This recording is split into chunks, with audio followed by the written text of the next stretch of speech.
just longing for a glance from you. Yeah. A chance to look in those big brown eyes. No telling what my heart would do. Hey, when we met, I sure knew it felt as good as it could be. In that moment, though it felt so good, I wondered why you noticed me. If you gave me just a little time, it would sure ease my troubled mind. Don't tell me that you don't feel the same inside. Don't tell me. These are feelings that I ought to hide. I don't care where you came from. Just tell me where you wanna go. If there's a chance to be together, that's all I really need to know. Is it real or make believe that keeps me thinking of you? If you've got time to walk with me, I'll show you how my heart is true. And here I stand waiting for you. Tell me, baby, what I gotta do. Don't tell me that you don't feel the same inside. Don't tell me. These are feelings that I ought to hide. Don't tell me that you don't feel the same inside. Don't tell me. These are feelings that I ought to hide.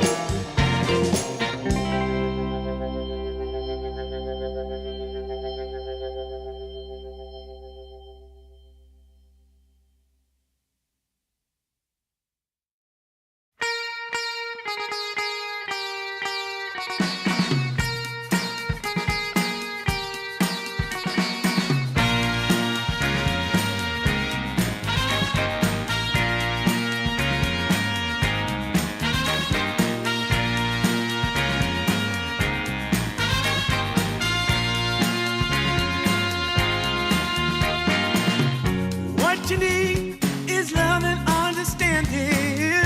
Find a heart whose love is true. Deep down, there's only one companion who's there for you when you need him to be. Your heart was broken in 1,000 pieces. So much pain that you've been through. Here stands a man who's your salvation. Just ask yourself, am I ready for you? 100% now. I'm ready. 100% now. Yes, I'm ready. Eyes wide open. I'm ready to move. 100% now. Take a chance in a new direction. Any place you wanna go. I don't have all the right answers, but one thing I know, I'm so ready for you. 100% now. I'm ready. 100%. You know I'm ready. Yes, I'm ready. Eyes wide open. I'm ready to move. Well,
today's the first day. Wanna be closer to you. Closer to you, yeah. You to be all mine.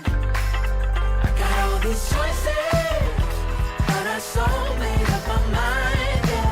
There's nobody better, gotta be you. A thousand voices, 'cause it's so good to be alive, yeah. There's nobody better, so it's gotta be you. These myths are busted. The grass is greener on my side. It's done and dusted. I'm never getting off this ride. 'Cause life with you is golden. So how can I go back to silver love? I'll be holding. Oh, I'll be holding on, can't get enough. Wanna be closer to you. Closer to you, yeah. You to be all mine. Oh, yeah. Got all these choices, Yeah. but I so made up my So mind. made up yeah. my mind. There's nobody better. Nah. Gotta be you. Got to be you. Thousand voices, Yeah. 'cause it's so good to be alive. Yeah. There's nobody better, so it's gotta be you. You, Yeah. you, yeah. You, It's gotta be. you, gotta be you.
She's driving me crazy, and I'm out of my mind. But you don't go messing around with a girl like that. A girl like that. You know she's gonna take your heart, and you're never gonna get it back. So don't go messing with a girl like that.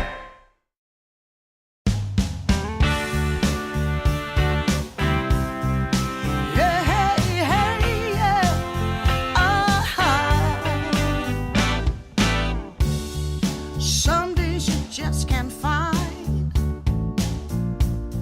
the right words to say. And deep in your heart of hearts, where it feels like you're losing your way. Yeah, yeah. I know that it's hard sometimes when the world's closing in on you. But as long as we stand together, there's not a thing that we can't do. Oh, we can do this if we have to climb another mountain. 'Cause baby, who's counting now? We can do this if we have to swim another ocean.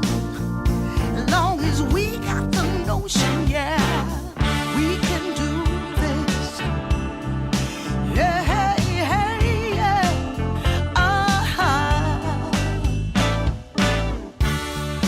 Sometimes you just can't see your way through the dark. And sometimes you're deeply hurt by some innocent remark. Oh, well, I know that this too shall pass, though I don't know exactly how.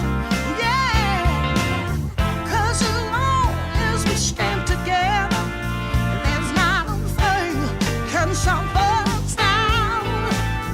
Oh, we can do this if we have to climb another mountain. 'Cause baby, who's counting now? We can do this if we have to cross another river. Got to stand and deliver now. We can do this. Hey, hey, hey, hey. Yeah, we can do this. We can do this. Woo, woo, woo, woo. We can do this.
haven't found the one.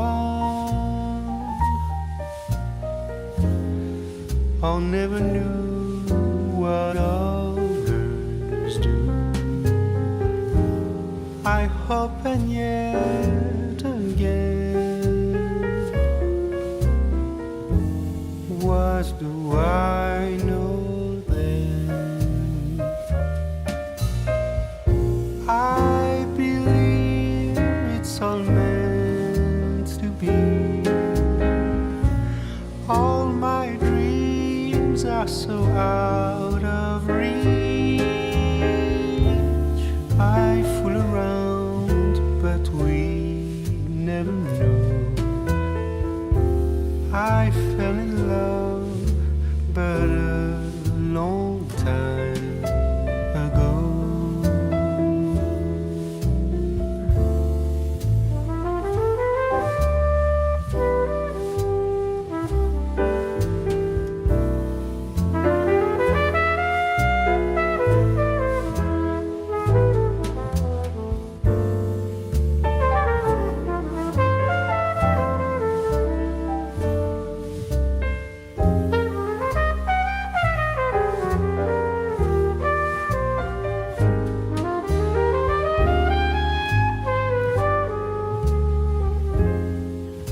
I sing the same old song, been going on for far too long. I hope and yet again, what do I know then? I believe we're all meant to be. All my dreams are so out of reach. I fool around, but we never know. I fell in love, but a long time ago.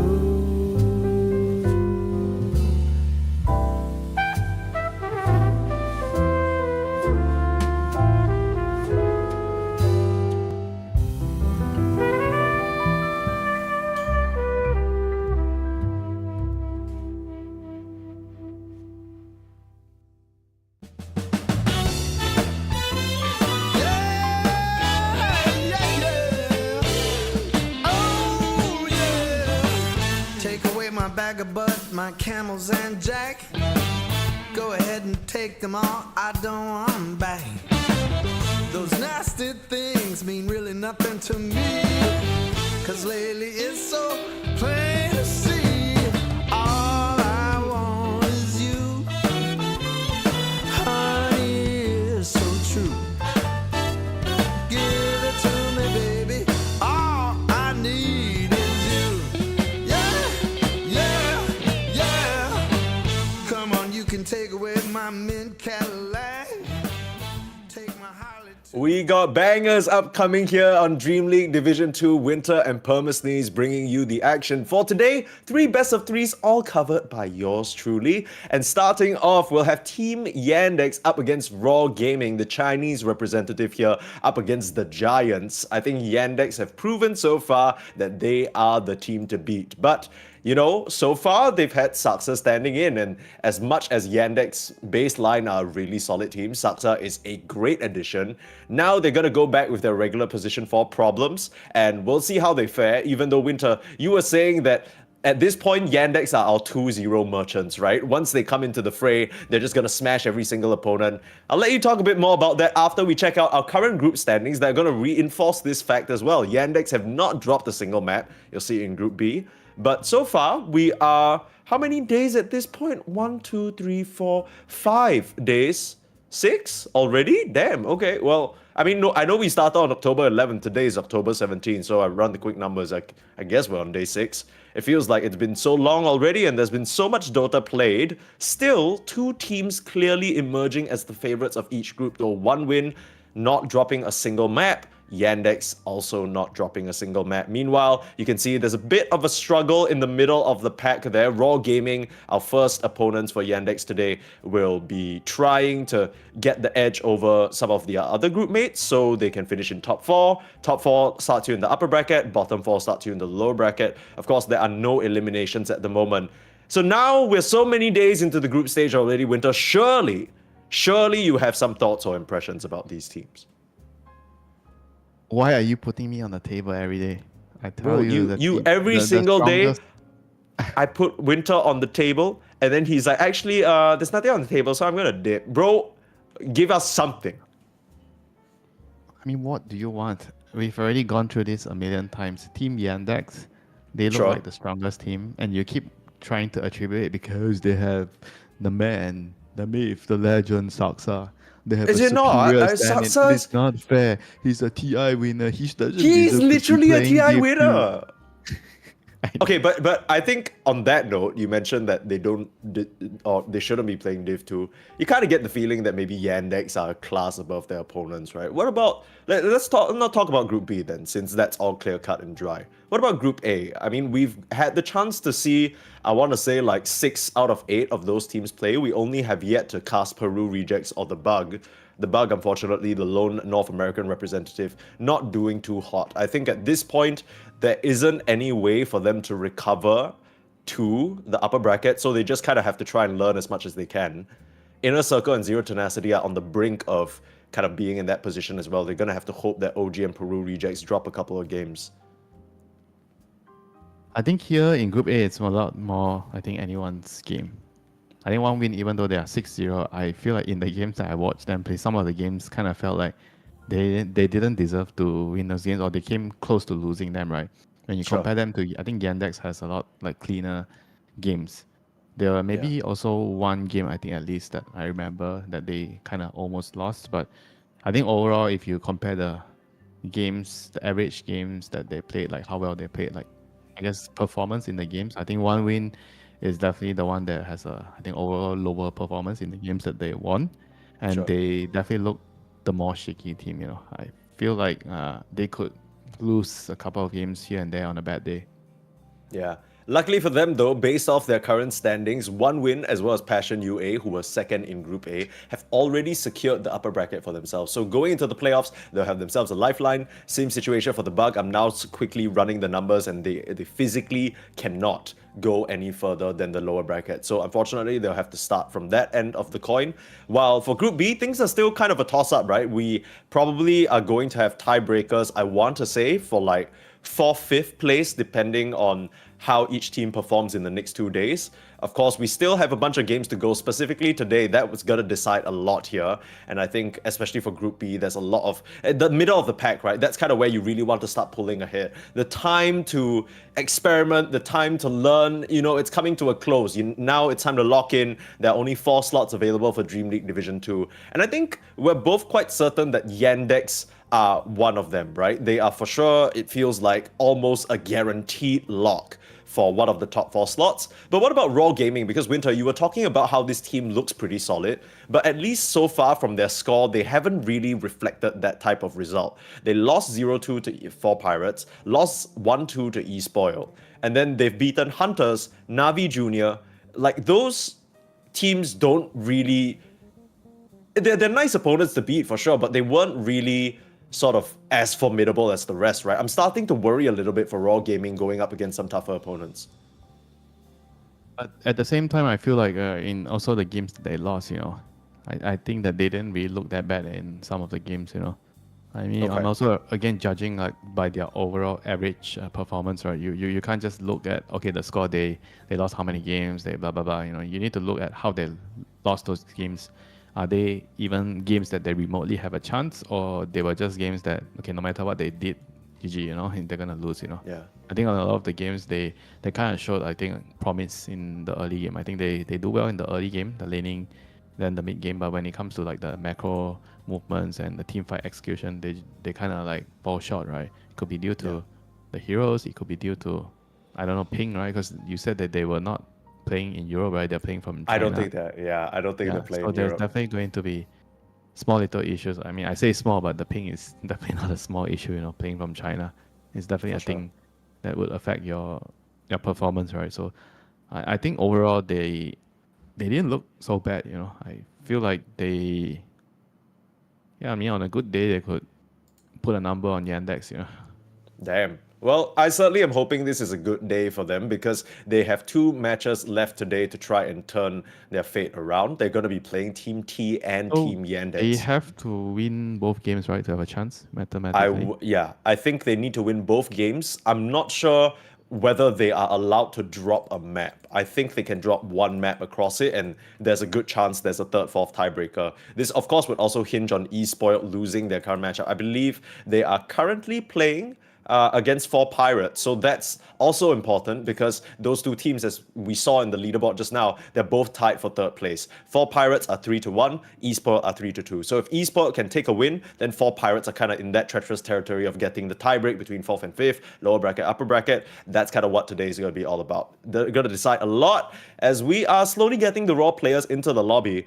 I think regardless of the ping though, I gotta say that this has to be maybe the start of a new phase for Chinese Dota, right? It almost feels like we're in that upswing again.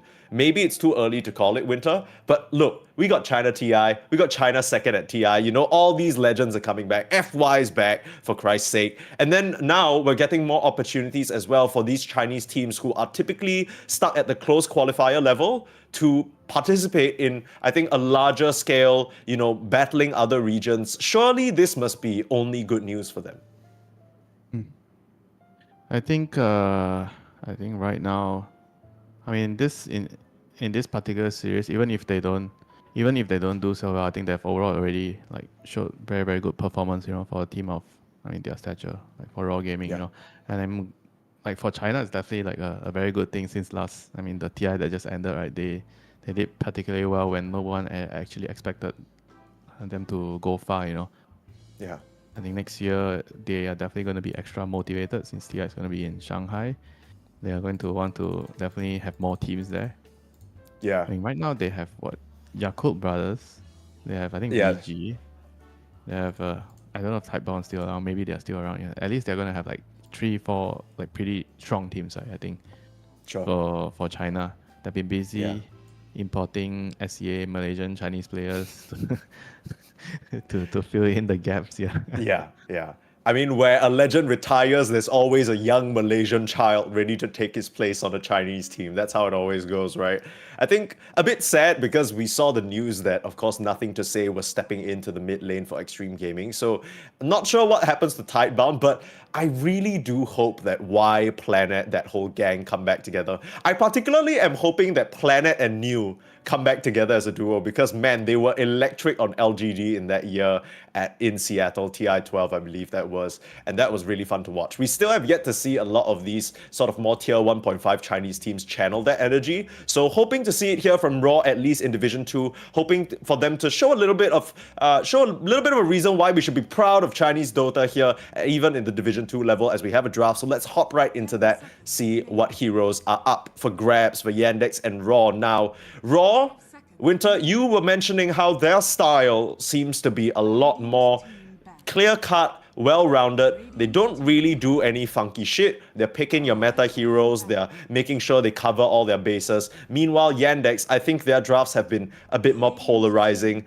at least except for the one we saw yesterday, right? Yesterday, they played differently from how they usually do. Most of the times we see Yandex, they're playing this insanely greedy style. Almost feels like it's a tri-core setup with Watson still playing a hyper carry, and they crush anyway. Free carry setup in some of their games. Not every single literally. game, but I think they really prioritize on heroes that can push out the lanes from the map. I think they also care about the laning phase a lot. I mean, with all this Jakiro Chen on Melodich, where he can own the lane and he can play the map and farm, I think basically, I don't know if you can say they kind of have a 5 or 4.5 core type of setup where everybody's taking a lot on the map, And we saw how Melodich doesn't really mind dying a lot in the games by just swapping out lanes, which is ultimately important to enable the whole play style. Because he's always taking the most dangerous farm.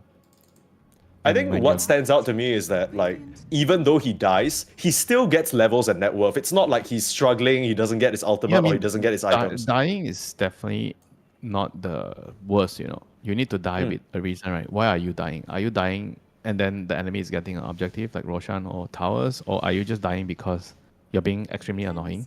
You break their smoke, you're pushing out a lane, and then they have to go there and kill you, deal with the lane. So because they're doing that, they cannot go and gank your carry, right? So those are things that you really need to reflect on, you know, why are you dying? Especially as a support, you need to really ask yourself, why are you dying, Mike? Is this a good reason to die? Is this a good place to Don't- die? Am I about let's to wait. finish an item? Damn.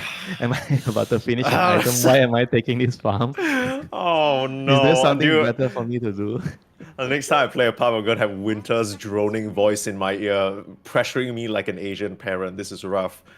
Okay, well, I'm gonna put that out of my mind for now and focus on what we have in front of our screens, Winter, which is Jakiro and Queen of Pain to start things out. The Queen of Pain does, I guess, surprise me a little bit. I feel like we rarely see it snatched up, but I guess when you ban out the Dragon Knight, Puck, and Disruptor, it's pretty safe. Especially the Puck. I think when you are trying to open up with Queen of Pain, you're always worried about a Puck response to the Queen of Pain. Like she just makes your laning phase annoying. The Puck can catch you in the mid game. Yeah. And it's very hard for you to kill the Puck. So that is like the main reason. And you don't really want to buy Orchid on Queen of Pain. It just doesn't really fit the design of the hero right now. I mean, on the other hand, I do really like the Jakiro. I think the Jakiro is a very imba support right now. I think in the position 5, it's either Chen, Jakiro, Enchantress. I think these are the 3 strongest like lane bully. Yeah. They don't really have a catch, but they are good for 2 reasons. They secure the lane and they push out creep waves and they take towers. Sure. If you have Yeah, a support, they can take the catch box even after winning the lane, and you have push out, you can take tower. Tell me, you know, then I'm gonna pick that hero. But until then, I'm picking Jack Hero. That's fair, and Raw Gaming would agree with you there. Abaddon to try and ensure themselves against this Queen of Pain burst damage. It is a off-laner / carry that can survive and probably heal quite a bit as well. Shadow Demon's gonna be a nice pick into Abba though. That's safe from whoever gets caught out by Jakiro Ice Path or something like that. And I think the most important thing is that Demonic Purge. You think? I think so. wrong. I think Oh, you're wrong. It's the damn. disruption, Tell me about brother. Okay. You don't want to get You mean even in disrupted. this game? Yeah, because the disruption on Abaddon, you copy his you copy 2 things. You copy the passive, the curse, and you copy the withering mist. So there's 2 things that you Ooh, apply true. to the Abaddon. So when he's low, right, you click your ulti and you try to regen or heal. You don't get the heal because of your Oh, that's true. your It's like kind of your like own a innate. pseudo Yules, right? I mean, also like with the second, I'm thinking more like Okay, it's a GD pollen back. Let's put it. okay. I mean, I'm also thinking because apart from the demonic purge being very strong and enabling pickoffs, I think the second the Abaddon pops that borrowed time, you put him under in the disruption, and then he's not healing as well, right? So you don't even need to worry so much about the healing Yeah, I reduction guess- when he's not I even guess getting hit. if you put it that way, yeah. Yeah. I didn't realize you were looking at it from that angle. It's Yeah. finally nice that you explain it to me. Okay. Damn, I can't even. I was just thinking of you copy him and then you get the innate and you get the curse of the otherness. I mean, yeah, there's more reasons. We're both hitting it from the same side, just different angles. That's fine here. Yandex, clearly they have a good read on this Shadow Demon pick into a Slug. So the way this is set up makes... I mean, it has to be a Shadow Demon position 5, right, for Maladich, and then Yeah, we're going to this see the Slug start is 4. very interesting. I think it's very smart. Because against Jakiro, you need a dispel. I feel like he's Right. going to go... So I think he's planning to go pull the creep wave and then take his Dark Pack at level 1 so he can dispel the Dual Breath and just pull the creep wave. I actually think that actually is going to be a legit solution against Jakiro. I have not thought about that. Remember, That's like I pretty was always cool. telling you, when you're playing to Jakiro, oh my god, you can't pull, you can't play the lane because he kills you when he pulls. But as a Slug, you take Dark Pack at level 1, you don't actually die against Jakiro. Yeah, and like especially top lane, like we're thinking, or rather even bot lane, all the trees that have now sprouted around the map can help Slug just fog the Jakiro very easily. Also, those small little moments of additional move speed, maybe a wind lace in his inventory as well, gonna help him get away from that pesky Jakiro. Out comes the Shadow Fiend, out comes a Tiny though. I kind of believe that this is going to be a Shadow Fiend mid and a Tiny 4, which still leaves our Abaddon's position up in the air. 10 seconds remaining. Most likely carry, yeah, most likely. But because you don't want to, I feel like when you're playing Abaddon, you don't want to like be in like a double melee lane, and because the hero needs a lot of farm. I think you need the laning phase to go very well. He's a slow pace hero.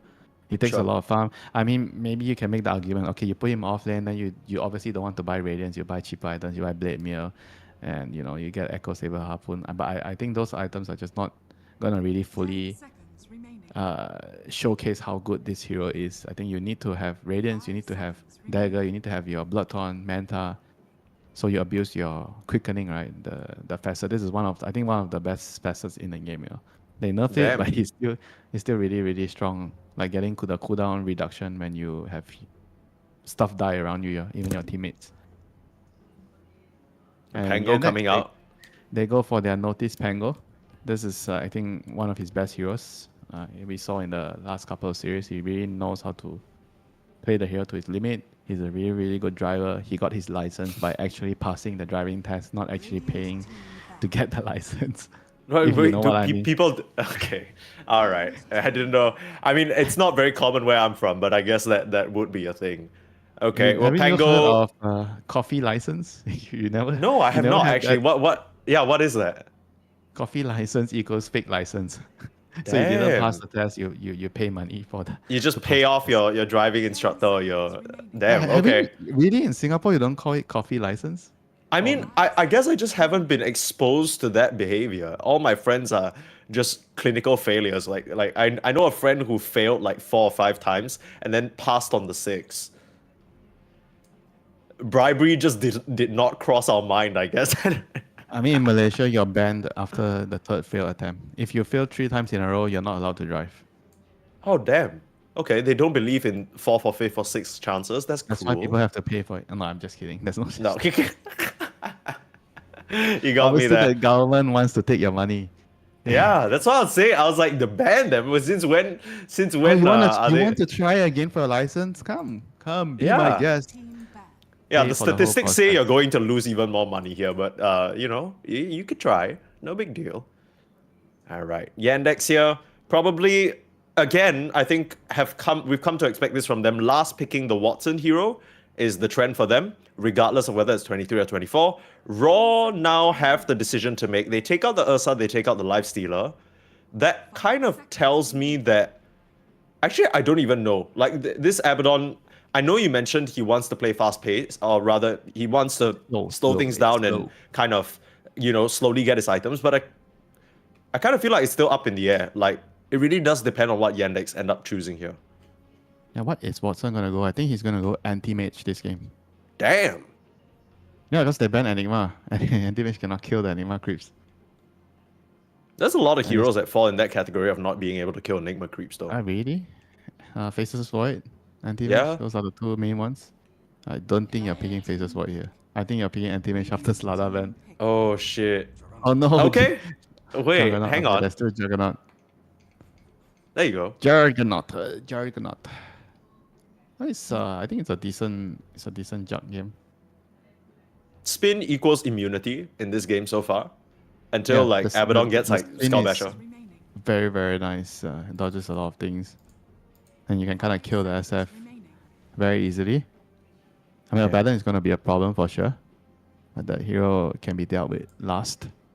I think Juggernaut overall just outskills Abaddon in like a man fight. You know, I think Abaddons usually don't win man fights against Juggernaut. Yeah. You always gotta have the Manta if you do choose to go for that, just to like dodge away from the Orchid / Bloodthorn, right? So the second that's off, it's time to Omni Slash, baby. I mean, on the other hand, they have SF and Abaddon, so it's not like a single core line. Wow, Night Stalker. Ooh. This is, I think, very greedy. I wasn't expecting a greedy pick because Abaddon and SF already takes up a lot of space in the map. Night Stalker is a hero where he actually tends to farm a lot because he doesn't do a lot of work during daytime, so he's farming, you know. So it's kind of like a greedy hero in a way. And he gets stronger and stronger the more levels you get on the hero. Sure. And on top of that, I think in the lane, he doesn't really... I guess nighttime, you don't care against Juggernaut, but later in the daytime, the Jug can definitely kill you. Alone, I guess he's not so you won't. concerned about it because, you know, on one hand, you're also laning with a Shadow Demon. Why right? does he want the Night Stalker against the Juggernaut? Is this matchup actually pretty good for... Because he sees the Jug, then he wants Night Stalker, right? Like, Slada is Yeah. more obvious, right? If you pick Slada into the Juggernaut, that I can understand. The Night Stalker is more like... It's not really that... I think not really that clear, right? Why do you want the Night Stalker against the Jug? So far, I can just only figure out is the silence, right? They have the silence of the Night NS against the Jug, I which mean- is going to make him very easy to kill. Well, this reads to me more like a pick for the game, right? Because the silence is insane into all three cores. At the same time, I feel like when you pick a position for Slark, you're always trying to play off nighttime vision, and that just gets nullified completely because instead of being able to freely run around the map, if you get caught out, you can't even dark pack or out. Like, Problems is Yeah. going to get picked off. At the same I time, guess. I think last thing is that, you know, you're talking about, oh, you know, NS into Jug, but Winter, you always like to remind me that Dota is not a 1v1 game. He has an Abaddon backing him up, he has a Tiny, he has a Jakiro, and what's most important is Malady is in that lane as a Shadow Demon. That's not really a hero that's going to put on a lot of pressure. What did you say 5 minutes ago? You What said did I say, Fami? they have Demonic Purge. So guess what? You are a Night Stalker, you're getting Demonic Purge. And what do you That's do? if they can see you, Winter. That's if they can see you. So you mean the SD is playing blindfolded or what? He might be at nighttime. That's how Dark Ascension works, baby. Flying through the trees, you can't even press a spell. He immediately just silences you. Could be problematic. That's a good point, though. Yeah, Demonic Purge versus Night Stalker. I guess it's tough. I'm interested to see how Sheng Tzu makes this work. Because it's, I mean, clearly from what we're talking about, it's not the easiest Night Stalker game. Bit of a smoke move out here, though. Yandex Slug are going to just start things broke out. Their smoke. Broke some of their hero smoke, but they're going to move top on Yandex. Sorry, not Yandex, Raw. Yandex Both teams are is top, so going understand your bot. confusion. So they have boots on Slug. Okay. He's not skilled anything yet. I just want to see him getting the first skill against the Jakiro. The Yeah, dark that would be pack, so cool. he can just pull waves. He's doing some Kind of body prove your blocking. theory, right? Oh, he gets the bounty. We don't need sucks, huh? We just need problems. Yeah. He's hoping to give his opponents problems in this game. Quick look at the facets. I guess the only one that stands out is that Malady went for the Shadow Servant. But when you talk about the Abaddon being the carry and even the SF Illusion, right, it makes a lot of sense there. Just how often are you going to get the kill on them in fights? Yeah, I actually like this facet more than the other, the Promulgate. I think this facet is more reliable at times. You know, Promulgate it used to be strong, but then they nerfed Disseminate quite a bit. So then it wasn't really popular again. And let's see the Slug. Okay, he already took his Essence Shift. He was trading, and now he's gonna pull the creeps. So my theory is proven inaccessible or not available. I mean, it still could be a factor. It's just that, you know, he could get it level 2 and it's still going to be pretty nice. Yeah, I guess. He's I so guess. quick to give up, Winter. You got to stick your ground, you know what I mean? Believe in your ideas. But it's already wrong. Yeah. He took the well, wrong spell. Well, you kind of made the margins a little narrow for yourself, right? You said he has to get it level 1. Well, he can get it eventually. It's Yeah, still, but if he still a didn't nice counter. skill it and then he go and pull the creeps, and if the Jakiro follows him, then he skills the Dark Pack, then I think I'll be happy, you know. But he skilled it Okay. in the lane to hit the Jakiro. I guess Yeah, because Problems the has Jakiro disappointed you. I guess because the Jakiro he took the liquid fire, right? So you can kind of hit him with the Essence Shift. Maybe that's also the thought process. Yeah. I mean, the downtime, as soon as the Liquid Frost runs out, you can start trading, right? I guess that's the benefit at level 1. Yeah, we'll see it here immediately, like, starting to stack up. So, Fight! get him! Do not- Get him! Do not run. You're a dragon, I'm just a fish. Why are you running from me? That's true. It's kind of embarrassing. Okay. That's kind of logic there. Well, Dragons Yandex do are doing not a run good job from fish. at kind of pulling the creep equilibrium into their favor. That's all thanks to Problems here on this position for Slar. not much that the Abba Jakiro duo can do to pressure Notice while he's down here. It's so annoying already. Damn. Okay. I mean, the mid lane is also a lane where anything could happen, right? Quad wins SF. This is a very dynamic lane. At any given moment, somebody's gonna die. I mean, for I mean, now, it's SF looking is- like Butterfly Effect could just... Ooh. Getting Chira Jr. very low. Yeah, the SF is doing a good job in terms of CS. Not exactly getting pressured too much. They both have equal denies, two denies. I mean, this is the type of matchup where you want to fight for every, like even water rune, right? The 4-minute water rune, you should definitely look at it from a support point of view where you can actually upset the balance of this lane easily. You know? And bot lane, they are going in onto Jakiro, but he has a Felix shield. And our Yeah, it just friend feels like- Snark, he's having problems. Yeah. It's more than just his name. He lives through that reality as well. Notice now. Overcommitting a little bit, but he still has both spells up. Just try to bait them in. Nice play there. Try and mess with Ulu. Doesn't really have a lot of damage on that level 1 swashbuckle, so not really threatening the Abaddon. Ends up being an even trade, but First Blood goes over to Raw Gaming. Who's actually happier? Who got the last hit?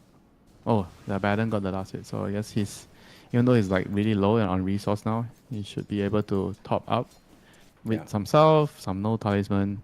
He should be good, right? Right now, 4-minute water runes, so none of the supports have time to rotate over. I'm surprised the Slug actually didn't TP mid to try and steal away one of the runes. Yeah, he just returns to bot lane. I think he definitely could have tried to take away one of the runes, you know, at least contest it. Yeah, I mean, if you can but, assure the Corp picking up one and the SF not getting the other, then it's like a win in my book. Early TP here, Clove, looking at the Pango in the bot lane who has already used both his spells. This is not going to be a good sign. Toss back Avalanche, the combo is clean, and noticed he drops to the deck. Very nice rotation there from the Raw Gaming position 4. I was gonna say, Winter, I think part of the reason why is because Noticed had 100 HP. So Problems had the duty of bringing him a self, but it doesn't prevent him from dying there, which is a little rough. Oh, yeah, you're right. He needed to actually go there to give him a salve, yeah. But I would argue that it's also really important to get the...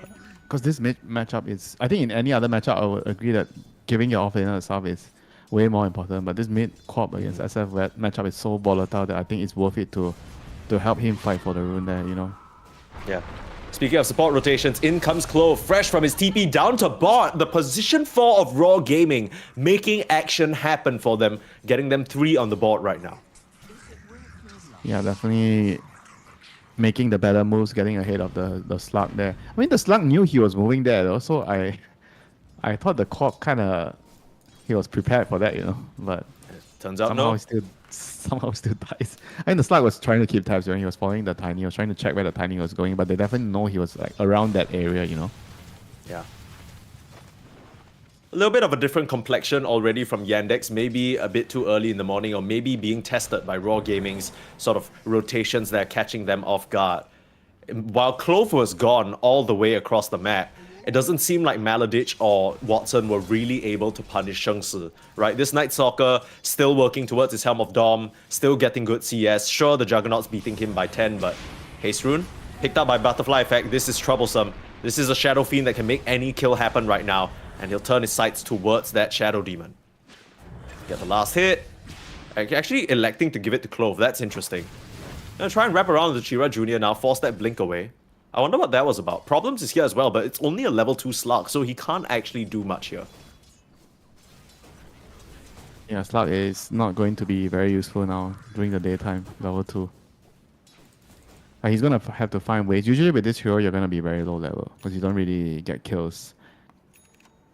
I think you're just trying to put down wards, deward, stack. I think the main way of getting XP is stacking on this hero. You need to stack and get someone to clear it. And obviously make sure that you either steal or get your own shrines. I think that is also another important thing you need to be doing. You're basically playing your own game, running around, picking up Lotus rooms, turning off the watchers, setting up kills, placing wards. It's actually a very fun thing to do, you know, as luck. Melody, taking a very aggressive position, forcing 3 heroes there to their own Wisdom Shrine. The hero had to TP as well. Yeah. Space. Indeed. And a nice ward too. Pretty cool. Dude, every single time I watch these games, I feel like I'm learning more and more ward spots that I immediately forget to use in my own games. Just do it tonight. You like your silencer midnight games, you know. Yeah, after 12 hours straight of casting, just straight into a pub, forget everything that happened on in the day. This is the first game of the day, Winter. We're here for all 3 best of 3s on this stream today. Very excited about the games coming up. I mean, after this, we have Raw Gaming versus Team T, which should be another very exciting match. I mean, with the way that Raw Gaming have started this game, it's giving me quite a lot of promise, right? Like, I didn't really expect Yandex to... It's nothing major, but the fact that they're kind of getting the screws put on them a bit by Raw Gaming is a nice sign.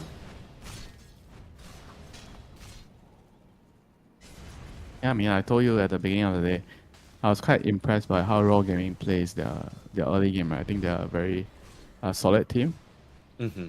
Let's see if they can keep or build the advantage even more when it comes down to mid-game.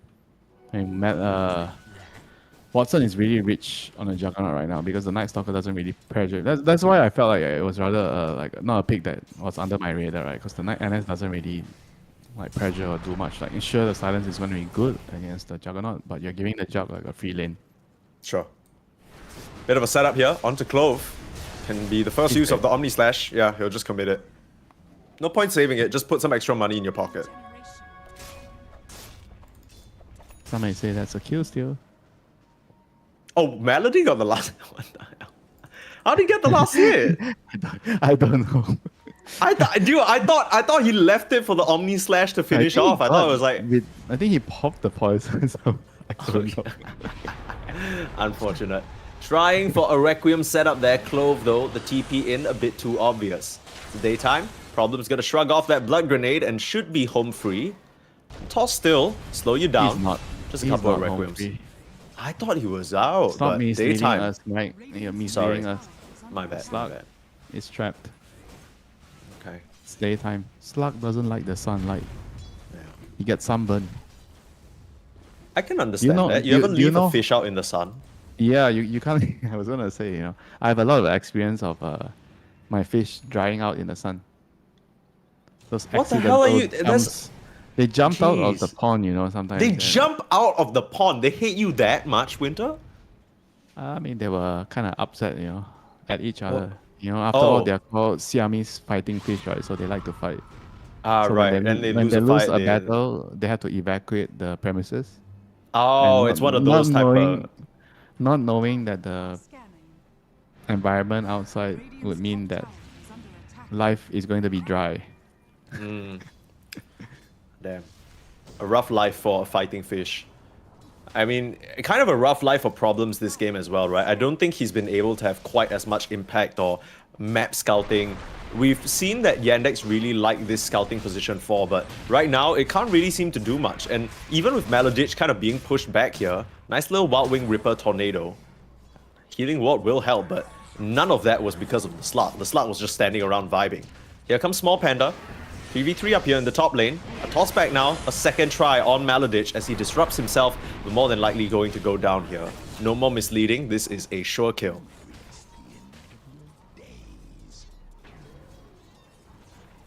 The game is going to be quite, I think, really dependent on the Pangol's movements and the NS movement. I think the other 4 cores are going to just sit and farm in the lane right now. They're not going to be moving too much. I think Pangol's having a not that great of a game compared to yesterday, but he's on par with the NS. I think both the off-laners are okay games, like not the best, not the worst. I mean, you're laning after all with a Slug. Slug doesn't really offer you much in terms of laning. And they're going to bring Maladich down here. It's almost level 6. They're going to disrupt. Nice play Look there. at how the disruption illusions kill the Baron. Watch this. Uh-oh. Watch. I'm watching. What? I'm watching. So it's not the purge, yeah, Mike? Wait, he It's the he disrupt. didn't even... Why didn't he level False Promise? Did he not have a skill point saved? He had. False Promise, sorry, borrowed time. A misleading king over here. Yeah, why didn't he level the borrowed time? Is it that he just didn't think it's like worth it to I think use he the will ultimate still there? die. He will still die. Because he's low, he mean- cannot really heal. Yeah, but I thought that would be like the perfect opportunity for maybe the Night Stalker Yeah, or I maybe know, even the I know Jakiro what to you mean. TP in. He still should have definitely tried to survive, so his teammates could have an opening to TP down. Yeah. The fact he didn't even try is like he accepted his death willingly. Yeah, I don't like that. I wish he put up a bit more of a fight.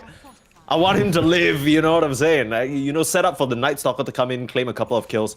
For now though, Raw Gaming have their sights on the tier 1 mid tower. They are making the full use of this nighttime, right? They had a sort of good rotation up to top lane, glyph the wave so that Watson can't clear it with the Blade Fury TP out, and then move over to mid, use the Night Stalker creep. Everything's kind of, I want to say, going according to plan, at least for now. Depending for who, whose plan is this, is this Raw, I think this is Raw Watson's plan or is this Raw Gaming's plan?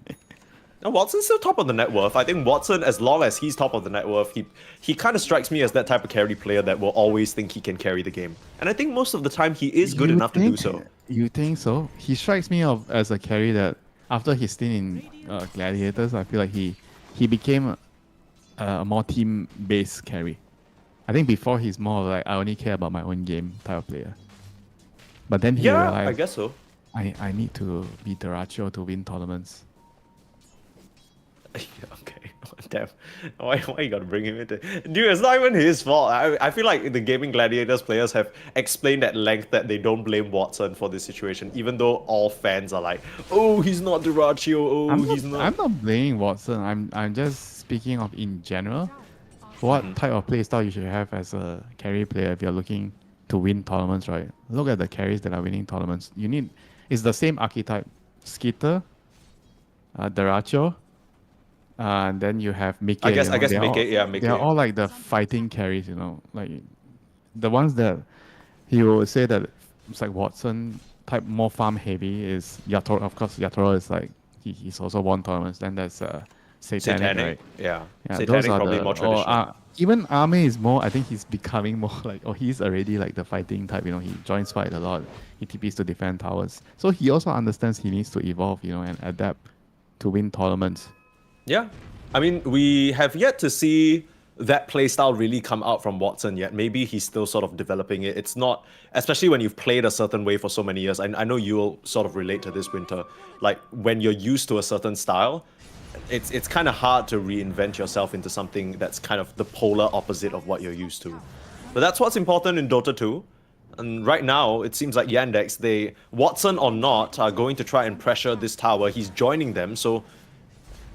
Okay, well, there you go. That's the involvement that you wanted. He is 1v1ing this mid-tier 1 tower. Bam! Yeah. He gets the win. Look at him go. This is Juggernaut gameplay, ladies and gentlemen. Look at him hit this creep. Let's go. Okay. Come on. Battle Fury, finishing up the Yasha. His game's neat, right? And I think, especially now that it's daytime, it'll be a little bit more difficult for Raw Gaming to push their agenda. You can immediately see that Yandex, they're already exerting their position in the Radiant jungle on the map. Chira Jr.'s farming really aggressively. The Slark's sort of just taking the passive farm up top, or rather the safe farm up top. Notice this all up near their tier 2. You call this the safe farm? This is the dangerous farm, my friend. I mean, I guess it's dangerous if you're scared of a Night Stalker in daytime and a Tiny who's gonna clear the creep wave. Position 4! So scary. There is Dark Ascension.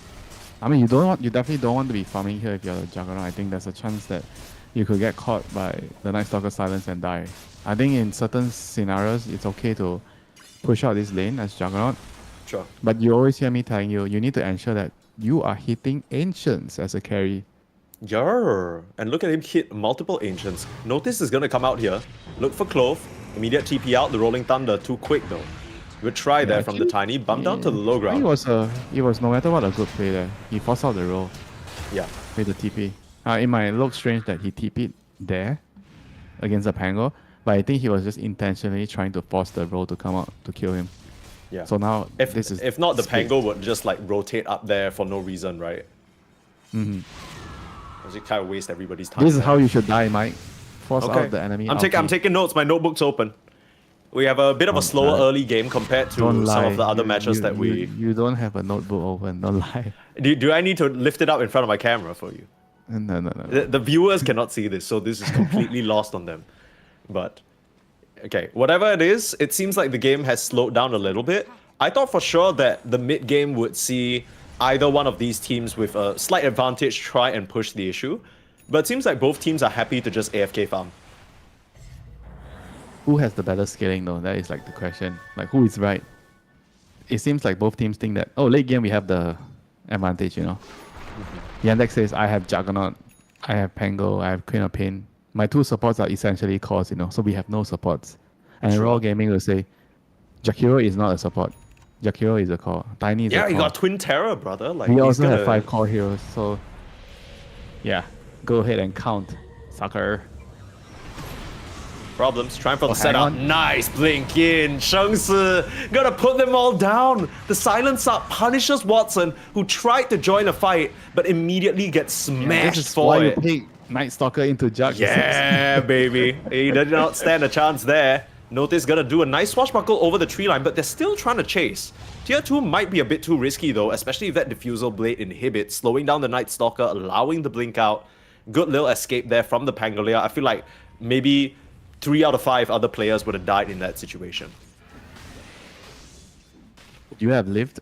That is the main question. I would not have lived. I'm not a Pango player. I don't know Come on, all give, these little give, juice give spots. yourself more credit. than that. You have okay. You've seen me play Silencer, and even on that hero, I struggle with movement. Yeah, how well do you think I'm gonna do I with was like a Pang? paying attention to your animation cancelling that you're doing in the lane. So I Oh. approve. I Okay. approve. Okay, I got the Winter Seal of Approval, ladies and gentlemen. This is very hard to come by. I'll have you know, most Southeast Asian players who have played pro for years don't even have the Winter Seal of Approval. Does that make me... Should I go pro now? Should I just throw the mic away? Is that what this is? I mean, Maybe don't know I if can that- be the I next don't know- superstar to join Raw Gaming. I mean, I don't know if your statement makes it sound that I am such a judgy person or you're just No, actually no, that not at good. all. I don't think anybody would say you're a judgy person, Winter. Don't worry about it. It's okay. I You're know fine, my you're problems. You know, You're- I you're know my fine. problems, you know. For now, it doesn't seem like the teams have any issues though with just farming. We saw it happen already, and I think that earlier engagement where they try and make a move onto Butterfly Effect in the mid lane, that's just gonna make Yandex say, okay, you know what? We tried, right? We tried, it didn't work out. Let's just farm some more. But Raw Gaming, with nighttime coming up, it does feel like they're going to try and make a move, maybe get a kill or two, convert it into a Tormentor of some sort. Problems trying to get a courier, jumping the wrong direction, closer to the opponent instead. And Butterfly Effect will just get himself a freebie. Meanwhile, the rest of Yandex, they are smoking over. But you don't really have your night vision advantage because the Slark is gone, so this whole attempt is weird. Time to BL, I guess. Go get the Tormentor. Yeah. I mean, it's in the Oh, bot no, lane. actually, it's bottom, yeah. I forgot. It's Night Stalker, it's in bottom. Oh, here we go. Grove kind of Pick up whiffs the the spin. initiation on the Tiny. The spin comes out and Watson should be fine. They'll roll back onto the Tiny. Meanwhile, Melody will be the sacrifice there. They have popped the Dark Ascension, so they'd love to find more here. Nice Ice Path onto the Queen of Pain, but Chira Jr. has that Blade Mail, making him a very difficult target. Watson trying to round the rear, look for the back line, that Small Panda hiding back in the safety of his team.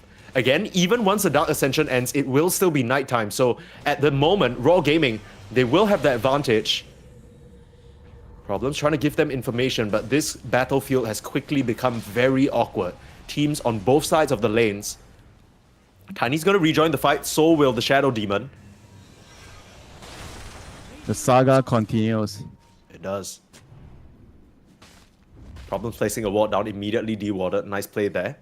They smoke up, but I think the creep from Problems actually scouted that. So they will know that Raw Gaming are hidden right now.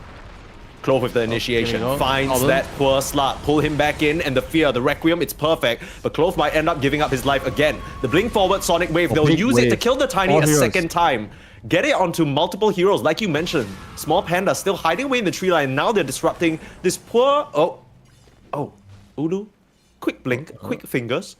I thought he was gonna die for sure. That was the no-till problem. Yesterday didn't he put also the- disrupted some. Yeah, he didn't put the poison. Yeah. Forgot. Yeah, I mean Okay. sometimes you gotta forgot something, you know. And Yeah, but now true. he's been forgiven by Gaben. He gets the shot. Very nice. Slug I is mean, calling what- out unfair. This is unfair. I did all the He work. I did sacrificed all the himself, stalking. yeah. It is How can I painful. not get the shot? Why? Also, depth shot is pretty insane this game. But I was wondering, it's still nighttime, right? Why did Raw Gaming decide to give up that position? It's not like the ABBA lost his ultimate or anything. What, did they just not feel like they could fight anymore? I thought they were still going to stick around. I mean, they planted their feet in the ground for what feels like 2 to 3 minutes. They need the Dark Ascension running out.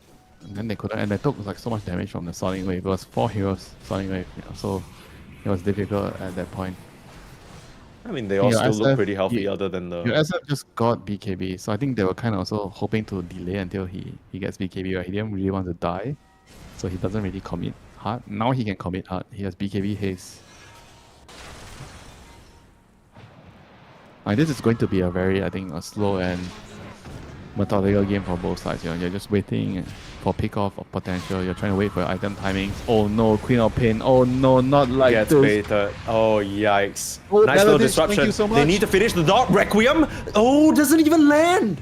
The timing is a little bit off there because of the distance, and Chira Jr. somehow survives. Oh, Melodich coming in clutch there for sure. I mean, that whole setup was so weird. Clove blinks forward, toss Ava's a wave, and then at that point, Yandex decide, oh, this is a free kill. They draw in the Queen of Pain. Raw Gaming use everything on her, but last minute gets saved by a clutch disruption from Melody. And nothing happens. Like, literally, ultimates are used, teams fight, and, like, nobody dies. Okay.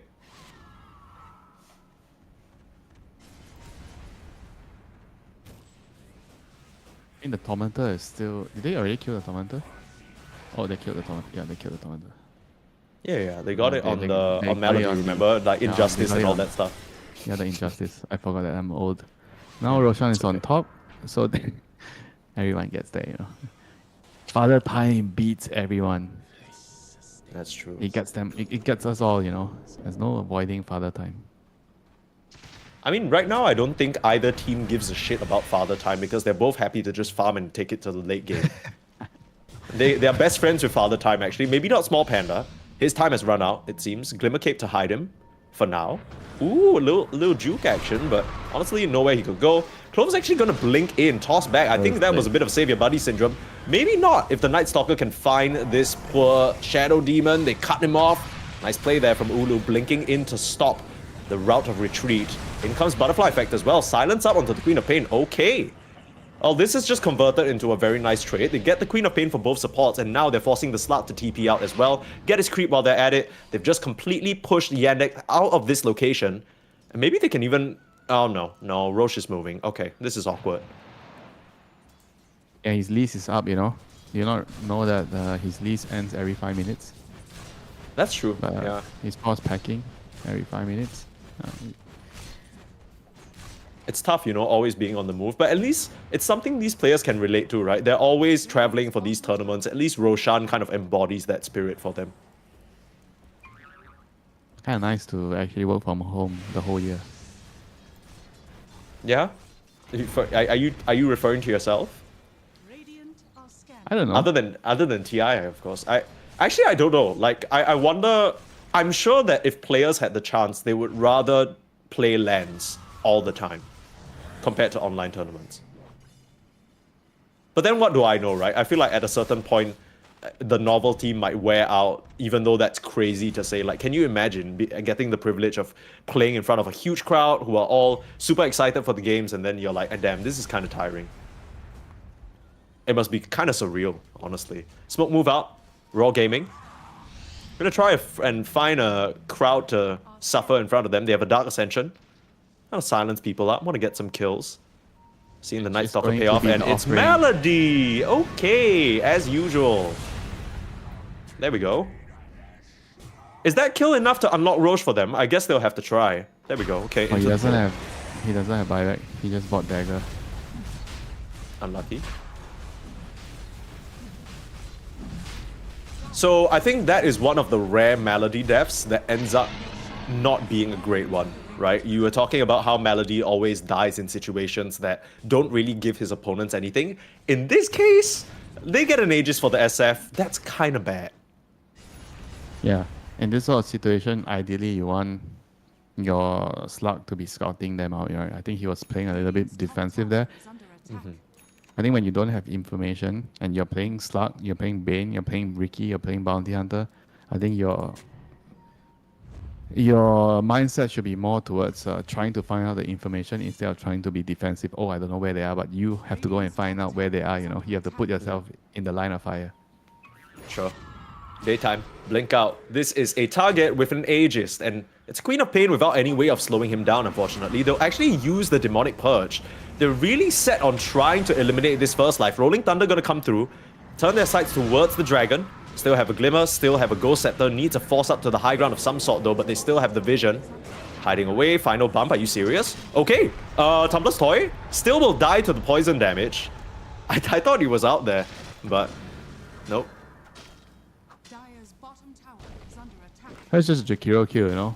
For all that effort, I think that's not really worth it. Yeah. They brought 4 heroes in a smoke, they ran over, took a long time to run him down. Eventually, they had to use Rolling Thunder. I mean, I hate to, you know, make this situation about Saksa here. But I feel like we're already seeing the difference in dominance now that Saksa is no longer standing in. No hate to problems, again, but This guy clearly... hits more creeps than Saksa, I will tell you that. Yeah. And he's also more afraid than Saksa. He's not as brave. You But think you- that's like the stand-in effect? You're a stand-in so you can do no wrong. You just run in, even if you die, you go like, sorry guys, there's no like... no. It's not the standing effect. He's just like doing what he's supposed to do with the hero. Okay. I think problems also have like somewhat a similar type of playstyle, but there are quite obvious differences in terms of their characteristics, where Saksa takes less farm and is more daring to give information, risking his own life. And I mean, you can see problems, right? The moment he sees things are going wrong, he will just click his Get R on and out of TP there, out. yeah. Yeah, he doesn't even try to stay to maybe bait a little bit more, you know. So he's Sure. a lot more safer, you know. I think being safe is not like a bad thing, but if you're playing Slug, a hero like Slug support, and you're trying to be safe, then I think it's possible that that's not ideal. Yeah, it feels like at that point you might want to pick something else that can provide your team that utility, right? You're not Yeah, necessarily... if you're taking so much farm, why not just... I mean, you could definitely argue Slug is good with the farm, you know, but meanwhile, Butterfly Effect and Ulu, they're hitting on the tower, the high ground. Rolling Thunder. Otis is back. Bit of a defense here. Setting up for Chira Jr. to come in, pop that borrowed time. There's still a BKB on this Still Abaddon. Oh Not no, there. he wasn't in range to disrupt him. That was your idea. Disrupt him when he turns green. Problems? Oh, there's a creep around. I mean, that was like a fake defense there, right? From Yandex, because realistically speaking, yeah, because Watson didn't TP in. They weren't trying to take a fight. They were just clearly trying to push Raw Gaming back. Watson was cutting the creeps in the bot lane. I think the Slut was cutting the creeps in the mid lane. They were just trying to push and delay Raw Gaming. Maybe they just think they can't fight into this SF at the moment. Yeah, I mean, they're not wrong. I think the SF with the Aegis and with the Aghanim's right now, he is very, very, very, very strong. I don't know when is Jug supposed to fight him. I think as soon as you get BKB, maybe you can. I think once you get BKB, you can just BKB and run in. You're not afraid of the silence from NS anymore. So I think BKB is about to arrive for Watson. And it's about time for Watson to come into the fight and say, I am the real boss. Everyone step aside. Ching, ching, ching. 2 heroes dead. Ideally. Yeah. Of course, that's all cute and dandy until they get something like a Lotus Orb. There's no Yules at the moment. There's only a Glimmer 4-staff from the... Sorry, Glimmer and Ghost Scepter from the Jakiro. Bot lane, bit of action happening, and by action I mean problems getting the hell out of there, as we've come to expect. Nice Everywhere Yules. we look, is problems kicking his R and running away. Yeah, that's true. That's kind of the trend of this game. But I gotta give it to him though. That was a nice precast Yules on the Abaddon to stop the chase onto Notice. So he kind of somewhat saves his offlaner. And he's actually queuing up a Diffusal Blade. So he's gonna try and scale up to be annoying in the team fights, maybe drain the Night Stalker or Abaddon mana, and make it so that they're not able to contribute quite as much. Yeah, I guess he can also try to like pressure the Jakiro. I think Jakiro is very annoying in the team fights. You cannot let that hero just stand there and cast his spells repeatedly in the team fights. So with the diffuser, he can kind of go in and force the Ghost Scepter. And if you still try to stay and cast spells as Jack Hero, you could die, against the slot. Absolutely That's the horrid shard being picked up here. The tiny position 4 being the What do you one to mean get it horrid? instead. He's gonna get DPS items at some point. Right. Yeah, the crit stick acts tiny, right? Somewhere down the Every line of support maybe. has a dream. I thought you told me that. I Every player think- has a dream. I think Clove's dream is to do his damn job as position 4. I don't know about you. Wow, he's- if you he's ask used to- Boboka, I mean- if you ask Boboka what is his job, he'll tell Yeah, you. that's true. Like, That's true. No, this guy ain't okay. Baboka special. Baboka special. You gotta admit that's, that. But that's Clove, unfair. You're giving Boboka special treatment. Clove, I don't think this was part of his plan. Not sure what he was setting up for. Maybe trying to cut a wave or something. That was kind of he close was though, trying I will say. He was trying to take the wave out. I think he just waited too long. I think that wave was just way too dangerous for him to cut. Now he pays the price, but I'm sure he's telling his teammate, guys, I have already successfully created space. Please don't waste it. True, yeah. And they will say thank you very much, hit a few more creep camps. It's vibes. Now, Watson, since the start of the game, he has maintained being top net worth, but Shadow Fiend has been very steady behind him. The Abaddon not far from there as well. I think this is the part of the game where we maybe see the Night Stalker start to fall off a bit, right? Yes, he still has some items he can get, like the Nullifier, maybe the AC for his team if he'd like, but maybe now with the BKBs, it's a lot harder to find impact in the fight. We'll have to see how Sheng Tzu tries to operate this. Rolling Thunder, immediate control onto Shadow Fiend. There is no save, he can't even Requiem. Nice little setup there as they're looking for more. Small Panda in trouble. Should be able to finish him off after the Ghost Scepter ends. Easy pickings there. Some illusions for Malady to clear through, and Ulu will try his best to cut the wave, but he does have to be careful. Shield himself, pop the borrowed Wait, time what? so he can blink. Pop it so quickly. Okay. Uh-oh. Okay, Alright, no there's basher, no basher. No roll. No roll, no basher. Yeah. I was a little worried. I popped it so fast. Same, I guess he yeah, knows yeah, that I- as long I as was he a can bit bag. Oh, that was like a butt clenching moment. You're his teammate. You're looking. Oh, guys, relax. It's okay. Yeah, yeah, At yeah. least you have a tier 2 tower. You don't have to trade your life. He's like, 兄弟,不用. He's fine. And then you tell him, okay. brother, we do not trade lives. Yeah. Do you I know who live said these. that? I'm fine. I actually don't. Yeah. Oh, who said that? What Steve is that like a Rogers. movie? Okay. Yes, Steve Rogers. He says we don't trade lives. I didn't save each know. Was this from the Avengers movie or something, or like a comic book? How deep are you into that lore? Because I'm not. Okay, hang on. Aghanim's complete for Watson, so he can go Super Saiyan mode right now. Clove, woo, dodging away. Still slowed down by Notice. Seems to be a bit of a trap. Here's SS Oh, from the tree he needs line. some help. Silence up. The Sonic Wave. That should be enough to push away. Rolling up as well. Noticed will be fine here, but the rest of the team of Yandex, they could be under threat of the Night Stalker. They've used the Dark Ascension. They want to chase and find more, but it's a clean retreat at the moment. Sheng Tzu will blink forward again, but I think Yandex, they'll be very happy to just give over the kill of Malady.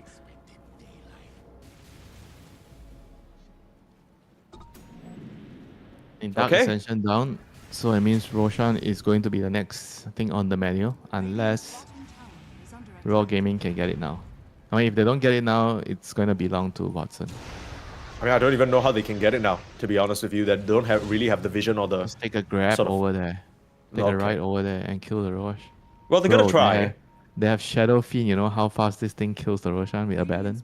Oh, Chira Jr. has a really nice high ground position. They spot out the ward, but Chira Jr. is going to know they're there. Just blink safely to the low ground. Ulu on the front lines. Important thing is that Watson, he does have a shield rune here, so he is absurdly tanky. Also has the BKB. It's going to be the fight that decides things. We've had a pretty even game so far. Problems on the front line. Instant hacks, no chance. Slut again going down. That's not too bad of a death though. He tanked it. I mean, without the Requiem, I don't know how you fight. Even though Yeah. you kill the slut. You can see I think immediately you're Yandex just- head into the Roche and start punching away at it. That's an Yeah. aegis for Watson. That's a good death. For the slut. I think he tanked enough spells that I would say it's worth it, and his team got Roshan. Sure. What do you note- think the taking plan was notes. there for That's Raw how you Gaming? want to die. That's how you Sure, want to die. yeah. Okay, bring your notebooks out, folks. But can you walk me through the thought process? Because I understand at that point, Raw Gaming, they're looking for a pick-off. But surely you know that if you press that many spells on just a support slot, the Roche is gone, right? Like, doesn't that ruin the whole point? In a way, yes. But they're also considering the fact that the SD is alive soon, right? Because I already said, once Dark Ascension is up, the Roshan doesn't belong to you, you know. Sure.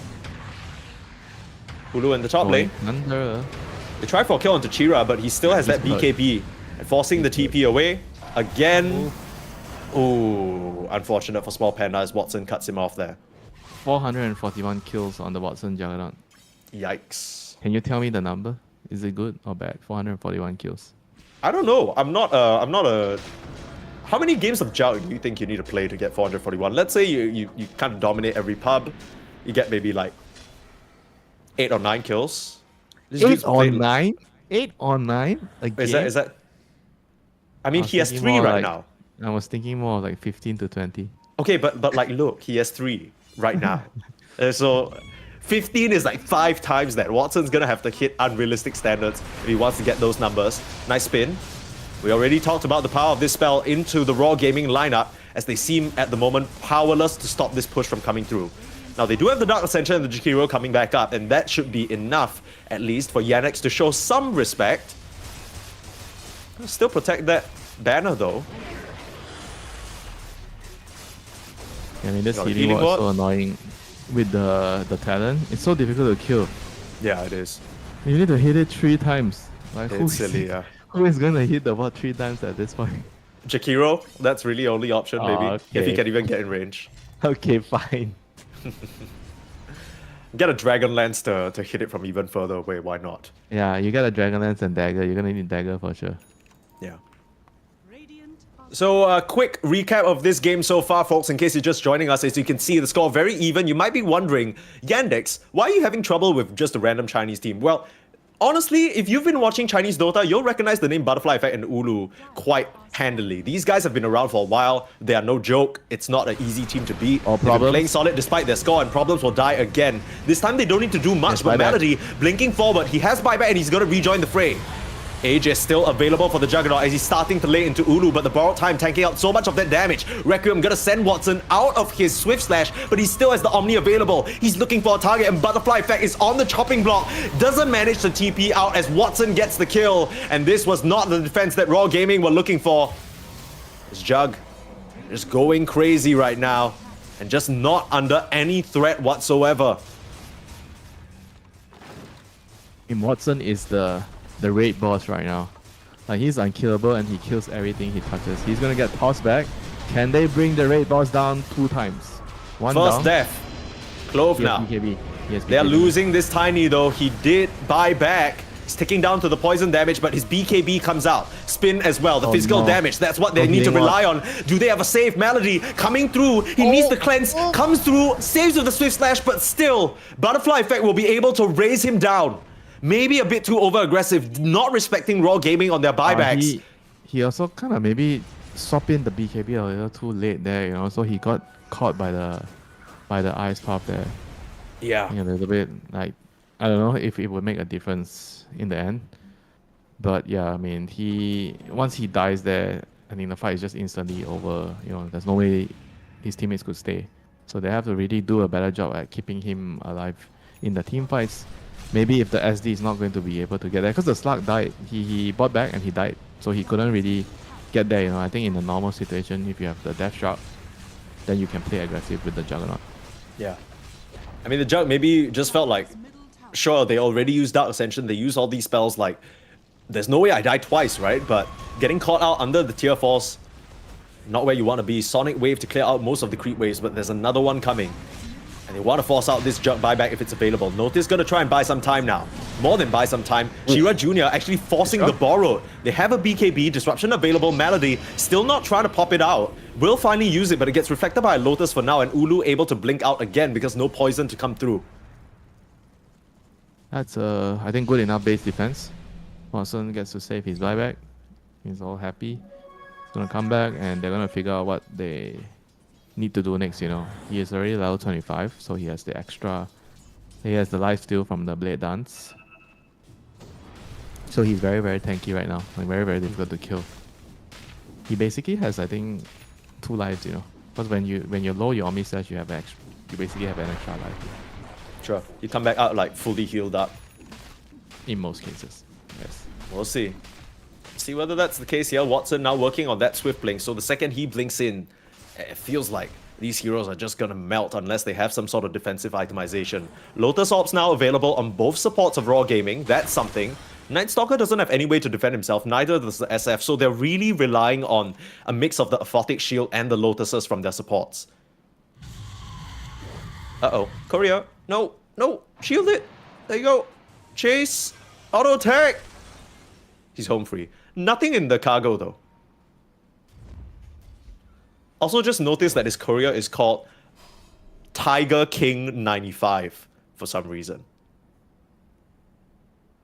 Don't know what that's about. Heart. Tiger King Heart 95. Love that.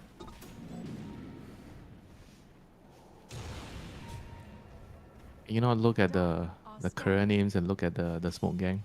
Thank you. I'm looking at the Smoke Gang right now. Okay. I don't know who they'll find though. Maybe it's just Small Panda.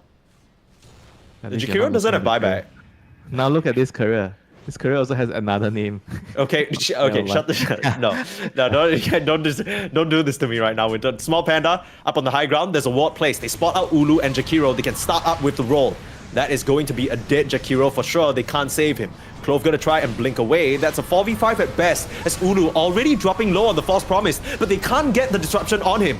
Killing off Melody, getting the support, but Butterfly Effect, he's the target. The Lotus Orb reflecting the Omni Slash. That's pretty big, and it gets Butterfly Effect off the rails. He gets the heal up completely with his Requiem, and that Lotus Orb from Clove changed everything, saving Butterfly Effect and causing the side of Yandex to almost get wiped out. And they have only 2 buybacks right now on Pango and Juggernaut, so they're gonna have the 3 cores alive. But that is, I'm not sure if that's going to be enough. Maybe they can still fight. Baden doesn't have his ulti, so if they want to go, they have to go now. Gotta keep in mind, folks, that Yandex, they have yet to even drop a map in Division 2. Up till this point, they had Saxa standing in for problems, and they've looked unbeatable so far. But in this game number 1, Raw have woken up on the right side of bed. You were saying that this is a solid team. They can bring the heat to Yandex. They are absolutely doing so right now. They'll be the ones to claim the first lane of Rax and trying to make it 2, trying to force out something. Give us a buyback. Give us a fight. We're ready to take you on. BKB available for Ulu. Borrowed time in 8 seconds. They are forcing the issue. Buyback now from Noticed. That's gonna get them a bit of hesitation from Ulu to back up towards the racks instead. They don't want to risk things with the Shadow Demon coming back up. Ulu, borrowed time available, but not gonna stick around for the second rack. Okay. 8k gold lead up now. That doesn't really mean much. It just, again, we've seen this be a problem, right? I mean, everyone remembers that TI Game 5, Arme Juggernaut, Lotus Orb, just ruining his game. No matter how much you itemize or get damage, if you Lotus Orb a target that's about to be Omni Slash, the Jug is just wasting 10 seconds of his fight. On the other hand, you're gonna get the most amazing sequence of anime fights. True. That's kind of like Jujutsu Kaisen or like Demon Slayer level animation with just lights flashing. You don't even know what's going on. Looks like there's been a fight. Clove jumping in, forcing the BKB out from Pango. Clove is in trouble. He's able to outworld Staff himself, but he's not getting out of this one. The rock will go down as Noticed looking for more. All he finds is an illusion though. The BKB popped by the Slark. They want to chase on forward, but this is risky. There isn't a buyback available on the Tiny for 1.5. They want to exert dominance around this Roshan pit area. Of course, they don't know that Roche is coming back up in 30 seconds, so they just need to kind of plant their legs here and hang on. How did that 1 kill cut the lead in half? Was the Tiny worth that much gold? I don't actually know. It was at 8. Was I? It was at 8. It was at 8. I'm not crazy, right? It was at 8, right? Then after that, It was in fact at 8. Did he lose a gem? Is that why? I'm not sure. Maybe. I think so. I'm checking the heroes now. Quick look. Doesn't seem like it, even though the Tiny has like an empty inventory slot somewhere. Maybe the That is actually gems. so weird. The kill is worth 1.2k gold. Okay. I mean, still, like, how did it go down 4k? Well, network be damned. They're trying the Roche right now. Macro Pyre to deter them, but Watson is not bothered with his nice low Math key is walk difficult, outside the right? pit. It is. Oh, here comes But the what's NS. even harder is contesting Night Stalker coming in onto Chira Jr. wants to force the BKB. Melody there with the save though. Meanwhile, Watson still working on the Roche. Raw Gaming, if you want to contest, You're you gonna need see to it. do it now. Yeah, They seeing see it. everything. They're waiting. They're biding their time. Ulu with the blink in. Trying for the Watson Requiem. gets They don't Aegis. get it. Watson gets the spin. Aegis for Ulu Watson gets now, so a shot. second life. Meanwhile, Rolling Thunder holding back the back lines. They kill off Melody. Ulu, he's trapped now, but he still has a refresher, so he can come back down and tank a bit more. Notice on the front lines, his BKB still helping him survive the Requiem that comes out. Butterfly Effect did not see the timing on that cleanly. And the Requiem to waste, Aegis for Watson, comes at the cost of one support, but that's fine. He picked up the Aegis and the cheese. Ulu got the refresher shot, and who took the banner? Somebody took the banner? Where's the banner? It looks like it's on the Slark. Okay, so they only lost the shot, refresher shot. Somehow Watson picked up all the important things. They pick up the I cheese mean- and the Aegis. The refresher shot's kinda nice, right? For this Night Stalker, 2 Dark Ascensions. That's gonna be pretty significant. It's gonna give them this big ass window to take an extended fight. We already saw how scary this Night Stalker can be, even in this later stage of the game. AC complete for him. He's working on that Abyssal Blade for himself. Maybe going to scale up to become a right-click threat.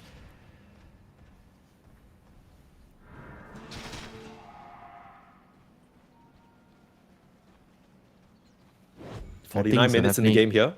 Getting very tense now. I think the Juggernaut needs to...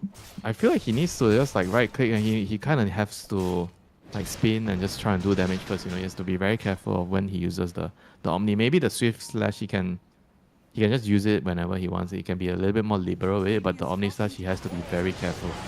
Yeah. The spin is the key here. We talked about it at the very start. The spin grants him immunity to just about everything Raw Gaming can do to him.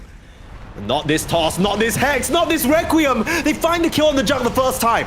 Where's the backup? Chira Jr. blinking in, Sonic Wave onto 2 while Notice bouncing around, looking at Small Panda while Ulu on the front lines dueling into Watson. They lose the Jakiro, but they have the buyback. Melody Get the she's kill dead. onto Melody. Sheng Si on the back line, another killer avalanche. There's the Omni though, that's what you want. Butterfly Effect, he's in trouble, but the borrow time gonna tank most of it. Butterfly Effect immediately buying back, but Watson, he's just gonna get chased out. Look at SS doing so much damage, and the Depth Shroud, it's just slightly off to the right.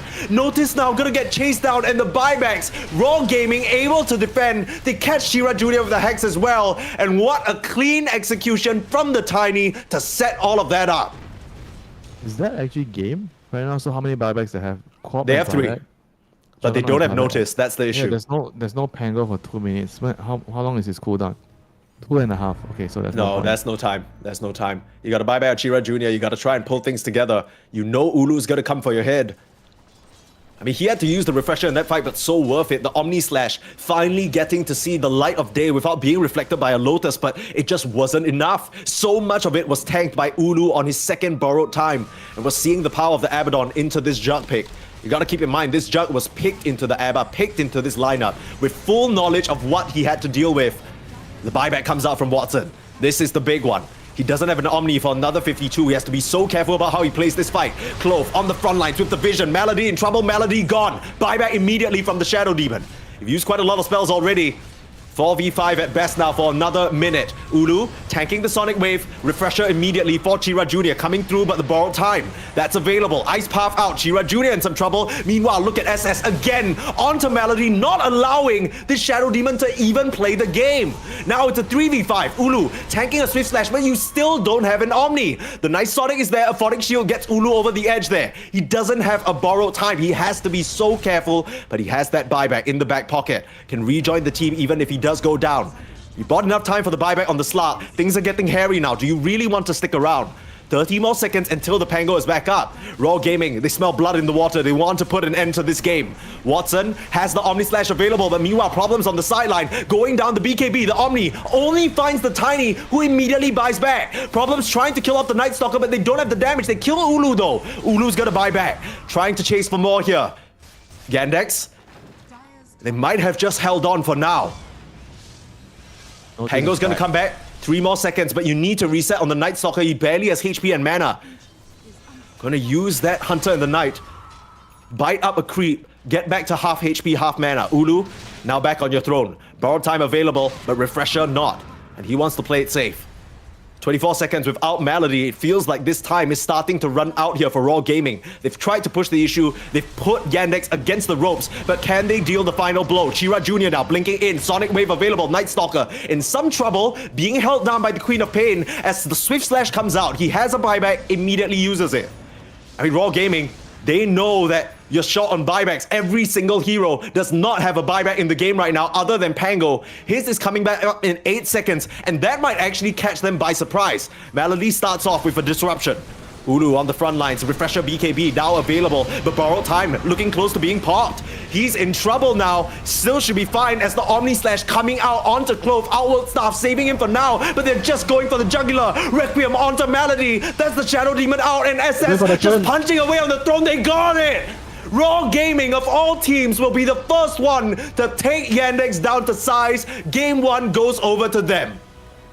What an ending, you know, just committing fully to the throne. They understand that there's no way that they're going to stop. Glyph has already been used, and just making sure that, you know, they chose the right moment to go in, right? Once the Rolling Thunder went up, there's literally no way to stop them from just right-clicking the throne there. Just well played, you know, by Raw Gaming. They definitely deserve this Game 1 win here. What a great game, honestly. Both teams going back and forth, and we're seeing the weakness of the Jug exploited at the very last moment, right? These Omni Slashers, they felt so difficult to use. You come out at the wrong time, you get feared by the Requiem. I guess in this particular case, Raw Gaming were right. Father Time did come for Yandex at the very end. And I think it does come back down to them not being able to get as much of the early game, right? Yandex, I think we're used to them feeling so oppressive with their lineup and only being Melody the only sacrifice. But this game, they slipped up a little bit more, and you know, who knows? We might see our first Yandex defeat here, even though they have secured the upper bracket for them. Must be feeling a bit shaken. Raw Gaming coming out at full power. Let's see whether they can take game number 2 after a short break.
If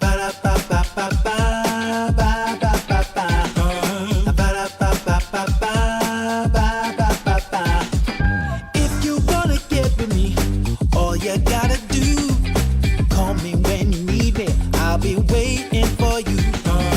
I know exactly what you want. I'll satisfy your need.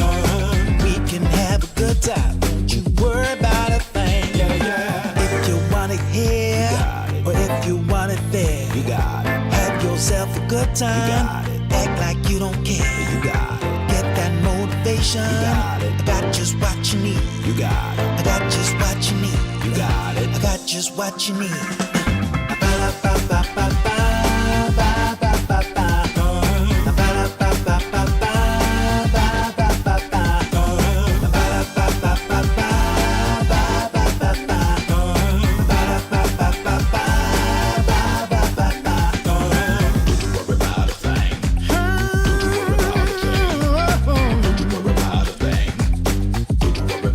Don't you know you got it, baby? Don't you know you got it, baby? If you want it here, or if you want it there, you got it. Have yourself a good time. Act like you don't care. You got it. Get that motivation. You got it. I got just what you need. You got it. I got just what you need. You got it. I got just what you need.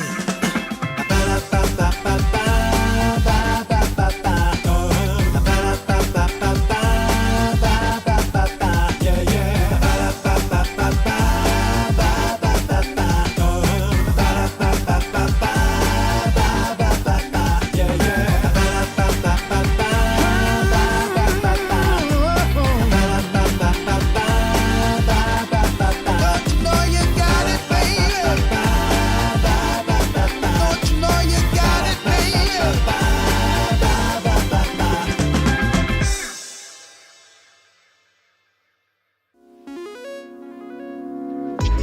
Coming out the gate with the heat. Everybody's playing in the street. We got the summertime magic in this beat. Sun is in my eye, feeling high. Only good vibes, I'm alive. And if you see me driving by, don't be shy. I'm so excited. You know just what I wanna do.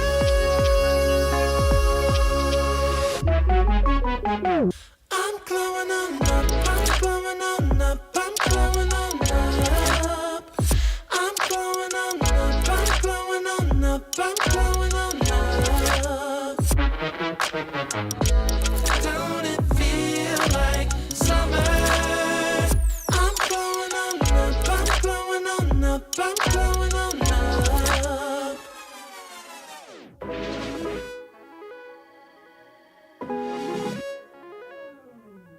Blow up, show up, soak up, aromas, float to Sonoma, roll up, Tanola, trope up, blow up, slow up, show up, get real, choke up, you're flowing, you're glowing, astral samosa, you're landing on Europa, your horns blowing, you're chosen, all the deep cuts you know it. I got the pre-glow and the post-glow, inspiration knows no boundaries where it flows, your fingertips to the globes tilt to the universe on stilts, hold on and chill.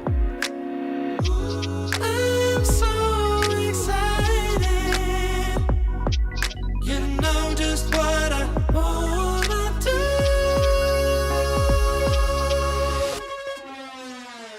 I'm glowing on up. Welcome back to DreamLeague Division 2 here, and no, people, the score you're seeing is not a mistake.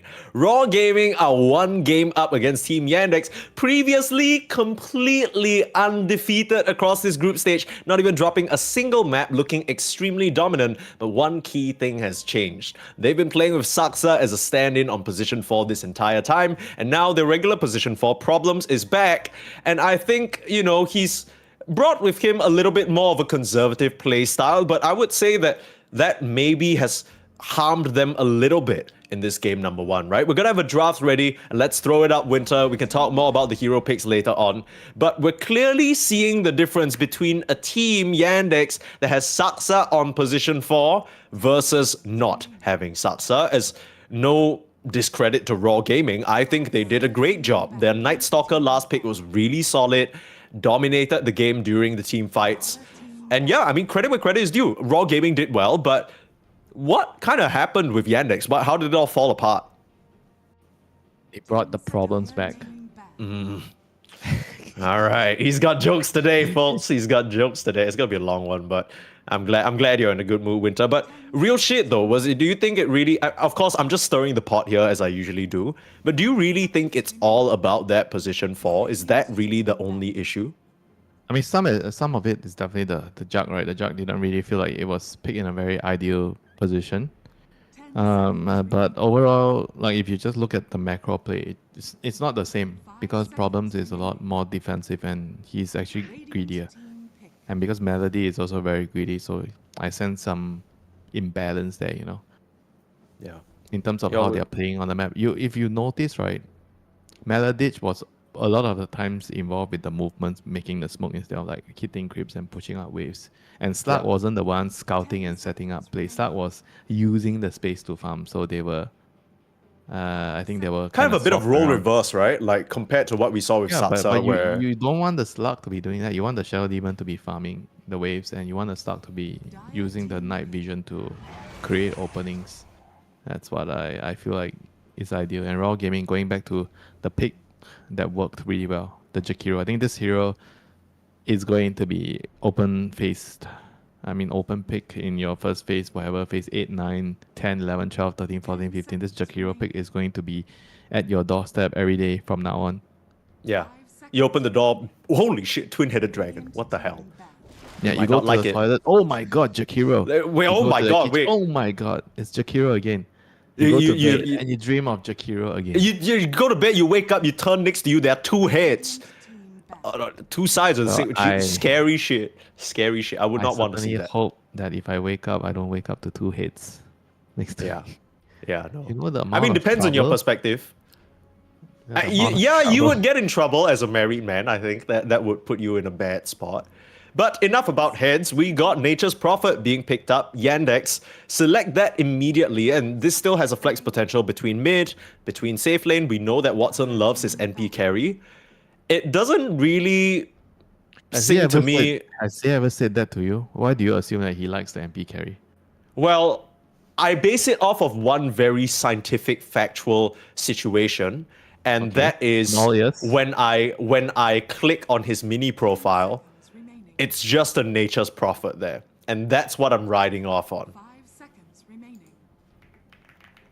Click my profile and tell me my favorite hero.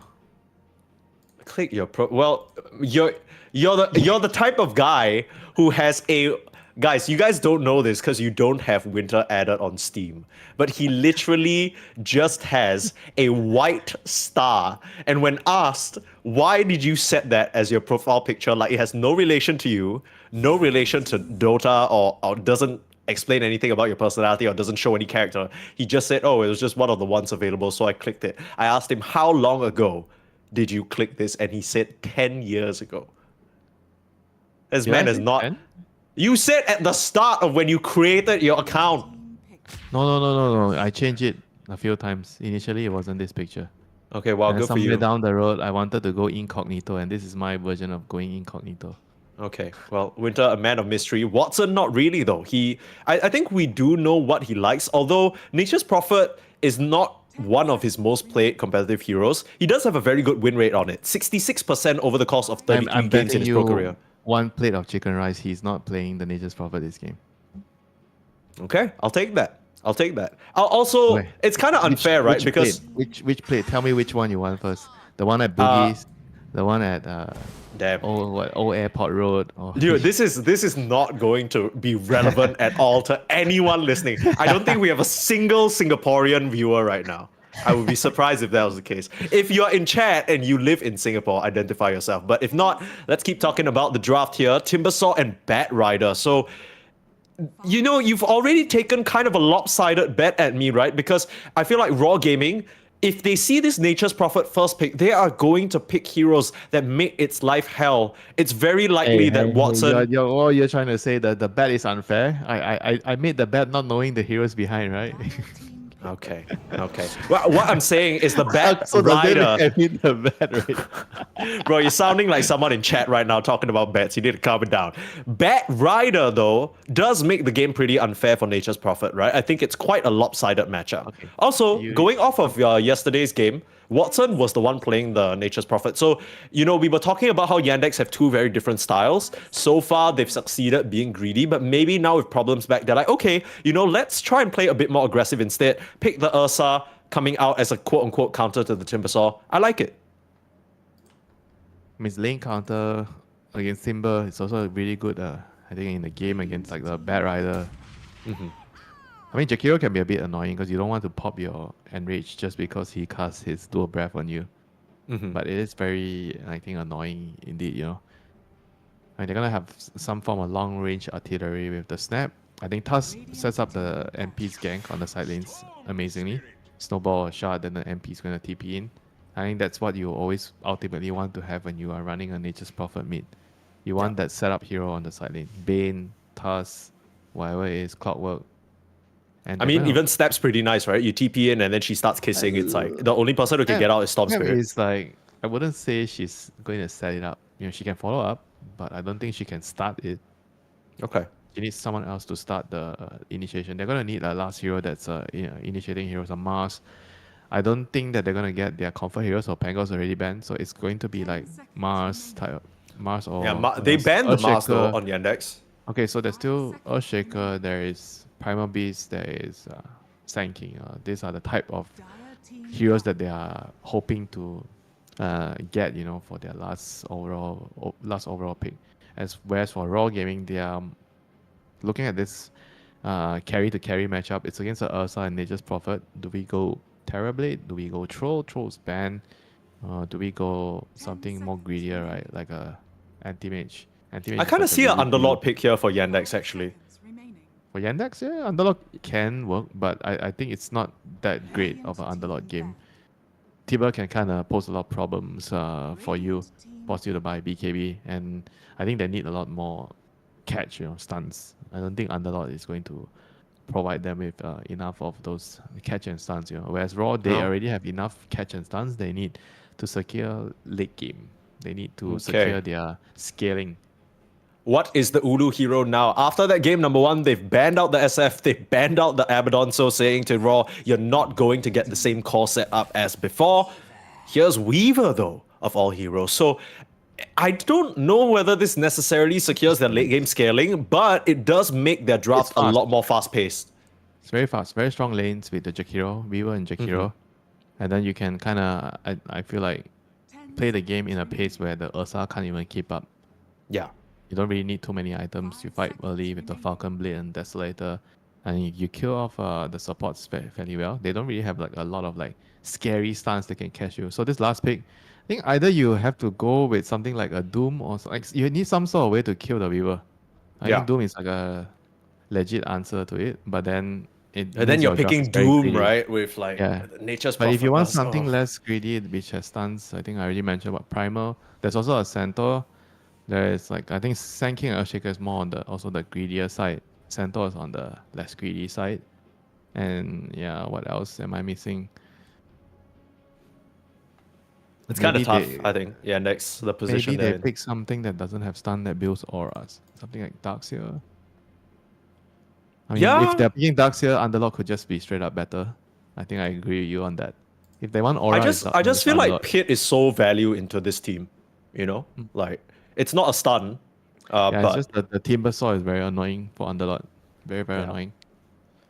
Quick look through the heroes that Notice has played recently. Mars, Beastmaster, Centaur, Pango being the big ones. He has played Doom, but not in a long time. 32 games across his career. It's a good Doom game. Like Doom. It is. Storm Weaver, it's good. Okay, go for the Axe. There's still Axe that I think this suits his playstyle a lot more. And it's more of a hero that I think hybrid. It's a hybrid type. You can build the Blade Mail, you can build the auras. I don't know which build he's going to attempt. This game is he going to do what 33 did with the Phylactery? I mean, so far we saw him play X yesterday, actually, right? When they ramped up the pressure, they did this same exact thing, Yandex. They played fast, they used Chira Jr.'s Prophet, they used Noticed X, and they went a pretty interesting build on the X. They went Blade Mail into Pipe, and that ended up winning them the game. Yeah, Blade Mail kills the Weaver, and then you want the Pipe against the Storm, Jakiro, and Bat Rider. So I think it actually makes a lot of sense this game. We might see an exact same build here, like for Notice on the X. Because he kind of needs to fulfill two purposes, right? He needs to be the initiator, number one. He needs to be like the aura carrier. So this is like one of those unique situations where you kind of need to play for the team. You cannot be greedy because you have a Nature's Prophet and Ursa on your team. So you need to be the guy that enables everything. So where does the Blink fit into all of this? Because last time we saw this build, the Blade Mail Pipe, he got it at a ridiculous timing. You got to get it after Blade Mail and then you pipe afterwards, you think? I think it really depends on how the game's going, right? If you feel like you can just keep killing, because Blade Mail is so good against Weaver. You just kill that damn bug every time. And if you're snowballing hard enough after Dagger, you will get to your pipe, I think, at a pretty good rate as well if you're getting kills. So I would say maybe you go Blade Mail, first item, and then you see how the game is progressing. Do you think you'll be able to get more kills? Like, I think if you are winning the game, you can go for Dagger after Blade Mail. But if the game is kind of like in a 50-50 state, very contested, you're unsure of what's going to happen, like you feel like maybe there's going to be an important team fight happening, then I think you get the pipe. Okay, let's see how it goes. Some voice lines coming out, both teams feeling good. Maybe Yandex not so much after that first game loss, but we've seen this team and what they can do. Yes, they were just dealt the first loss they had in this entire tournament. But if there's any team that I'm quite confident might be able to reverse sweep Raw Gaming, who are looking very solid, it's going to be Yandex. They are top of the board for a reason. High quality players, high quality team. So far, they've shown us that they can play different styles, and this is one of them, right? A lot faster on that Noticed X. Maybe we're going to see less farming, more running at you, putting on pressure. Not sure whether Raw Gaming will be able to deal with that. Is there any lineup that you like more here as we start off this game number 2, Winter? Or gaming side, I like their lineup more. Okay. I think it's all more all-rounded, whereas the Yandex side, as usual, has a greedier lineup in terms of their cores. But they do have like really strong early game supports to kind of balance it out with the Tusk and the Snapfire. They can do a lot with the support duo. And here we go. The thieves are trying to enter your base at night. What do? You exterminate them. You kill them. Get them! Kill that Bat Rider! Clove is going to go down first blood. Surely, blood grenades come out. They give it to Watson, though. He gives why is he giving a dot, bro? Dude, they threw... that was lame. Dude, they threw 2 blood grenades at him. They used everything. They were like, screw this kid. That's kind of funny. I like that. It's always cool to see a bit of personality from the players, for sure. Okay. Well, first blood for Watson. That's nice. I guess you're a fan of all chatting, right? You want to see all chatting after every kill. No, I don't. I wouldn't say that. I just think it's especially nice because, for players like the ones on Raw Gaming, I think they are victim to probably just not being very well known by the general audience. So when you do stuff like this, or when you sort of make funny plays, or you do funny little things in the game, it kind of shows people that, you're not just some nameless Chinese player. You got a little bit of sass to you. And maybe you kind of find fans that way. I mean, I know I just sort of... I am more endeared to Clove now after that little silly full stop. Like, now I think he's funny. You know what I mean?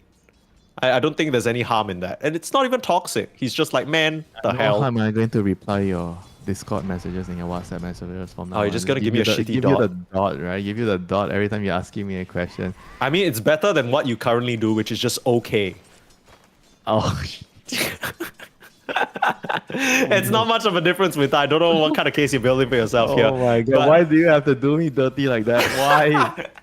That was started it, brother. Information. Oh, okay, my bad. Personal. Oh my goodness, sorry. Okay. Sorry, Winter, did not mean to offend you. Let's talk about the lanes then, so we stop divulging personal information. I think you mentioned that Raw Gaming, they can play fast, and that's why you like their draft a bit more. But what about the lanes, though? Is it kind of good for them? Because I already see Butterfly Effect being dropped to like 100 HP. Like, it's kind of a brutal beatdown back and forth in here. Sprout, butterfly effect. Oh, too fast. That was scary. Surprised to see him dropping so low. I guess the Sprout spam and the Nature's Prophet outranging him is just doing a lot more damage. But he's getting good CS, I think at the end of the day, that is what counts as a Storm. You're getting to your own levels and timing. I think as a Storm, you rarely play to pressure their opponents unless you're against a melee hero. Against a range hero, you're just trying to get your own farm. Like, you don't even care if the other guy gets levels as well, right? You just care about hitting your timings and you get the runes.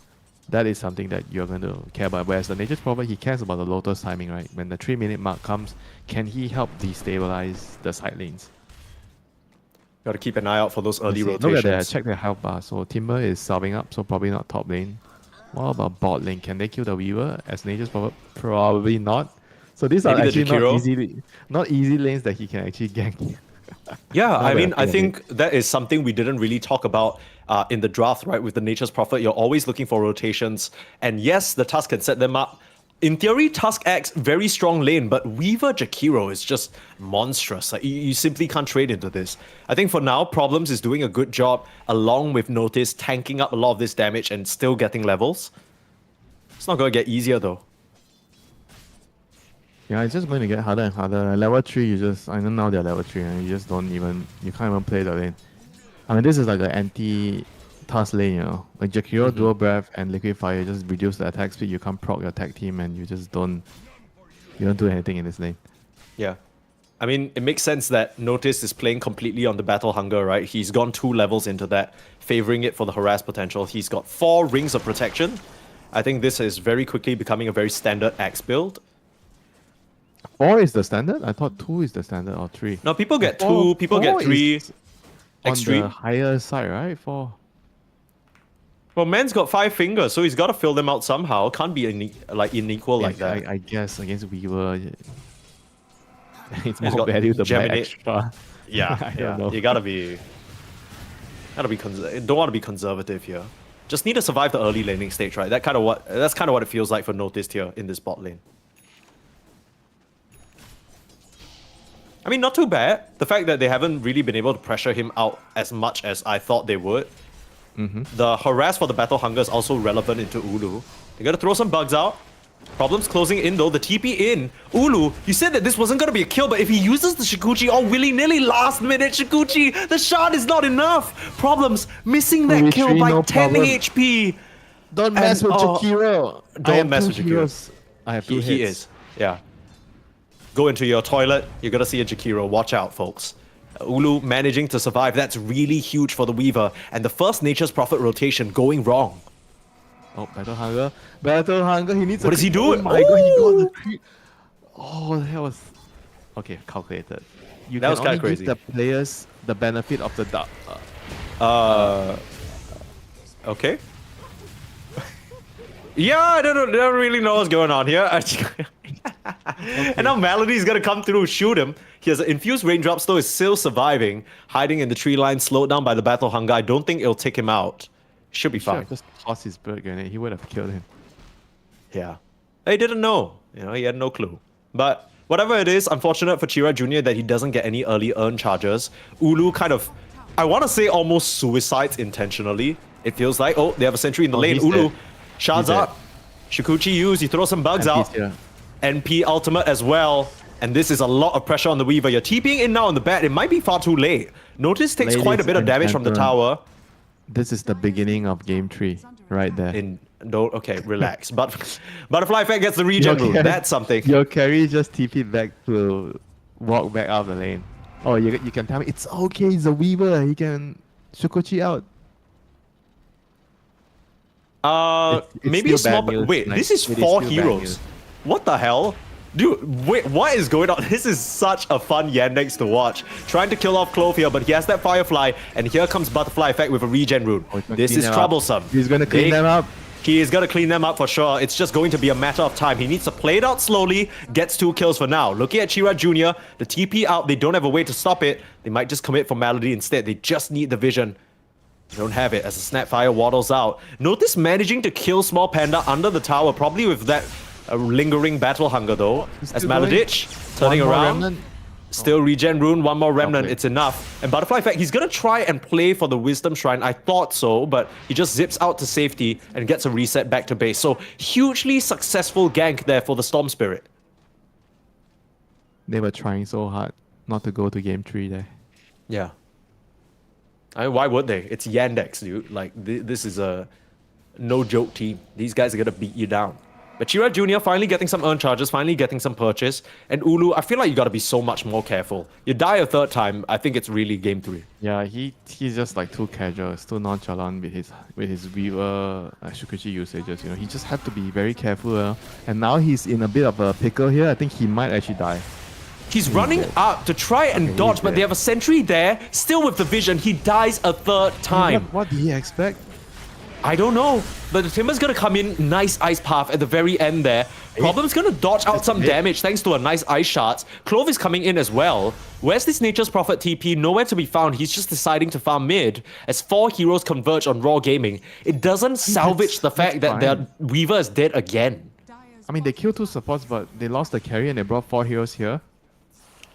The Watson Ursa is like, thank you so much for the space, sir. He gives his team a tip. Nature's Prophet is like, I can just go back to mid lane and farm. I lose nothing. And this is definitely not worth it, you know, for them to bring so many heroes down here. Yeah. Raw Gaming looking a little bit shaky compared to game number 1 in this early stage off of the back of Ulu. I think very different heroes, right? Abaddon, survivable for the fact that he's just difficult to bring down, but Weaver in the early game, you got 3 sentries across this lane. He can't Shikuchi out of shit. It's not even about the sentries, he's just using them to last hit creeps and getting in trouble. Yeah. I mean, it's also a little bit difficult, right? Because so far problems, he's been on point with the shard so far. Timber. On to Sheng Si they didn't here, land a the lot of cookie. damage. Yeah, Cookie off the mark. He still should take down to the Spirit Vessel. Last auto attack Melody will find him. So they put the Timbersaw on bot lane duty, but now 5 heroes from Yandex converging in this bot lane to put pressure on this tower. I like that move a lot. Are they back on track, Mike? That is the question. Are they back on track, you know, on Yandex here? I mean, all 3 cores are kind of on top of the net worth, whereas for Raw Gaming, Storm is the only one that's kind of having like a pretty good game. And he's going to have his Kaya plus Soul Ring done very soon, and meanwhile they get a pick onto the back. They'll try and go in onto Watson. I don't think Sheng Si can actually do enough damage through the Enrage. Nope, he can't. Yeah, I don't know. It seems like Yandex are back in form. You know what I mean? They had a little bit of a... I think a question mark game. Like, we were a little bit confused at some of the moves they were making, especially on the Slark. But now, on this task, it looks a lot more comfortable. Now, Watson, no more Enrage, being hunted down by 2 cores. Huge Nature's Prophet out, chips away at Ulu. He has to be careful. If Watson turns around, swipes him a few times, he might go down. But the Phase Boot still providing a lot of move speed. It's 3 cores now, surrounding the bear, and Butterfly Effect will get a kill. No help on the horizon, because everybody on Yandex is busy in the bot lane. He was thinking about, do I go left? Do I go right? But everywhere leads to his death. Yeah, And meanwhile, unlucky. his teammates are taking full advantage of it. They are farming across the whole map. Everyone's getting their levels, their farm. They have level 6 on Melody. So he's going to be able to assassinate someone with the Kisses soon. NP is trying to TP in to trap the Weaver. He just uses Shukuchi. They're really paying attention to every time he uses his Shukuchi. Yeah. They got a Shikuchi alarm right on their support's arm there. Every single time they hear the bug, that sound effect, right? They set a timer immediately. Beep! You know those really quick chest timers? The ones where you press it once you're done with I your turn? only have an alarm for my Midas. Oh! I didn't know you were a Okay, freak like that, Winter. That doesn't sound like you believe me. Why would I believe you? You're buying Midas? No, Yeah! never. What are you talking about? He's just making shit up. I don't think I've seen it. In fact, I've been scolded by you for buying Midas, Winter. When? Remember I when we don't- were I didn't casting the even- Passion I didn't UA even play game, any and then games you were with like, you. no, but you be watching my games like a little creep. Did I ever say don't buy Midas to you when No, after but you you- finish a game? You I lost think you've- because you bought a Midas? I think you've inadvertently flamed me. I would remember. You know what I mean? Words hurt, Winter. Okay, well, mid lane, what else is gonna hurt is this Mortimer's Kisses. Struggle to Maladich remember when. coming to try and Alright. punish the Jakiro, but in comes Butterfly Effect, looking to turn Wow, it around, what at a least make cookie. it even. Nice cookie there. Maladich might have just saved his own life. Very sharp plays coming out from the Hoodwink, the Snapfire as problems. Nice shots from him as well, just to push them away. They literally, some people say they're twins actually. Wait, what is this? Why did he just blast? In what universe they are twins? That is an old grandma, and Hoodwink is like a young. It's like a very young. There is person. there's no proof of Hoodwink's age. She could be very old in squirrel years. No, bro, no. Squirrels don't live as long as grandmas. Canonically, in the real world, yes, but in the Dota 2 universe, that could be a mystical squirrel for all you know. Let me see. What is Hoodwink's law? Yeah, I actually have no idea. I feel like when she was introduced, I was so underwhelmed because they were just like, here's a squirrel that has a bow, and I'm like, this is Wind Ranger but a furry. Like, what am I looking at? But I'm glad though, because Hoodwink is actually such a fun hero Okay, to play. let me ask you, right? If you Yeah. were an old person like me, do you think I would enjoy Snapfire or Hoodwink? Oh, that's a good question. Actually, this is like some psychoanalysis going on. It is not. It's not. It's just I'm an old person. I can't click my button, so Hoodwink is complicated. So I would enjoy Snapfire. But aiming the cookie is not the easiest thing as well. You can say the same. I for mean, I both feel of them. like arthritis also Sharpshooter. starts to set in. Oh yeah, true. Okay, like arthritis starts to set in, right? If you're old, so then like trying to aim your Mortimer's Kisses also telling hurts. That's you, more times to click. If you do an average, you ask 10 players that are older, they will tell you they prefer to play Snapfire. Support players, obviously. Actually, that would be interesting. Like that would be very interesting to run that survey. Like you kind of just poll all the old school position 5 captains like Puppy, Kuro, you know, those guys who've been playing for a long time. I bet Ogre would be at the top of the list. I feel like most of the time when I see Ogre Magi, it's just picked by like Puppy or like some of these other older captains like Soneko. It's quite funny. Just because you enjoy a couple of games of Ogre doesn't mean everyone else does the same. Okay. Well, I think Ogre, have I told you the strat with Ogre? I've seen some what's the teams do it. what's the So strat? you take learning curve. Did I Yeah. tell you this? So you tell your carry not to come to the lane and you just set the first level so you get level 2, then you can 1v2 the opponents. That I'm surprised of. Okay, Yeah, that's I'm not actually telling you to send the carry to jungle so they just like go and get. no, like they just stay out of like maybe EXP range or no, they start in they the go top try lane. lane Or, first. Let's try Okay, to okay. somewhere else. like and you then pick like return a Chaos Knight or Weaver or something that can influence a kill or something like that, right? Ideally it'd be a stun, so you can do that. Oh, that's cool. Okay, I will try that. And No, probably get don't try reported. that in your games. Nobody's going to. Nobody's going to listen to you. Okay, well, there's no harm asking very nicely. As top lane, Ulu making a very aggressive play with Butterfly Effect nearby. So far, the game has been pretty chill. Ulu has not died in a bit, but that might change. Axe they coming in with the got Blink him. reveal. God damn, notice. Right in the nick of time, right place. And Butterfly Effect gonna try and claim something as well, but now he's up to the high ground, and he's gathered a lot of galvanized stacks that he doesn't want to lose. Luckily, has enough mana to get out. Timber TPs as well. I mean, Yandex, so they have far- shown no hesitance of bringing like every single hero to these fights. I mean, so far, the Storm is the one saving every fight, right, for Raw Gaming. Like, Yeah. He's been getting majority of the runes. He's been having a good start of the game.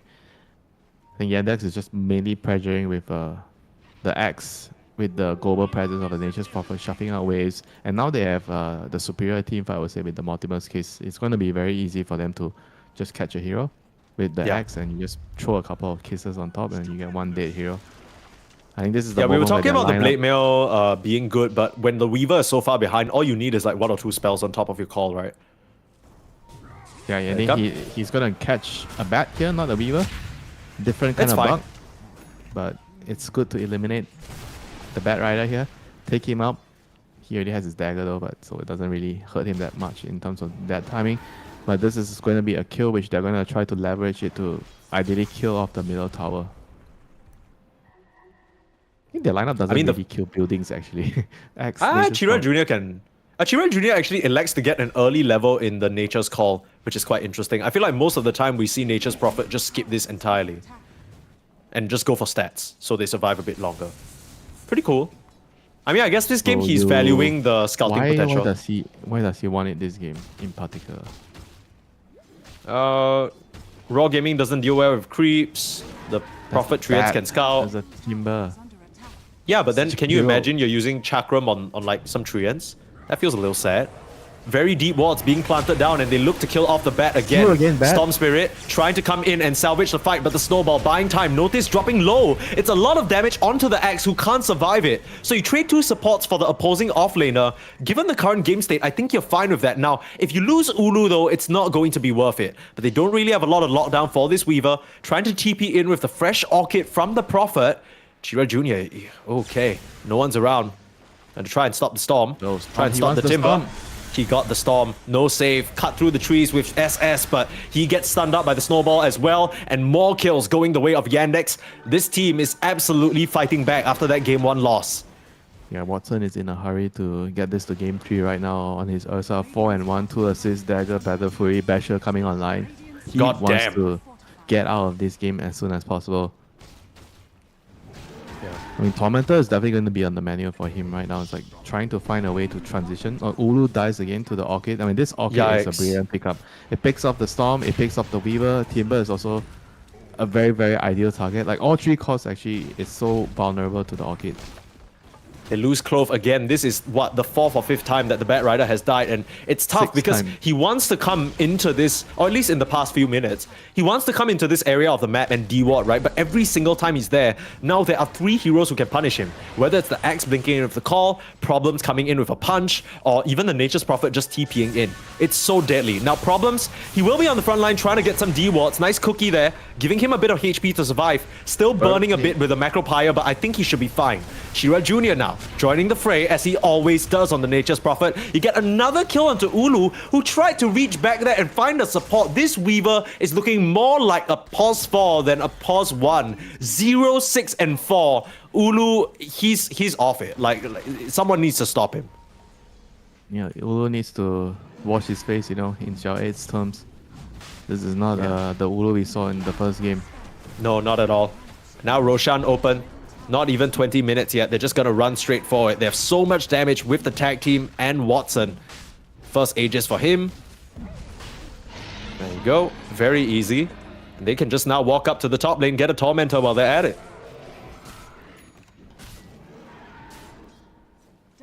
Shot already complete for Noticed. He is pretty farmed here on the Axe. And he's not even the top net worth core in his team. Still 2k ahead of the Weaver though. This was a hero that we were talking about was supposed to be so fire in the lane, right? You got the Jakiro, you got the Weaver, you're supposed to make this Axe's life hell. He ends up being the one killing you multiple times. Instead, they bring the numbers over and over, and this guy, he is struggling with a capital S. If you're behind as Weaver, this is it's gonna feel so bad. You know, this is not a hero that can play from behind. Yeah. I mean, this game is gonna, you know, likely be over very soon. I think they're gonna probably try to, you know, take 1 or maximum 2 more fights. I mean, you can't just play the game with the Weaver being this far behind. You know, you have to try to. They're gonna have to try to fight at some point. I guess the BKB on Storm is gonna be the time where they decide, okay, we have to do this or we just call GG. You know, like they have to try something at the BKB timing, and they just have to. I think the best way to win the fight is they have to wrap around and kill the snap first. I think you need to eliminate the backliners. Yeah, either with the Storm or the Bat, you just kill them, and you try to use the Timber in front to like kite them around, right? You ensure that the fight gets dragged around with your Weaver Shukuchi around, the Timbers like chaining around. You try to waste their initial spells, you know, try to dodge a bit. Like if it's a long fight, I think they have a good chance, still a good chance of winning. But if it's a short fight, Ulu in trouble. Gonna get caught by Problems. He already used that time lapse and a beautiful shot. Oh, Problems. Definitely redeeming himself from that game number 1. I mean, that slug performance was not ideal, but on this task, he's been setting up big time. Maladich getting 2 kills for free on Butterfly Effect and Small Panda. Raw Gaming tried to make a move while their Weaver was caught out, but it's against a Prophet who can TP anywhere on the map. And the fresh basher from Watson being put to use, a monster kill streak now for the Nature's Prophet. It does feel like this game is over already, Winter, but Raw Gaming, they're not tapping out just yet. Maybe they think there's one more fight they have in them. I mean, after all, they haven't really even been able to use this Storm BKB just yet. And the fact that they just initiated with Ursa and they killed the Storm is just so demoralizing. You got a bash and then the Standfire follow up with a cookie after the bash. 15k gold lead now for Yandex. This is looking more like the team we've come to know and love. Top of the leaderboard for a reason and showing their resilience there after what was quite a back and forth tight game 1, ending up losing the way at the end.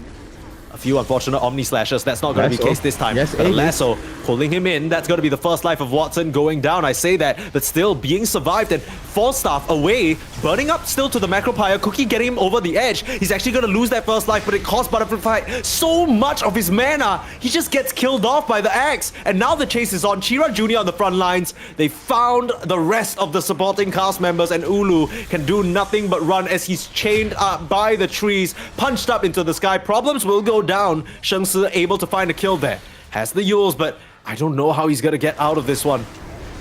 I mean, the trees all around him. This is his worst nightmare. GG is called as it's a final team wipe here. Yandex, they even the score and take us to a game number 3.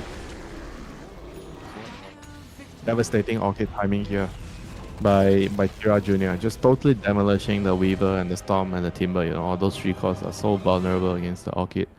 Yeah. And well played, you know, by the Axe and the Tusk as well in the beginning of the lane, like totally, you know, destroying the Weaver in the lane with some backup, of course, from the Nature's Prophet and the Snapfire coming through the gate. But Ulu just didn't really play well, you know, from the start, you know.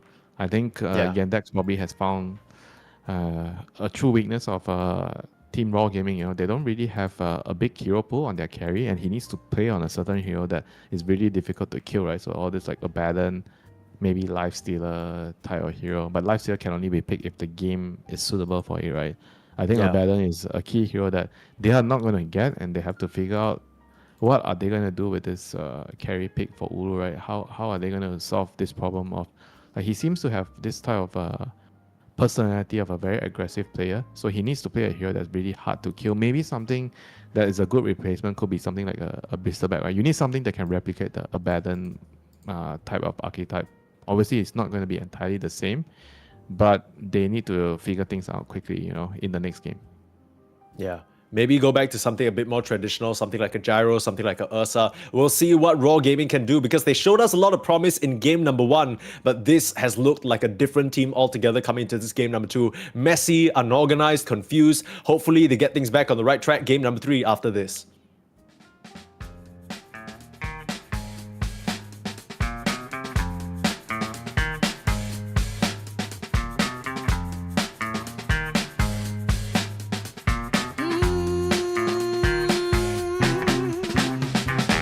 How I used to be was so good for me.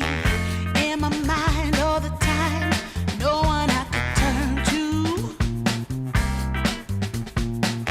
Now that I can see your love has set me free. You came along, made me strong. I've waited such a long time, and I just can't believe in this new love I have found. Yeah, don't want it to stop when you know you got a good thing that makes me feel fine. Ooh, wherever it leads me, you know it's all fine.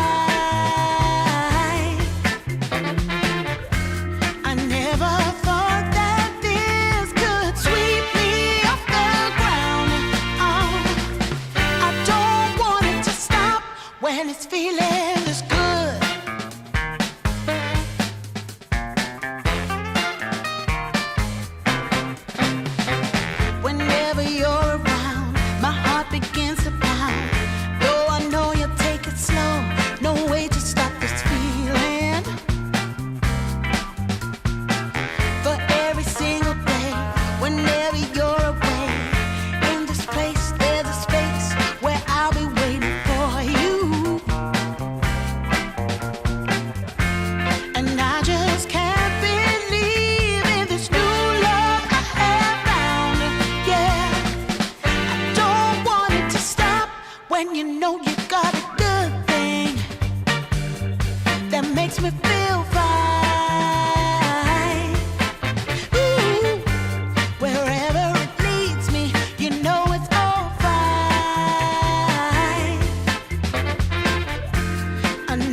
this feeling is good. Feeling is good.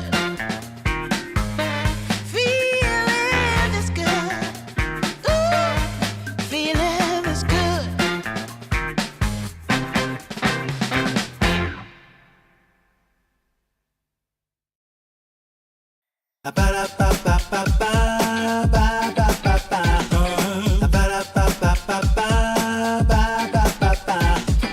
If you wanna get with me, all you gotta do, call me when you need me. I'll be waiting for you. I know exactly what you want. I'll satisfy your need. We can have a good time. Don't you worry about a thing. If you want it here, or if you want it there, you got it. Have yourself a good time. Act like you don't care. You got it. Get that motivation. You got it. I got just what you need. You got it. I got just what you need. You got it. I got just what you need.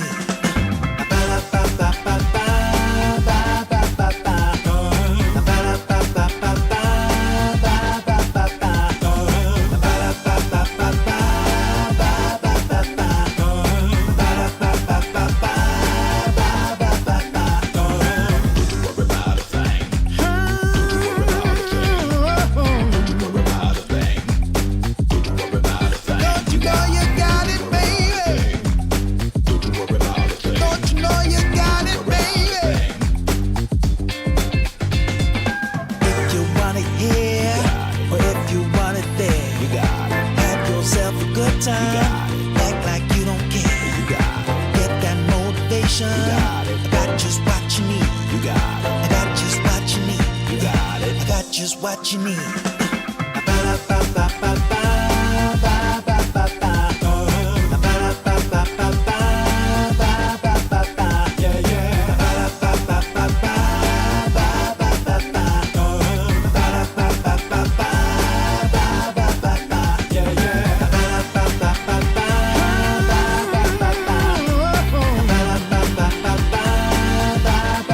Don't you know you got it, baby? Don't you know you got it, baby?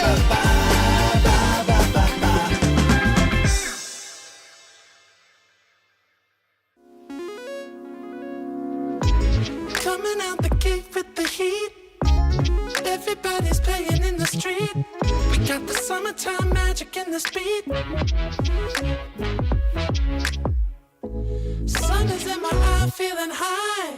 Only good vibes, I'm alive. And if you see me driving by, don't be shy. I'm so excited. You know just what I wanna do.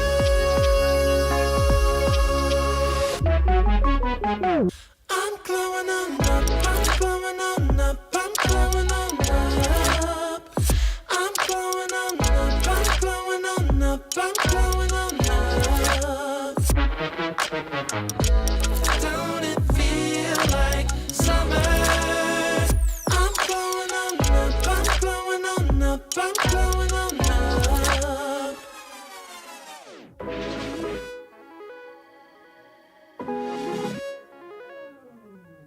Blow up, show up, soak up aromas, float to Sonoma, roll up to Nola, trope up, blow up, slow up, show up, get real, choke up, you're flowing, you're glowing.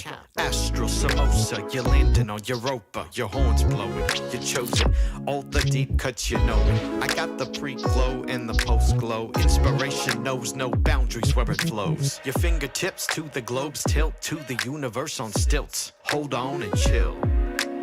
I'm so excited.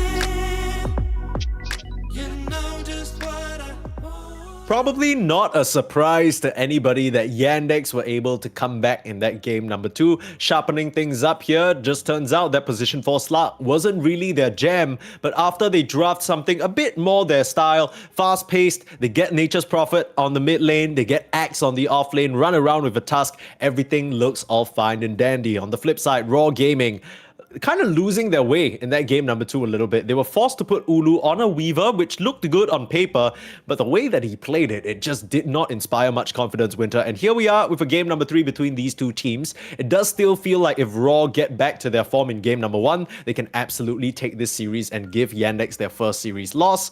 But I'm not too sure about that. You were mentioning how Yandex, they seem to have found a weakness. I mean, it depends on if they can find a solution for this. I think the hero pool is definitely a concern for Ulu. Like, what is he going to play if he doesn't get his Abaddon? I'm looking at the heroes and trying to find a similar hero that can maybe replace the Abaddon. I mean, I can come up with Bristleback.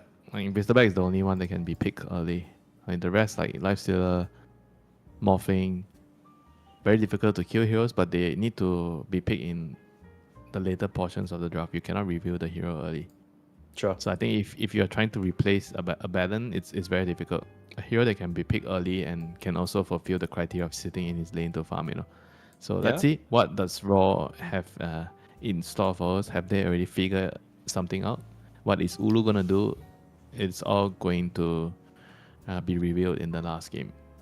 All right, let's put the draft on, folks. Let's find out what Ulu's going to be on, because that seems to be the question of this draft. In his previous games, other than Abaddon, other than Weaver, he's played quite a bit of Gyrocopter, played some Terrorblade, TA, Lifestealer here and there. So that's kind of something he might go back to, although those were also games that Raw did not look the best in. They lost quite a bit on the Gyro, they lost quite a bit on the TB and the Lifestealer as well. So we'll have to see. For now, Raw Gaming still banding out a lot of the summons heroes. You take out the Nature's Prophet so Yandex can't play quite as fast. I like that decision. Meanwhile, Yandex, it seems like a lot of their focus is on this mid lane. They take out SF, they take out Puck. Wouldn't be surprised if this is setting up for some sort of a Queen of Pain pick for Chira Jr. again.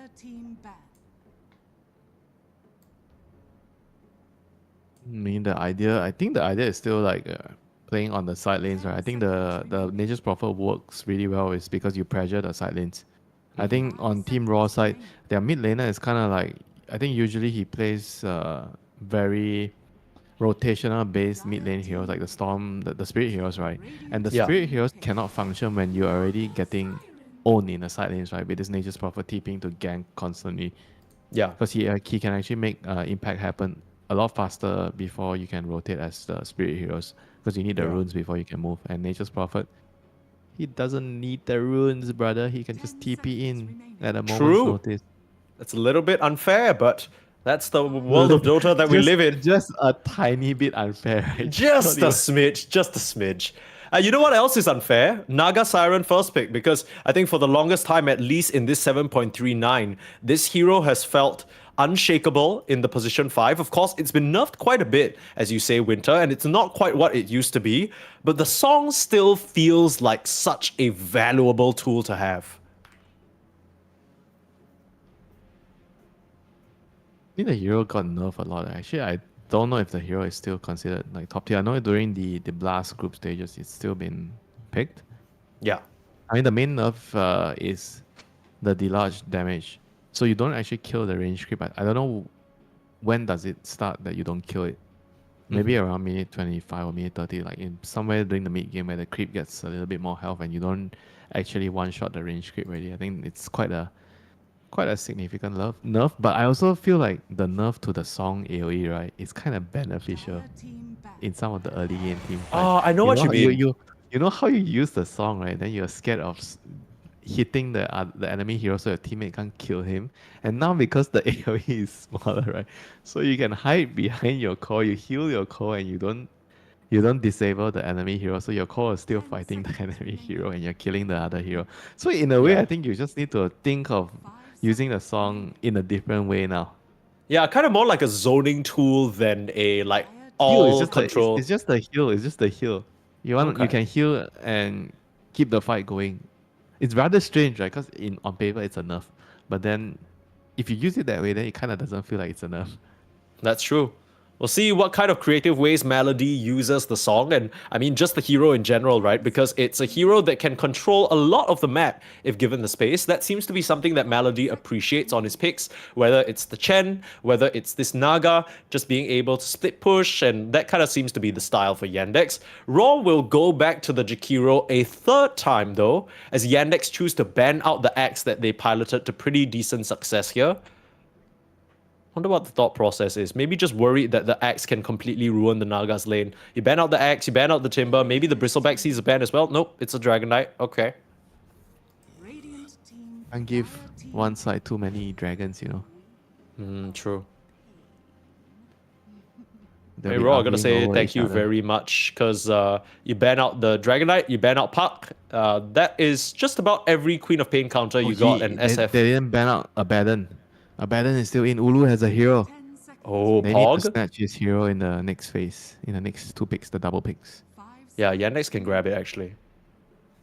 Yeah, they actually should. It's Abaddon against Jakiro and Corp. They should pick the Abaddon now. Go Abaddon. Come on! You can do it, Yandex. Take the hero away. But that's the problem with Yandex. Watson's hero only comes out right at the end. That is the formula. Do you change your formula in the middle of the game? I mean, can't they just run this Abaddon on the position 3? If they really wanted to just deny Ulu, right? I mean, Notice has I mean, showed they that could.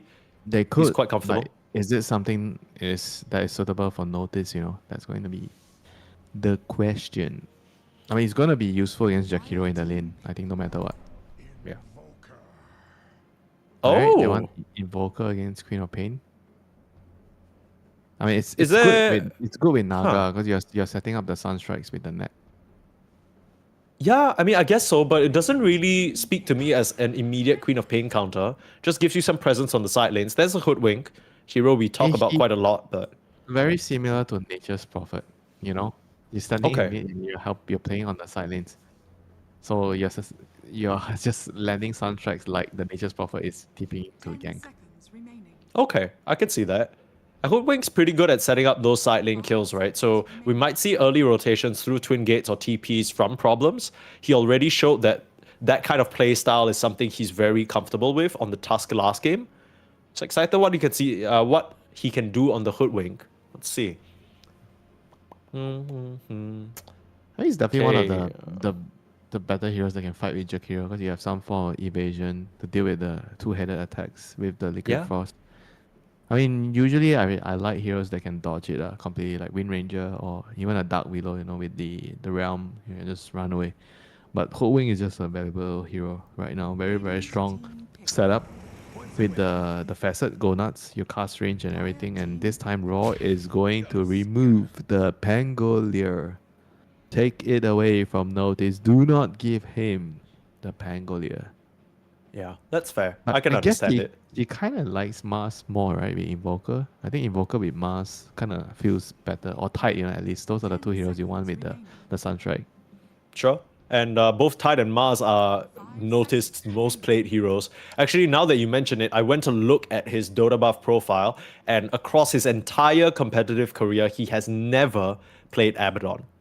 So I guess that's kind of the hesitation for Yandex, right? They not don't want to his switch out their type of formula. heroes. Yeah, it's not his type of hero. I'm thinking like he's gonna play like some Mars.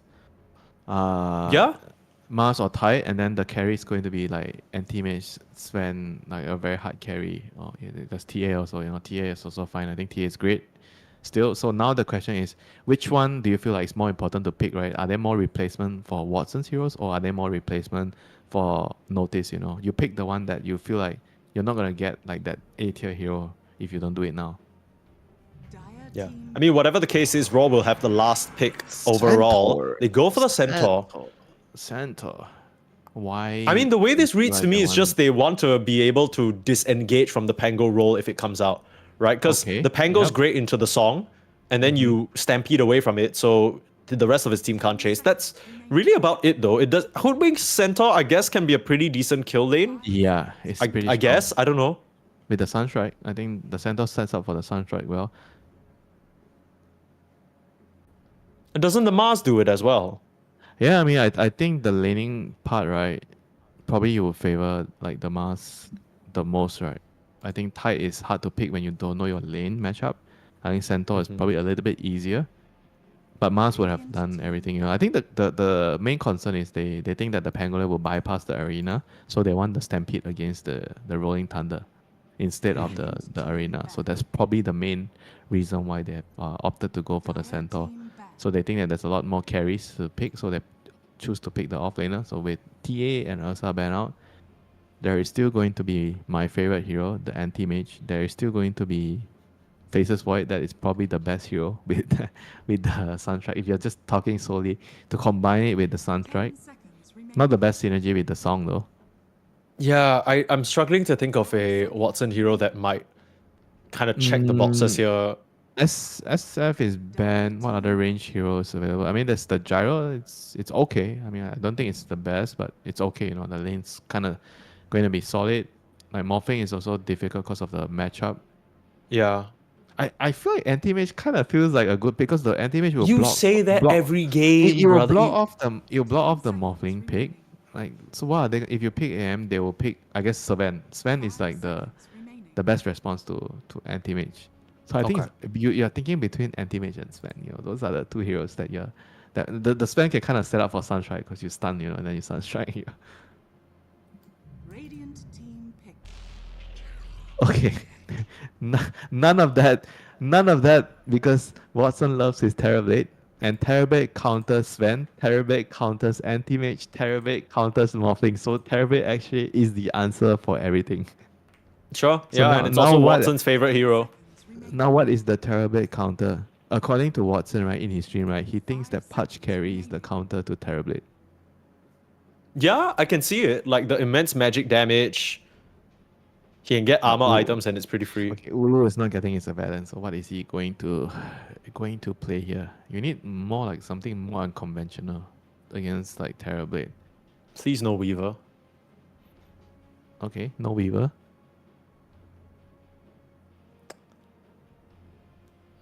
Yeah, the gyro sucks. The morphling is kind of ass. They need something to deal with all these illusions. You know, there's like gonna be Naga and DP illusions.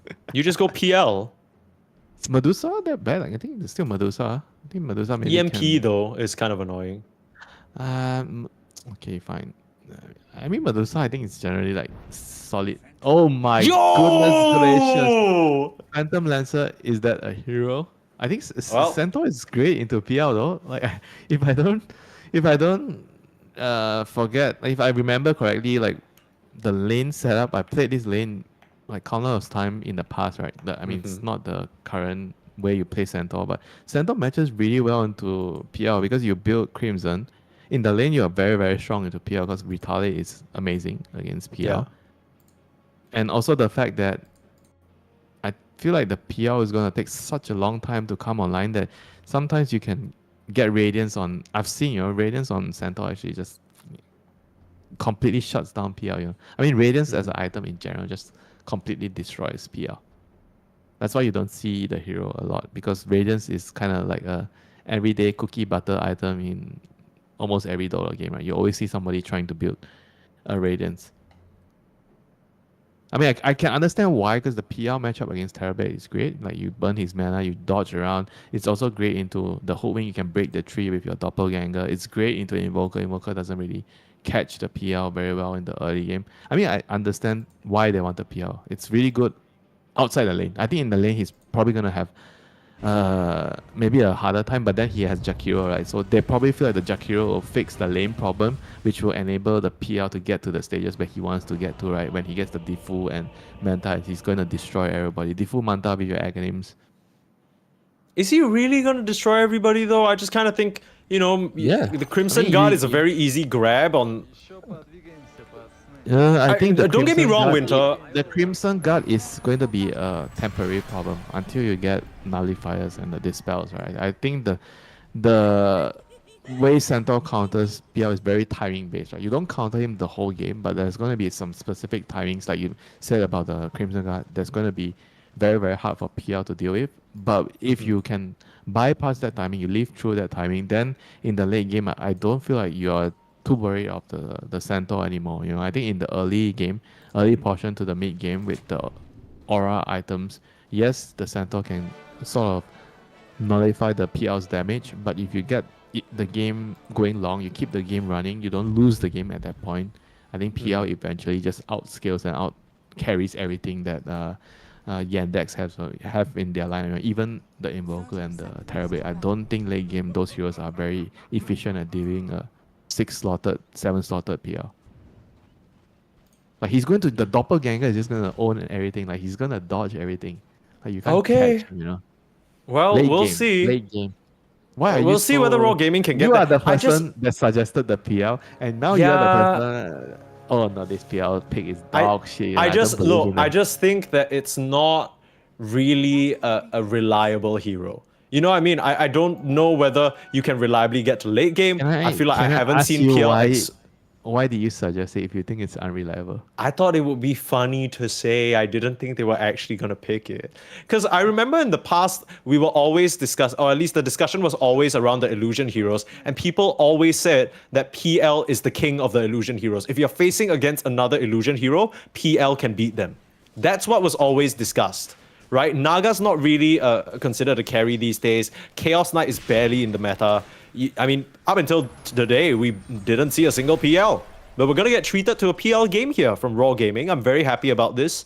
But I just, as somebody who likes to cheer for the underdog, Raw Gaming obviously are the team on the back foot right now, momentum-wise.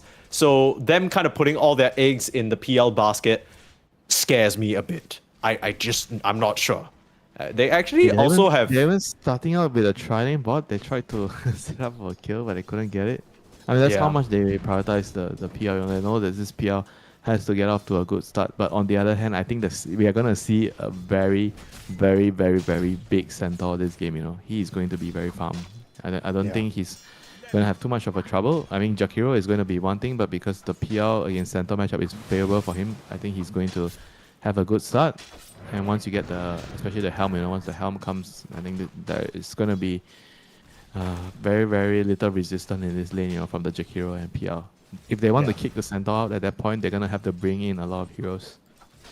Yeah, I think Butterfly Effect has to make that rotation, but you mentioned already that that's kind of his play style, right? Butterfly Effect traditionally has always liked to snap up as many runes as he can, try and find those level 6, level 5 rotations, get his side lanes off to a good start. Meanwhile, Chira Jr., on this Invoker, gonna look to counterplay that with early Sunstrikes, right? Similar to the Nature's Prophet, you can already start contributing to these skirmishes, but just not with your physical body, maybe just with a bit of aerial support. It's important to defend the mid tower. I think with all these heroes, right, the Nature's Prophet, the Invoker, you kind of just sit in your lane and you can defend your tower. Like compared to the Co-op, the Storm, those are heroes that you want to move around. So sometimes you take bad trades when you're moving around. I think the mid meta has kind of slowly been moving away from this spirit rotation. Not that it's completely unplayable or anything like that, but you are starting to see players prioritize different kind of heroes because the game is evolving, right? With the map change and everything, you do not want to move away from the mid lane as much on the core hero. You want to be sitting there, you want to support to stack and farm the ancient. You get your level from the stacking, basically. Yeah. Okay. Well, it's a pretty quiet early game so far. No major shenanigans on either side. We haven't really started all the side lane skirmishing just yet. Kind of maybe expected a bit more from this safe lane duo, like the Jakiro put on a bit more pressure, but now noticed he's already picked up his Ring of Health.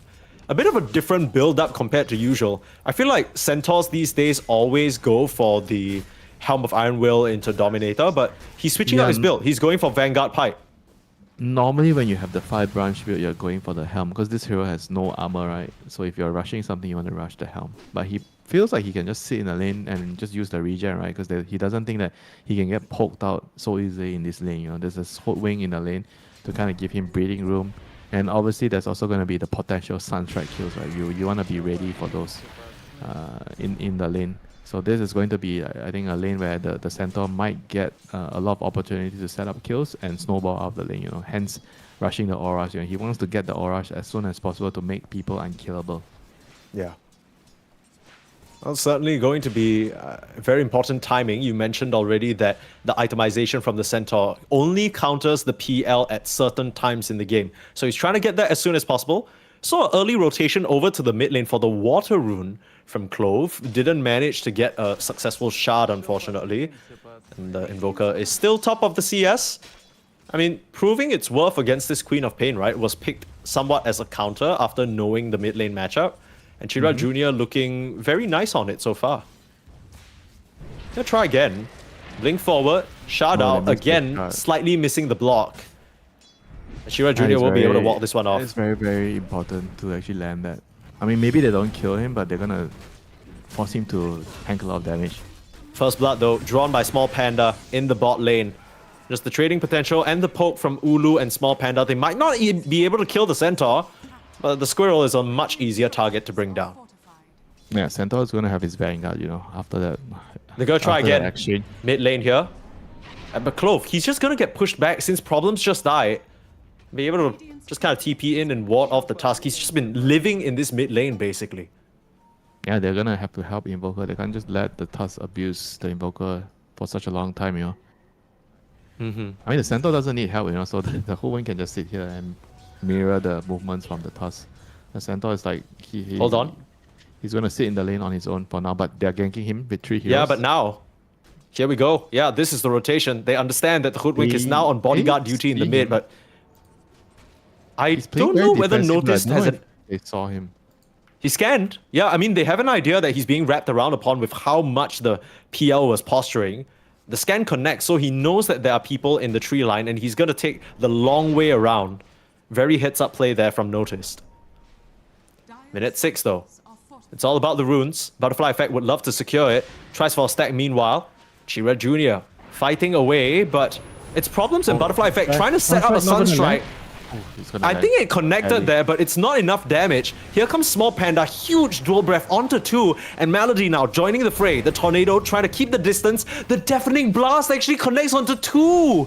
That's so clean coming out from the side of Yandex, and Invoker surviving through it all because of his build. A crown and a helm of Iron Will. Even with the magic damage, you're not cutting through that. And Yandex managed to get a huge win in the mid lane. Oh my god, Mike, he gets a regen after that. This is... It's over. Icing on the cake, man. It's more than an icing. That might just be a whole new layer of cake. That could be an ice cream pint on top of your cake. What are we looking at? Sunstrike top lane? He just casually harassed the Pango with a Sunstrike because he had a regen. That's pretty badass. Okay, I respect that. Chira Jr. putting the screws on them and finish the Helm Dom at the 7-minute mark. Very, very happy about that from your mid lane Invoker. I guess that's why the Centaur didn't feel the need to get it, right? Because you have the Invoker who can get the creep anyway. Now Melody, he tries for his typical play of contesting the 7-minute Wisdom Shrine, but I think he's gonna go down for it. Clove, very smart, saving that snowball for the very last moment there. Stampede, that seems to be setting up for a kill onto Ulu in the bot lane between Problems and him, but Ulu's still a very big one charge, and also the Lotus coming in. The creeps will unfortunately block off Yandex. Oh, Melody, still juking around. Is he gonna manage to TP out? Wow, he survives, man. How? No clue. How? Just no idea. How? The man is a magician, man. Yeah, Melody difference. What can you do? Meanwhile, Small Panda finally comes through to help Ulu out, so the Phantom Lancer able to resist the pressure a little bit. Big stack being set up by Problems here in the triangle. I kind of want to see the... I kind of want to see the Centaur buying a Radiance at some point. Oh, yeah. Chira Jr. though. Nice Sunstrike onto Clove.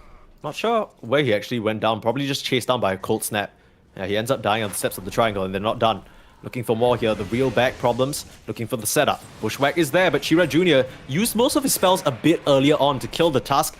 Beautiful Wild Wing Ripper back. Tornado back into the clutches of the team, and Problems will get that kill. I mean, at this point, Yandex, it just feels like they're outdoing Raw Gaming in these 3v3s over and over. I don't know whether you can come back and keep fighting. In their support duo is just, I think, very dynamic right now. With I think it's mainly the Sunstrike, because they both can set up for the Sunstrike. Yeah. I think that's like the main problem right now. The Tusk and the Jekyll, they're not weak, you know, but they're just getting out DPS because of the Sunstrike. And obviously, the other reason is the helm. Having the helm in the mid lane means you're gonna win all those rune fights with the extra creep at your disposal. So I think these are all the small little things that is tipping the favor into Yandex's favor right now, which is kind of not really solvable, because your heroes are just not helm heroes. This is just how your heroes are going to be played, and they're going to be moving away from the mid lane. They're going to try to focus more on the side lanes. Tusk is going to find the Naga here, forcing an illusion. But guess what? There's a Jakiro in the pool. Jakiro's going to put out some damage, but the Tusk goes down first. So the EXP trade at least going the way of the Terrorblade and the Naga, forcing out the Rolling Thunder defensively. That's got a sting though. I was just about to say Sheng Tzu was able to get that kill without using the ultimate, but he needs it to escape, and that is painful stuff. Yeah, in the meantime, the PL is like pushing and pressuring the tower. Centaur is not really there. He has to go back to base. So the tower's going to tank some damage.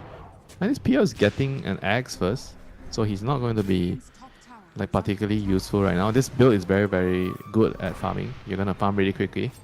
Yeah. Clove again, just level 3 on this task, not finding much action. He's just dead again. Now, he will trade for Melody, and I guess that ends up being fine because at this point, his life is not worth a lot, right? And Melody's the one who gets the last hit. So Butterfly Effect gets a kill in his pocket. Yeah, this is not good for the Tusk. Wait, the Tusk is level 3? He's level 3. He's level 3. At 10 minutes, yeah. Did they lose the Wisdom Shrine or what? Like, how is this? I don't think so, actually. Let me. They got the shrine, right? I remember them picking up the shrine. Yeah, Clove picked up the shrine, yeah. But how is he? He picked up the shrine, he's level 3? He's eating shit, yeah, I think so. He just hasn't gotten anything on the map. He's left Sheng Tzu in the top lane very much to his own devices. He spent most of his early game at level 2 trying to chase the Invoker through the mid lane. He tried to contest for runes. He was still level 3 at that point. Got killed like 3 times.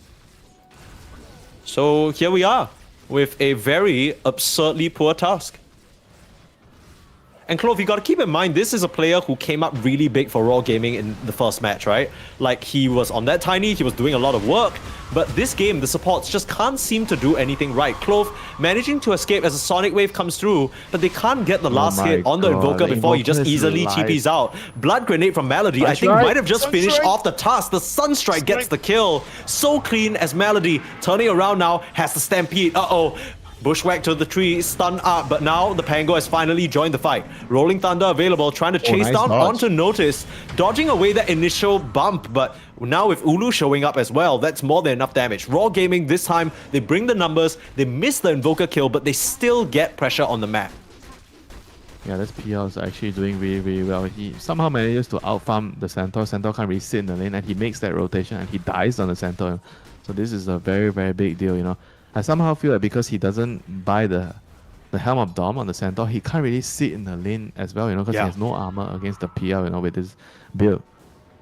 So I think that he's definitely maybe considering that his actions might not have been the best, to skip the Helm this game, And right now, Watson, he is here. He wants to take the tower.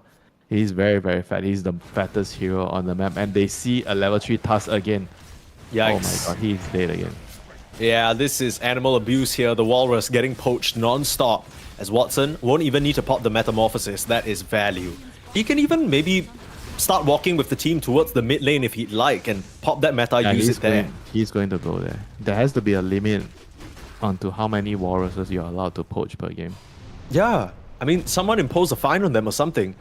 I mean, Watson's not even here yet, but look at how low Chira Jr. has this tower. It's basically gone. Watson doesn't even need to come over. They've got the tower already. So all 3 tier 1s, Watson's on a tier 2. They got illusions galore just pushing out the side of Raw Gaming from this area.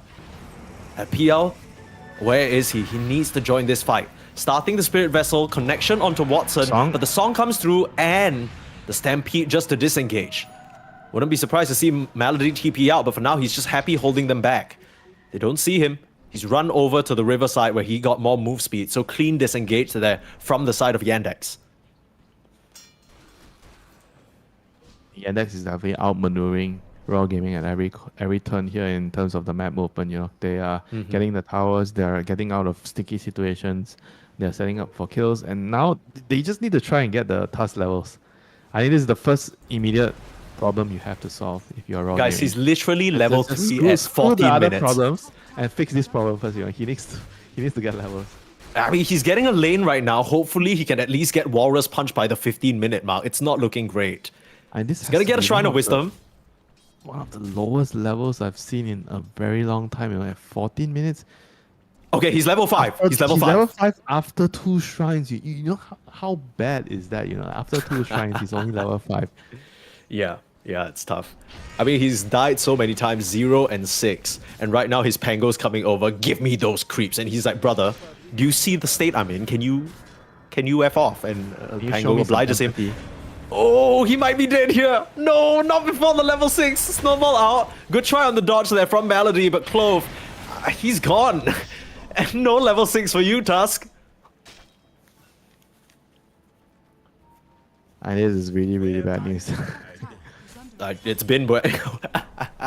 His voice lines have been on point, dude. Yeah, literally. I think that bad game as well, as soon as he got first blooded, sent a full stop into all chat and voice line that was lame. One thing about this Clove guy, he's got memes. He knows how to have a little laugh about the situation. I don't think he's particularly smiling though. The game's not looking in his favor. 5k gold lead already for Yandex. This is the domination we've come to expect, right? Game 1 was a bit of a shell shock for them. Maybe a bit too early in the morning, but now fully awake. Butterfly effect. Thinking about the... Okay, well, now they'll just try for a chase, but the Stampede counters all of it. So your Rolling Thunder looks a bit pathetic. In comes Problems with the setup, looking for a Bushwhack, connects on the level 5 Tusk. Big Bushwhack. Again, the Macro Pyre is delivering a bit of damage back the other way though. This teamfight's gotten a bit awkward now as they Sonic Wave, they kill Melody on the sidelines, but it comes at the cost of their Pango because Watson's just beating into him. Preemptive Sunder onto the main PL. His Aghanim's is complete, but I don't think they have enough damage to keep this one going. That's another Bushwhack. Problems. He's trying to hide in the tree line, but his life might be forfeit. Oh, they don't see him. They don't see him, and the Crocus help them out. 2 men stunned there. Another Sunstrike. I mean, Yandex want to try and make the most out of this metamorphosis, and they will be able to take the tier 2. So just really strong arming Raw Gaming out of this position. And it's Centaur with the auras, he's terrifying with the pipe now. Like, it blocks out the Jakiro damage, it blocks out some of the co-op damage, and I mean the rest is physical, right? So once he gets the... I don't know if he's going to decide that he wants to finish the Crimson first, or he needs the dagger. It doesn't feel like it's that important to get the dagger. They have the Naga and the Huing both able to start fights, right? With the Song, the Net, the Bushwhack. I think especially the Bushwhack has been totally on point from Problems here. I think he's been really good at utilizing the the edge of the Bushwhack to catch multiple heroes. So I think this is probably one of his A tier heroes right now, Ooh. Popping the Sister Shroud. Problems. Popping the Sister Shroud? I didn't know you can pop your Sister Shroud. No, as in the damage popped the Sister Shroud. In the same way the Borrowed Time gets popped by damage, brother. Calm down. Tornado. Right. Meteor. I am calm. Sharp That is shooter some... and Sunstrike. Yeah, and the Meteor. Ooh, Jakiro. Poor thing. One for each hit, right? One meteor Yeah. for one hit. You snipe one, you rock the other. It's tough. It's tough out here as a twin-headed dragon. Everybody wants your hit, but on the bright side, you haven't died quite as much as this Walrus. He doesn't even have any gold towards the Blink Dagger right now. That's how piss poor he is. I mean, no one, just a casual Tranquil Boots. Does he have a wand? No. Clarities and Tranquil Boots. You didn't hear this from me, but I heard that this Tusk had to take out a loan just to buy that Smoke of Deceit. That's kind of the state he's in right now. It's tough out here in the streets. I don't even know, but it's a rough situation, that's for sure. I'm not trying to take out loans to buy smokes, brother. On the bright side, the PL is still pretty big, right? Like, that Aghanims gives him a lot of power, but it's not really tipping the tides into his team's favor just yet. They see the real PL. Tornado down, can they control him? Easy Doppelganger out. You mentioned already that this spell is going to be a problem. Rolling Thunder, thinking about looking for problems, but deciding that it's probably not worth it. It's kind of unfortunate, right, to see the game in this state, Winter, because after game number 1, I think we had our hopes really high for Raw Gaming. You talked about them being a solid team, being able to take games off, maybe even Yandex on their good day. It looked like we had finally seen them on their good day. But then as quickly as it starts, it kind of slips through their fingers in game number 2, and now game number 3, their only hope is in this PL, who I don't know whether he can 1v5 this game. I'm not sure.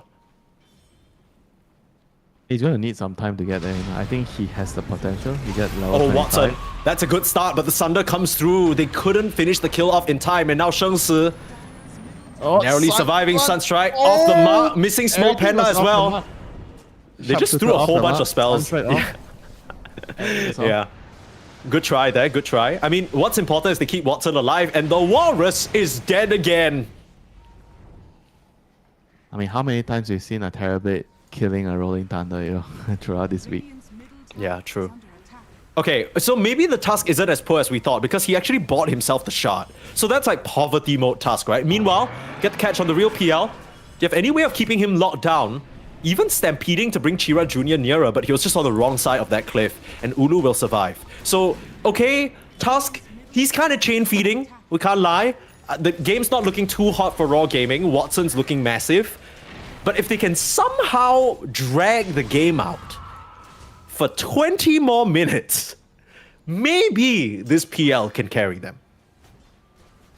20? You said 20? I Is think 20 he needs too 30. little? Is that generous? I think he needs 30. Shit, okay. I mean, 20 That's a lot of in a normal situation where you're not 10k behind at 20 minutes, I think it's reasonable. But Yeah. given the situation right now, I think he's going to need a lot more than 20, you know. But 20 is a good start. Yeah. I mean, I just didn't want to be over ambitious, you know, Winter. I didn't want to ask for too much. The item timing that he wants is like the Diffu Manta Agonims plus.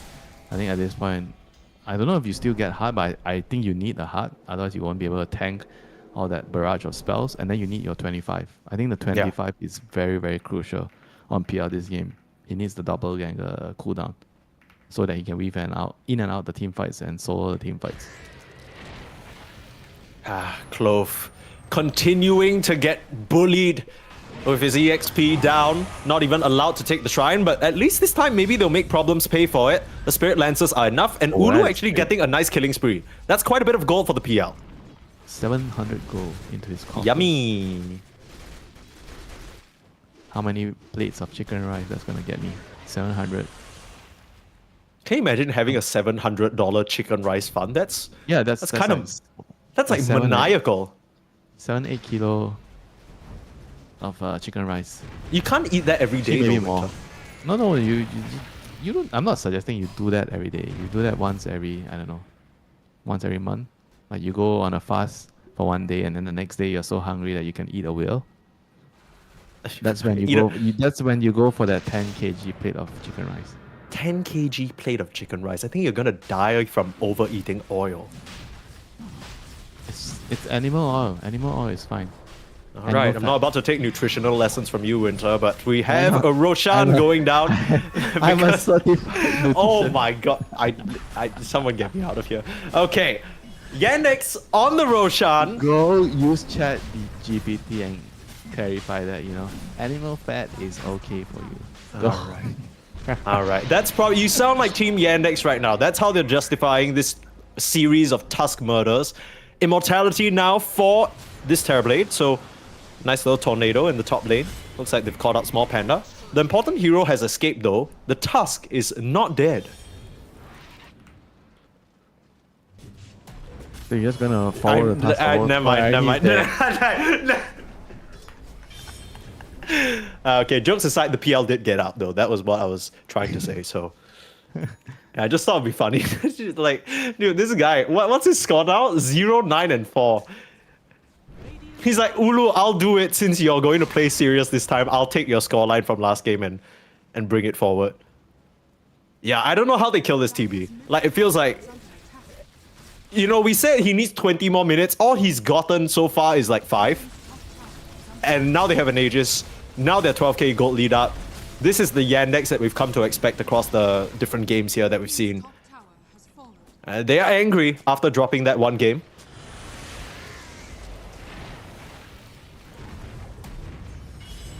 Stomp up, Small Panda.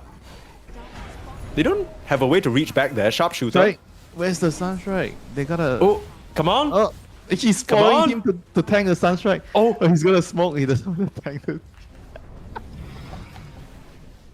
Oh my god. Shira Junior's in their minds, bro. Shira Junior doesn't even have Sunstrike invoked.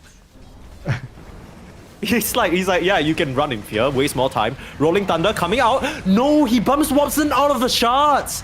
That is not what you want, and the song gonna suspend things, so Watson has time to reset. They don't even need to use that Stampede just yet. They can just head back onto the high ground if they so choose. They're choosing to respect it though, even without the threat of the Rolling Thunder. They're gonna chill for now. Maybe they're not really in too much of a hurry. I think there's still a big window before the PR finally becomes a threat. I think the last thing they want is to barge onto the high ground and just make a blunder, right? Feed a couple of heroes. At Raw Gaming, they're on the prowl though. They quickly reveal themselves on the creep wave. Not sure what that's about. Notice the one going in. The quad can very easily blink out though. Meanwhile, bot lane, they kill problems off. Very nice catch there. Yeah, that's a key pick. The whole wing is so annoying in the team fights. Yeah. One of the small ways that they can reliably lock people down, right? Other than that, you're relying on the invoker spells after the stomp, which can be a bit tricky. Chira Jr. spotting out the real PL though. The Ghost Walk, he's gonna see him now. He knows that he's being stalked. Oh, but off the mark, the real PL hidden away thanks to his shard purchase. And they think this is real. They're using everything on a stinky illusion. So I think nobody Winter, likes to play against PL. This is a good time to remind people of what PL does, because it's been a while, and I think unless you're a PL player yourself, you might have lost track of where we are with his Aghanim. So right now, with the Aghanim Scepter, every single time he tries to Phantom Rush, which is like he right-clicks from like half your screen away, the rush range is increased, and every bit of range, like 600 units you rush, you create an illusion. Might have to hold that thought on that refresher lesson. Should be fine though. Ulu, back up to the high ground. And what we saw just now there, the reason why he could survive is because it changes your little juxtapose. Now you have an active ability that helps you go invis. So you might remember this as a previous sort of iteration of some of other PL spells, but he is so difficult to lock down in an already difficult to find PL game. Remember those days, TB against PL, your PC just lags because of... Yeah, we're here again. I mean, reliving the old days, brother. We got Naga illusions while we're at it as well. Watson's just gonna casually sunder one of his own illusions. Kata eliminating the Jakiro, but there is a buyback on that hero. Starting to fight now. Sheng Si gonna go in on the Centaur and burn up most of his mana. It's a bit awkward for them to save him. Use that Stampede. Had a little bit left in the tank thanks to the Soul Ring. Nice shots, but there's no follow-up. Notice that Shira Jr. will be fine. Now onto the high ground, getting more vision with these Naga illusions. Yandex don't want to go anywhere, but Ulu, he's in. Doing a lot of damage, forcing out the song. They just need to find the real PL, buying back on the Tusk. Do they have any way of following up on this kill before he doppels out? Pump faking the stomp, not going to connect. Small Panda in some trouble. Nice Sonic Wave to push them back, but Watson getting a kill, die back on the Jakiro. Watson still has that second life, but he's running out of time. 14 more seconds until his Aegis expires. They have a sentry, but now the PL's out of range. Trying to stomp forward. Notice, seems to have an idea. They have a sentry forward now. Sharpshooter can't finish the job. And now the PL's gonna go back to base and start regenning up. Question about Yandex is, do you want to stick around? The Aegis managed to get Watson back up to full HP, and they will manage to get that Rex at the end of the day. It was a very bloody and bruised battle, but they come out on top. 17k gold lead still for the side of Yandex. And this is going to be a very, very hard uphill battle. You know, they have to throw away buybacks. I think the Tusk died back there. I think same goes for the Jakiro. The two supports are just throwing everything they have, you know, to delay the game for the PL. But the PL is not ready. Mike, no. He is not ready. When was the timing? You said he need 20 minutes. 8 minutes ago, right? Yes, 8 minutes ago. 8 minutes has passed. So he's made progress with what? He has the axe and he has 1.5k gold. Okay. Well, the Queen of Pain also has an axe. That's very important. We rarely talk about... Actually, we didn't even talk about Butterfly Effect most of this game, the Queen of Pain, right? But the fact that she'll be able to clear out a lot of these illusions with that Shadow Strike, that is a big deal. Okay, Raw Gaming, they're gonna smoke. Do they have vision of the TB? Is that what they're going for here? Gonna try and go up to the high ground. Check the triangle, that's where the fight's happening. Malady in trouble. Here comes the Stampede. They're preserving him for now, but meanwhile, the Jakiro on the front line is just getting meteored down. Looks like the supporting cast members of Raw Gaming going to get caught again, and a tornado clipping on the Pango post-roll. Should still be able to swashbuckle away, but they want the real PL problems looking for him. Up to the high ground sharpshooter with the range of the Cataclysm. You can't get out of this one. Nice Sonic to push them back though. SS might have just survived. Still the PL spotted because there's a sentry and he gets caught. He needed way more time. He needed way more time, and now with the meta coming back up, Watson's gonna make this a second lane of racks. Clean stuff from Yandex to come back in this series. Down the first game, it looked like Raw Gaming might have hit them on the wrong side of bed, but Yandex, they absolutely wake up. They play a bit of a different style from their usual greedy selves. And they come through, punch a hole into Raw Gaming that I don't think the Chinese side can recover from. The supports, I mean, they just fell way too behind. Clove is easy pickings. He's gonna end this game 1-13, not the scoreline that you want, and this Pango getting caught outside his own base. That is embarrassing to say the least. It's on to the tier 4s, forcing Raw Gaming to tap out. They won't, but they won't have a choice much longer. Chira Jr. beyond godlike. What an Invoker performance, and GG is called. Oh, Malady, he's gonna return that full stop back onto Clove. Just a little bit of fun. Yandex, you gotta love it. I mean, this team did deal them their first loss in this entire group stage, right? So that is something that's a testament to Raw Gaming and how powerful of a team they can be when they are in shape. But unfortunately for that game number 2, game number 3, I mean, that game 2 Weaver, this game 3 Tusk, just honestly feels like individual performances lacking a little bit for Raw. I think this game, it's mainly down to the early moves, right, with the Tusk and the Jakiro. They kind of didn't really do enough. I think they kind of got outplayed a lot by the Naga and the Hoodwing, plus the Sunstrike, and they just couldn't really recover from that, right? And then every Rolling Thunder that was used as a Stampede to run away. That's why they wanted to go with the Centaur against the Pangolin, right, to make sure that they can always run away from the Rolling Thunder. And it clearly paid huge dividends in this game. You know, none of the Rolling Thunders actually did a lot in the early game, and because of the absence of the Rolling Thunder, Raw kind of didn't really have any lockdown, right? If you look at their cores, PL has no stun, Quap has no stun, and if Pango is not locking heroes down, who is actually locking the heroes down for you, you know, to set up for kills, you know?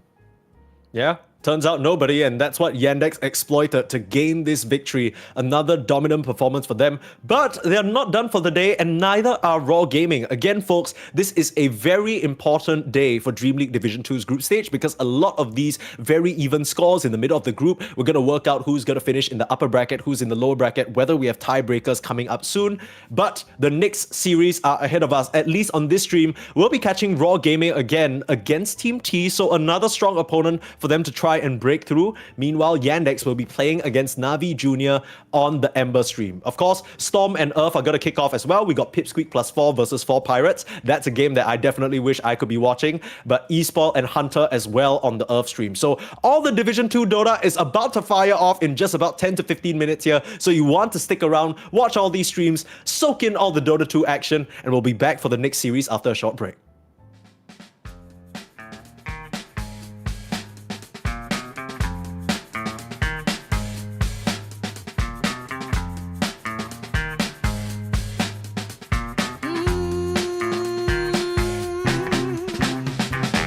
How I used to be was so good for me. In my mind all the time, no one I could turn to. Now that I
Feeling is good.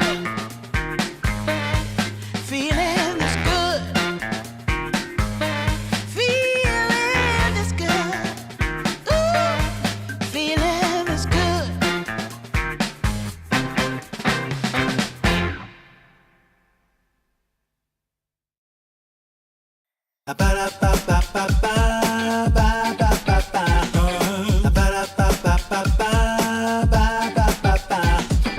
If you wanna get with me, all you gotta do, call me when you need me. I'll be waiting for you. I know exactly what you want, satisfy your need. We can have a good time, don't you worry about a thing. If you want it here, or if you want it there, you got it. Have yourself a good time. Act like you don't care. You got it. Get that motivation. You got it. I got just what you need. You got it. I got just what you need. You got it. I got just what you need.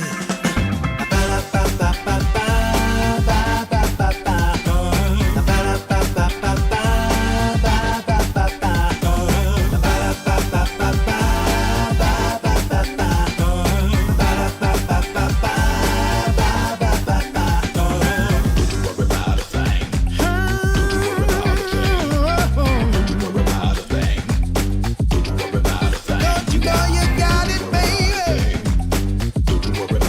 Don't you know you got it, baby? If you want it here, or if you want it there, you got it. Have yourself a good time. Act like you don't care. You got it. Get that motivation. You got it. I got just what you need. You got it. I got just what you need. You got it. I got just what you need.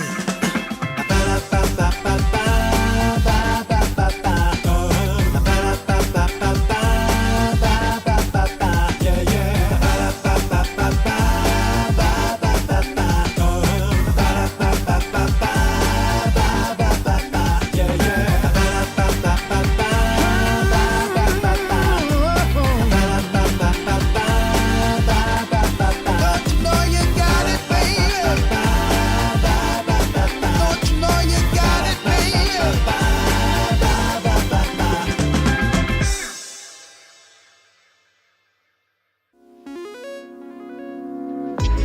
Coming out the gate with the heat.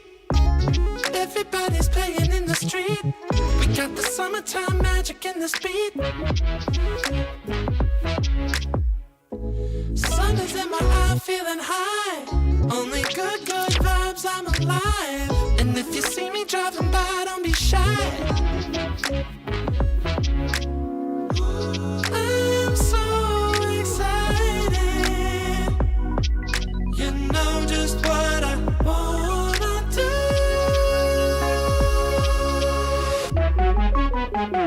I'm glowing on up, I'm glowing on up, I'm glowing on up. I'm glowing on up, I'm glowing on up, I'm glowing on up. Don't it feel like summer?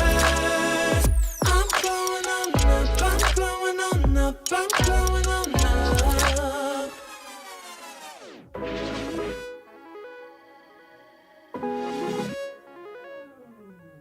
Blow up, show up, soak up, aromas, flow to Sonoma, roll up, Tanola, trope up, blow up, slow up, show up, get real, choke up, you're flowing, you're glowing. Astral samosa, you're landing on Europa, your horns blowing, you're chosen, all the deep cuts you know it. I got the pre-glow and the post-glow, inspiration knows no boundaries where it flows. Your fingertips to the globes tilt to the universe on stilts, hold on and chill. I'm so excited.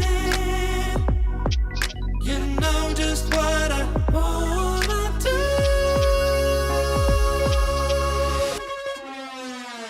I'm glowing on up, I'm glowing on up, I'm glowing on up.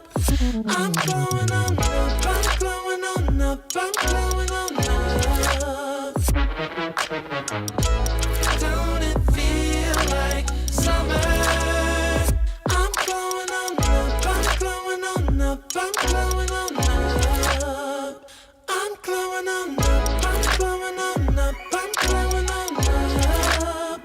I'm blowing on up, I'm blowing on up, I'm blowing on up. Don't it feel like summer? I'm blowing on up, I'm blowing on up, I'm blowing on up.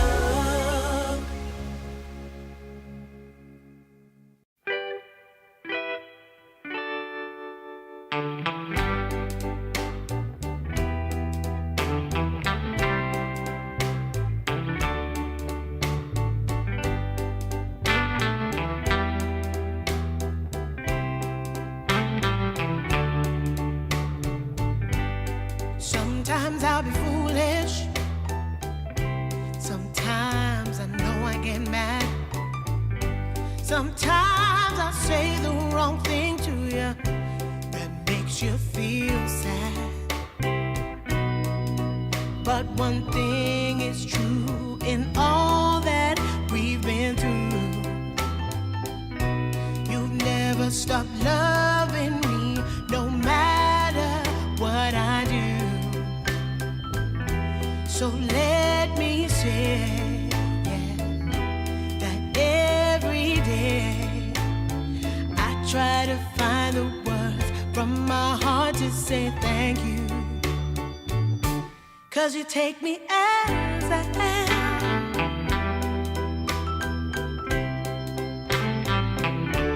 You take me as I am. Oh, baby.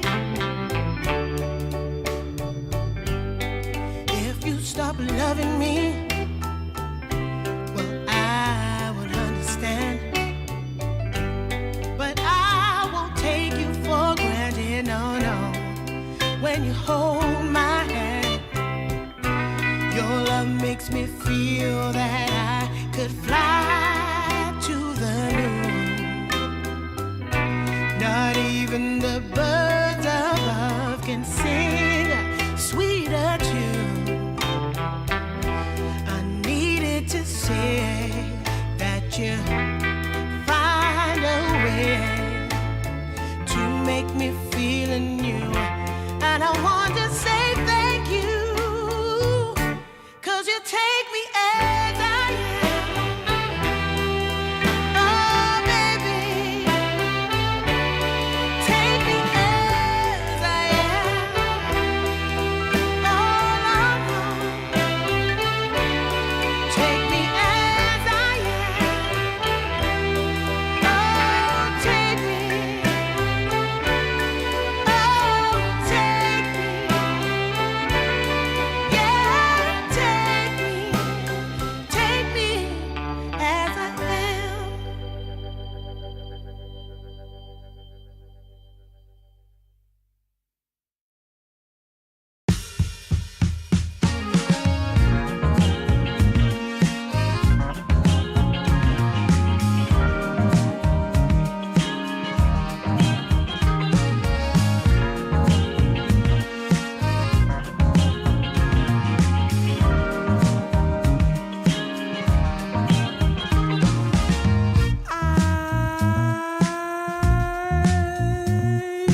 My eyes are closed so long after the sun comes up. We do a dance in the dark, down the hall, pictures fall. Even the neighbors. Welcome back, guys. Not a lot of a break, but we're back into the Dota 2 action here for DreamLeague Division 2. Permasneeze and Winter taking you through this next series. We just saw Raw Gaming, take a pretty convincing Game 1 win into, unfortunately, a reverse sweep in the series. Yandex just proved to be too powerful. They finally woke up, right? I think that's kind of what we all expected. And with that, Yandex, even though they do drop a map, still keep up their overall undefeated streak. I mean, even prior to that series, they were already guaranteed upper bracket. So pretty sure they're very happy about that. Maybe just taking a bit of time to bring problems back into the team, get comfortable for what kind of strategies they'll bring out during the playoffs. But now we are onto the other side of things where Team T, of course, joining the tournament as a replacement for Mouse. Still pretty high hopes for them, right? They have yet to play a lot of their games. They have one game against Raw today, and they still have Hunters and 4 Pirates to beat. So there's still a good chance they might be able to make a run for upper bracket if they manage to win all 3 of those series. But this is not just some random stack, right? Team T, you're not going to recognize the name. If I tell you the players, it's kind of a solid stack. You got Shigetsu, Warwick, Cloud, Desire, and captained by Soneko. So this is one of those classic Soneko teams where he gathers up a lot of, players with maybe unrealized potentials. They've proven themselves on some other stacks, solid performances, and they're going to come in here and try and shake things up here, at least in Group B. I mean, Winter, have you had the chance to watch many of these players or, follow Soneko in recent times? No, not much. The only game that I watched is the game that they played the other day on the stream. I think that was it. Yeah. I wasn't really following his other stacks or watching much of his games. Yeah, I mean, all good, because I feel like people who watch this just the general. Based on the other day, I think they don't really look good. I think overall they're pretty, clueless about what they need to do in a game. They're making a lot of mistakes, and even playing the map, it was pretty bad. I think I remember Cloud was like the guy that messed up a lot the other day in that series. Yeah. What was he playing in the game? He was remember that I think he was Pango in one of the games, and then he didn't take. So the big thing for him was that he picked Pango, double jump, the wrong facet, and then he got that was one of the games, and the other game he was playing. What was he playing? I have to pull up the stats. I remember he messed up both the games. The second game was a Mars that he had. But that game was a lot closer, and that game was difficult because they just reached a point where they had a Morphling. So they were up against Yandex. Yandex had a last pick Watson Morphling. It looked unanswered most of the game. So I think in that particular game, it looked less like Cloud was messing up and more like Yandex just kind of got outscaled. Also, at that point in time, Yandex still had Saksa standing in, and he was playing the meanest position for Tiny I'd seen in a while. So that's kind of the factors stacked against them. But hopefully we see a bit of a better performance this time around from Team T, because these are players with a lot of potential. I think Cloud, you mentioned him. He was very notably on 1 win for a long part of his career before unfortunately being kicked. Since then, he's still trying to find his footing on a new team. But the big player I want to talk about is Mr. Shigetsu, because this guy, he had his time on Runa team most recently, but prior to that, he was actually on some iterations of Navi, and there was some word, at least from Corbin, who you guys will recognize as one of the team directors of Team Spirit. At that point in time, when Team Spirit was still initially being formed, Shigetsu was actually being looked at as one of the carries in comparison to Yatoro. Like, there was just so much potential from this guy, and it feels like maybe he's yet to be in a team that's helped him unleash that fully just yet. So, whenever you have a young talent, Winter, you like to combine it with someone who's very veteran, very experienced, and who better to do that than Soneko? I feel like he's homegrown so many different powerful players in Eastern Europe or Western Europe alike. You don't seem to buy into it. You don't think Soneko has that strength about him. All you gave me was a little smirk. You got any? This team I don't know. I mean, I think they were really very good the other day when I was watching their games. Okay. I just think that they are probably just like some average like stack right now. Like based on the Div 2, right? There's the teams that clearly are better. Like we've already talked about them. Like One Win, Passion UA from the other group. Maybe Kamchata, the 3 teams. And in these teams, I'm definitely not putting like Team T that high up, I think they're gonna struggle against a lot of the other stacks, right? Even against Raw Gaming, 4 Pirates. I think the weaker teams are like Hunters and Nami Junior.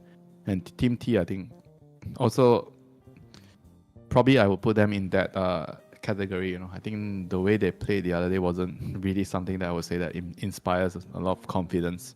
Sure.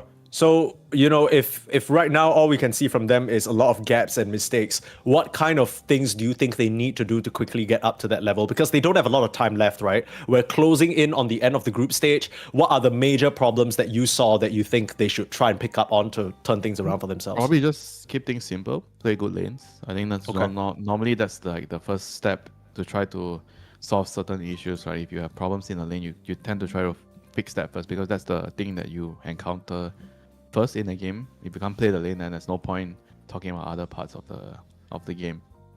and you want to keep Sure. like the heroes pretty simple for that. You know, like if you can play Chen, you play Chen.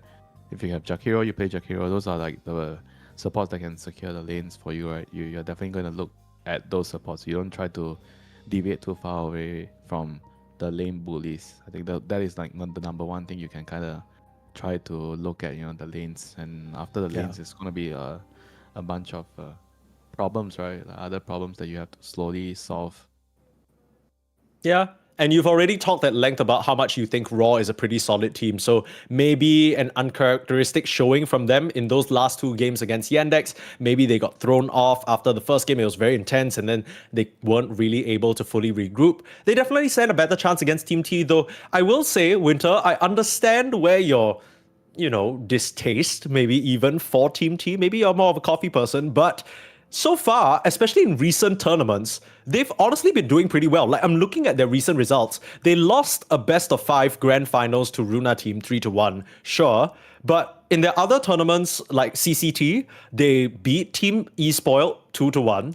They very easily defeated Inner Circle, very easily defeated 4 Pirates. So at least, I mean, Passion UA as well. They were able to dispatch Passion UA 2-0. So just quick look at the results that weren't even that long ago. Maybe 4-5 days, like less than a week. Something maybe has changed a little bit, or I'm not sure whether they took a short break or whether, something has changed slightly in the meta that they're not quite catching up with. Maybe they're not on their A game right now. But hopefully, at least for entertainment's sake, at least for the sake of this series, we're going to see something a bit more even. Now, in case you're wondering why we're still looking at me and Winter and not in the game just yet, we have some issues getting the Raw players into the lobby. They are still working on that, and at the moment, we're still waiting for them to all be ready to start the game. But yeah, Raw Gaming, I think in case you guys didn't watch that previous series, just a quick recap for you. That game 1 filled me with so much promise, Winter. It almost looked like you were going to be a prophet. You said Raw Gaming, at the start of the day, you said they could take a game or 2 off of Yandex. And then they won game 1, and I was over here with my hands in my head. I'm like, damn, are Yandex really going to lose to Raw Gaming here? And then they just completely dropped the ball. Like, how does that even happen? Like, do you just... how did they go from that peak performance in game 1 to just being thrown off completely in game 2 and 3? It's just the heroes. I think they didn't really pick the right hero for the position 4. I think he doesn't really play Slug very well. And then the next 2 games, they pick what, Tusk, or there's one game he was playing Tusk, one game he was playing Hoodwing. I think those 2 heroes suit him, I think, a lot more. I think that is why everything kind of felt a lot smoother, I think the first game they were kind of still hoping that he was cosplaying Saksa, but I think he plays like a different type of hero pool. I mean, maybe there are some similarities to how they play the game, but I think overall they figured out in the second and the third game they can't really just pick him the heroes that Saksa is playing, so they pick him heroes that he's comfortable with, and I think that was a huge difference maker. Yeah, for sure. It's so important to play to your own teammates' strengths instead of trying to get them to be someone else. I think we all learned that lesson when Liquid, back in the day, Kuro was telling Mind Control to play like Seb. That certainly was not a good move looking back on it. But, folks, enough of our faces. We have a draft. We're going to throw it up on your screen and find out exactly how Team T hope to try and keep their upper bracket dreams alive. Of course, both these teams in similar positions at the moment, but this series is way more important for Team T, it does feel like, because they are currently at 1-3. They've only defeated Navi Junior. That, they just seem to be the overall weakest team across the entirety of Group B. So Team T, they're going to start things out, ban out the Puck, ban out the Jakiro that Small Panda really liked in that previous series. So clearly they were watching. Raw, ban out the Timbersaw, ban out the Beastmaster, that's a signature of Clouds, and take out both the Ench and the Chen that are Soneko favorites. That means they don't play Jakiro. They ban Jakiro when they're the first pick. Yeah, true. It doesn't... I mean, I feel like Soneko would be able to play that hero, but I don't really recall him ever being that big of a Jakiro player. So I guess you're right. He's not the wave pusher. I think he plays the catch hero a lot more, like the setup hero. Like Bane, for example. Disruptors kind of thing. Yeah, Disruptor, Bane. And sometimes he plays like the team fight hero, like Warlock. Yeah, it kind of fits his playstyle more, right? Because we know that in every Soneko team, he is usually the main shot caller, making the moves around the map. And I guess when he has a hero like Disruptor that can set moves up like that, it makes a lot more sense for him. This is probably going to be a position for Hoodwink, though, I want to say. It's one of Desire's favorite heroes as of late. Raw are going to take advantage of the fact that Marcy was left in the pool and snatch that up for themselves, paired with a Snapfire. So already a pretty strong offlane duo if that's how they want to run it. Also the chance that it could be in the position 1. Still options open for Raw.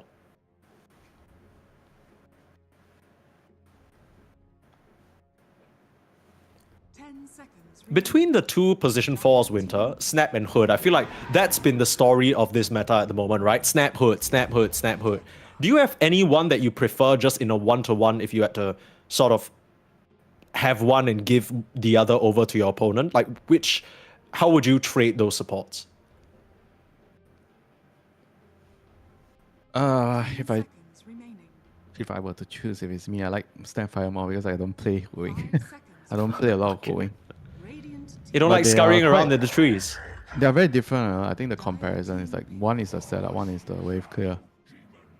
But for Sure. position 4 heroes, I think these two. I think the third one would be. What's the third best position 4 hero right now? And there's a couple of melee heroes, right? Like Push. Some teams they really like the Push. They value the melee hero over the range heroes. And Yeah, some people teams like they Tusk as value- well. Yeah, some teams they like Tusk. Then obviously there's going to be the. I think some I've seen like Bat Rider, but not as much. Bat Rider, I think it's like Yeah. some teams think that it can work, some teams think it doesn't work. And there's also the occasional Shadow Demon, which I think recently, the last few days, it's been slowly returning back into the meta, which the hero has a lot of, I think, very good matchups right now. I think in Yeah. this game you already see like SD against Pugna and Ursa, you dispel the overpower and you dispel the decrep. Those are already very, very good for the Shadow Demon. And now Team T, they picked the Sand King into it, so they have this overwhelming team fight. Like Sand King, they're gonna just play like a more, I think, defensive game. The Sand King with Pugna doesn't feel very good together. Like if I'm playing Pugna, I don't really want to play the game with Sand King because Sand King is like more like just stacking and farming, defending towers, right? With Pugna, I wanna Sure. go for heroes that can play aggressive and set up the tower kills for me. You want to play with Ember, you want to play with Queen of Pain, you want to play with I think even like Invoker, Monkey King, those are also really, really good with Pugna. With Sand King, it just doesn't feel like you can do a lot in the early game. It's just more about defending your towers. You're probably Yeah. gonna play more with the offlaner. I think they need like some sort of hero that can take the towers. Team T definitely go not for the Sala. Slada. Definitely That's- not yeah. Spada. This is not a not a combination I expect with Pugna. I mean, they're very, very strong independently, but they don't really come together. I think after the lanes, they don't really function well together, with their heroes. There's going to be a point where the Pugna wants to fight, and then the Sand King and Sada just wants to, I think, probably especially the Sand King, he just wants to farm. So the Pugna can only move to, I think, in the Sada's lane to push his tower. And if you get a Helm with Sada, I guess probably that will be your main go-to location on the map as the Pugna. Okay, we'll see how probably Soneko on this Pugna is going to make full use of his talents. Ember Spirit comes out on the other side instead. So Sand King, Slada, probably going to be a mid off lane. Yep, sure enough, it's locked in. It's going to be a Sand King versus Ember mid. You got Slada on the off lane paired with Hoodwink. That sounds like a pretty solid lane. Pretty interesting that they picked the Primal Beast staring down the Ursa. I guess the Ursa can't ever challenge you because your trample damage is a bit too high. And Uru is going to be playing that position 1 Marcy. So I want to say interesting, slightly off-kilter hero picks from either side. I know what you said about Team T, their heroes not really working well together, but in these like 2 to 3 hero kill squads, I can still see them getting a lot of pickoffs all over the map. Yeah, they definitely can. I think the Primal is good against Ursa because he kind of bypasses your stat resist, right, with your ultimate. I mean, the lane is going to be rough, but they picked the Primal after they saw the Pugna and Ursa. I think Primal is really good against both those heroes.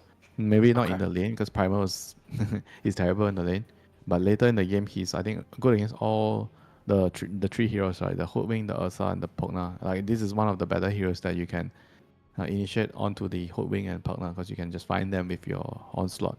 And then you can control the Ursa and the team fight with your Pulverize. So I think I see the reasons why they wanted to go for the primal. I mean, the lane Yeah, I'm is just still something looking. that they have to solve, right? How are they going to play the lane? We've seen a lot of primals just cut the first wave full. You use Blood Grenade and you get trample at level 1. You kill the creeps before they go to the tower. That's one way of Yeah. bypassing a lane. We'll see. I mean, Raw very confidently picked this one up. It's not a hero that everybody is confident to play. It feels almost like you need a specialist of sorts to get the most out of him. And we'll see whether Sheng Si falls under that category. Trying to look through the facets, nothing exactly spicy to take note of. I mean, either way this goes, it does feel like there's going to be a lot of skirmishing, right? You have an Ember. I feel like he's going to want to play with the Snapfire, maybe connect with the Primal Beast, make things happen. You mentioned that Warwick will be a bit slower. So I guess Team T, it's to their benefit if things are more chill in the early game, right? If they have the chance to chill, farm, get those stacks on the Sand King, farm up the dagger or whatever item the Slardar wants to get, they'd probably be happier going into that maybe 20-minute timing where the Ursa's able to start to fight for Roche or Tormentor. Does that kind of put Raw Gaming on a bit of an early game timer? Do you want to just kind of put pressure on and beat the shit out of them before they get their timings?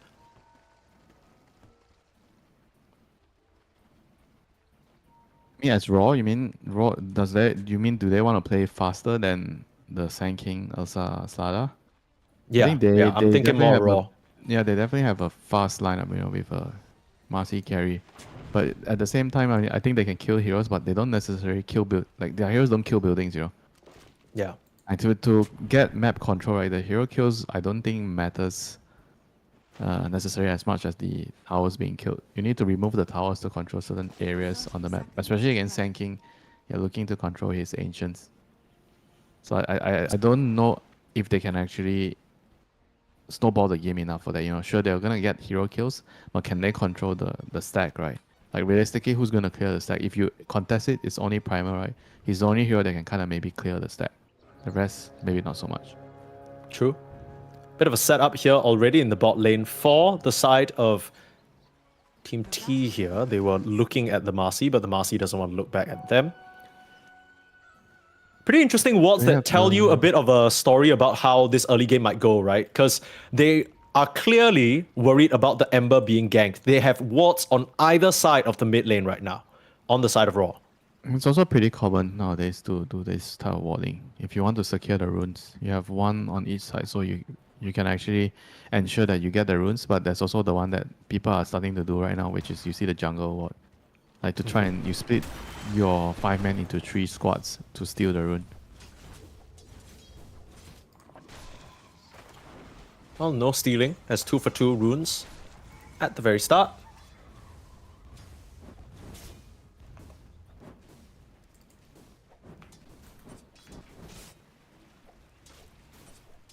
Sand King, Ember, is it just going to be Resident Sleeper, both heroes farm up, nothing to look at? I mean, they picked the Ember into this Sand King. I feel like I'm trying to figure out whether it's a winning matchup or whether there's some sort of plan there. It's to enable their supports. SD and Snapfire need something like the Ember to help them in the game because they don't really initiate well. Sure. So the side chains or the Remnant into chain is going to set up a lot of follow-up from those 2 heroes. Okay. And not to mention that you also kind of, I think, in a certain way that you can actually go to the Pogna as Ember. You can find him with the Remnants. I think you always want a hero that can just go to the back line and cut off the Pogna before he just stands there and just heals the person in front. So I think that is the primary purpose of the Ember, not so much about his lane matchup, into the Sand King. Sure. I mean, honestly, for me, even in the losses, I would say that Butterfly Effect is probably the most consistent player on Raw Gaming right now. Meanwhile, bot lane, hitting that level 2 first on Ulu and Small Panda, getting the kill onto the fish for first blood. Nicely done. But yeah, I think even in the losses, Butterfly Effect has been that one sort of shining star for them, trying to bring things back from the brink. So high expectations for him. Nice tree cut there from Ulu to avoid that bushwhack.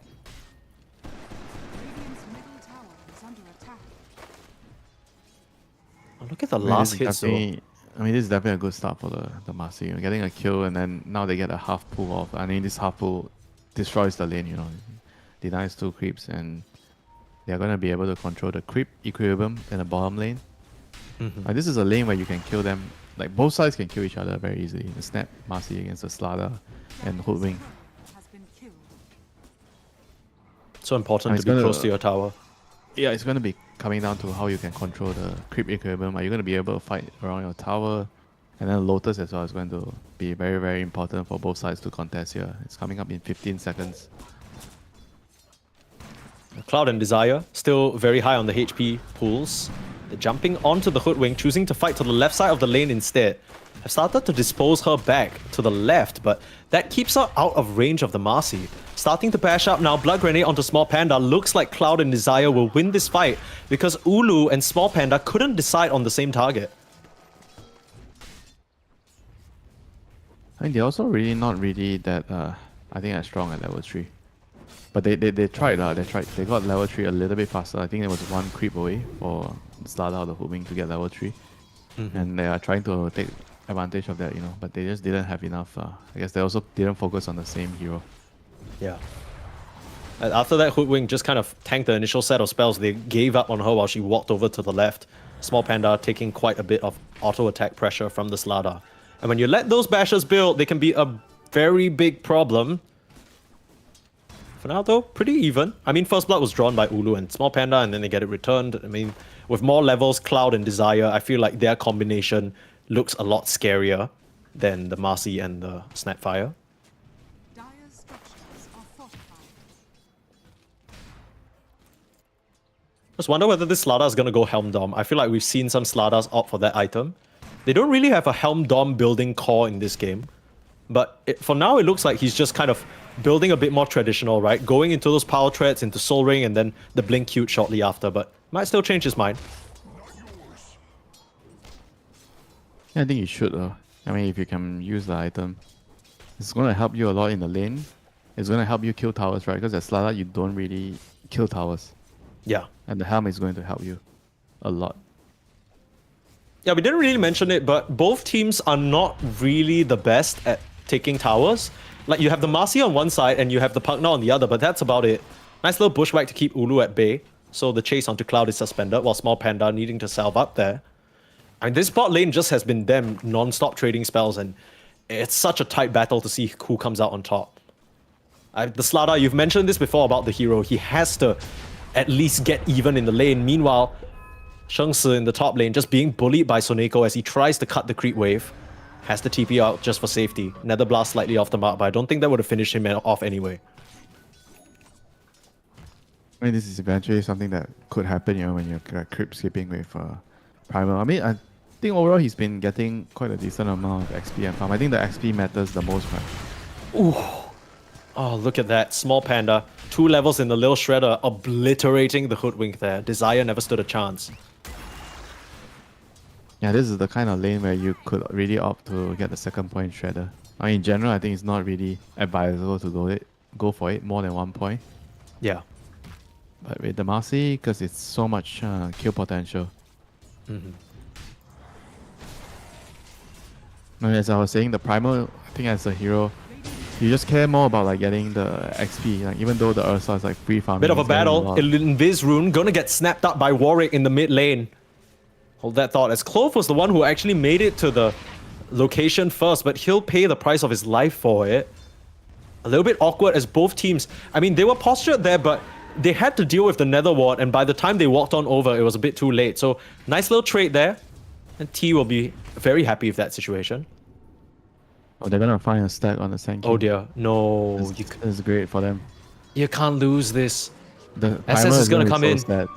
Yeah, he's gonna try and come in and do what he can.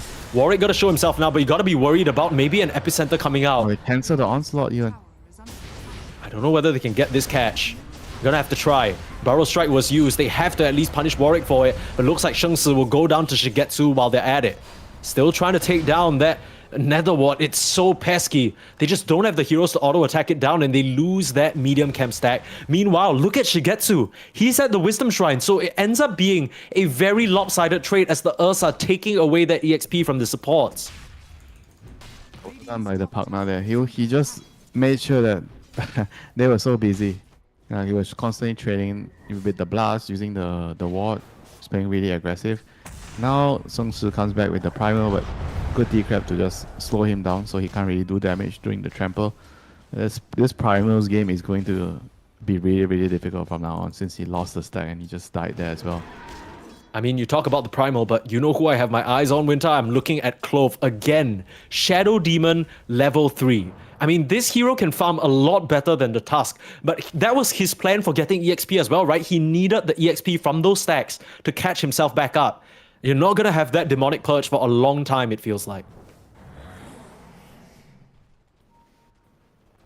He's going to have to rely on kills. I think the Ember is going to be the main person that he plays around. Oh no, Pokna gets the shield rune. That's troublesome. Put a sentry down. They're going to try and set up for Warwick here. Nice Shredder. Nice Pulverize, but the Bushwhack to cancel Warwick. Turning around to try and fight, but Burrow Strike onto the high ground a bit too late. Maybe overestimating himself there, giving over 2 kills to Raw Gaming as they needed that on the Radiant side so desperately.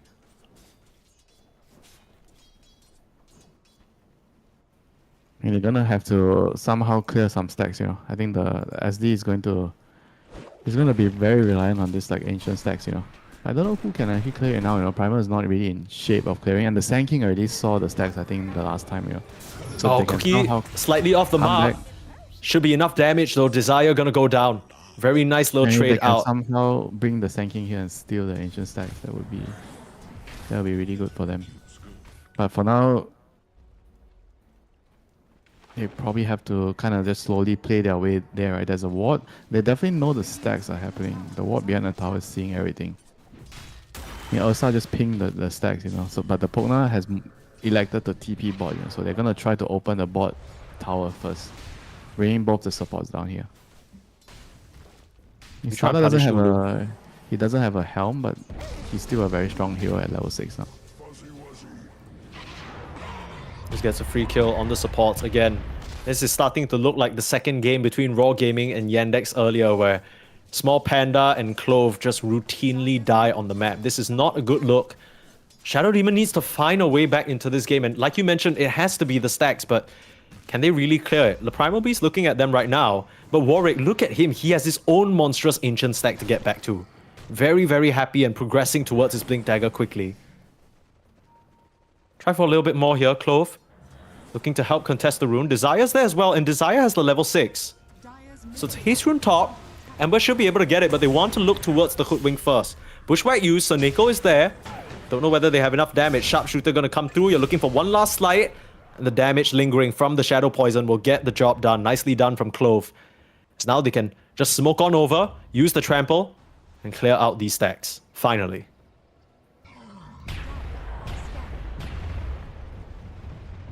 This is going to be the level 6, most likely, for the Shadow Demon. And this is going to mean that at least they're going to be able to take the upcoming fight that's coming. Like, Pugna's solo pushing the tower. He dies now, mid lane. No hope. And maybe a bit ambitious there from Soneko, I want to say. Just trying to make use of the catapult wave, but not respecting the Ember and the Snap's ability to rotate in. That's kind of important because even though it is a support kill, it's more Spirit Vessel charges coming his way. I mean, that's just... I don't know if he didn't expect or he didn't see them. They just show themselves in the lane. You know? Hang on, Epicenter, Blink, Barrel Strike, that's the reveal. Need a Bushwhack to follow. Cookie gets him out of trouble. Nicely done there. I don't think they had enough damage to finish Butterfly Effect off anyway, but you can imagine how different it would be if Soneko was there with a blast or something. Bot lane, action's not over. A bit of a brawl between the two here. Cloud against Ulu. Not wanting to use the ultimate just yet, but Warwick gonna TP in and capitalize on the Marcy overextending. You're trying to respond on Raw Gaming, but you're far too late. Ulu dropping to the deck there. You'll use the Shadow Demon Demonic Purge on the Slada, but he should be fine for now, especially if the heal's coming out from the Pugna. Ticking low to the Spirit Vessel, but it should just be enough to get him over the edge. What are they trying to do there? Like, there's no way he could have killed the Slada. I thought it's not even close. I mean, if the Pugna didn't come through with the heal. Really? Was that close? Like, he had like, I don't know, I feel like he needed, like, the Spirit 3 Vessel was like spots. ticking him down to like 100 HP or something. It was almost there. Maybe they misestimated the damage though, but Desire gonna get easily slighted down. They're gonna dust up Warwick, but unfortunately the Snapfire Kisses are just a bit short. So Warwick will be able to walk out. So far, not really the blink reveal that you wanted. You would have loved to connect on the kill in the mid against Ember. But you'll take it, right? Epicenter used, you kill off the Marcy, you defended your mid tower momentarily. Finally, though, Raw Gaming are going to crack open that objective in the mid lane.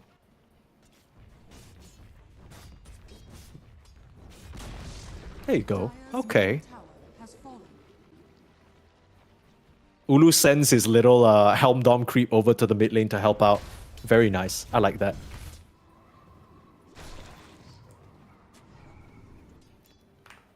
Okay. Early stage of the game. I mean, feels like Raw Gaming are getting most of what they want at the moment. I'm sure they would have loved to find a few more kills. This Ursa would be massive for them to catch, though. Bear already walking back to the further ends of the jungle, so narrowly missing out on the timing, unfortunate, and I'm not sure whether he was paying attention, but maybe the Watcher sort of spotting him out. So Shengsi will be able to just take down this tower. Radiant's middle tower is under attack. Dire's top tower is under attack. Radiant's middle tower is falling. Just clearing out some of the vision. I mean, it does feel like this Slada's not ready to fight yet, right? He's like 500, 600 gold off the Blink Dagger. That's probably what he wants before we see more moves coming out from Team T. I say that, but Warwick, another Epicenter, another Blink out. They want to eliminate Ulu. He's down here by himself. I think they spotted him. They're going to defend the tower most likely. They have to bring like the whole team here. Not sure if it's going to be an advisable move. I mean, Snap does. He has 5 seconds before his ulti. Trying to use Ulu as a bait. Okay, Primer has dagger. Okay, maybe they can. I mean, if they overextend, maybe they can TP in to fight, But I don't think they can touch like the Slada first, here. Yeah. The Marcy is gonna die if he just jumps in. I mean, right now they need to just get their BKBs. I think the BKB on the Marcy and the Primer are going to be very key. The Ember kind of doesn't really need it as much. I think he's ready to fight with the Vessel. But both the Marcy and the Primer need the BKB. Yeah. Warwick will finally show himself in the bot lane after waiting around for a little bit too much. I think he got a bit impatient to start sandstorming the wave. But now that that's done, maybe they just head into the Roach Pit. Still, Raw Gaming bringing the numbers though. They want to take a fight. Smoke up. Walking over. Both teams kind of missing each other. Ulu gonna show on the wave. That's awkward. Cloud still doesn't have his blink for a little bit, but they found the Shadow Demon and the Ember on the front lines. That's perfect. Mortimer's Kisses trying to push them back, but Cloud looking at the back line. Primal Beast was ready for it though. Ulu's only in. I mean, the Marcy's trying to do what she can onto Shigetsu, but beautiful D-Crab keeping her at bay and the support's just holding you down. You do end up killing the Sand King as well as the Slada, but it comes at the cost. A buyback from Butterfly Effect. He understands how important this fight is, but Soneko is just so difficult to take down. Finally, they'll come through with the Spirit Vessel, but it's far too late. Butterfly Effect gets a double kill. Meanwhile, Shigetsu, it looked like he was trying to get a kill onto somebody else on the sidelines, but he gets out with his life. So that timing was just a little bit awkward there for Team T. They was just off of that Slada Blink Dagger. They didn't wait for it. Butterfly Effect does have to commit his buyback though, so at the end of the day, I think Team T probably still okay with that. It's like a 3-man rebound, on the Marcy. I think that kind of prompted the Ember to use his buyback to come back to the fight. They needed the Vessel to finish off the remaining heroes. Yeah. Otherwise, the Pogna has been very annoying, just healing everybody up, But I mean, overall, the fight started really badly. They got killed on 2 heroes. SD and Ember just instantly dies. They got jumped. I think that is really, really like terrible news, right? The SD needs to be walking behind, not in front. Yeah, like he needs. That was a really big barrel strike. He needs to disrupt. Like the Ember is fine, like being in front, but if he gets gone on, the SD needs to save him. That's why he can't really move. He can't really just walk up just like that. I mean, I can understand why they didn't want to wait for the Slada. I think they just felt like they were really strong. The Ursa with dagger, with a good power strike, Ursa's going to just kill the hero in front.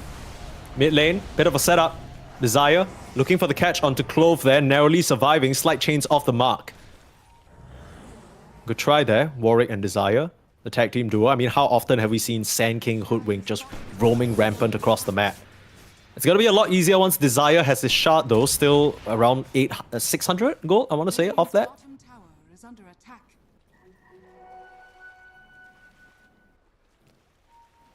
Dire's I mean, all things considered, the game's pretty even, right? Raw Gaming have been able to meet Team T wherever they want to fight and still put up some good numbers. I say that under the tower. Look at this deep pull onto Desire. You blink in on the Ursa. That's awkward. Need to pop the Enrage now. Trying to turn the claws back into Ulu. Where's the backup? Shigetsu, you're surrounded on all fronts here, but Warwick cutting off the backup. Warwick's gonna come in. Huge epicenter with the AD rune. That's massive for the Sand King, and it helps Shigetsu get the kill, but he's still gonna go down. Ulu tanking way too much tower damage. I think he's gonna drop to the last hit. Narrowly, no. Doesn't survive as Warwick still hanging on by a thread. He doesn't fall. And Cloud now chasing onto Small Panda. They were aware of his location since the start. And that was a bit of an overdive there from Raw Gaming. They did not see the Sand King coming. Top tower is under I attack. think rather strange that they just keep trying to dive here without the BKBs. I think that without the BKBs, every time you make this sort of move, your cores are like going to die, you know. Just doesn't feel like it's the right time for them to be aggressive like this, you know. Like, they need to just sit back and finish their BKBs. I mean, this Sand King is going to be a threat if you don't have a BKB. Yeah. Even the partner is very is very annoying, you know, in the team fights. He's doing a lot of damage with his spells and the life drain.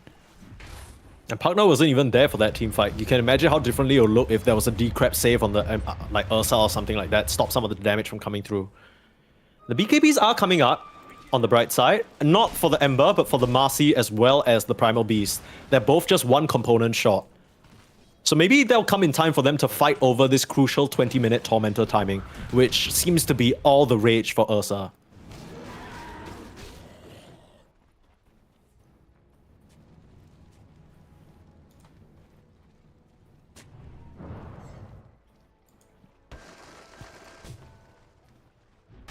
Still on the hunt here. I mean, both these teams don't really have the longest cooldowns. Right? I guess the most long cooldown you're looking at is like Unleash and like Mortimer's Kisses on one side, and then Epicenter on the other. That's about it. I wouldn't be surprised if they keep on skirmishing and fighting here, but Raw Gaming may be taking your advice, Winter. Okay. The Laupan says we need BKB. Let's chill until we get the BKB. I say that, but... He's kind of got a pick off here. I mean, I think they just feel like they have to fight because otherwise they don't have space on the map to farm.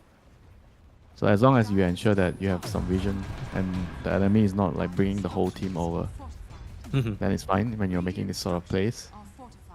And it's just a recipe away, right? I think the Marcy should have BKB. Yeah, he has the recipe. Primal still needs at least 2 to 3 minutes to get BKB. You gotta be careful though. They should definitely wait for his BKB.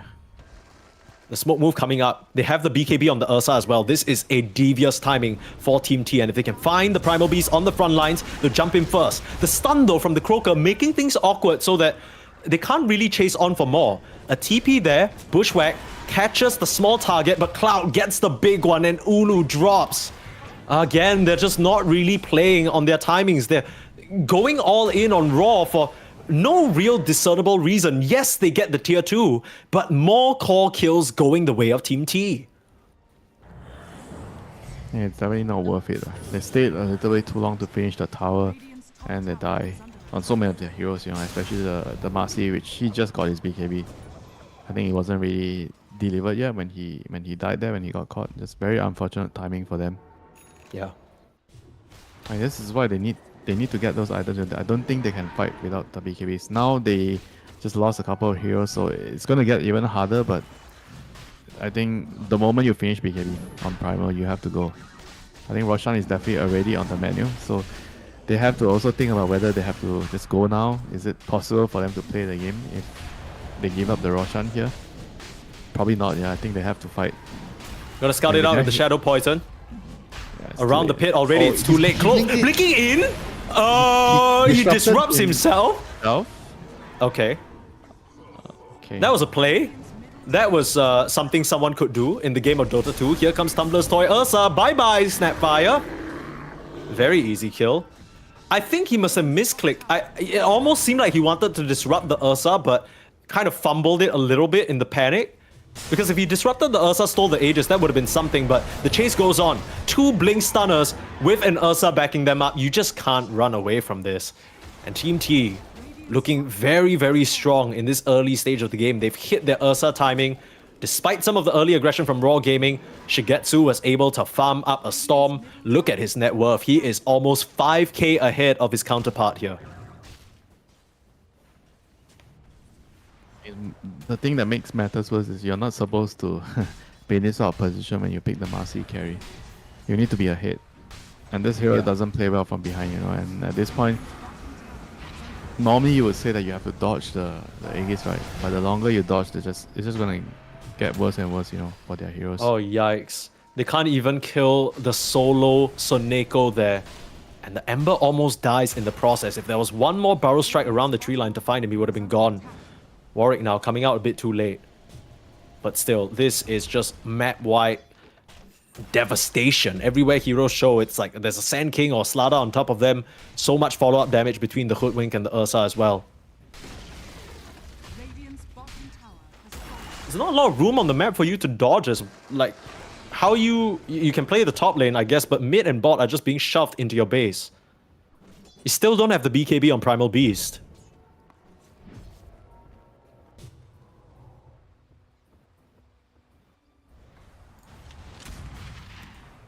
It's going to be very hard for him to find places to farm here. Right now, they don't have map control. They're going to get picked off again. You know, Ulu, even if he doesn't die here, I mean, if he dies, right? Even if you don't That's die, it worse. just doesn't feel good to pop your 9-second BKB to run away, right? Especially with this sort of heroes. I mean, if they don't find a move soon, I think the game is just over. You know?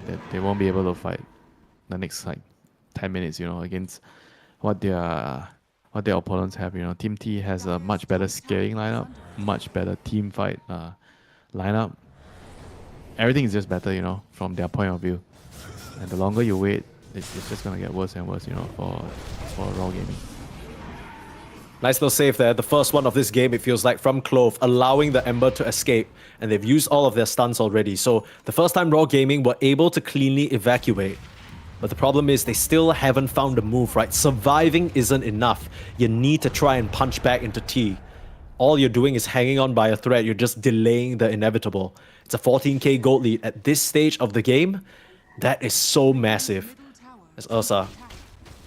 Are you serious? Does he... Oh, okay, I thought he had to finish Abyssal. No, he just finished up the shard. He finishes up the Snapfire.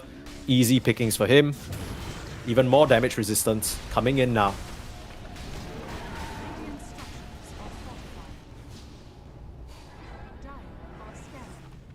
I didn't really expect it to be the case, but this Pugna has been such a problem. I think the key turning part was just them being able to scout the stacks and the amount of trading that he was able to sort of win. It just made it so that Raw Gaming couldn't actually defend that area. Now they're left picking up scraps across the map. It's Warwick and Desire tag teaming up onto Sheng Si here. Ulu's gonna come in, pop the BKB, force Warwick out, and if he can get the kill on the Sand King, that's pretty nice. Sheng Si will find Desire while Warwick ends up going down to Ulu. Cloud does get a pick off along with Shigetsu into the support though, but so worth it. If you can keep finding traits like that, that's honestly not too bad. It was a moment where they were able to find like two very, very important kills, totally underestimating how fast the Raw Gaming side can connect with their heroes. And right now, Ulu is gonna get sandwiched here. There's a starter, Oh, so dear. you can't really BKB TP out, you know. Again, overstaying their welcome, right? Because against all these heroes, it's very hard to push the waves. On the side lanes, when you see action happening around the map, because the gates are just going to allow the heroes to connect so quickly, right? So oftentimes you think that you have a little bit of time. He wanted to take one more wave before he was about to leave, and you know, you just can't escape from Slada, right? He's so fast on the map. Absolutely not. I think what also played a big part there is just the lane wards being left behind, right? It expired now, but Team T had a ward right in the middle of that lane. So they knew the Marcy decided to stick around, punish her for it. That's been the name of the game. Raw Gaming, I'm not really sure what compelled them to... Like, what pressured them to feel like they needed to keep running at Team T. Maybe they're just aware that later on in the game, their draft doesn't scale as well. So they're like, okay, we need to hurry up. We need to get an advantage. But in doing so, they end up actually giving an advantage over to Team T, who are so happy about the game state right now. There's nothing much they can, I think, do already. If they wait, they're gonna lose anyway. So I think they have to try to make risky moves around the map to get some high valuable kills. If they just sit back and farm, there's like very little chance of them winning this game just based on the hero scaling. And the longer the game goes, it's just gonna get harder. I mean, I understand it seems like they're making a lot of mistakes, but at the same time, given the state of the game, they have to take such risks, you know, to try and come back into the game. Small Panda. There's a glimpse of him. Easy Atos. Sentry down. Epicenter charged is interesting, but I guess Warwick making the read that there's not really much going on the map anyway. The cores are not really going to present themselves. I'm just going to use my spells off cooldown, try and get the most that I can. So that's going to be 2 supports going down. Yules for Butterfly Effect as well. Managed to make his way out to a Remnant. But look at They see the Shigetsu. Ursa with the ward. Maybe they can kill him. Do they see him though? I mean, Yeah, he's they going to saw come him. through. He passed the ward. Alright, Well, never mind. Yeah, no, that's what I'm saying. Because if they saw him, why the hell would they try and take this fight? Just They seems pinged ambitious to say the least. Somebody pinged the ward, like they saw the Ursa coming through that area, you know. But then they somehow decided they had to still go. Yeah, I don't really know what that's about. Like, Raw Gaming, it's just, honestly, Winter, a little bit disappointing, right? Because we came out of that game number 1, at least for me, I had some pretty high hopes for this team. Maybe they could turn their fate in DreamLeague Division 2, at least in this group stage around, start off in the upper bracket. They are the sole Chinese representation here, so it'll be a big deal for them. But just not really hitting their stride after those fumbles in the series against Yandex. At this game, the draft doesn't look too bad. I just don't really know why they're running it down a little bit, to be honest. I think it's just the draft. I think it's just the draft. Because they have an early game draft. If they don't get an advantage, they don't try to make moves, you know, in the early stages. They are definitely not going to match up against Team T scaling in the late game, you know. So I can understand why they are playing like this. I mean, they have an Ember, Primal Beast, Marcy, Tricor, you know, there's not much late game in those heroes. You don't even kill buildings quickly, you know. Yeah, So if you're behind, it's just gonna be very miserable to play with this lineup. And you need to pop Marcy ultimate just to pressure a tower. That's painful stuff. I mean, if they somehow won the early skirmishes, right, I could see their heroes maybe, you know, working out well, you know. If you get a very fat primer, I mean, they're gonna try this last ditch. I think this should be the last ditch effort, you know. They go in, if it doesn't work, it's GG. Yeah. There's water on the high ground, so they're not going to get the benefit of surprise. It's SS on the front lines, getting caught out first. He can't even pop his BKB. The disruption's going to buy him some time. He's going to have to come out and immediately try and escape, but he won't get that privilege. 2 to fall immediately, and Raw Gaming, they are looking out of options. Maybe they can buy enough time for a second round. Radiant's top tower has fallen. So the Primal Beast didn't elect to pop his BKB there. He wants to come back for a second try. Raw Gaming not tapping out just yet.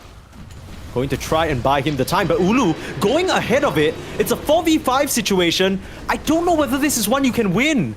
Saved by the disruption for now. Butterfly Effect trying to do damage, but Ulu, he's just gone. Mortimer's Kisses not nearly enough to threaten any of the members, as Team T should be able to just reset and chill out. But here comes Shigetsu onto the high ground. Huge 2-man barrel strike again. Warwick has just shown that this Sand King is so comfortable for him. They can't even buy enough time for the Primal to come back, as Ember trying to do what he can, but GG is called as Raw Gaming. They have no choice. They are manhandled out of this game number 1.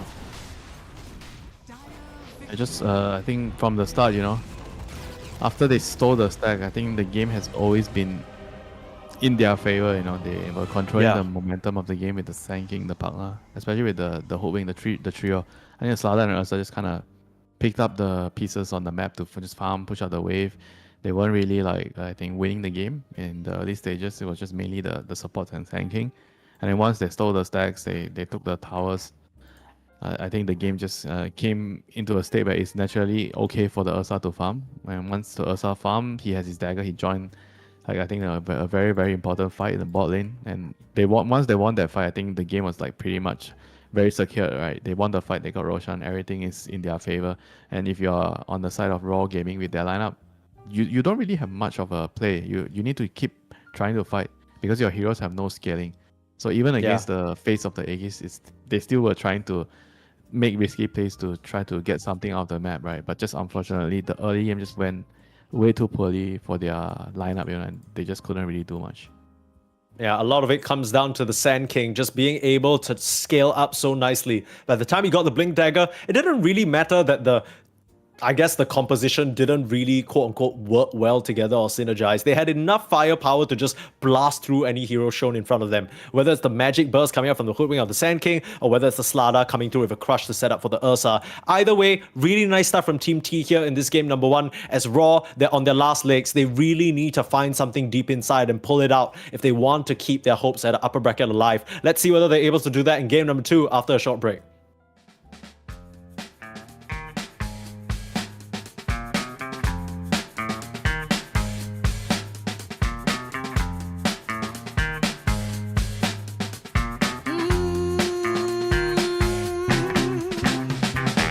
How I used to be was so good for me. In my mind all the time, no one I could turn to. Now that I can see your love has set me free. You came along, made me strong. I've waited such a long time, and I just can't believe in this new love I have found. Yeah, don't want it to stop when you know you got a good thing that makes me feel fine. Ooh, wherever it leads me, you know it's all fine. I never thought that this could sweep me off the ground. Oh, I don't want it to stop when it's feeling this good.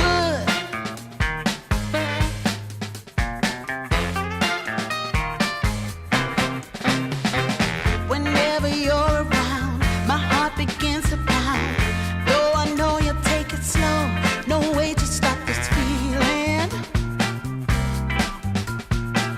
For every single day, whenever you're away, in this place there's a space where I'll be waiting for you.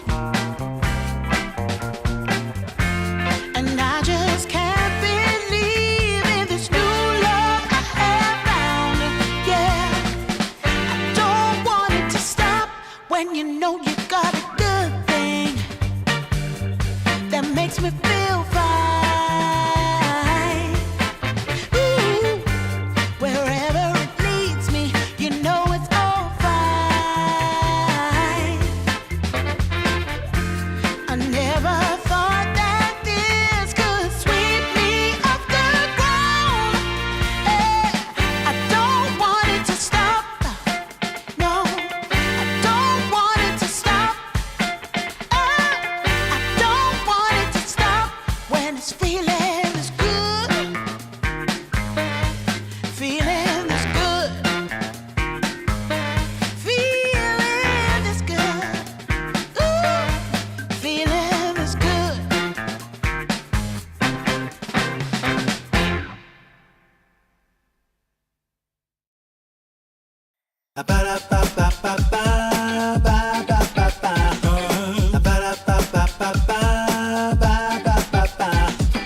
If you wanna get with me, all you gotta do, call me when you need me. I'll be waiting for you.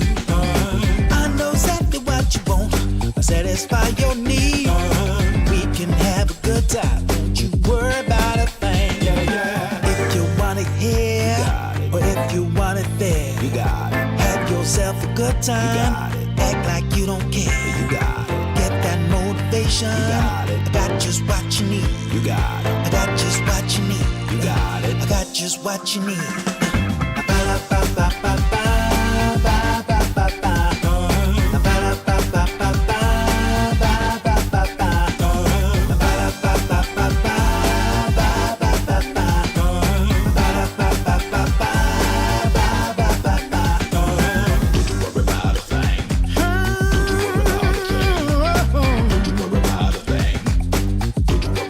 Don't you know you got it, baby? Don't you know you got it, baby?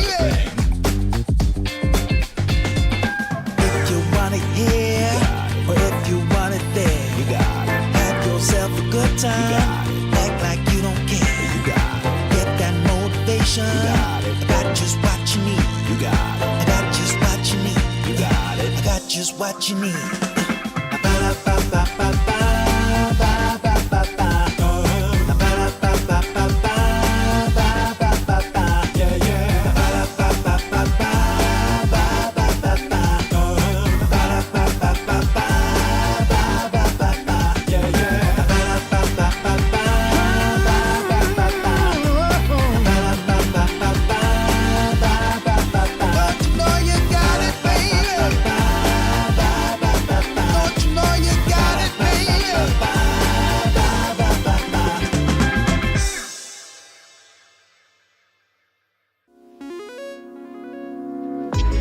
Coming out the gate with the heat.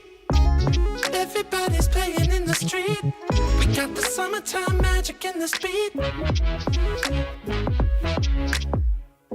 Sun is in my eye, feeling high. Only good vibes, I'm alive. And if you see me driving by, don't be shy. I'm so excited. You know just what I wanna do.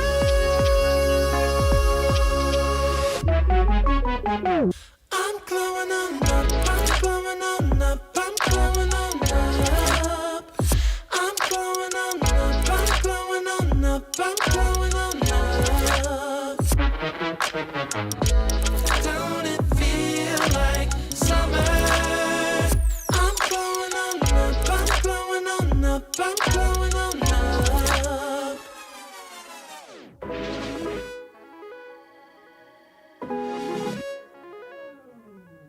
Blow up, show up, soak up, aromas, flow to Sonoma, roll up, Tanola, trope up, blow up, slow up, show up, get real, choke up, you're flowing, you're glowing.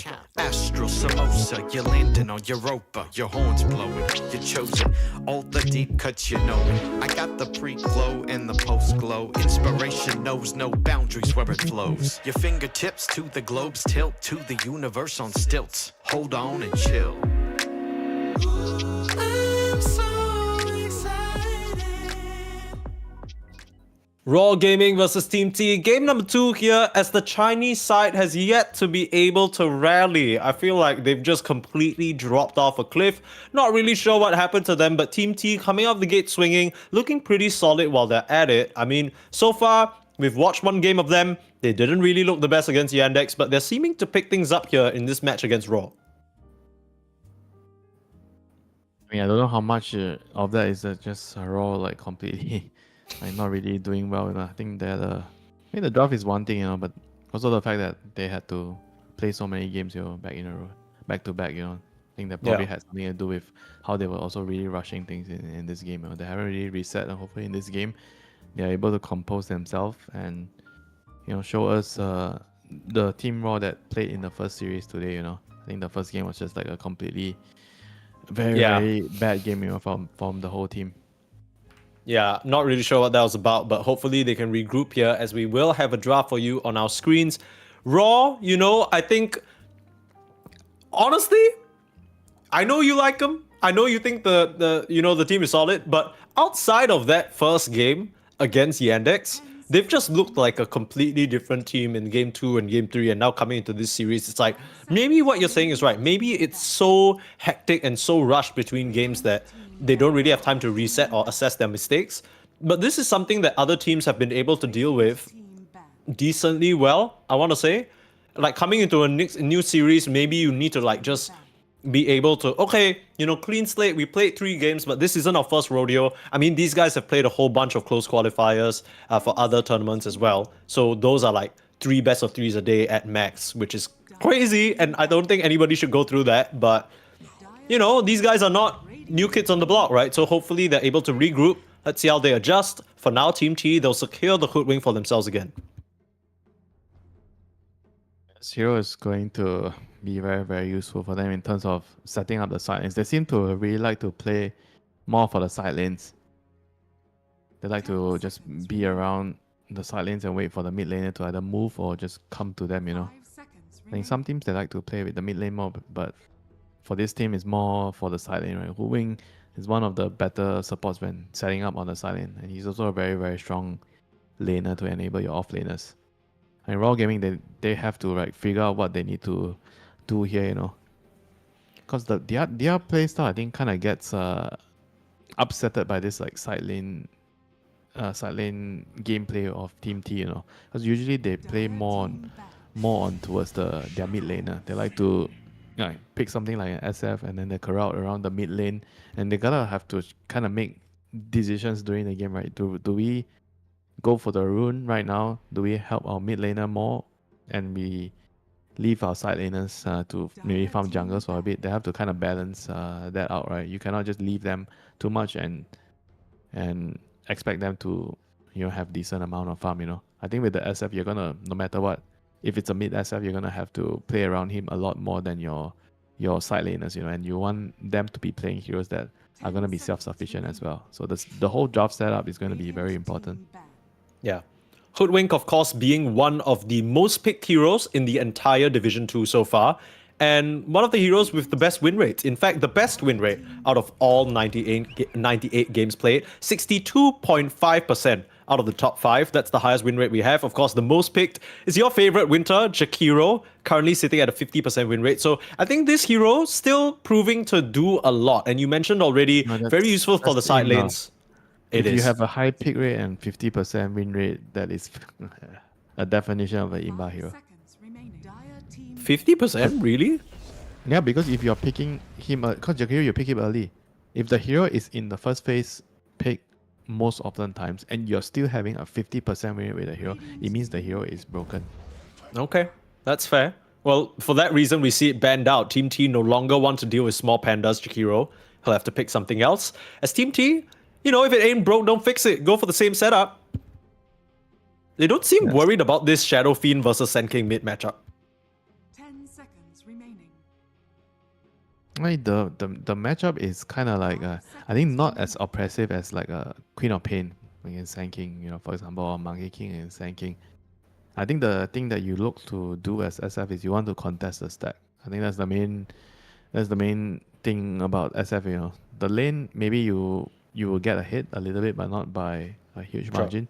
But if you can steal away his stacks, that would be, I think, the most ideal scenario, right? But right now with the Marcy, I also think that maybe they are going to put the SF as a carry, because Marcy usually likes to, you know, play with SF on the side lane. It's a very potent duo, very high kill potential in the side lane. I mean, we'll see more what they decide to do here, you know, with this whole setup here. They have to show another support. So Marcy plus Snap. Both these two heroes are going to be very, very good at killing off the Pugna, especially the Snapfire. I love playing Snapfire into Pugna. You see him draining his teammate, you just drop the kisses on top of him and you kill him. And you can kill the Netherward with the Shredder. So overall, Snap is a pretty good matchup into the Pugna. I mean, the Tiny is also very, very good at killing the Pugna. So they definitely think that the Pugna was a huge problem the last game. So they have much better heroes of addressing him. And with the Tiny, it probably means that this Marcy is going to be the carry once more. It's going to be a Snapfire plus Marcy lane. Yeah, I don't hate the Marcy pos one. I just think the previous game, you know, a couple of missteps there from Uru across the map. It's been a common theme. With the SF mid, it's a lot different, right? Because last game they had Ember, so you lack a lot of scaling when you have a mid Ember and carry Marcy. So this time around, you have SF and Marcy. I think it's a lot more balanced and all-rounded. I mean, you can even maybe play a greedier offlaner because Marcy is going to be active in the early game. I think it comes down to how you're going to be balancing out the farm distribution across your heroes, because you don't want to have a lineup like the first game where you have no scaling, right? So you're so pressured to make moves. I mean, this Lifestealer, I think, is designed to like just sit in the lane and farm. Because again, you know, that this Sand King Lifestealer most likely going to be like something similar with the first game where they have cores that want to sit in their lane and defend their towers a lot more. And Lifestealer is kind of like going to be a barricade in the safe lane, where they're saying that you can't kill me, I'm just going to sit here. My partner is going to heal me, you know, at some point. We're going to just play slow, and it's going to be up to you to break us apart, right, on the Raw Gaming side. Yeah, they've already seen Raw Gaming try and fail to do that. Well, hopefully with this tiny position 4, they're able to show us a bit of a better performance. I think Clove in particular, game number 1 against Yandex, I was singing his praises, man. Like the setups there from the pause 4 tiny, they really helped Raw come back and put up a good showing into Yandex.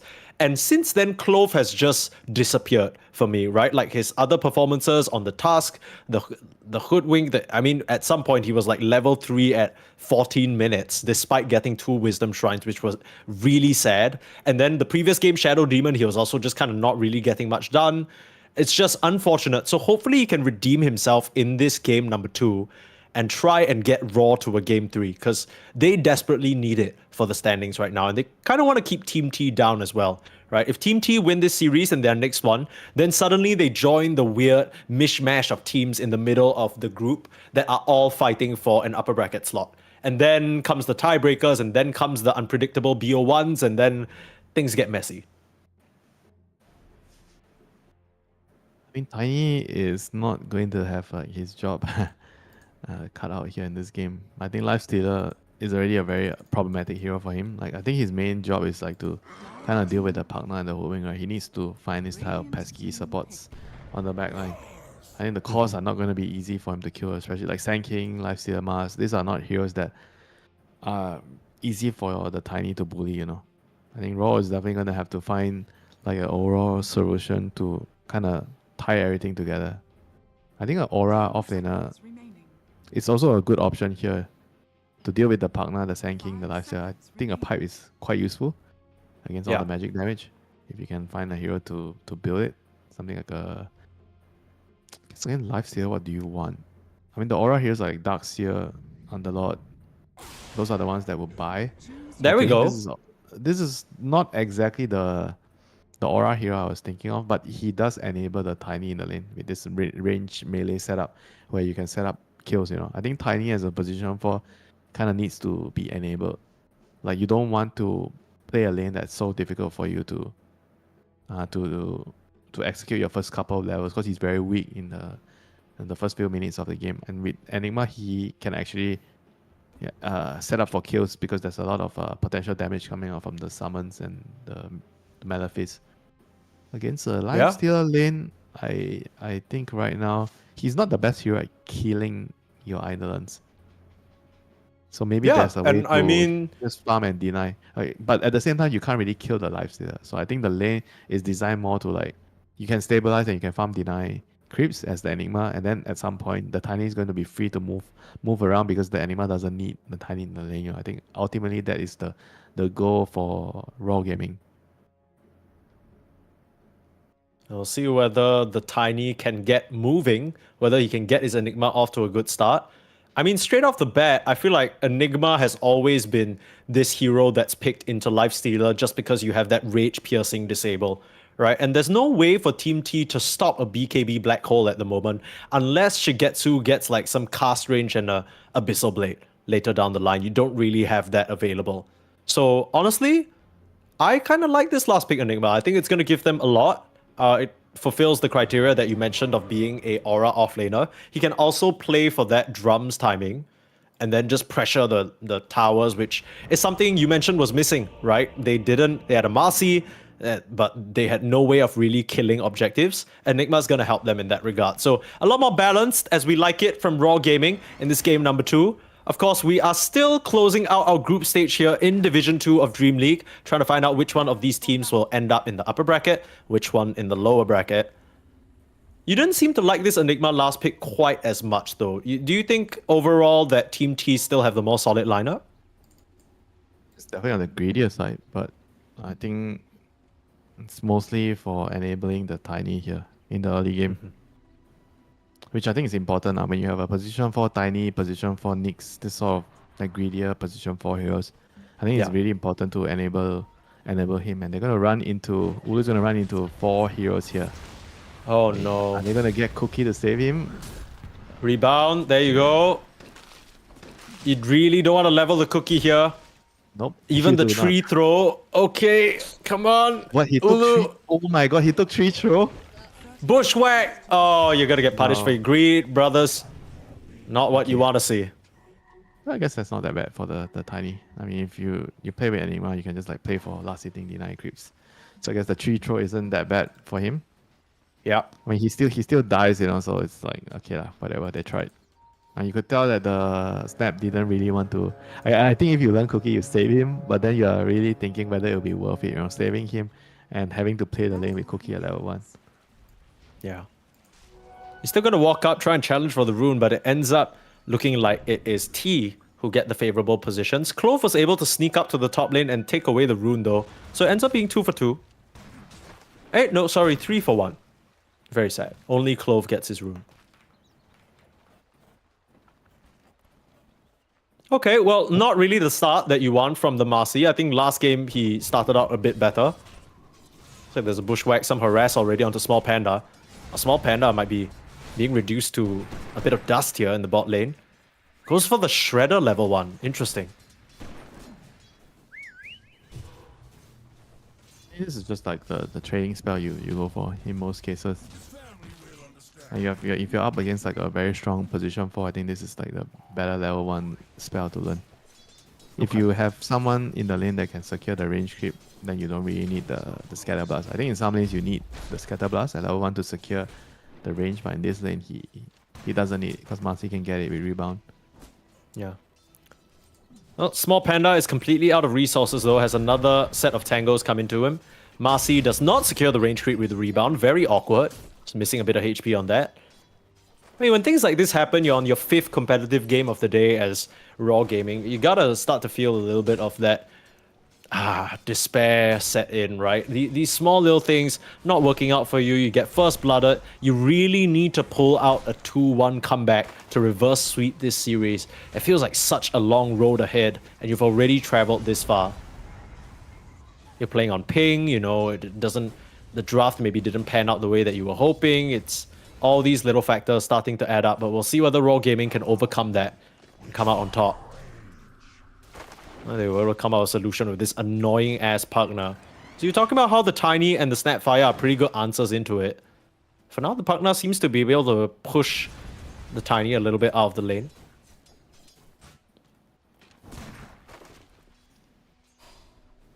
In the laning wise, I don't think the Tiny is going to be able to do much here in the lane. I mean, they can like try to deny some creeps with Enigma, but you can see like based on CS, right?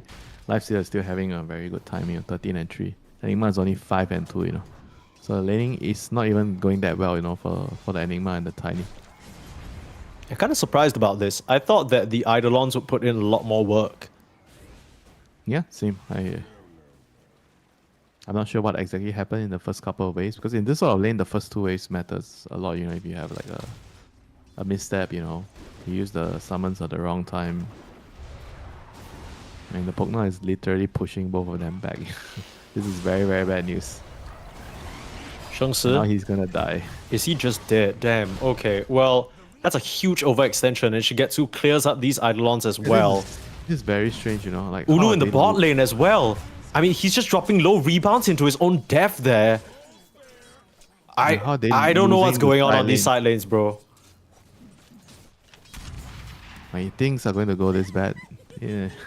In the next 2 minutes as well, this is going to be very hard because you have a mid SF, right? He's not like a hero that would be able to help the side lanes much, He's just going to be playing for his game, defending his tower, making sure that he can take the enemy mid tower, He's not going to be doing a lot of rotating.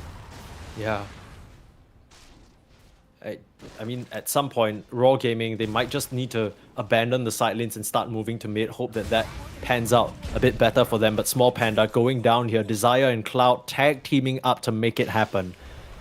Incur more and more losses. And now with the Tiny needing to reset, they're going to pump in a lot of damage onto Shengsi. One last blast will get the job done. Raw Gaming, they just look so out of it. I don't really know what happened after that game 1 against Yandex, but they do not look like the same team that brought the heat to Watson and crew. Yeah, maybe just the fatigue, having to play so many games just back to back. And eventually taking its toll, I mean, they also changed the way they drafted a lot. All of a sudden, they just kept picking this Marcy, right? And this is a hero where you have to really do well in your lane to make the hero work. And right now, Doesn't things are really just- seem very forgiving. The only shining star for them in the mid lane will now get punished. Wow. Still turns around for a raise. That's clean. If he doesn't go down here, Fairy Fire, he should be fine. The supports are desperately trying to make chase, but they don't have the move speed. That Shadow Fiend is just too quick. I mean, he alone is holding things together for them right now.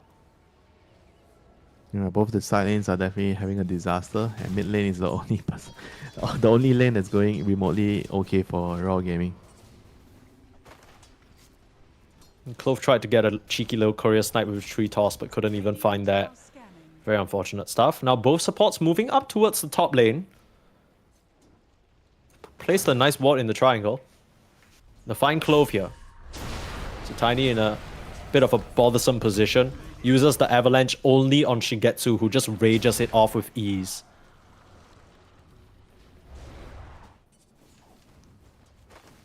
So Neko is level 4 and Shengsi is level 3.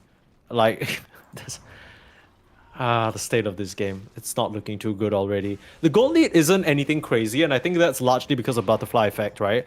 But yeah, I feel like Raw Gaming at this point, you just start playing for your mid, because that's the only lane going even slightly well. Yeah, that's the only lane you can definitely play on. I mean, Tiny is already here, Clove. Here to secure the rune. But nope, rune is top. Morik gets an Imbis. Butterfly effect comes up here. Tries He to clear finds a away the nice creeps. stack. Yeah, this is nice. Oh, they're gonna wrap Scam around on him though if they're not careful.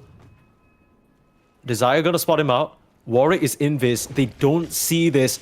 Oh no. It could be an epicenter that comes out. I thought he was gonna go for the barrel strike, but the rest of the team looking to connect. Small Panda now walking over, but still, no vision means that this poor Snapfire is a goner. Level 1 epicenter is not anything too crazy. It barely manages to get the kill on the Snap. Without the help of Mars, it wouldn't have happened. I thought it was going to be a bit more there, to be honest. I thought the SF was toast, but luckily he manages to walk back out to safety. I was surprised he didn't try, you know. If you were looking at him closely, he had a moment where he could double stun and try to epi there. Right? Yeah. Remember, like, going around the pit, I felt like he was gonna try it, you know. Now the shrines. And Yikes. she gets No, not like take the this. shrine. Shigetsu here to take a kill. Shigetsu here to rage TP out. Even in Fast Gorestorm. Okay. Wait, why did he... Maybe, why did he come out? Alright. Why did... I think he misclicked, to be honest with you. He definitely miskicked. Why did he actually exit his cozy home? Ulu's going down here in the bot lane again. Cloud now on a killing spree. It's a bit too close to the tower. Yeah, that was a bit weird from Shigetsu. Kind of not really what you expect to see from a level 30 Grandmaster Lifestealer, but that happens when you play many games a day. I mean, Team T, this is their first series today, right? So they don't even have that excuse. Well, mistakes happen. Everyone's human. Just kind of got to shrug those off. At the end of the day, the Lifestealer is still doing very well in terms of net worth overall, right? He's making good progress towards Sacred Relic. Gonna get a nice timing on that Radiance. Radiant's top tower is under attack. Radiant's top tower has fallen.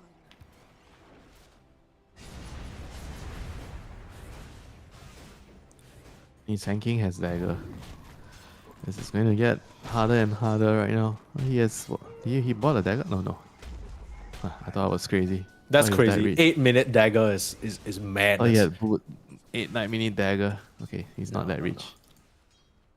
He actually only has 2.8k net worth compared to the 3.5 of the SF. Yeah, the SF's kind of dogging on him, not gonna lie. Warwick has not had the time of day, but at least he has some nice stacks on the Ancients to go back to.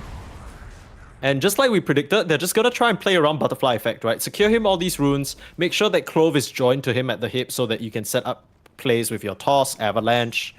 This was the very combo that won them game number 1 against Yandex as well. So clearly something that they're pretty comfortable with. But the whole time, Warwick, he's just in these stacks. And Winter, you mentioned how important these are to try and invade. Maybe the SF can be the only one to do so, but they're not here. In fact, they're nowhere nearby. They're just kind of happy to farm and accept this moment of peace. And they're also trying to farm up their own jungle, you know. And the fact that they lost the silence also made it even more difficult for them to invade the triangle. I mean, like you say, at this point, if the SF decides to farm, then you follow him, you farm, you just wait. Anything you do on raw gaming side is really going to be dependent on what the SF wants to do, right? If he feels he's strong enough or not. Because your other two cores are definitely, they are going to be non-existent in the game for quite some time. Cloud running over to the mid lane, a bit of a rotation, aimed for the SF, but targeted at the end at the Tiny because he was the only one in their way. It does allow the SF to get a haste rune though. We'll see what he's able to get done with that.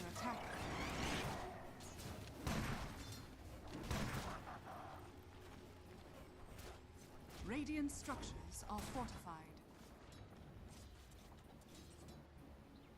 Dire's bottom tower is under attack. He's even Cloud is going the moving- Yasha first. Cloud is coming again to find the Enigma.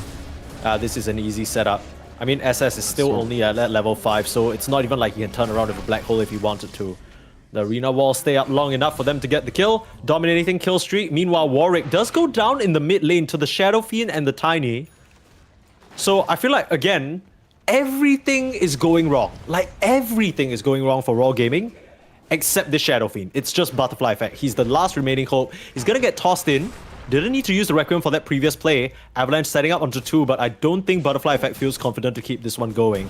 Not into the very, very tanky Mars. Now he'll run around the corner, try and start raising him up. You just need a stun or a toss or something, but Cloud still had that God's Rebuke to play with if he did end up getting aggressed upon. So a whole lot of nothing. At least they defend the tower from the catapult wave.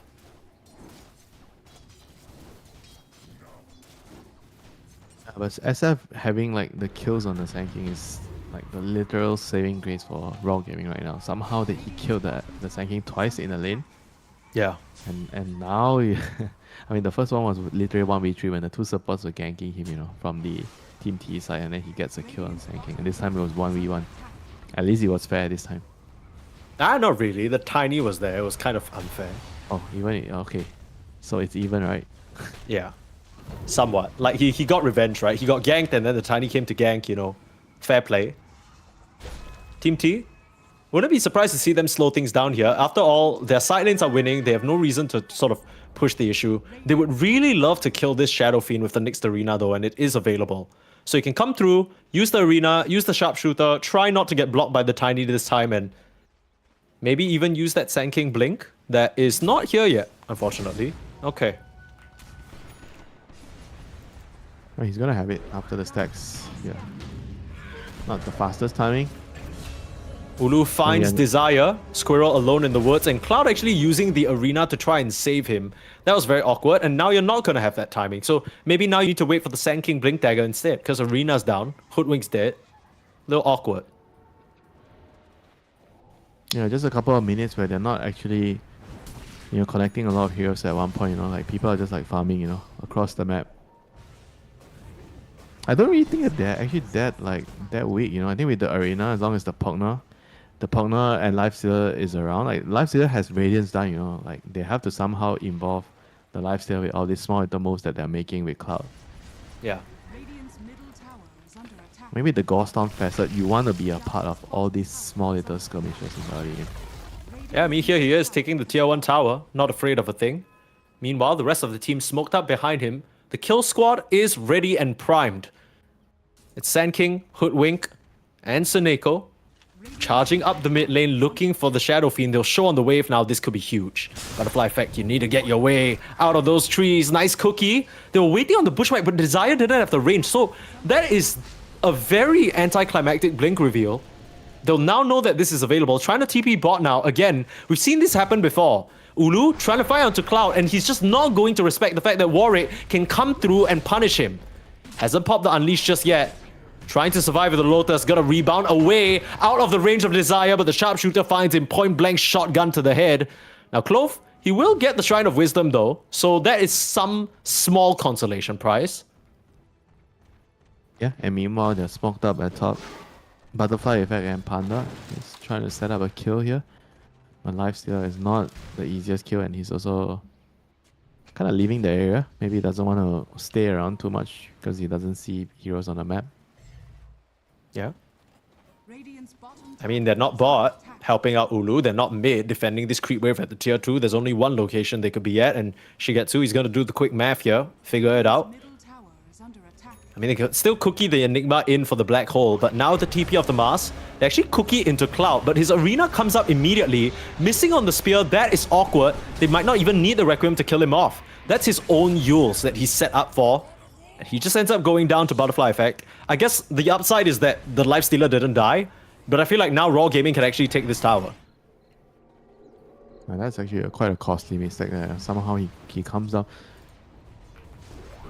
I mean, I don't even know. Mortimer's if they Kisses kill, you know? in on the puck now. The fight is breaking out. They cancel it on the backline though, but Warwick doesn't have an epicenter. It's gonna be enough. Turn around Black Hole, but the Enigma's already dead and the Requiem can't come through in time. They're gonna try and slow down Butterfly Effect, but they shouldn't have any way of stopping him after the Bushwhack. You still got a Barrel Strike on the side. He can't get the Requiem off. Still trying to wind it up. The Death Requiem is what only remains, and Ulu still able to throw the hands out. This Marcy now, the scariest hero in the fight with her Centaur. Bushwhack to the tree line. Desire gotta buy some time. Ooh, rebound cookie slightly off the mark though, not where you want to be, but Desire should still get punched down at the end of the day. I say that. Beautiful scurry into the trees. Maybe gave a high five a bit too soon, and Desire can use that Bushwhack to cancel the channel. Very annoying stuff.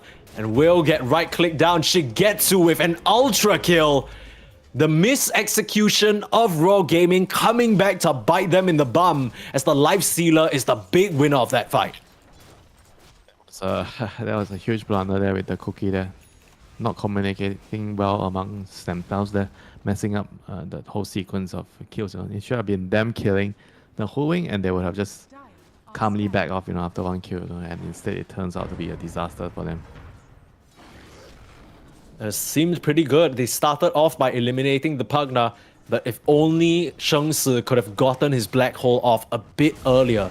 Came out slightly off, and at that point he just dies to the Radiance Burn. Nice little arena defensively, keeping 3 heroes caged up like dogs, and they just can't chase any further. It's really rough. Soneko's just gonna heal Cloud all the way back up too.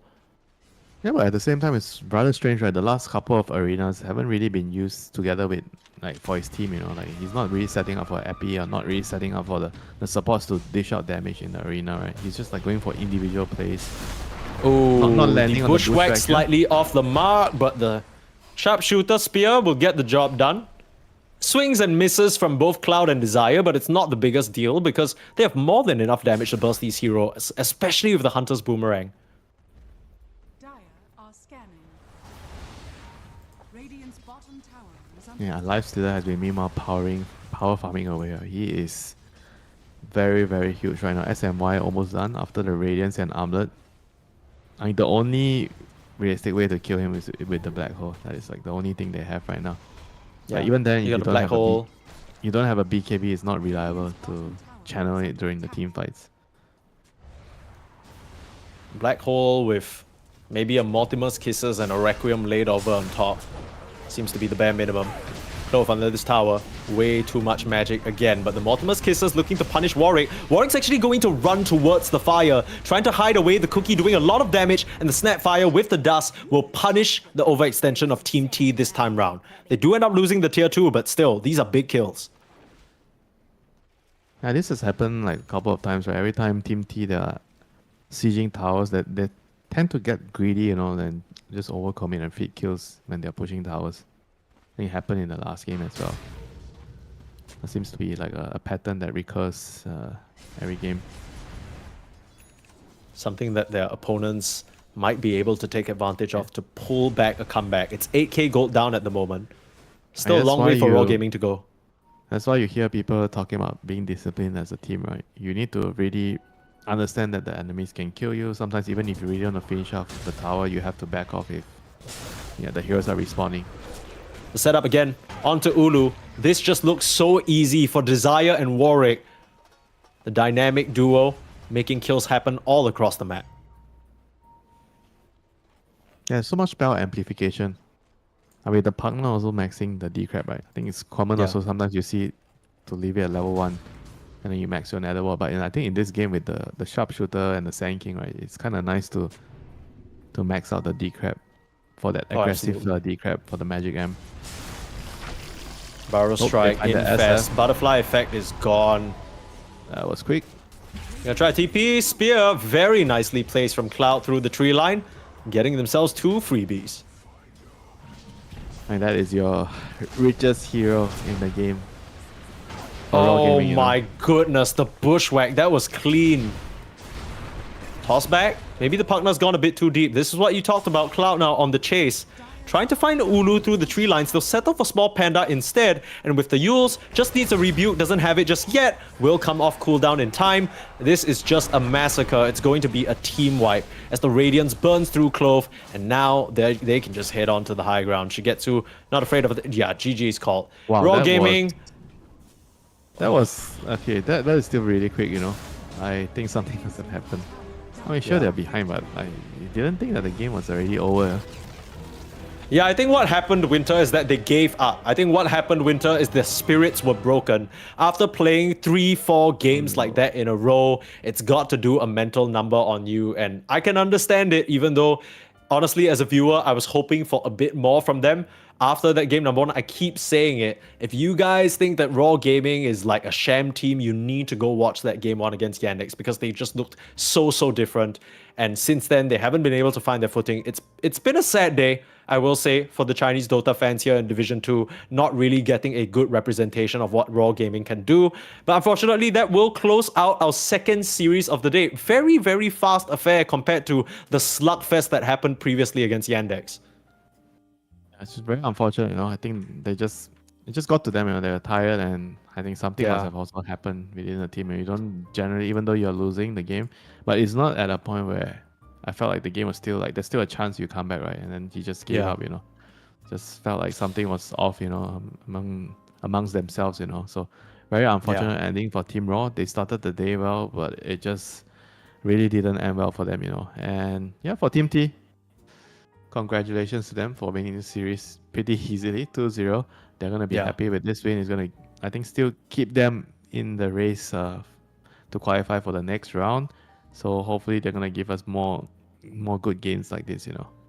Yeah. I mean, also, this game was still, there were some mistakes, right? Some bits of overextension that you weren't too happy with, Winter. Hopefully, they're able to tighten things up because they got 2 very important games tomorrow. One against Hunters and one against 4 Pirates. But we still have a whole bunch of Dota happening in Division 2 across the 4 different streams. While you wait for the next series with us, which will be very exciting, Passion UA versus Zero Tenacity, that won't be for another 2 hours on the main stream. So, in the meanwhile, be sure to catch Yandex versus Navi Jr. That's happening on ESL_Dota 2 Ember. There's 4 Pirates versus Pipsqueak. That's the one I'm personally going to hop on over to watch. That's on ESL_Dota 2 Storm. And of course, Espoiled versus Hunters. That one is on ESL_Dota 2 Earth. But in the meanwhile, you know, take a short break, maybe grab something to eat, grab some entertainment while you wait and hop on over to those other streams. And we'll be back later on for Zero Tenacity versus Passion UA. See you then.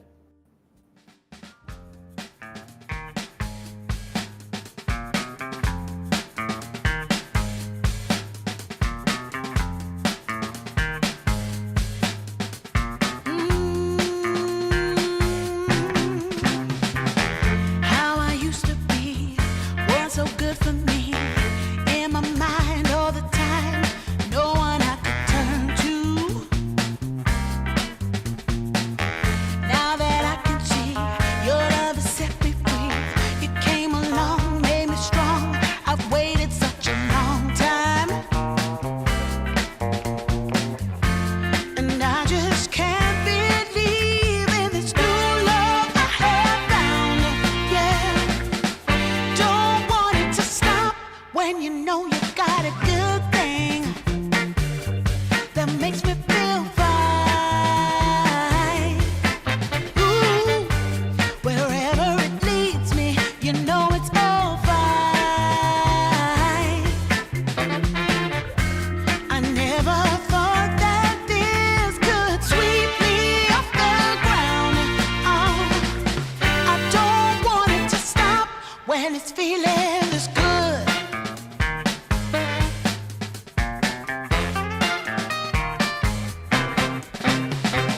Whenever you're around, my heart begins to pound.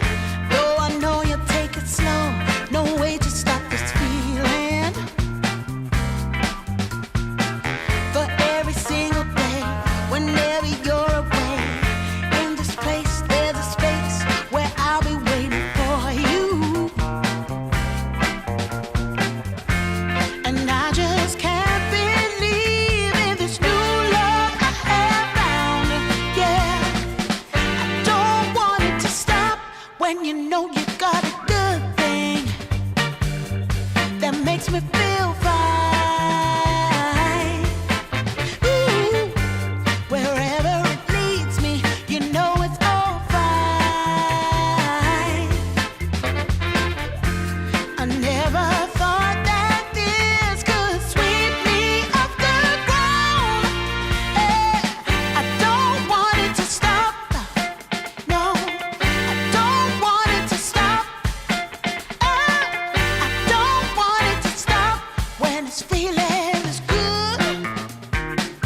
If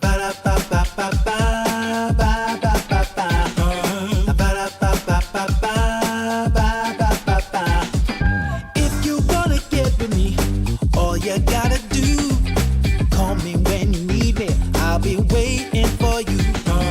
I know exactly what you want. I'll satisfy your need. We can have a good time. Don't you worry about a thing. If you want it here, or if you want it there, you got it. Have yourself a good time. Act like you don't care. You got it. Get that motivation. You got it. I got just what you need. You got it. I got just what you need. You got it. I got just what you need.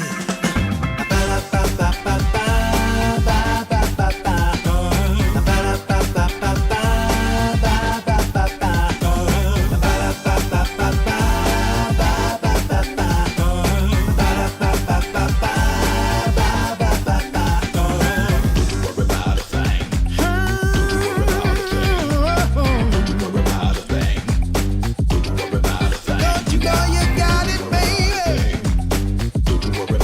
Don't you know you got it, baby? If you want it here, or if you want it there, you got it. Have yourself a good time. Act like you don't care. You got it. Get that motivation. You got it. I got just what you need. You got it. I got just what you need. You got it. I got just what you need.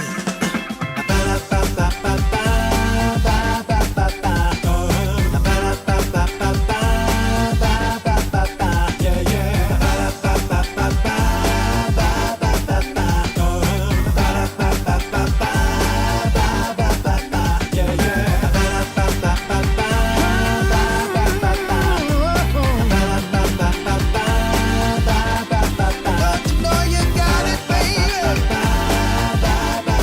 Don't you know you got it, baby?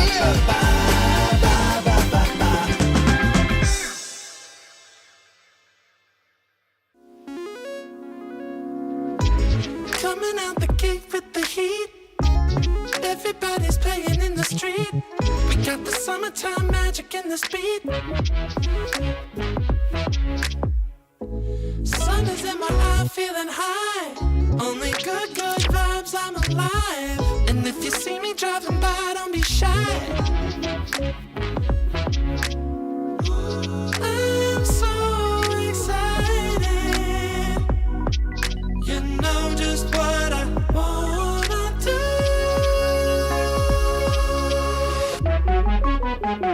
I'm glowing on up, I'm glowing on up, I'm glowing on up. I'm glowing on up, I'm glowing on up, I'm glowing on up. Don't it feel like summer? I'm glowing on up, I'm glowing on up, I'm glowing on up.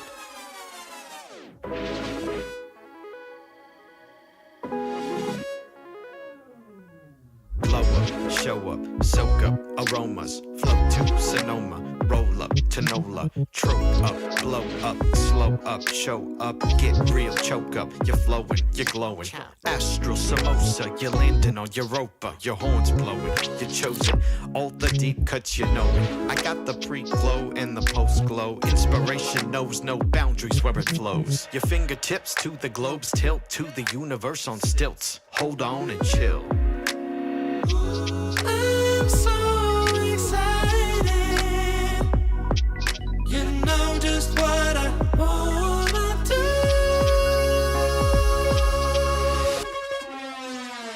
I'm glowing on up, I'm glowing on up, I'm glowing on up.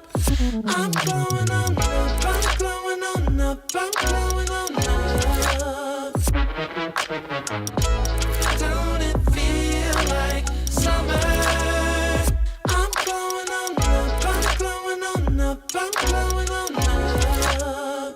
I'm glowing on up, I'm glowing on up, I'm glowing on up. I'm glowing on up, I'm glowing on up, I'm glowing on up. Don't it feel like summer? I'm glowing on up, I'm glowing on up, I'm glowing on up.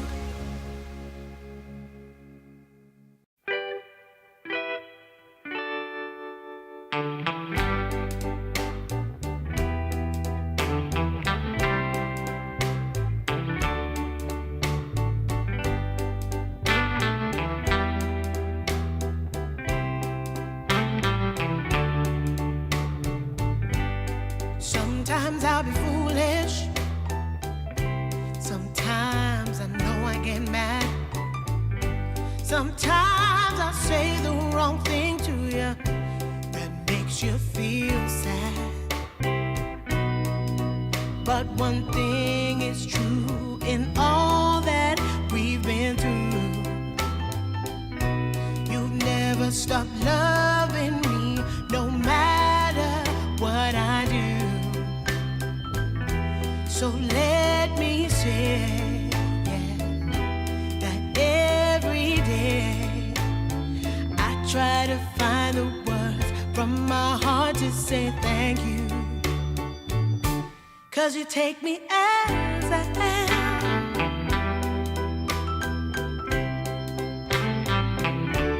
You take me as I am. Oh, baby. If you stop loving me, well, I would understand. But I won't take you for granted, no, no. When you hold my hand, your love makes me feel that I could fly to the moon. Not even the birds above can sing a sweeter tune. I needed to say that you find a way to make me feel anew. And I want to say thank you, 'cause you take me as I am. Oh, baby, take me as I am. Oh, Lord, take me as I am. Oh, take me. Oh, take me. Yeah, take me. Take me as I am.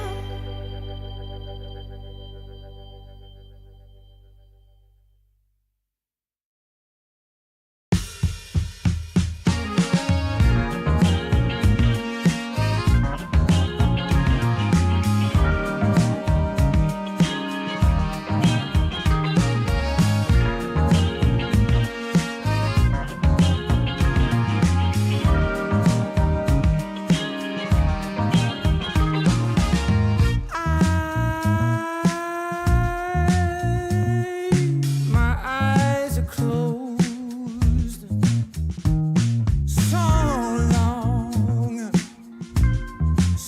long after the sun comes up.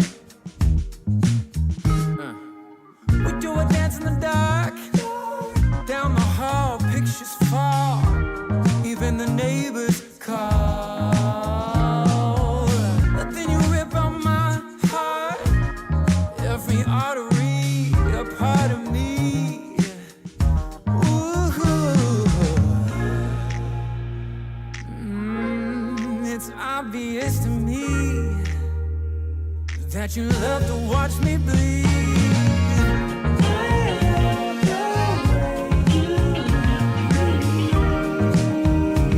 But not half as much as I love when you leave. I hate to see you go. But I love to watch when you're walking away from me. Walking away from me. Yeah, yeah. I could be anything you want. I could be anything you need. Baby, tell me it's something real, and I'll give you everything. Every now and then we can smile. You know I can't help myself. They play around with me for a while, keep tearing me up until there's nothing left. Ooh, it's obvious to me Yeah, you love to watch me bleed.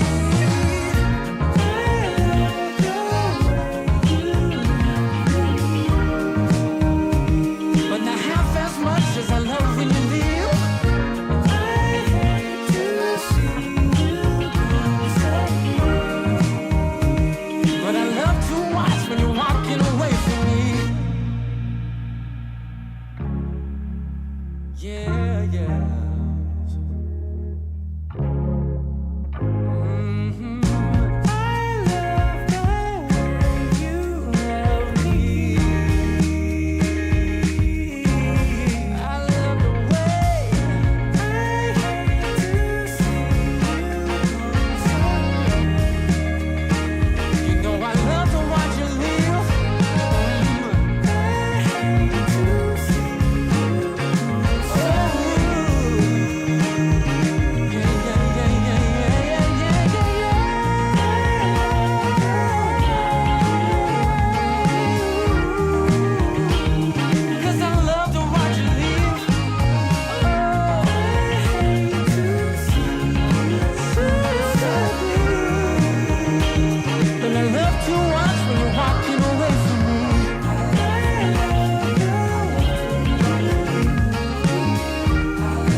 'Cause when we dance to the music, you know that's what it's all about. Yeah, yeah. Hey, girl, shake that body. Shake it to the left and to the right. Yeah, girl, shake that body. We're gonna shake it all night. We're going down to the nightclub in my stretch SUV. 'Cause you know, girl, when we're dancing, there's no place I'd rather be. Yeah, yeah.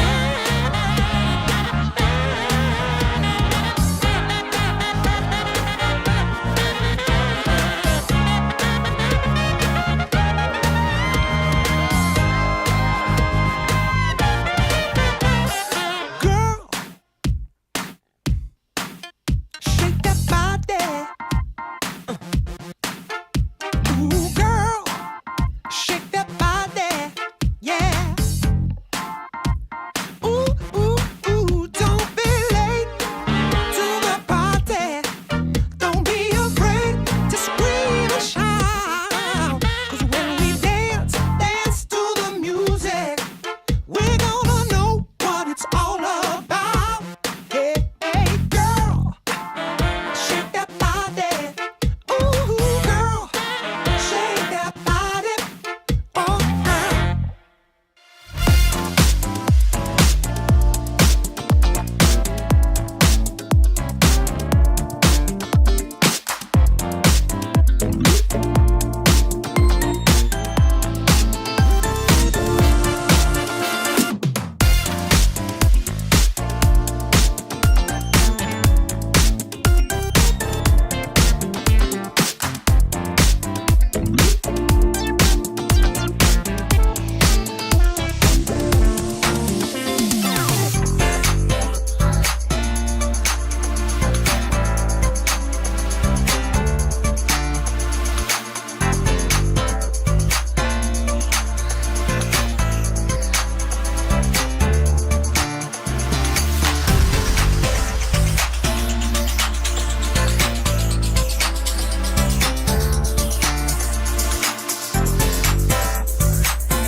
Yeah, yeah. I've been waiting a long time, just longing for a glance from you. Yeah, a chance to look in those big brown eyes. No telling what my heart would do. Hey, when we met, I sure knew it felt as good as it could be. In that moment, though it felt so good, I wondered why you noticed me. If you gave me just a little time, it would sure ease my troubled mind. Don't tell me that you don't feel the same inside. Don't tell me. These are feelings that I ought to hide. I don't care where you came from, just tell me where you wanna go. If there's a chance That's all I really need to know. Is it real or make believe that keeps me thinking of you? If you've got time to walk with me, I'll show you how my heart is true. And here I stand waiting for you. Tell me, baby, what I gotta do. Don't tell me that you don't feel the same inside. Don't tell me these are feelings that I ought to hide. Don't tell me that you don't feel the same inside. Don't tell me these are feelings that I ought to hide.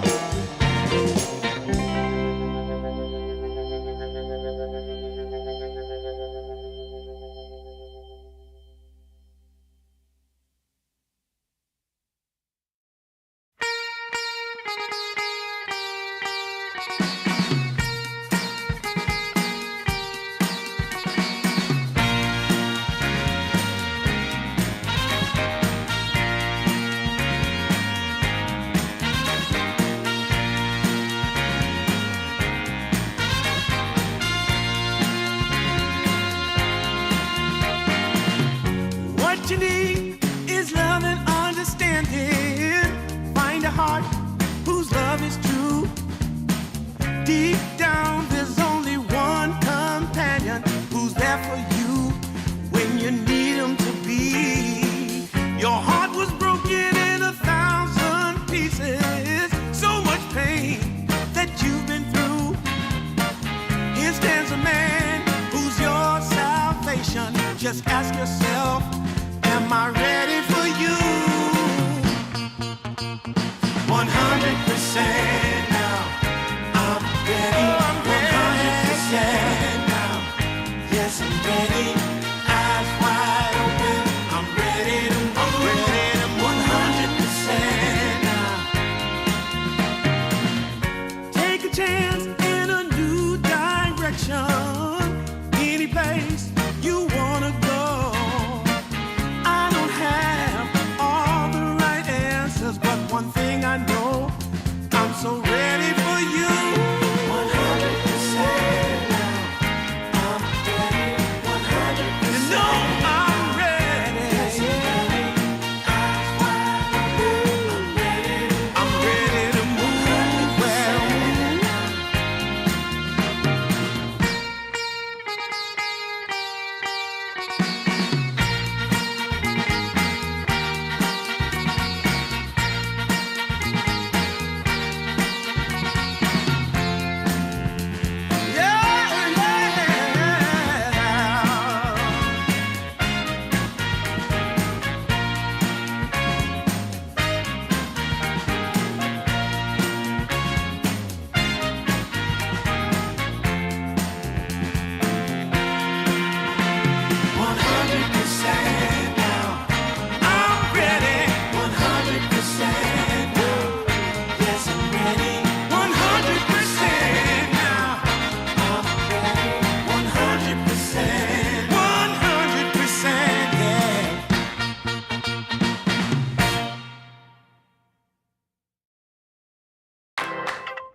Forever's here, today's the first day. I wanna be closer to you. Closer to you, yeah.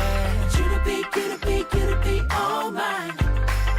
I got all these choices, but I so made up my mind, yeah. There's nobody better, gotta be you. 1,000 voices, 'cause it's so good to be alive, yeah. There's nobody better, so it's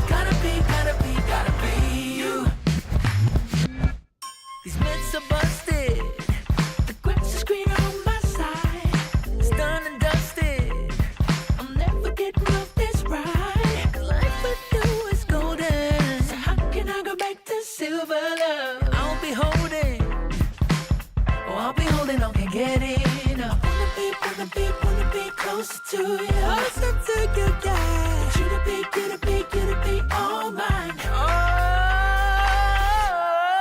yeah. Got all these choices, yeah. But I so made up my mind. There's nobody better. Gotta be you. Thousand voices, 'cause it's so good to be alive, yeah. There's nobody better, so it's gotta be you. Yeah. You, yeah. You, it's gotta be you. Gotta be you.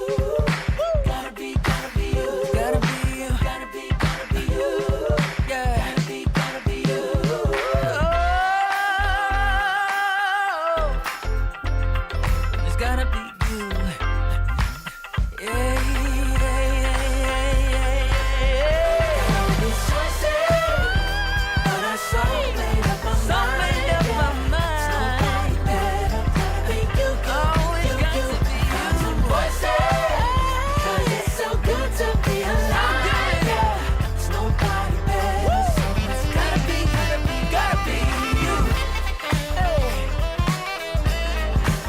Nobody else, no. It's gotta be you.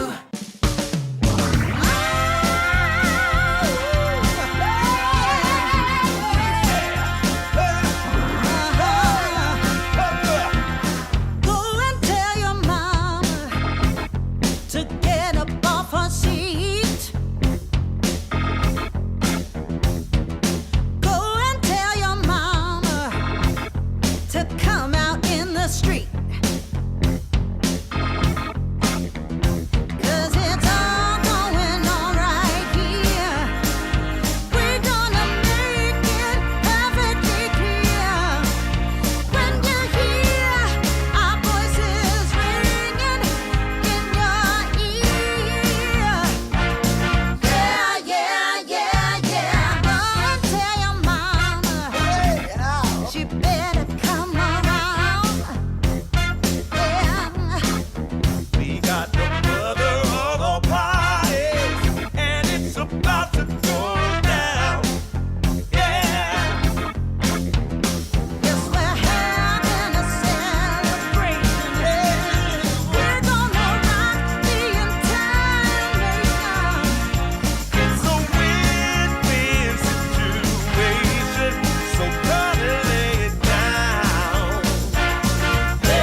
She's driving me crazy, and I'm out of my mind. But you don't go messing around with a girl like that. A girl like that.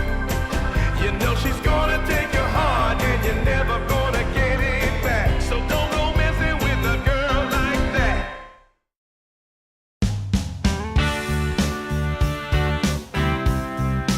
Yeah, hey, hey, yeah.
haven't found the one,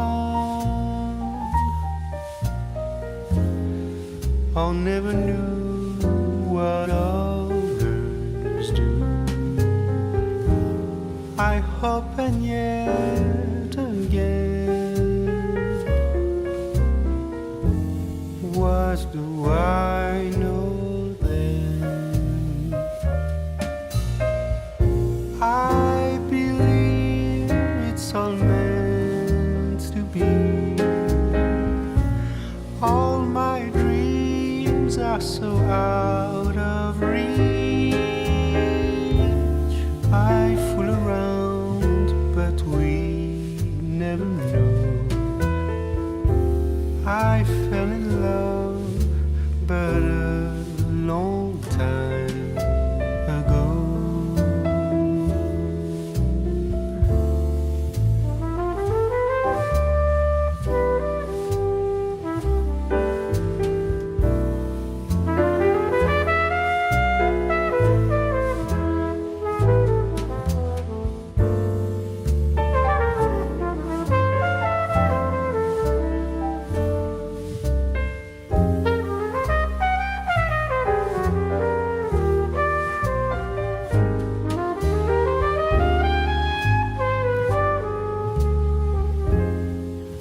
I sing the same old song,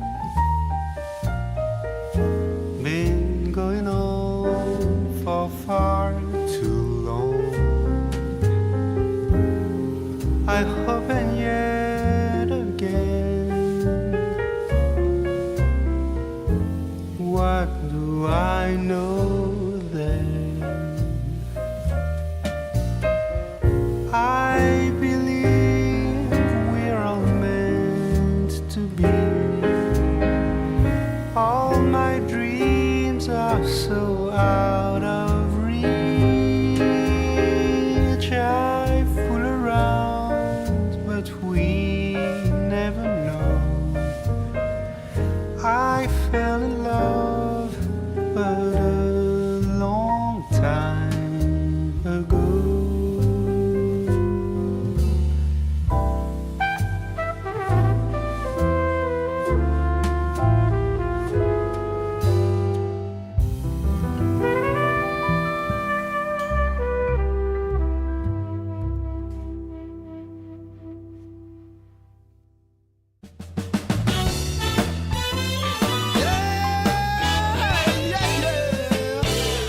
Oh, yeah. Take away my bag of bud, my camels and jack. Go ahead and take them all, I don't want them back. Those nasty things mean really nothing to me, 'cause lately it's so plain to see. All I want is you, honey, is so true. Give it to me, baby, all I need is you. Yeah, yeah, yeah. Come on, you can take away my mint Cadillac. Take my Harley too, I don't need them back. I got an engine, Lord, it runs so right. As long as I get your loving each night. All I want is you, honey, is so true. Give it to me, baby, all I need is you. Yeah, yeah, yeah, yeah, yeah. In the morning, well, early in the morning, late in the evening, right around noontime, right about noontime, baby. 20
camels and jack.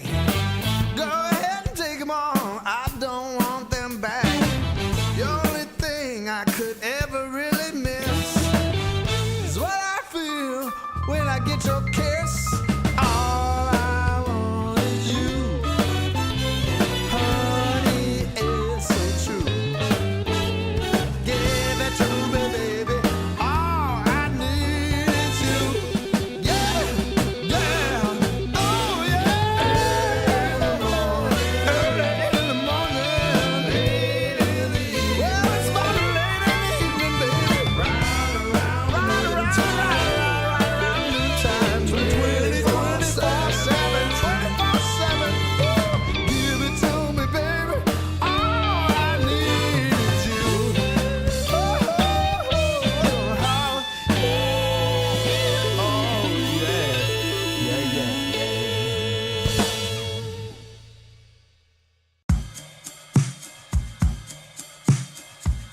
I took a walk down Pico, heard someone shout from a crowd of fed up people, getting told they should calm down.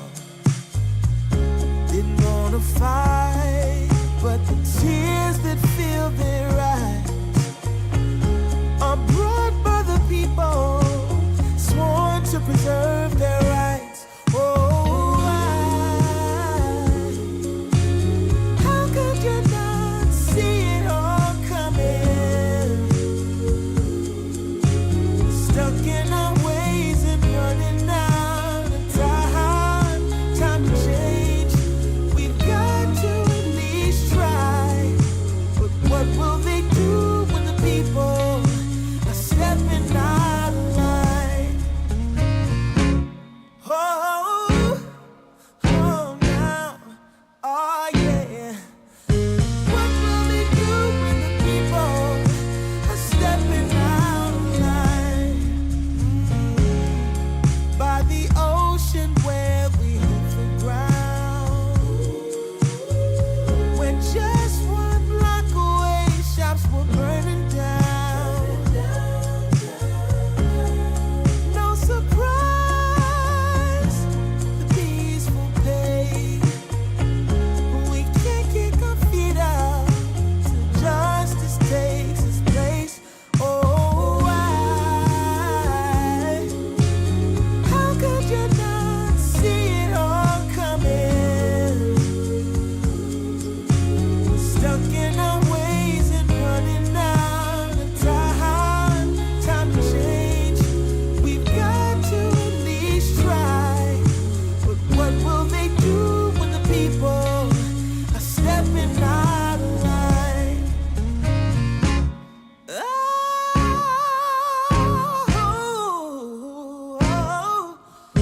What will they do when the people are stepping out of line? What will they do when the people are stepping out of line? Stepping out of line. I wanna know when they're stepping out of line.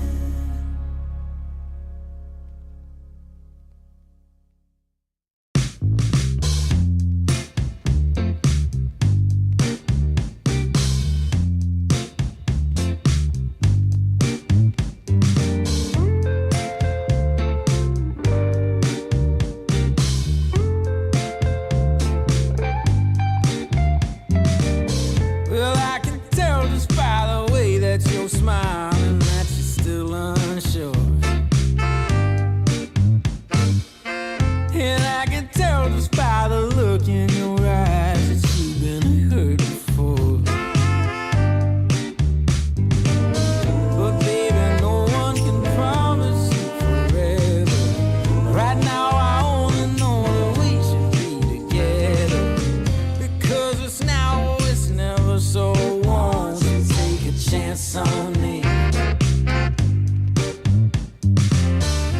Well, it's fine if all your previous guys, they made you run away. You can bet you'd only have one regret,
sunshine to wash away the rain. I need to find me a little sunshine to wash away the rain. It's the only thing I know that will take away the pain.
I've been running from a dark cloud. It's hanging over me. I've been running from a dark cloud. It's hanging over me. I gotta find me an angel to come and set me free.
Take away the pain. Yeah.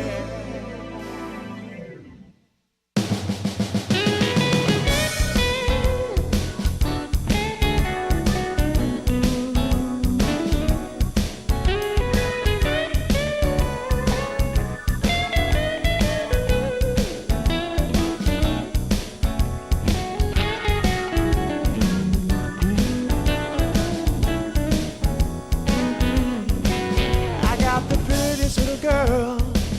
She's as pretty as can be. Yeah, yeah. I got the prettiest little girl. She's as pretty as can be. But what I don't understand is what she sees in me. Ooh, I've been drinking too much, staying out all night. I can't remember my left from my right. I'm kinda blurry from my head to my toes. It might seem like nothing, but there's one thing I know. I got the prettiest little girl. She's as pretty as can be. But what I don't understand is what she sees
just longing for a glance from you.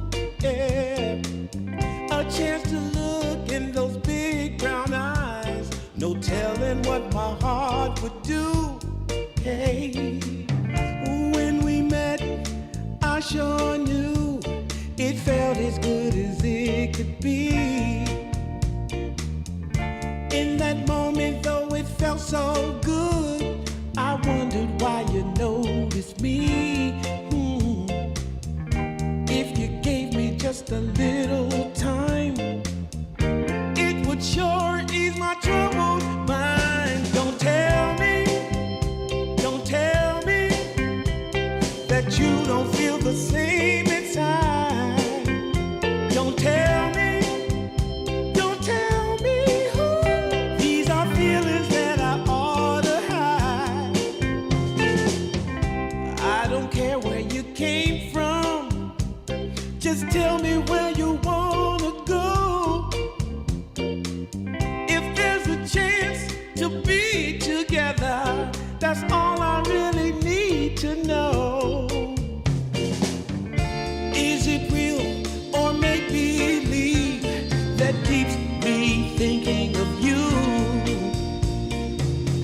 If you've got time to walk with me, I'll show you how my heart is true. And here I stand waiting for you. Tell me, baby, what I gotta do. Don't tell me that you don't feel the same inside. Don't tell me these are feelings that I ought to hide. Don't tell me that you don't feel the same inside. Don't tell me these are feelings that I ought to hide.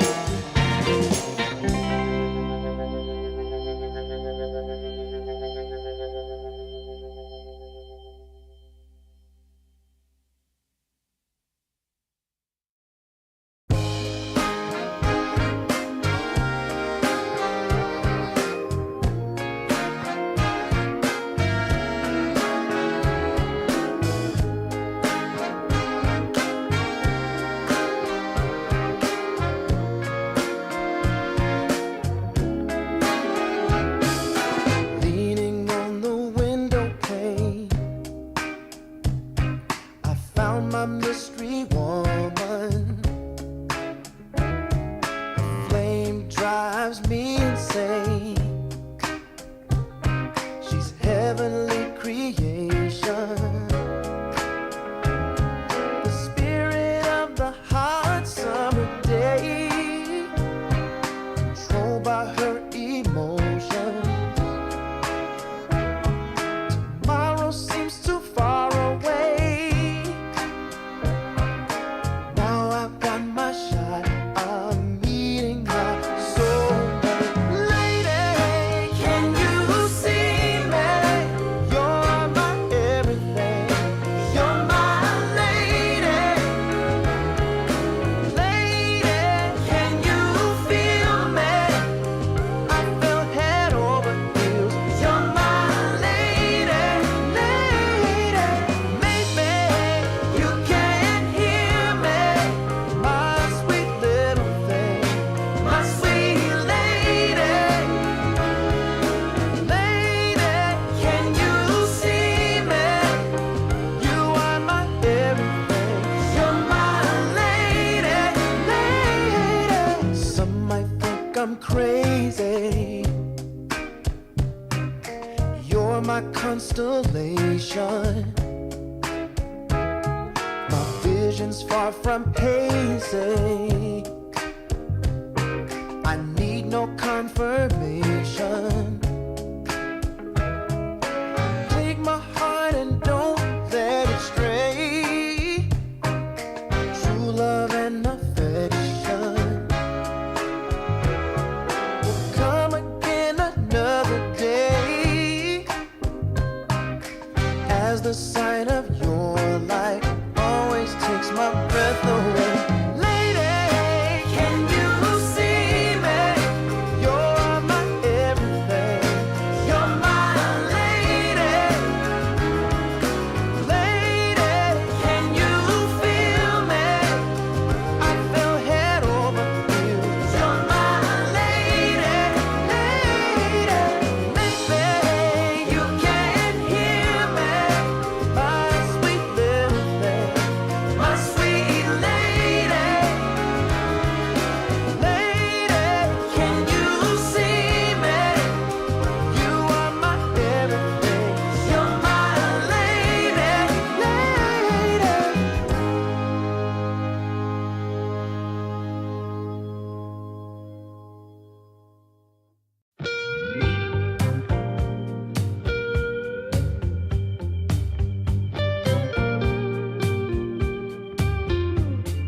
wrapped up in blue.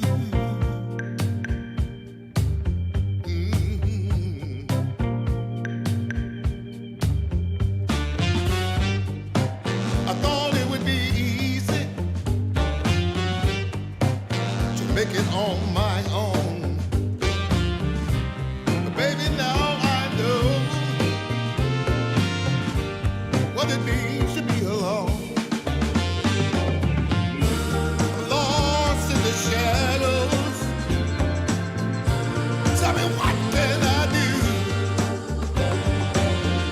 'Cause baby, without you, I'm all wrapped up in blue. Wrapped up in blue. Wrapped up in blue. Wrapped up in blue.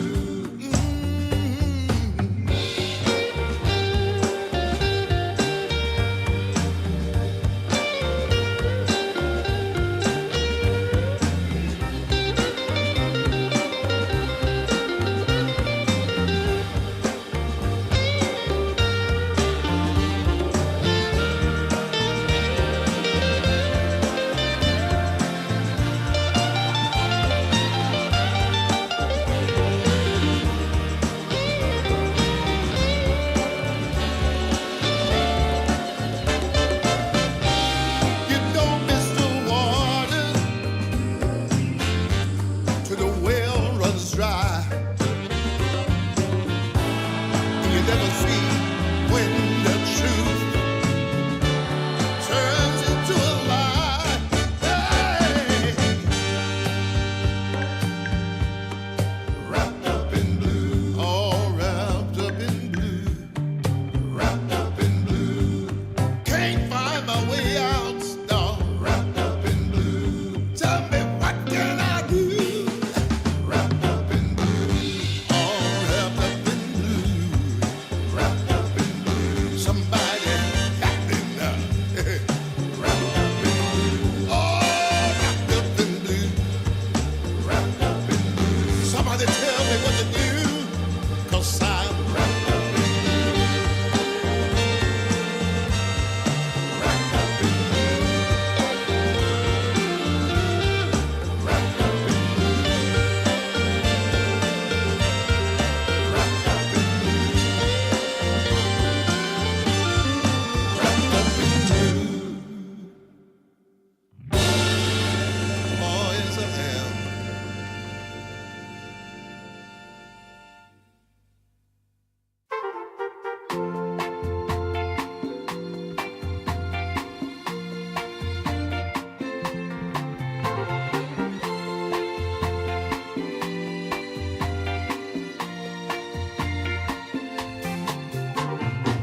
I got the sun in my pocket and the moon above my head.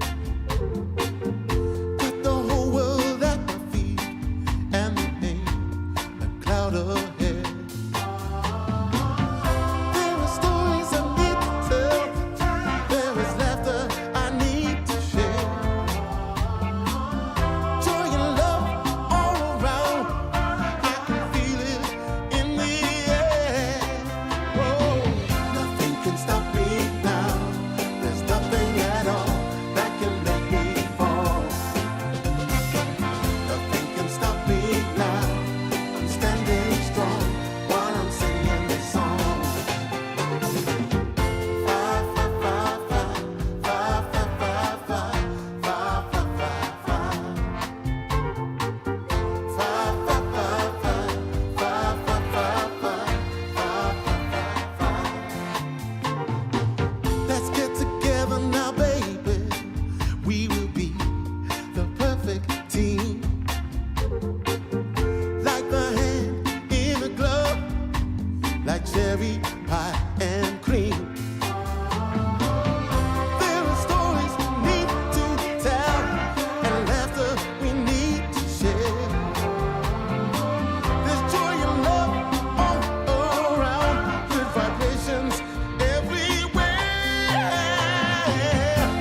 on me.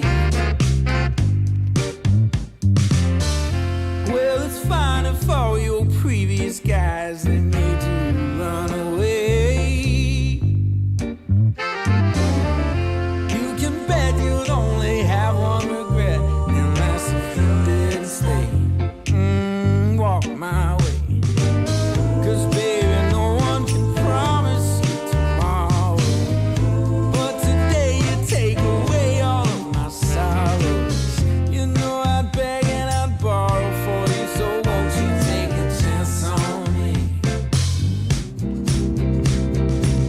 Right from the moment we met, I knew that I couldn't let my fear get the best of me. And every moment since then has proven time and again that we're exactly where we're supposed to be. Yeah. Oh, won't you take a chance on me? Ooh, oh,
top of my lungs. The evening has just begun. Hips are swinging, feet are stomping. Happy people gather round. We will party all night long. This will be Oh, magic, magic. magic night to remember. A joyful celebration for a whole new generation. This will be Oh, magic, magic. magic night to have together. No more limitation. We unite as one nation. I want Keep on moving, moving. keep on moving. The sweat is dripping. I want Oh, shake it, shake it. shake it to the beat of the drum. No need for hesitation. Bass is pumping and everybody smiling. Happy people gather round. We will party all night long. This will be Oh, magic, magic. a magic night to remember. A joyful celebration for a whole new generation. This will be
waste of time and we don't care.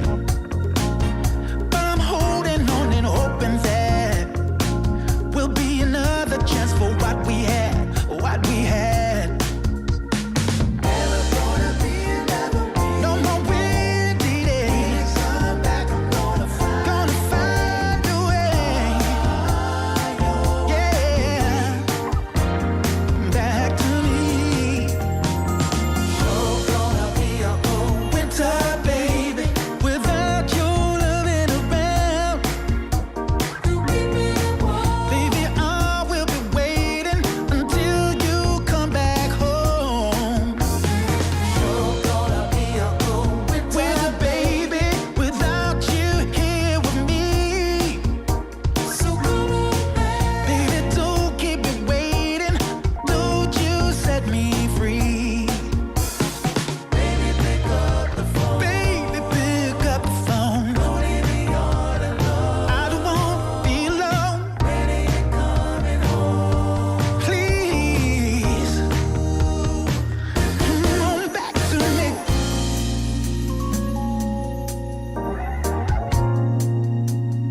Ooh, baby. Oh, yes it is. Come on, baby. You're gonna be a cold winter, baby, without you here with me, baby. You're gonna be a cold winter, baby. Oh, yeah.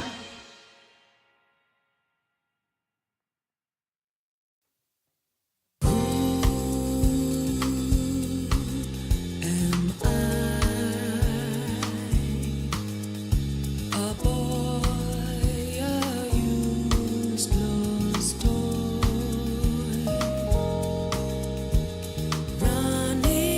running so scared, eyes wide shut from pain? This fight, this poisoned land of fools and broken dreams. Oh, please set me free. Take me home.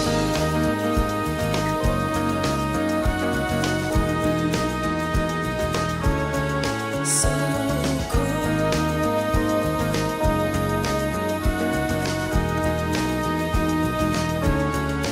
My home.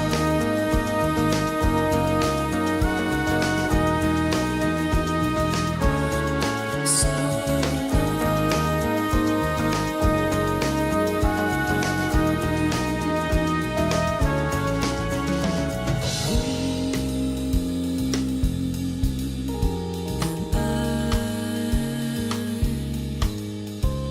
dragging on the floor, crawling, falling, washed up on the shore. This fight we blind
Let's go, get the party started. You know how to get it going. I'm so fired up, I'm ready to go. The music's moving my soul, I'm busy going. 1, 2, 3, 4.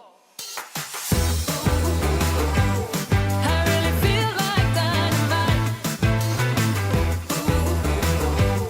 I really feel like taking flight. Oh, I feel good. All right, folks, I know it was a bit of a wait, but at least we had a whole bunch of other Dota to keep you entertained. Now we're back on the mainstream for Dream League Division 2, Permasneeze and Winter taking you through the action. Hopefully you enjoyed yourself elsewhere because now you're back here. Now you're back for what will be a very exciting final series for today, at least on this stream, Passion UA versus Zero Tenacity. Both teams have shown us some pretty entertaining series so far, and I think more importantly, both teams currently kind of still, I want to say Passion UA are locked for upper bracket, but at least for Zero Tenacity, they need to make a long climb back, right? Right now for them, it's either elimination or lower bracket. So they got to win this one. This one is the big jugular important one. Seems like they have no more room for any losses, right? They have to win this game. Yeah, not at all, no. Yeah, they're gonna have to bring in their A++ game, you know. Yeah. Whatever it is, you know, they need to make sure that they bring out the best in them. I think Passion of UA is not a side where I feel like they're unbeatable, right? At least in the games that we've been able to cover in our stream.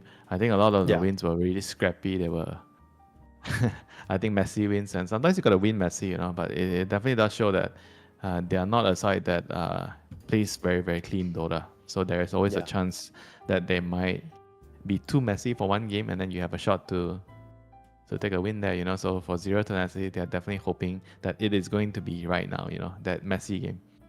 Yeah, and I think the biggest thing we keep talking about with Passion UA is Crystallize isn't really their true carry, right? No. It's Bachuk on the off lane. This guy is the one you need to shut down. If you can put him down into the ground, it's very hard for the rest of the team to play. They rely on him on the offlane a lot. We've seen him pick kind of, I want to say, more carry-esque, semi-carry-esque, where even if he picks heroes like Pango that are maybe more typically offlane, he kind of plays a more semi-carry style, right? He knows he needs to get in there, make space. He does a lot for the team.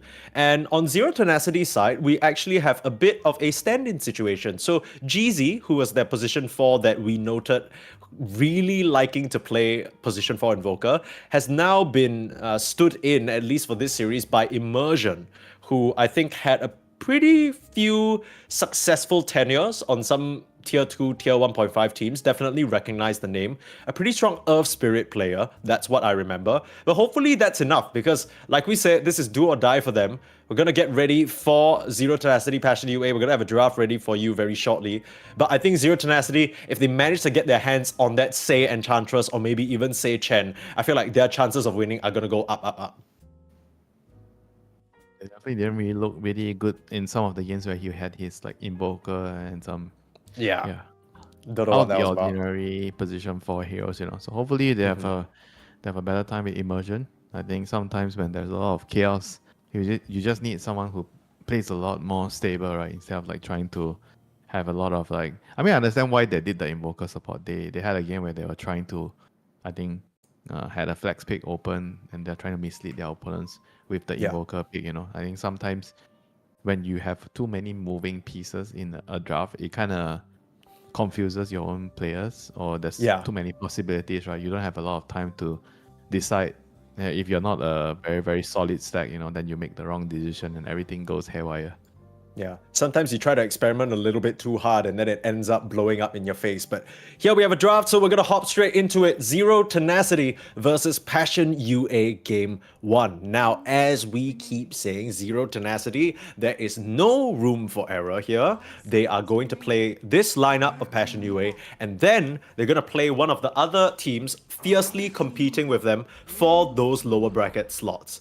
Afterwards, they have to face Peru Rejects, and then they have a matchup against Inner Circle, who are currently sharing the same score as them. Now, Zero Tenacity have a slight advantage because they have more map wins, so that should put them over Inner Circle if they maintain the same score. But then that means the subsequent series is going to be of peak importance. They would love to just get themselves out of hot water by crushing Passion UA here. But as we know, Passion UA, they are on the very opposite end of Zero Tenacity. Their score is currently 5-1. They have 10 map wins and 3 map losses. So they've been messy, but good enough to get by, good enough to secure themselves upper bracket. In fact, I believe with their score at the moment, they are locked for that. So Zero Tenacity, they're going to start by banning out the silencer that Kraker really, really likes, and they grab themselves a Nephrit Dawnbreaker.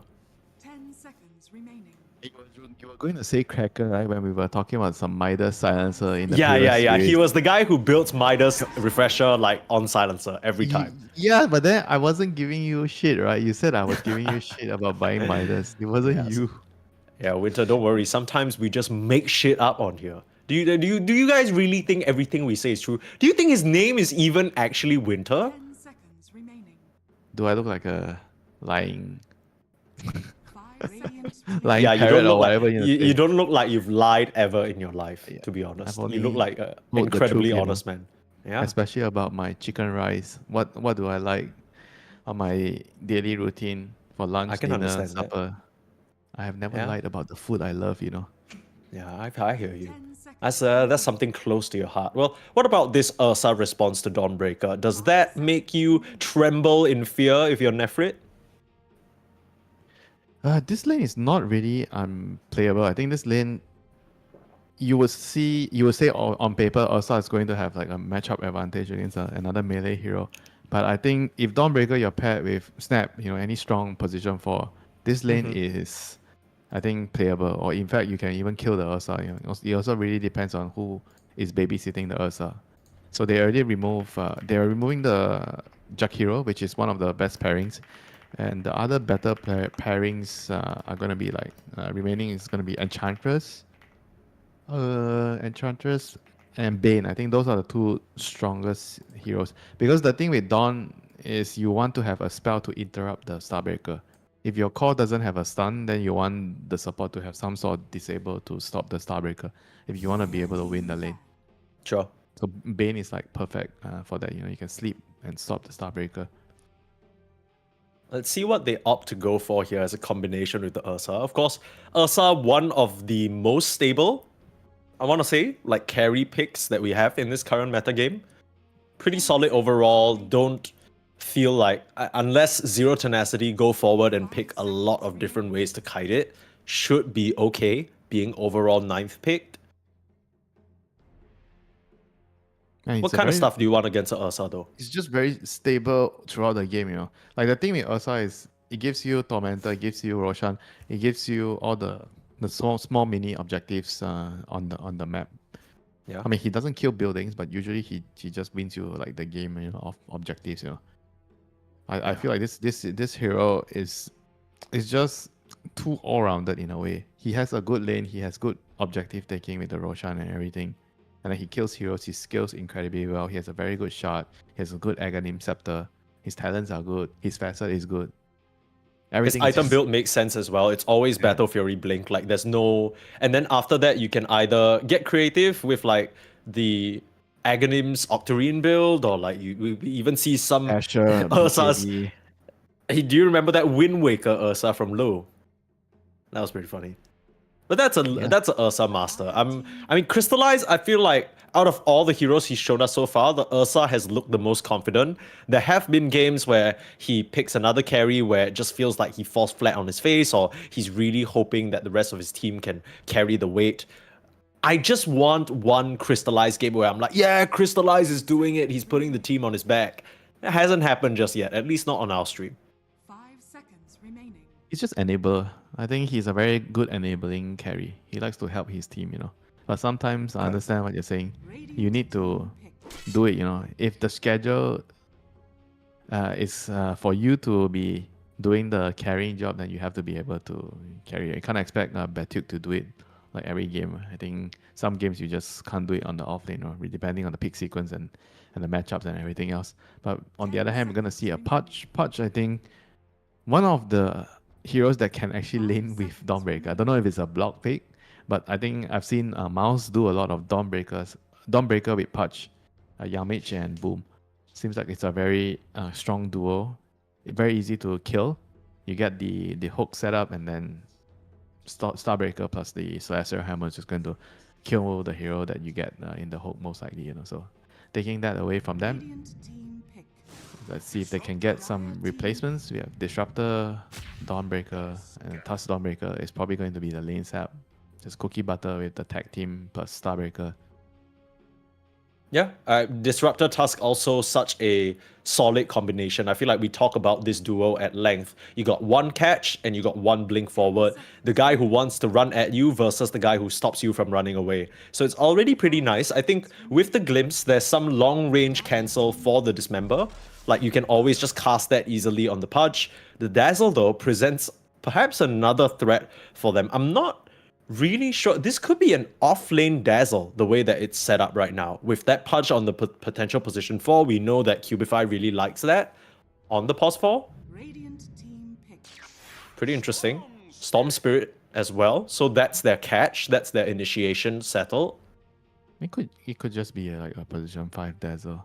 I think Dazzle True. is kind of good into the Dawnbreaker with the Naughto Boon. Because the barrier works against the Starbreaker and tag team, right? I think it's exceptionally good against the Tusk and Dawnbreaker duo.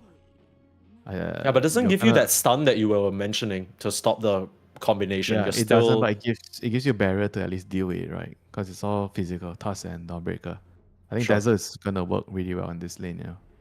Okay. You can't really fight. I think the Dazzle, especially melee heroes, because of the poison touch early on too, you know, is really, really strong. So they follow everything up with the Queen of Pain plus Dawn. Team bad. I think this is also a very classic duo right now. Modern Dota. Co-op just blinks in, and then you play like a mad person. Dawnbreaker Solar Guardians down to save you, you know. It's also really good into the Storm Spirit in the lane. And if you look at their supports, Dazzle and Pudge, right? They don't necessarily have very good catch to kill something like a Queen of Pain. I mean, sure, you can land a hook, but that's not guaranteed. 10 seconds. Yeah, it's going to be a bit tough for them to lock her down. Oh, Maybe... They actually they banned the Huskar even though there's a storm in the game. Yeah, that's crazy though. Like, how are they gonna pivot it? Were they gonna put like Ursa? I don't even know. Like Ursa offlane Storm safe, and then you go like mid Huskar. That's crazy. Like, they just don't want to deal with it. Period. They don't want to deal with it. Yeah, it could be a Huskar offlane as well. I don't know what Bachuk can bring out, but we've seen this guy play offlane Queen of Pain to great success. So I don't doubt him. If he's telling me he can bring out the offlane Huskar, I'll buy it.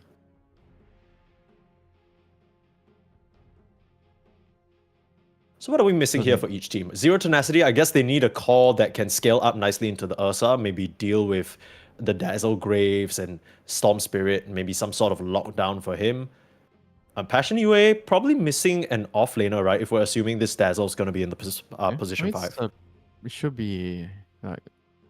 I mean, Troll's already banned. Troll is one of the better matchups against Ursa. I mean, there's also Medusa, but Medusa doesn't work so well with the Dawnbreaker heal because you don't really benefit from the heal. But Medusa against Ursa is a pretty, I think, solid matchup. Other heroes would be like, you're definitely thinking about like hyper carries, like what, Morphling that's still available. But I don't know if the lane is going to be a problem. Like, we don't see the offlaner for Passion of UA, so you don't really know what you're playing into, you know. Are you okay playing into a Darkseer? So those are the things that are up in your mind right now. Like, what are the pairings? If you want to pick Medusa, you have to ban Darkseer. Radiant team pick. Dire team pick.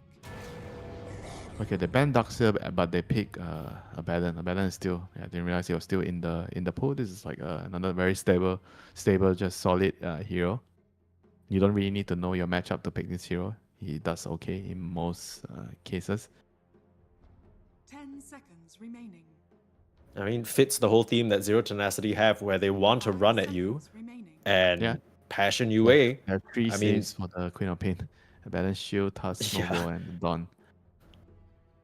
yeah, not to mention, if you jump in with the Ursa and you don't activate your Enrage straight up, you could just get Static Stormed and killed. I do wonder who's going to try and find the Dazzle on the back line though. Last pick for Passion UA, it's a Bachuk Tidehunter. We've seen this before. He is very confident on this hero, but picks it into an Abaddon. That's certainly an interesting choice. Hey, is it a good lane for him though? I don't know. That's the supposed to be able to win this lane. I'm not actually sure. Because the thing with Tide is like usually you beat most of the melee heroes, but Abaddon you can always use the shield to remove the debuff from Anchor Smash so you can like trade. So in this matchup, I don't know if it's still going to be easy for Tide against a melee hero because Abaddon is a strong laner. I mean, you could also do a little switcheroo, even though I don't know if you want to change things up. Because if the Dazzle goes up to the top lane, then things are kind of tricky, right? Because the Disruptor is a little bit weaker. He needs a bodyguard. Abaddon's like kind of doing double duty. Tidehunter is pretty strong by himself. And then you pair that up with a hook. Could be pretty scary stuff. I mean, overall, I don't know about you, Winter, but I think Zero Tenacity's draft seems pretty scary to run up into. Yes, you got a Ravage on your last pick, but there just seems to be so many ways for Mirage to pop off this game. He's against the Storm Spirit. That lane should be pretty simple for him. And then maybe, you know, you run into the mid lane with Disruptor Tusk. That's going to be pretty solid rune secure. Worst case scenario, you got a Dawnbreaker coming in to bail you out. And feels like a lot of these early fights, it's so much easier for Zero Tenacity to connect and, you know, fight it out. It's definitely easier for them to be aggressive early on. Tusk, Disruptor, and the Dawn, and with the Quap, you know. I think all their heroes are very, very good in the early stages. They can be very aggressive. There's a lot of, I think, pick-off potential with the Glimpse, Solar Guardian, Tusk with the Solar Guardian. There's a lot of setup. And the Quap is going to give the supports, like, I think, a head start, right? Because you're already going to be pressuring the Storm Spirit in the lane. So it's going to open up opportunities for the Tusk, especially to just come in and just get a simple, easy kill before level 6. And you talked a lot about how these Spirit Brothers, especially Storm, Void, Ember, they want to get that level 6 and that's where they start rotating. That's when they feel strong. But if the Queen of Pain is squashing you from the very get-go, suddenly those rotations don't feel as good. Suddenly, you might miss out on 1 or 2 runes. You don't get the opportunity to impact the side lanes. Meanwhile, Zero Tenacity, like we already mentioned, they are going to try and run at the side of Passion UA real early on with this Disruptor, right? You want to play from ahead with this lineup on the Radiant side. You're going to try for maybe an early smoke move, or maybe just to defend this area. We've seen this more and more near the sort of safe bounty rune. That's where the teams get perched up. But Cubify gets to plant a pretty nice observer ward on the opposing high ground. Got to keep an eye out for that one. Yeah, it's very, very common. I actually like the split into 3 small groups play. I think that one kind of always secures 2 runes, but at the same time, it gives you opportunity to snag a third. So you split your group into 2-2-1. So you have the weakest hero guarding the safest rune, right, on your side. And then you split 2 heroes top and 2 heroes bottom to try to fight for the other 2 runes. And if the enemy gathers with 3 heroes on one side, then you automatically just still get 2 on the other side, you know. Yeah. But it gives you an opportunity, a small opportunity to get an extra one if the enemy brings too many heroes to one side to do a late smoke to get a first blood. So I kind of like splitting your heroes in 3 factions right now. For now, it's still going to be 2 for 2. Yeah, I think in pubs you're probably not going to see that as much. It's only going to be in games like this, you know. I think it's too difficult to coordinate like three groups, you know. It's already difficult enough to coordinate a smoke, right, in pubs. And yeah, true. Telling people to split themselves into 3 groups to steal the no. Like where you try to give out like military level instructions before the horn. Some dude's taking a piss. You know, some guy's alt tabbed like queuing up his playlist. It's not gonna happen. Like, I don't know. Yeah, it's tough. It's tough. And mid lane is definitely going to be the lane to watch here. The Queen of Pain against the Storm matchup. It's going to determine how much the position force are going to do in this game, especially for the Tusk. I think he's going to really like to, or at least he hoped to, make a rotation before the Storm gets level 6. Kill him once or twice would be perfect. Once is great. Sure. I mean, for now, Cubify dropping very low in the bot lane, just being right-clicked down by Disruptor. You try and pull a wave against me, says absolutely not. Gets the kill for free. Yeah, didn't I tell you a thing or two about Pudge pulling waves? This hero sucks at pulling wave because you have 1 armor. You did tell me that, yes. And Disruptor with that level 1 Thunderstrike, I mean, they've nerfed it so many times at this point, but the slow is still brutal, man. Yeah, I mean, even the top lane has certain small little interesting things happening. The Tusk went and pulled a wave, and then he uses Snowball to dodge the Poison Touch. Because usually against Dazzle, it's very difficult to pull the wave because of the Poison Touch. So he was really ready for that, Just skills the Snowball to dodge it. That just shows good understanding of the matchup. A bit of a glimpse there, trying to bully Bachu. Cubify did come back into the lane, land a pretty nice hook, want to say, so evens the score, at least resource-wise for now. Speaking of resources, mid lane, both are already trading out pretty handily. I mean, Moonlight, with how low he's dropping, I'm not sure whether it's viable for him to run back up to the lane. He will have the bottle delivered now. But I just feel like one of these position fours... I mean, the Corp is scouting where is he going for. Well, that was very, very smart by Mirage. He was trying to get vision of where the Storm is going, top or bottom. And Immersion came over to pick up the other rune as well. That was really nicely done there. A small little early bottle fill and the Storm not getting the refill. I think this is going to snowball to a kill, I think maybe in 1 minute, the Storm is going to die because of the lack of resource. Or maybe even sooner. I mean, the Storm is dropping so low. He's already so low. Sticks around to try and deny the range creep. Does he have to go back to base, you think? He probably has to, yeah. What can he do? He has no mana, 1 bottle charge, he can't jungle. Yeah, this is gonna be really bad for him. He's going to but at least the creep wave, oh no. The creep wave almost got into the tower. If the creep wave got into the tower, that would have saved the Storm. He blinked in to tank the creeps on the Queen of Pain. Wow. This guy actually really understands this matchup. Like, he knows all the small little things he needs to do. I can't really blame him. Because if the wave gone into if the wave gone into the tower, it means that his creeps are going to die, and then the Storm will probably get some remaining creeps when he TPs back to the lane. Sure. That is like a small little detail that could impact the lane so much. Moonlight gonna get the... No, not even giving him the... Not even the what? No, not even that. This Storm is going to be very sad, I tell you. 4 minutes, the Tusk is going to come, he's going to stack the cam, he's going to come get the water rune, and he's going to kill the Storm. There's a TP in. He's already TPing in. I mean, the Corp is definitely yelling a bunch of orders out, Now I don't have a support invoker, I can do this. Yeah. To be fair, though, there is a nice ward on the high ground that spotted this out, right? They have an observer ward placed early on by Cubify, so they know Immersion is here, and Cubify is going to go for that play. Stack the camp, walk over to the bot rune, maybe try for a hook on the supports here. But he just, I mean, even if he does hook the support, like, what is going to come of it? It's not like Moonlight can really follow up. So again, 2 water runes going the way of Zero Tenacity. This early game mid has been a masterclass by Mirage so far. This is the downside of Pudge. You don't really fare very well in direct confrontation. You kind of want to be sneaky. You want to, like, hook someone out of position. You want to hook the runes. You don't really want to fight head on, And now with this sort of, like, Corp forcing the matchup, you kind of feel like you're helpless, as a Pudge. When your lane is already losing, I don't think Pudge can do much to change the outcome of the lane. But he can he can widen the lead if you're already winning your lane. That's like the downside of Pudge, He's very dependent on how the lane is going, and a glimpse back. Hold that thought, yeah. Bachu should be okay. Okay, he doesn't care. Yeah, I'm surprised that Bachu is fine. Yeah. We've seen enough around about people trying to kill Titanhunters on this stream. That's true. That's true. Was it Zero Tenacity? I don't even remember. I feel like I don't actually come down to the bot lane. Actually, it might have been. No. It was definitely Bachuk who was playing the off lane Tide. I don't remember who was it who tried to kill them over and over. The Brood and the Tusk. Yeah, it was a Brood and Tusk. I don't know which team, but that was hilarious when it happened. Immersion reaching real deep. The shard block on Moonlight.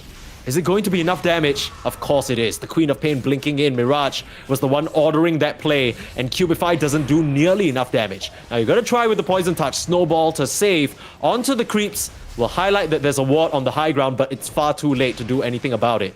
Mirage actually gonna blink in again for the damage. You still need a Scream of Pain.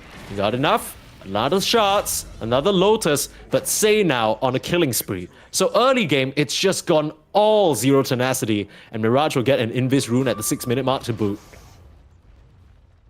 Storm is in struggle city right now. It's not even 5.5. He's gonna need at least I think this is 2 waves of creep before he gets his level 6. You know, this is gonna be a very long 1 minute for this Storm. It's gonna be finding a way to get his level 6. I mean, Immersion, Immersion is definitely doing a really good job pressuring the Storm out of the lane.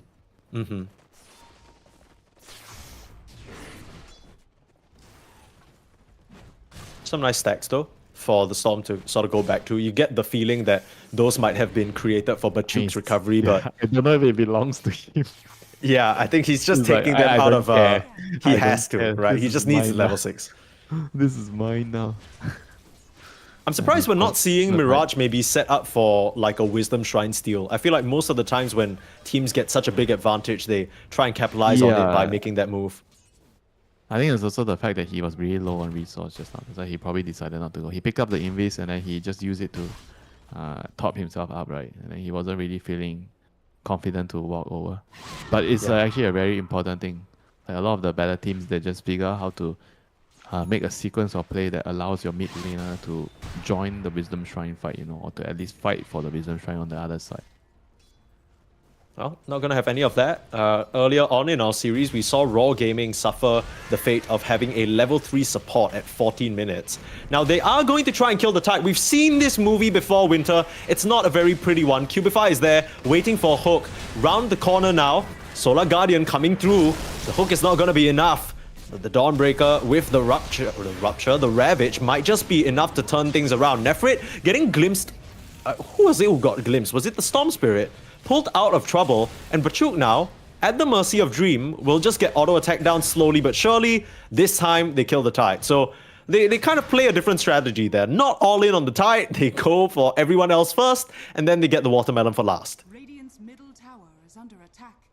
In Storm, at least he picked up. He got glimpsed back, then he just went and pick up a rune, and now he's smoked. He's like, okay, fine. I'm going to just get the rune and do something else. It's not all bad for him. He's probably gonna try to make a move on the Dawnbreaker here with the Ursa. That should be able to make easy pickings of this Dawnbreaker.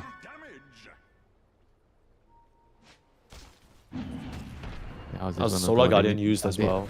Yeah, they probably have to land a hook first in this position. Gonna try. I mean, well, they don't need to if Moonlight's gonna try and pull it back. Nefrit turning around with the hammer. Snowball coming in as well. They're not able to get on the kill onto Cubify before the Dawnbreaker goes down. Try and TP out. No more stuns. Nice play there from the Ursa. Good recognition. What's Moonlight doing? Storm is gonna have to wait for mana for TP. But he's gonna get it. It's gonna TP out. Yeah, I mean that play actually was quite dangerous, right? I think when they dove like this, they could have just lost heroes. I mean, ideally you start with a hook. You need the push to land a hook, so the Dawn is not so near the tower. So it was less risky for them to go for that kill. But fortunately, they were able to TP out. Crystallize just made a very calm TP out, you know, after the shard block, and realizing the snowball was already used, and then she just got out, and then they end up only losing the patch.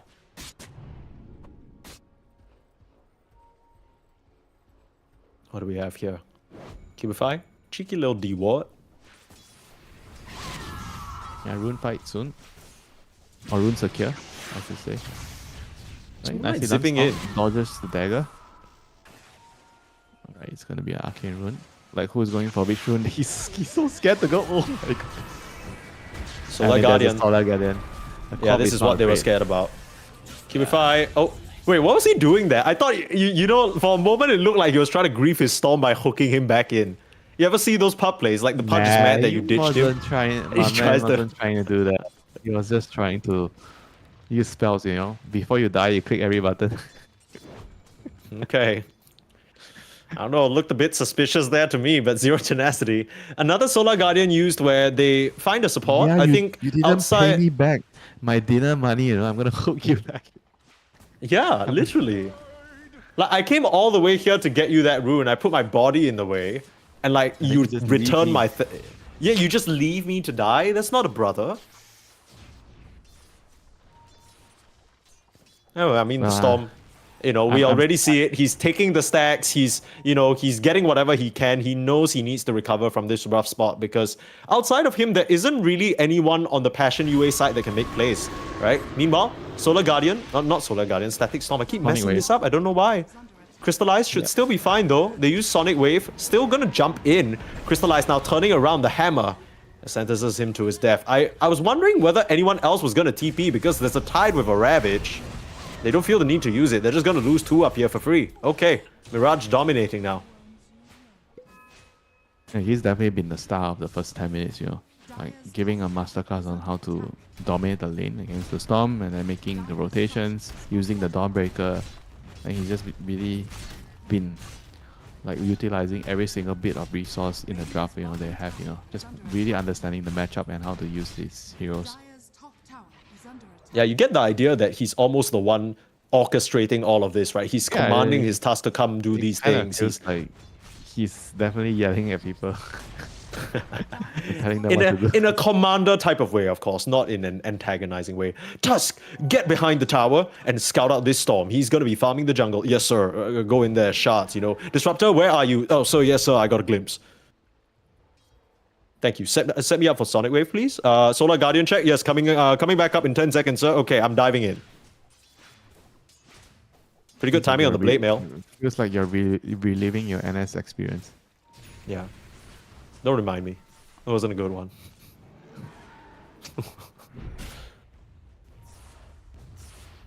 Alright. Well, all things considered, apart from that death, I think Crystallize is still farming okay up here. Sure, he's getting eclipsed by the Abaddon, but the Abaddon has had infinite amounts of space.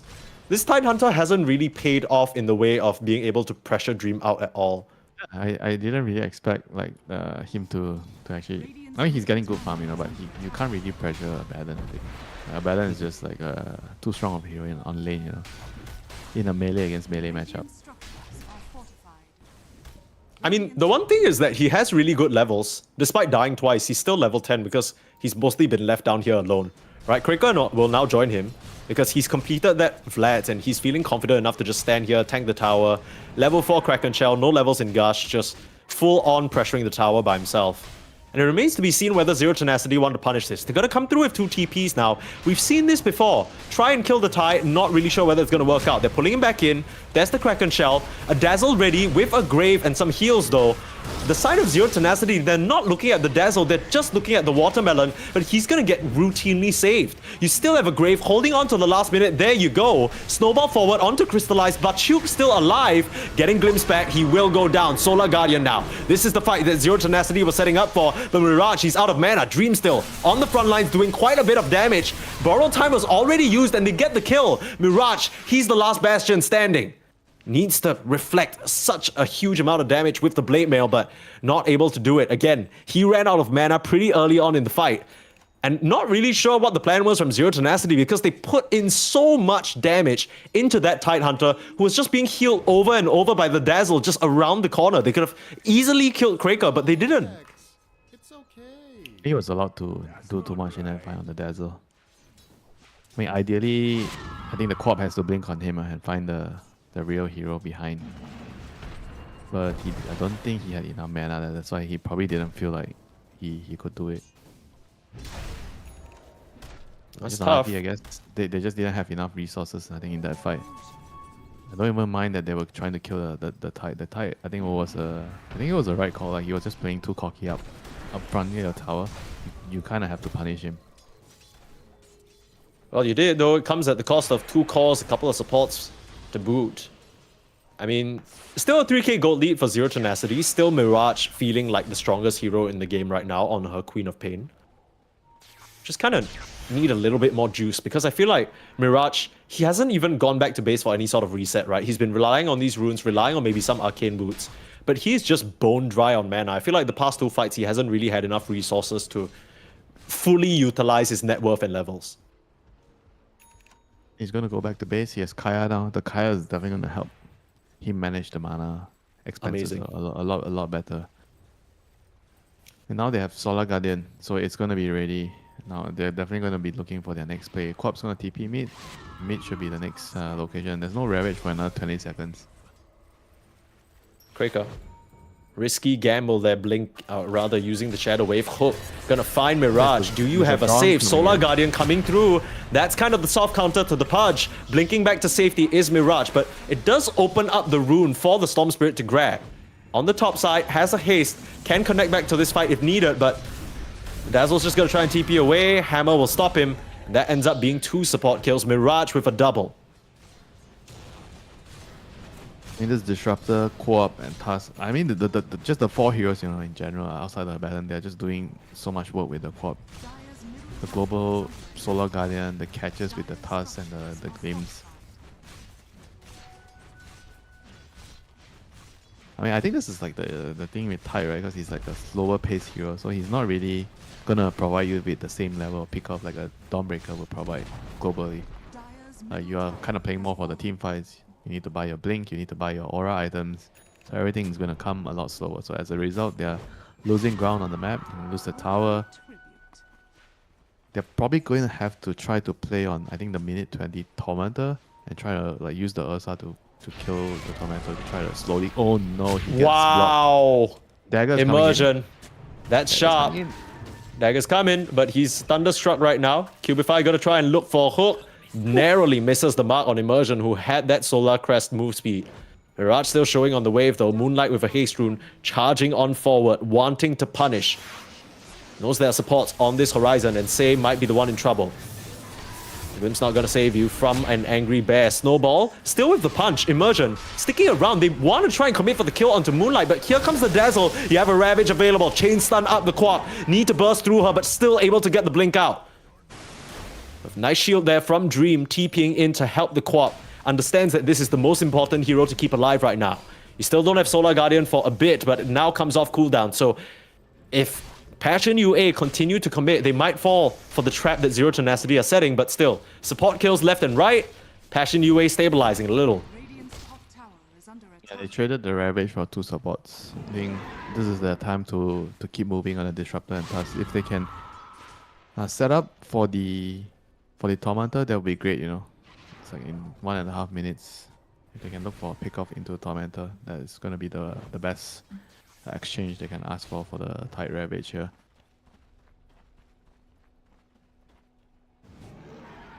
I mean, they're smoking 2 heroes through the gate to bottom lane, the Baron and Disrupt. So they're leaving the Tormentor area. They want to come down here. They know the Ursa TP down here. They have a lane ward. They saw him. He seems to know something's up though. He's just getting run sandwiched. all the way back. Yeah, he doesn't know it yet, but he's in some degree of trouble. Scanning. Oh, he's I don't know. I guess he's lucky then. He got out on time. Immersion. The shot off the mark. Snowball really deep. I think he gotta maybe back up here. Pulling him back in. Nice hook. Cubify gets him out of trouble. And Dazzle there with an auto projection. This is an awkward high ground to try and hold, especially Moonlight coming in. The auto projection is gonna come to an end soon. And they weren't able to find the Ursa successfully. Ravage is back up. Still 45 more seconds. No, not yet. So I was thinking maybe Bachuk could come in with his freshly picked up pipe, turn the tides of the fight around, but... Oh wow, what a hook! They see Nefrit through a ward placed outside the exit of the jungle. It just gets completely caught off guard. That is your Solar Guardian out of the picture, and without it, Zero Tenacity, you just can't fight. And they're still gonna try to set up for the Tormentor. They have a ward already placed around the top Ancients.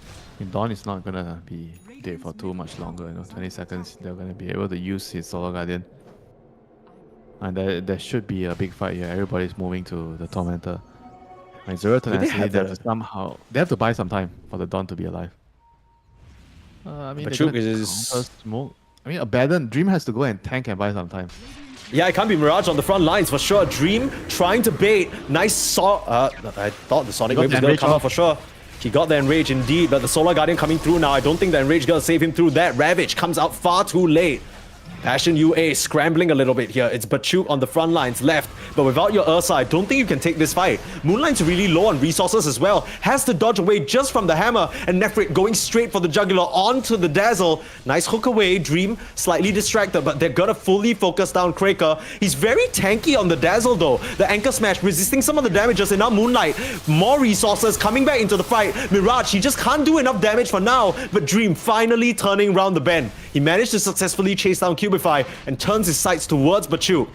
This is not an easy kill by any stretch of the imagination though. The 3 cores surrounding the Tidehunter, trying their best to break through that tanky blubber, get the Kraken shell. You need some sort of a stun. The hammer not even gonna land because the dagger finds him first. Dream will get that kill, and the Abaddon, the big winner of that fight.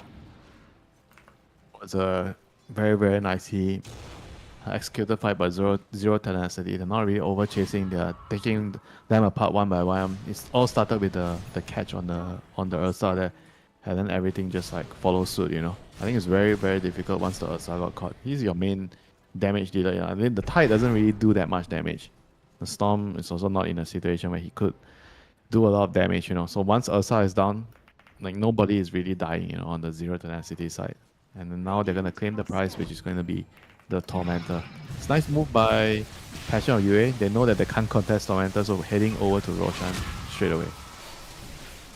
Might just be able to get the trade for it, but I can't imagine Zero Tenacity want to give this up for free. Sure enough, there comes the smokes. Solar Guardian available again for Nefrit. Can come back in. Dream on the front line, still has that borrowed time. And Kraker, you are not getting away from this Abaddon. No trades, it's only a one-way street. Cubify might try for a hook onto the Dazzle, gets him back, but Mirage just finds him on the other side. Cubify turns around and tries to buy time with that Dismember, but they won't even be as lucky. More support kills going the way of Zero Tenacity as they are standing up in this game number 1. An 8k gold lead, a solid draft, and a Roche to follow after the Tormentor. Everything is going their way in this early stage of the game, and they have Mirage to thank for it. And he's going to pick up the Aegis, I presume, here. He's going to be able to do even more aggressive diving, you know, with the Aegis. Oh no, they get a glimpse onto the Tide. The Tilt is caught. There's a pipe available. He's very near to tier 2, but the Solar Guardian coming through. They want to burst through this watermelon before the grave comes out, but it's a bit too late. Kraker still on the back line. Huge Ravage onto 3. Static Storm not available. It comes off to the other side. Crystallize still able to probably get his Enrage off, trying to find a target, but the Sonic Wave tagging him. It's a lot of damage onto the Ursa. Can they survive? The Dazzle still healing up as Mirage trying to get back onto the front lines, put out some damage, but Dream, his borrowed time is up, and he's gonna go down. Moonlight with a triple kill as the supports on Zero Tenacity getting wiped out at the start. That's not the recipe that they hoped for. And now Zero Tenacity have to retreat as quickly as they got their advantage. They're gonna let a little bit of it slip. And the Tide is not a good target to go on first. I mean, they're not done yet. Storm is jumping in.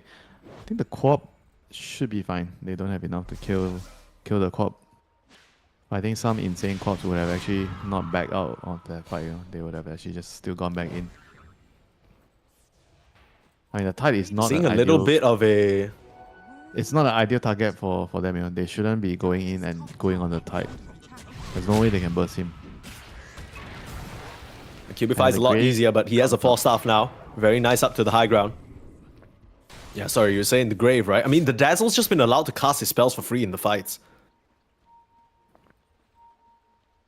They need to go on the Dazzle no matter what. The Dazzle and the Punch has to die first. There's too many ways of saving the heroes.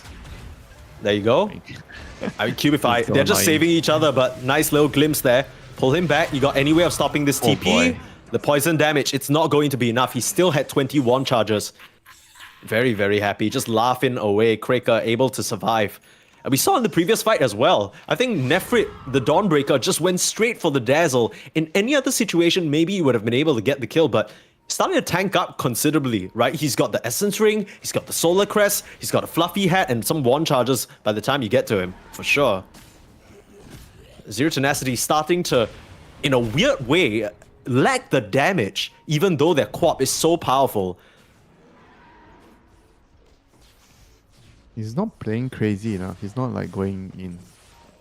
I think in some of the fights he kind of could have just done it, you know. He could play the hero more towards the edge, you know. I think he's like doing a little too safe. like for my liking. Yeah. I know he's 8-0, he doesn't want to give away his streak, but he is going to be able to get more value out of this Queen of Peño. I don't think he should be too conservative, when you're this far ahead. Yeah, you have so I many think saves. the whole... Yeah, you got a Blade Mail, right? So you kind of want them to hit you. They found the Disruptor, used the Solar Guardian for him, but a nice juke to the side. Moonlight, he'll be completely fine here, can just walk out of the Static Storm. The Disruptor still going to go down though. Look at Bachu on the front lines, huge Ravage, onto 3, controlling them. And the Snowball coming out at the very last moment, Sonic Wave, all the defensive tools that they can use to just try and get out. But they'll still lose 2 supports, and they'll still lose the Tier 1 tower. You've reached the point of the game where the Tide... I mean, he has had his pipe for so long, but now with the shot, you just can't really get away from him. You can't get through him either. They have to be really the ones doing the jump, I think the co-op needs to be more aggressive. I mean, they have to make sure that the supports are not wandering out alone. I mean, they're not doing anything, right? So the supports are just standing in the lane. I don't know if he was trying to get some XP or he was trying to farm that wave and then he dies because of it. They have to regroup, try to reassess the situation and try to make sure that they're not like just lingering around the lanes, waiting for something to happen. They have to try to jump the opponents first, You can't just let the Tide and the Ursa just go on you with the Storm first, and this is much better. This is a good jump, but they need more damage. That's the problem. Yeah. They just didn't have the connection. Oh, he didn't even pop BKB on the Storm. Like, somehow he knew that he doesn't need it. Gets out. That's pretty badass. 20 galvanized charges, not a fear. That kill would have been easy if they had Dawn out. Now they're gonna have Dawn out. I mean, even if the Disruptor was there for like a Static Storm or something, right? Like it might have tipped it over the edge and killed off the Storm, but just feels like in the past 5 minutes, Zero Tenacity, they've not been able to connect on the moves that they want. There's still 5k gold ahead though, and I think they still have an extremely strong Abaddon. Just haven't really been able to use him as effectively in the fights because Bachuk's in his way.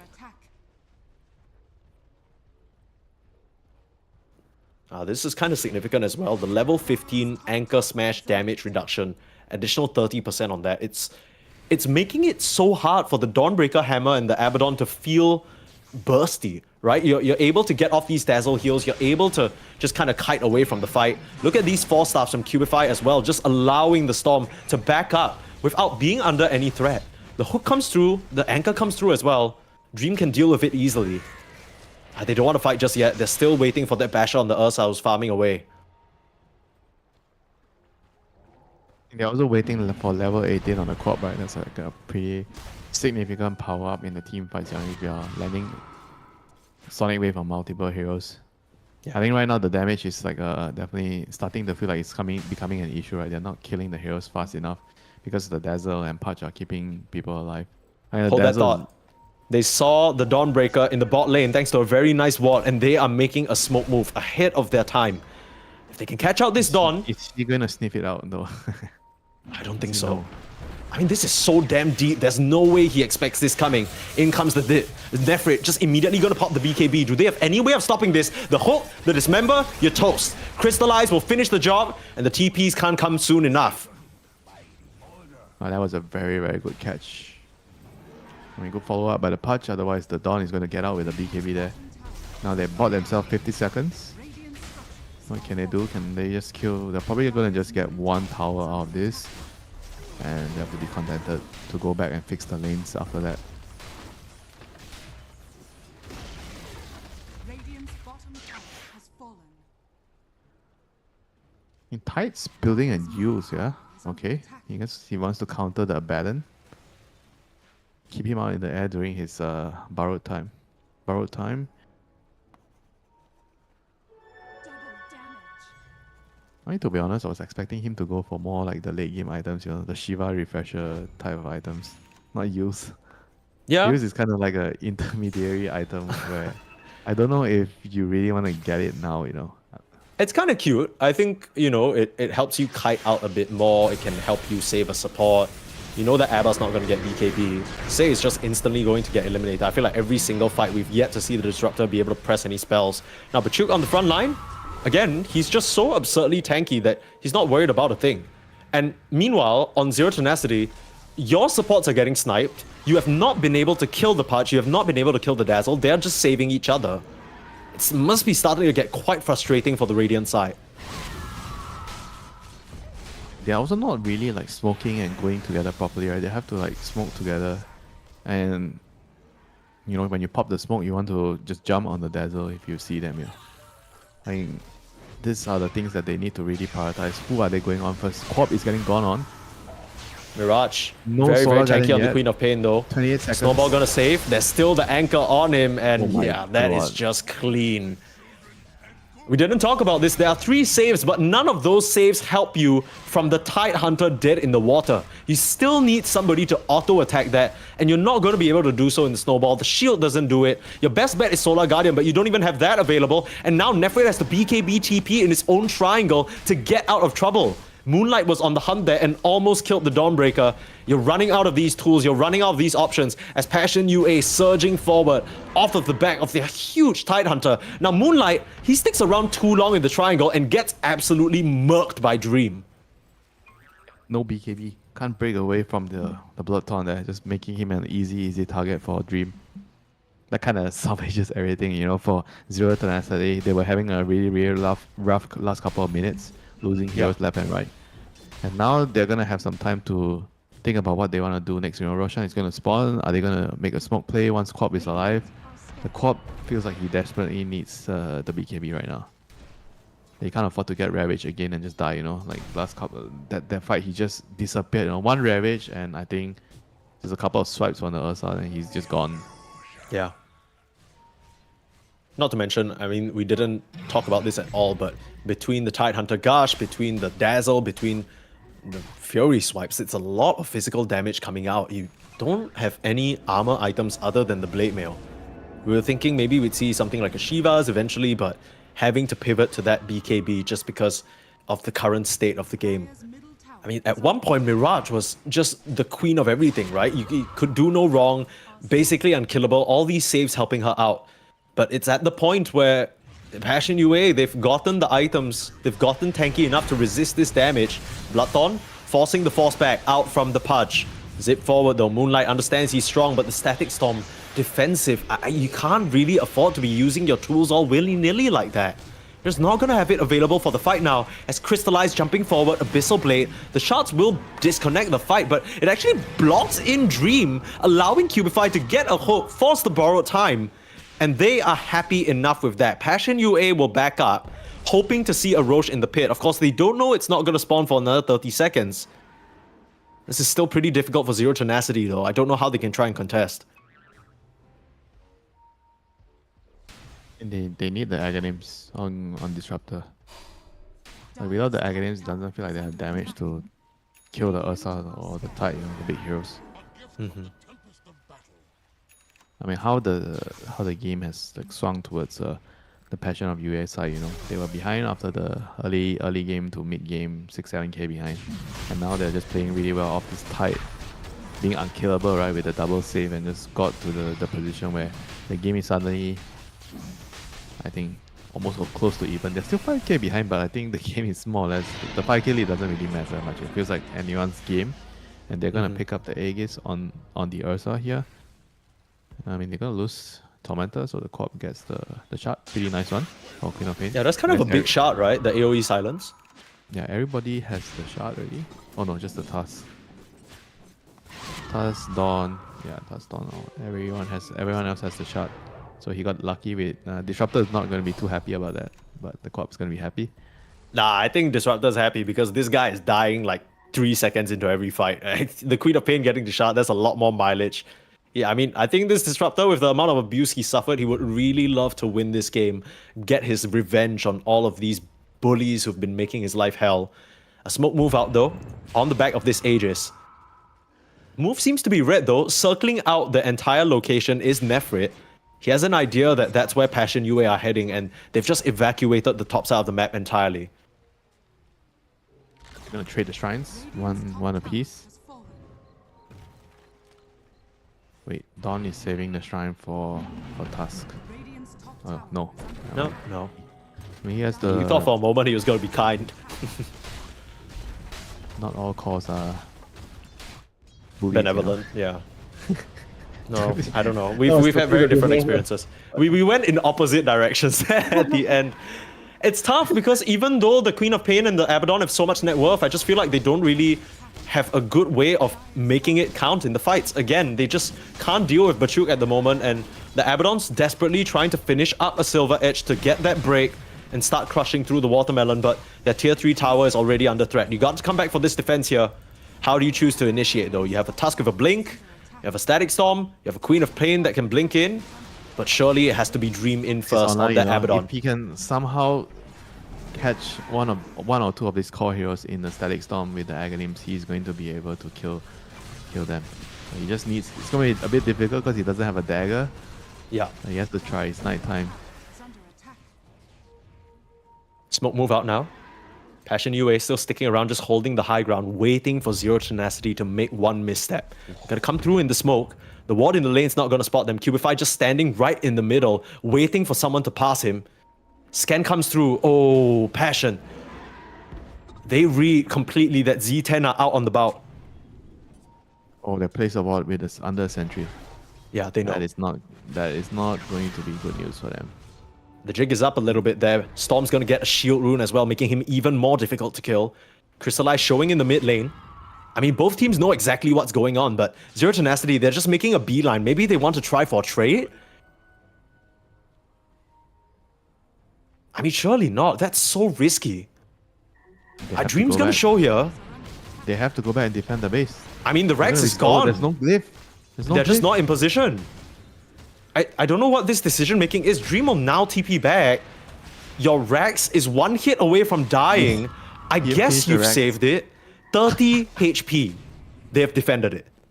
Man, he's gonna go back in now. He still has Aegis and Cheese. There's no way he doesn't finish it. Bro, just go hit it. He's waiting for his dagger. The Storm Storm is Spirit? Oh, there you go. Okay. Okay. All right. I can't wait for you. You're too slow. They're like, all right, Crystallize, I'll get the job done. You gotta do things yourself, yeah. Can't rely on You other really people. do. I mean, that's the theme of this team, right? They don't seem to rely very much on Crystallize. Although I will say that this game, he has done a great job on the Ursa. He does everything he needs to do. He's in these fights. He's prioritizing his targets well, I want to say. Pretty solid. I'm very happy with his performance. I mean, I think Zero Tenacity are not really that weak with their heroes. They just need to go in, you know.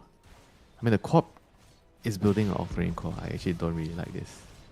I think he needs a Shiva. Yeah, what's the... He's dying to the right click so quickly. Yeah. I'm sure you have 3 saves, but you still need some armor.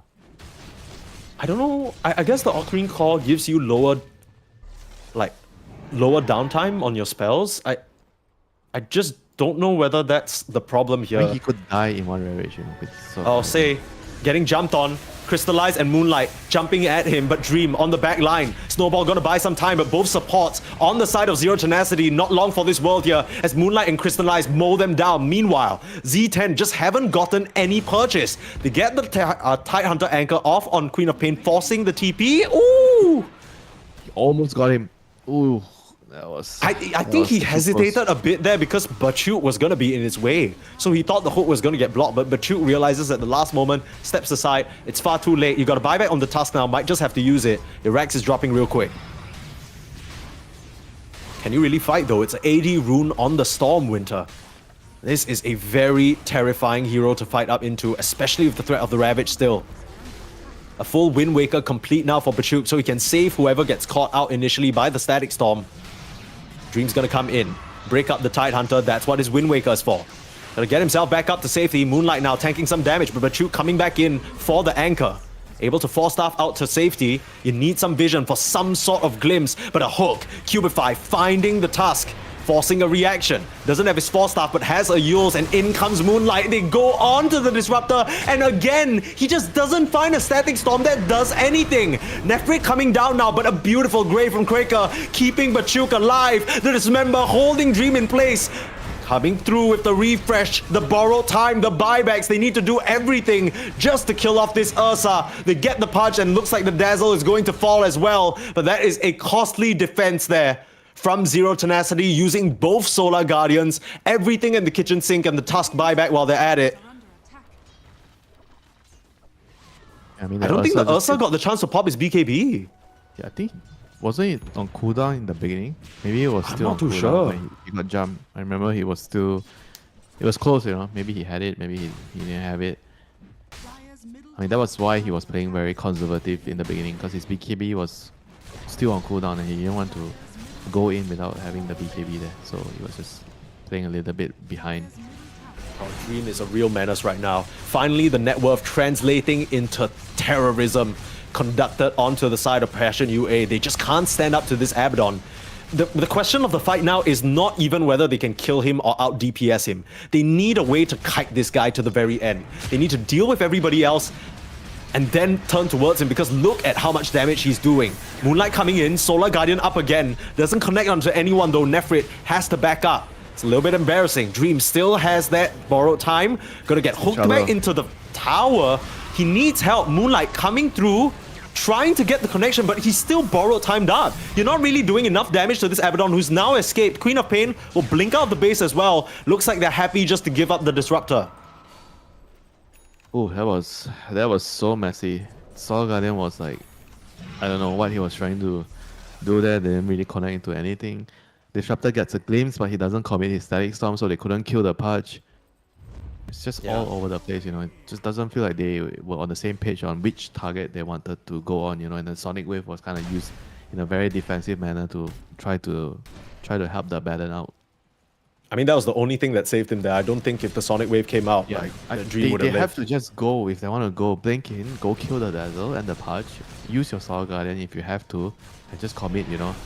I think once the two supports are dead, you can slowly just kite them around, kill the Tide or the Ursa first.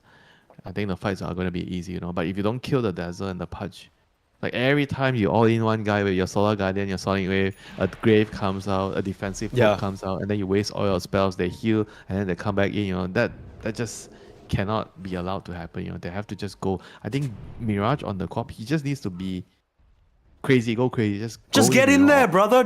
I mean, we've been waiting this whole game. He's had an excellent start. He's still second in net worth. Yeah. He's finished up that Octarine. I mean, if there's any time to do damage, it has to be now. It can't just be Dream being the only one on the front lines.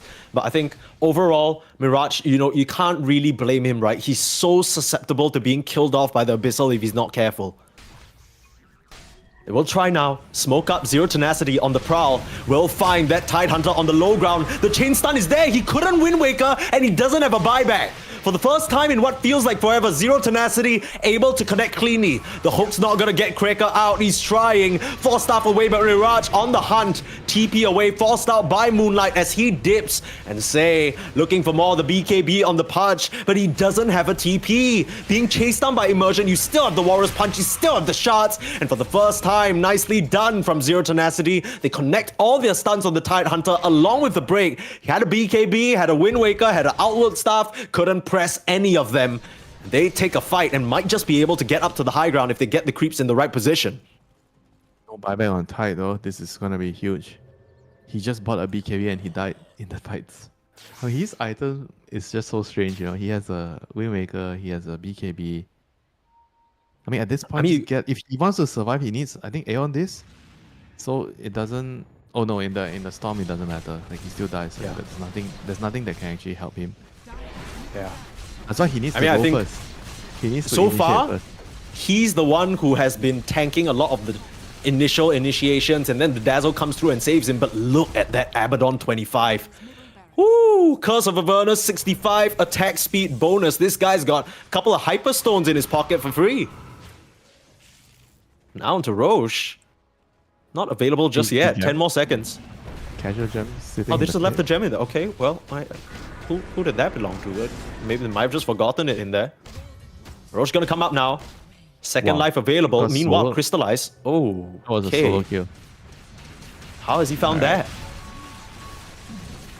Precast, overpower, Abyssal, then you overpower again, then you land some bashes, you know. This is problematic. Here come He's gonna Passion. They buy want to back contest. Zit in. Moonlight. Static Storm to cover. Just for the safety. Secure the Aegis for Mirage. But the hook away. He's in trouble. Just going to get the first life popped. You need to buy back and Solar Guardian in, but you don't even have that just yet. Finally buying back. He needs to find a way to join the fight. Coming through. Nefrit had to use the refresh to come join the fray, but Dream Still has that ultimate available. Now will pop it. Trying to do the damage onto the Ursa, who has yet to be threatened just yet. Quake allowed to just cast all his spells on the high ground. And now they'll dismember Dream, get him to his second borrowed time. And he's just getting kited around, managing to blink out. Moonlight on the prowl. Can't find Mirage though. So many losses. That is a dieback for your Dawnbreaker. It all starts only because of that Ursa single pickoff onto the Dawnbreaker in the top lane. If she didn't die there, she would have the ultimate available. She would be with her team. They would have gotten a clean Roche. And we wouldn't have come to this. Right now, you get the Aegis. It immediately gets expended. You need to use your refresher on the Abaddon, just the shard, just for the second borrowed time. It's a mess here. This game, we kind of expected it to be messy, right? Among these two teams. I think the games so far have been a pretty good indication that this game is going to be another messy game. You know, I think the pickoff was kind of unexpected, but they also felt like they wanted to follow through with the Roche. I get that it was like a pretty difficult couple of seconds, right? They took 3-4 seconds to decide they wanted to finish the Roche because they thought they would be strong enough. Yeah. It just wasn't the case, you know, because they only had one Solar Guardian. They didn't have two. I just feel like this whole game, a static storm well placed can turn everything around, but we've yet to see Say. It actually didn't really matter, you know, he like preemptively casted inside the Roche pit, but they got hooked out of the Roche pit, so it was a wasted ultimate in the Roche pit. Yeah. It's just one of those things. I mean, you've been playing for 46 minutes at this point. You kind of need to mentally register that the Pudge and his repositioning ability, they've been a big problem for you so far. You need to account for that. Now onto the high ground, no Aegis, no problem. BKB immediately on. Nice Wind Waker for the save. The hook is a little bit off the mark though. You still have a Grave available, and in comes the Dismember onto the Abaddon, controlling him. Sonic Wave onto 4! Mirage, is that going to be enough? Dream still on the front lines. The Ursa still fine. Coming back now, it's Cubify. Outworld Staff trying to save him. Ravage comes through. Dream still fighting, killing off Crystallize. That's huge as you buy back on Mirage. Trying to come back into the fight. You can't find any more though as Bachuk looking for the TP out over the tree line. He'll be fine. Narrowly escaping there. It costs you a buyback on Mirage. Meanwhile, Cubify almost kind of, I want to say panic bought back. Thought that he'd be able to rejoin the fight somehow. I mean, that was just, feels like that game was saved off of the back of that 4-man Sonic Wave, pushing them all back. In the Dream Abaddon is also like a very, very big issue right now. I mean, talking about Silver Edges, they probably need a Silver Edge on the Dire side to break it. I mean, do they have a way to stop him from proccing it? I mean, they have to Silver Edge him, silence him. Okay, there's no silence. It's too much. There's way too much stuff to do. And I just want to point out as well, in that initial fight, Crystallize being initiated on, there were two different players trying to save him, right? Cubify threw a hook out, which would have connected if Bachuk didn't Wind Waker. So it's a bit of miscommunication there. They end up using two tools, and they don't save the Ursa at all. That was just painful, and now Dream's on your high ground. Buyback available on the Ursa, but you really don't want to expend it. Hooking Dream in. This is not the target you want to give away for free. You still don't have the Dazzle for 1 second, and Cubify is gonna die back. Moonlight's out as well, but Chu is gone. You got buybacks on both calls though, coming back in, trying to put in the damage onto Mirage. He has the BKB blink out. Moonlight, he just bought back. He can't afford to die, but he goes down. And Passion UA, in one fell swoop, they are letting everything slip here. Crystallize, still trying to rack up the Fury swipes, but he just can't get the touch onto the Queen of Pain. Dream is way too big of a problem, and Crystallize stops in his tracks just to type the GG. You got an ultra kill for Dream. Give him a rampage. Mirage will steal it, but Z10 coming out the gate swinging. They were in control for a large part of that game, but in the middle of it, lost the plot a little bit. Seemed like Passion UA might have just been able to swing back and hit hard enough to send them packing. But they come back even from that rough situation off of some, honestly, really solid stuff from both Mirage and Dream. These guys stepped up big time for the squad. It was a very, very messy game for sure, like from start to finish. I think the first 10 minutes, it was really, really nice from Mirage on the Queen of Pain, the way he dictated play, winning his lane against the Storm, controlled the runes, made the movements or the calls with the Tusk to pressure the Storm. But they just can't really, I think, build enough like a really big lead, you know, to snowball that, you know, then they allowed Passion of UA to come back into the game with a couple of really, really good ravages. They tried to kill the Tide. The Tide doesn't die. He gets a ravage. They turn things around. And then the Roshan thing happened, they bought back on a Dawnbreaker. Just so many crazy things. I think both teams just made a lot of mistakes throughout the game, Like the lead just bounced around, It was Z10 with the lead, then it was Passion UA with the lead. And it just... Every time somebody got a lead, they made a mistake, They couldn't keep the lead, It's like they're just passing the lead around. And yeah, I mean, it's just a very, very messy game, I mean, both teams just anyone could have won, for sure. They needed to clean up their act, for the next game. They needed to somehow find a way to be more disciplined, But I think the next game, or even if there's a third game, they're going to be very, very messy games, And it's going to be very unpredictable who is going to be able to win all those remaining games. I mean, it's fun, right? It's fun for us, and for Zero Tenacity, it's a matter of life and death. Elimination from this tournament if they end up losing this series, or a chance still at the lower bracket, keeping their hopes alive, taking this game number 1 win. Whether they'll be able to finish the job, we'll find out after a short break. Don't go anywhere.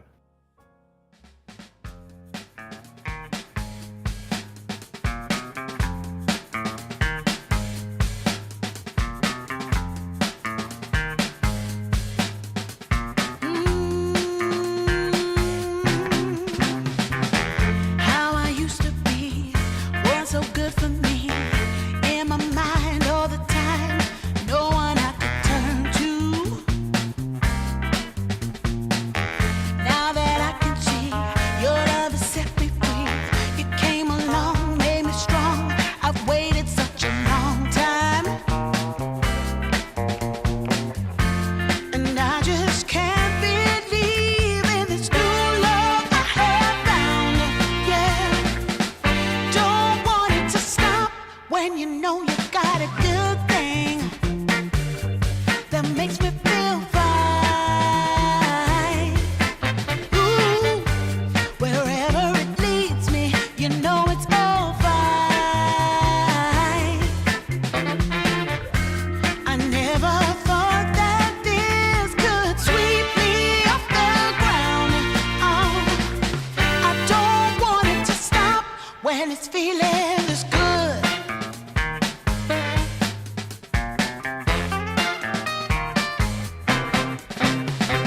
Whenever you're around, my heart begins to pound.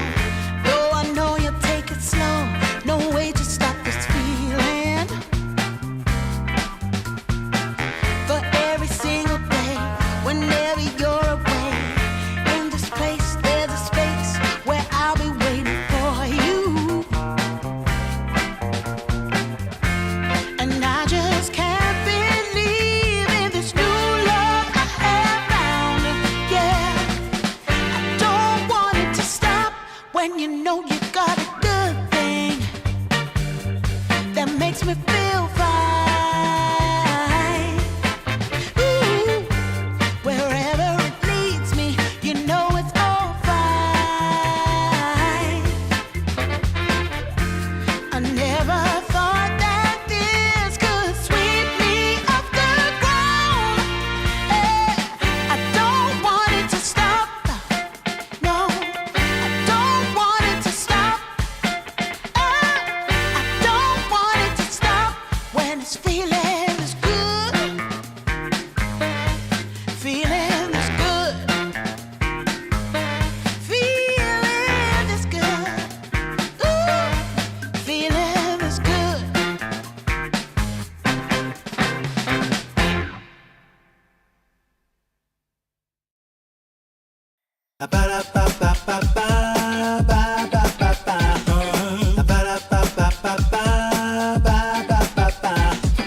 If you wanna get with me, all you gotta do, call me when you need me. I'll be waiting for you. I know exactly what you want, satisfy your need. We can have a good time, don't you worry about a thing.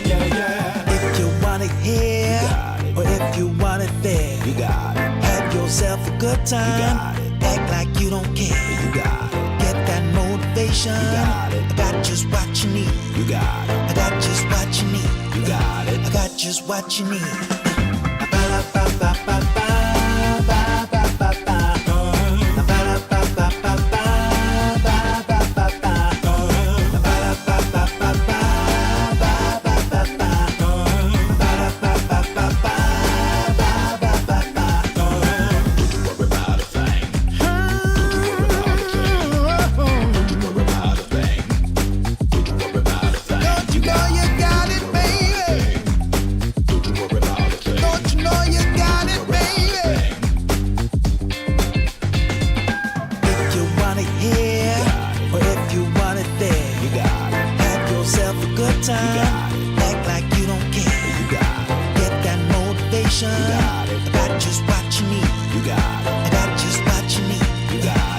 just what you need.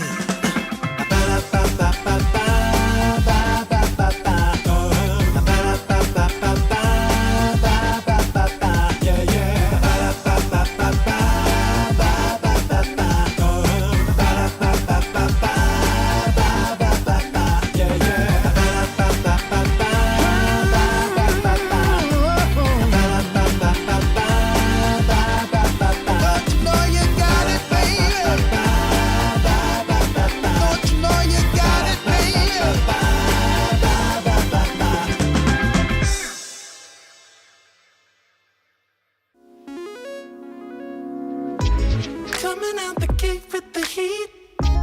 Everybody's playing in the street. We got the summertime magic in this beat. Sun is in my eye, feeling high. Only good vibes, I'm alive. And if you see me driving by, don't be shy. I'm so excited. You know just what I wanna do.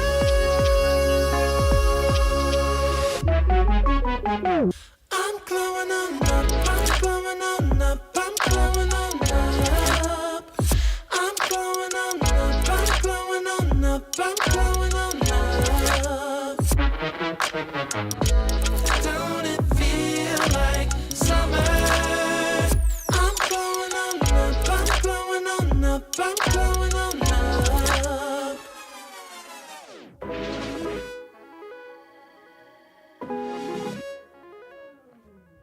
Blow up, show up. Well, I don't know about you, Winter, but there's nothing I love more than a good old messy game. You know, both teams slogging it out, making mistakes. I know you hate that shit as we come back to Dream League Division 2.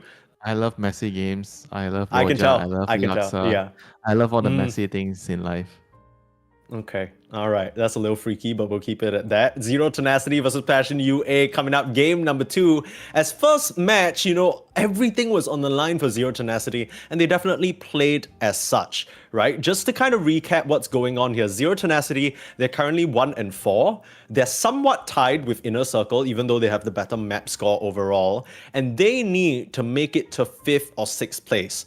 They need to try and beat the tiebreakers. They need to try and beat Passion UA here, because Passion UA are already locked for upper bracket regardless. So Zero Tenacity, this is a battle for them for survival, and they were able to hang on by a thread so far, right? That game number 1, really, it felt like Mirage was in control in that early game, and then later, as we got to the later stages of the game, that's where Dream came online with his Abaddon and really put the team on his back. Passion UA, I would say a few too many mistakes. To be honest, I don't even know what they necessarily did wrong. There were just routine mistakes from each team, right? Like, it's almost like they took turns a little bit there. It took turns messing the game up there. To put it simply, I think they just had like I think a lot of mishaps, because probably due to lack of experience, or just I think some players lack the understanding of how strong their hero is, right? I think in the laning phase they're really good, but when it comes down to like the team fights and everything, there are certain things, certain aspects of the game that are lacking from the players. That's why they are not exactly the top tier players yet, you know. So those are the things that differentiate them from the tier 1 teams. You know, they have to kind of figure that out. They have to kind of, you know, use their heroes to the limits, right? If you can't play your hero to the limits, then that you're probably not going to get a lot of like better opportunities than this, you know, to play for a better team.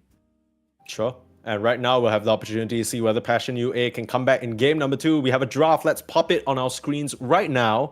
See what heroes are up for contention. Zero Tenacity, we were talking so much about the Sei Enchantress, but he ended up going with a Disruptor instead. And I will say that he didn't really do his job very well. You know, I don't think this is something I usually like to just point at somebody. But Disruptor failed that game for sure. I'm on board with you.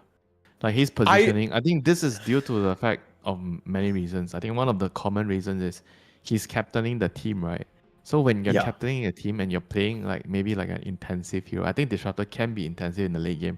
When you have Aghanims, you have Dagger, there's a lot of things you need to be paying attention on your own hero, right? Then you tend Yeah. to make mistakes when you also have to captain a team, right? Unfortunately, we'll never know who is captaining a team, but he's drafting. He used to be drafting, like before, I think before this he was drafting. Now Dream is drafting. Yeah. And they are going back with the disruptor. Hopefully this time he has a better showing. I mean, I admire the player sometimes when you have a bad game on a hero and you Yeah. realize, okay, this is my fault because of so and so, whatever the reason is, and I know how to fix it. So in the next game, just give me the other hero. Give me the same hero and I'll play well. I think it inspires your teammates a lot, inspires the coach a lot, and hopefully he's going to be able to do better this time. Yeah, I think I'm just imagining it, not that I have any experience, but it must be kind of discouraging if, you play with your position 5 and then you pick him this really strong hero. He has a bad game and then because of it, he's like, yeah, guys, I don't think I can do it, right? Because yes, you want to respect his wishes. Yes, you want to give him a hero he's comfortable on, but then you lose that cornerstone of the draft that you can use. The Disruptor has already proven to be one of the strongest position 4/5 heroes just because of how much he enables his team to play from ahead. This Disruptor as an answer to the Nature's Prophet coming out from Passion UA though. Pretty interesting. I guess you can always glimpse him away when he tries to TP in for a gank. But Nature's Prophet feels like the type of hero that matches Disruptor's pace, right? Disruptor wants to play fast, Nature's Prophet can connect as well. I would say Disruptor hates playing into the MP. Like usually when you send him back, it's like the fight is over already. Like he TPs in, he already spouts someone, he gets a couple of right clicks off, he gets the kill, and then you're sending him back as a courtesy. Here's your right back. You don't have to charge me for your return ticket. I mean that's why Disruptor travel agency in here. Yeah, I don't exactly like Disruptor into MP that much. I think the matchup actually, on paper, it seems like you should be able to do well against MP, but I think in practice, you don't really like to play into Nature's Prophet. I mean, I don't exactly know the hero against hero direct matchup win rate is, but at least in the games that I played against Nature's Prophet, because I play a lot of Disruptor as well, I don't really like to play into Nature's Prophet. Does it matter if it's like a mid or a carry, or is it just kind of conceptually the same where it's difficult to deal with? It's just Disruptor is weak in certain areas in the early game. You don't want to get run over in the early game. I think if you play strictly a 2v2 or 2v1 situation, Disruptor is strong. But when you add like global TP into the mix and then you are the person that's getting targeted, it does not feel good, to have to glimpse the Nature's Prophet back. And now we have Remastered Disruptor. This is not an opening I would recommend at all, or most cases. I'm not sure why they just all of a sudden open with 2 of their supports. I guess they just don't know what to pick on core heroes, or they don't even have any flex heroes on the core. So they don't share hero pools among their core players, so they don't really want to show anything. But I think regardless, it's really not very ideal to pick 2 supports right off the get-go. I think a very, very normal opening would be like Disruptor plus Abaddon, the second pick. You just pick Abaddon. If you don't really know what to pick, I think Abaddon is kind of like going to be solid no matter what. All these Abaddon, Pangolier type of heroes. Neutral heroes, as per se. And Passion of UA, they're going to follow up with their MP with a Hoodwink and Silencer. So their support duo will be Hoodwink, Silencer. I think in terms of combination, Hoodwink gives you catch, Hoodwink gives you burst damage, Silencer gives you team fight. So I think it's quite all-rounded, except you are lacking frontline, so you don't really have someone to stand in front. And hopefully that's going to come with the other 2 remaining heroes here. So for Z10, what can you do against Silencer, Nature's Prophet, Hoodwink? Seems like Bat Rider is kind of nice against all these 3 heroes. You want someone that can get up in their face, right? Maybe just jump the back line. That's bad. Timber can be tricky, but it can be okay against MP. What do you think about X? Not bad. Yeah, I think X can work. I feel like the Mars would have been so excellent, but unfortunately it gets banned out by Passion UA. Great ban there, in my opinion.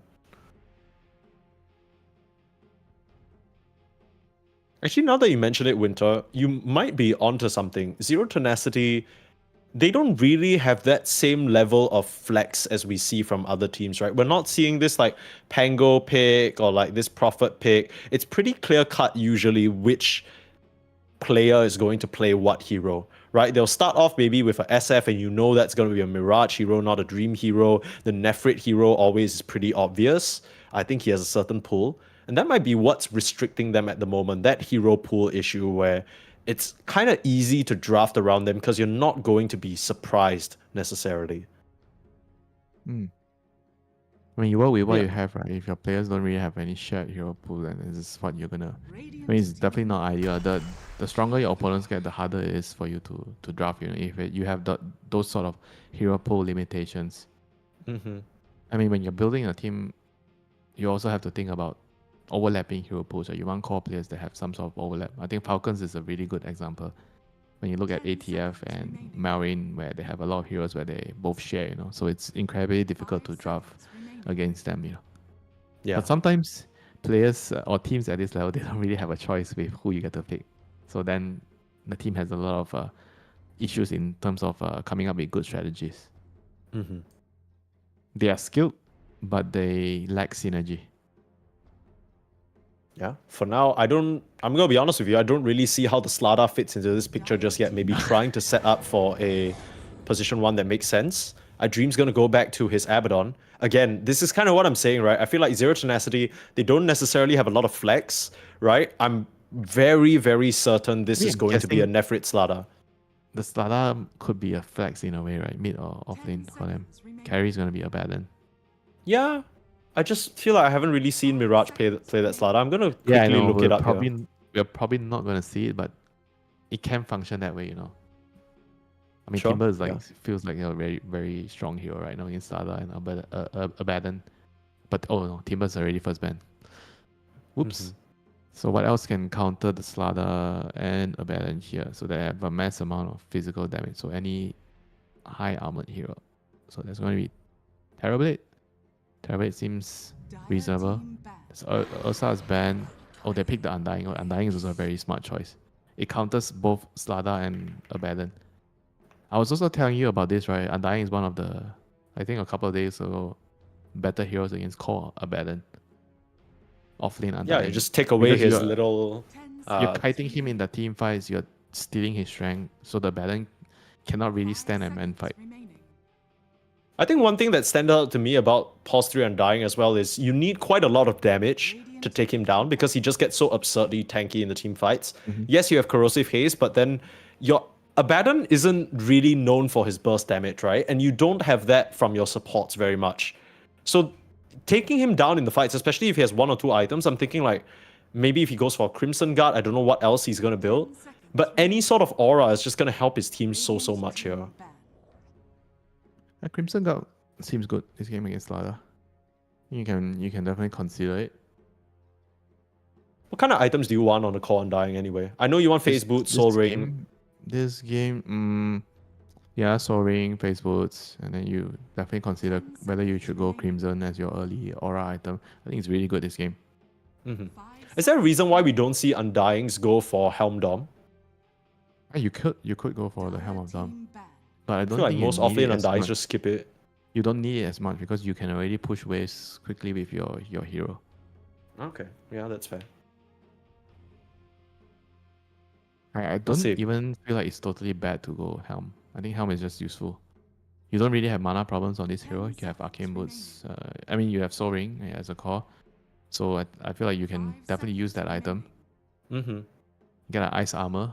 I think something underrated is like just get the Ice Armor creep against a mass physical lineup. Just put it on yourself and run in and tank. Yeah. Okay, It actually so does they so need- much work. Not only the additional armor, right? But the fact that it slows the auto attacks as well. They ban out the Troll, they ban out the TB. Those are pretty good heroes with high armor. I mean, there's still Sven, right? I think they need some stuns. I see 0 stuns at all. Yeah. There's no Is Sprout not a stun? Okay, there's your stun. There it is. Come on, let's go. So mid Nature's Prophet? Question mark? I mean, it could be either. Could be either way, Nature's right? Prophet or DK. Yeah, it could be either way. And depending on where the Slardar is going. 10 seconds What do you actually want against the Slardar? I think both are fine. You know? Probably prefer the MP against the Slardar a little bit more. I actually maybe prefer mid MP more because you can gank better. You know, mid DK you don't really gank. You're just pushing your tower. You play. Yeah, around that's what mid I a was lot thinking more. also. It's just a matter of where you want to play, right? Because if you want to play around mid with your Silencer Hoodwink, then you put the DK mid. So that you just run to him. Oh, Last pick, Bat finally- Rider. Here we finally it go! comes out. I was thinking that this was a pick at the after I saw the first 3 heroes, right? Then they just Yeah, yeah. offered the Hoodwink and Silencer, but eventually it still comes out. I mean, the Silencer can be tricky because you hate getting Arcane Curse on this hero. Yeah. It's just got to so build up, annoying. right? You're spamming Napalm, you're slowing yourself down. It's a bit counterintuitive. But I it will is very say, good. It's still very good here. Nobody can lane. Who's going to lane into the bat? The mid bat? Moonlight's the thing gonna is try. Moonlight will try his best. It's not actually a very easy matchup to play. You can die at any moment, you know, against the Bat Rider. Mm-hmm. Now you definitely don't put the DK there because DK is gonna just suffer too much. There's no way DK can go mid, so Nature's Prophet is the only option here against the Bat Rider. I just don't know, because this feels like a bit of an awkward disruptor draft, because the damage that Zero Tenacity have is very weird, right? It's not like they press spells on you and they do damage. It's kind of like they need to get you in a lasso, or you need to be within range of the Abaddon for him to right-click you, or you're caught inside the Wheel of Wonder. Like it doesn't really speak to me like a traditional disruptor draft where you pull someone back in, maybe there's a hoodwink with the follow-up setup, or some sort of stun, or some sort of spell, or maybe you're pulling them back into a lash or a quap or something like that. I kind of feel like they have a more difficult to execute draft compared to Passion UA, where if they survive the lanes, kind of feels like they just start rolling over towers, rolling over objectives, and rolling over heroes. And that's just the nature of the lineup, right? You have Undying, Nature's Prophet, DK. You're gonna be doing those things by default. I mean, Z10, on the other hand, even though it might not be so straightforward, but I do feel like their lineup has pretty solid lanes. They have like good lane matchup, especially the Bat against the MP. I think Abaddon is also gonna do okay against the Undying. Like the Undying actually only becomes very annoying for Abaddon later in the team fight. So I think in the lane, it doesn't necessarily mean that the Abaddon is going to get drive out of the lane totally, you know. I think as long as you don't put yourself in a dangerous position where the MP could rotate in to kill you, you just farm, keep your health high, and you make sure you don't play too over aggressive. I think the lane should be fine. But the Slada plus Ringmaster lane, I could see this lane actually going really well for them. They could actually punish the Silencer. Silencer hates the lanes that can just kill him from full to zero if you get caught out. He likes to be in the lanes where you just want to slowly trade. But with Slada and Ring, they can just kill you. Their spells are way too strong. I think most recently we saw a bit more Ringmaster after his Tame the Beast damage got buffed, but still not really seeing the limelight that he used to have. I remember a period of time where everybody was picking this Ringmaster because his block save was just a bit too disgusting. You still It's have also two saves the again. Dagger. The dagger did more. I think they had that more base damage on the dagger. Was it 75 or 100? I'm pretty sure something was nerfed with that spell too. which Yeah, it was affected way the too laning. busted. It just kind of made your trading impossible to go up against, right? You dagger from like forever range away, and then they get slow. They're taking damage over time. You get a couple more auto attacks Yeah, in. It's bloody sorry, annoying. but look at the three-way split. This is what I want to see. 3 heroes Okay. top, one mid, one bottom. The battle begins. Let's see whether it nets them anything here. Oh, they actually lost out because of that. Oh my god. What the hell? No, he was How did very that happen? scared. I think the bat just didn't. Maybe it's their teammates at top, you know, because they backed off. I think they backed off a little bit too early. The Ringmaster and the Slada, they needed to stay there to try to see how many, because they have a ward on the high ground, right? They could check and wait and maybe force their hand to show how many heroes they had, so the bat could pick up the rune on the other side, you know, because he was way too scared on the bat, so he just went So away. you're telling me, Winter, they did all of that just to get not a single rune? I think they got one rune. Yeah, just the safest one. The Dream got the safest rune. Oh, Yeah, I mean, okay. it's very strange, you know. I think they could have definitely gotten 2 there. So many sentries already being placed by the Dire side near their top side. One to reward the small camp, one to make sure that they're not being spotted near the safe rune. A lot of mind games early on. We'll see how this Slada Ringmaster lane goes. I think that's the one I'm more interested to look at. I feel like this mid lane's going to be a massacre, so I don't want to see Moonlight suffer like that. It's a bit tough.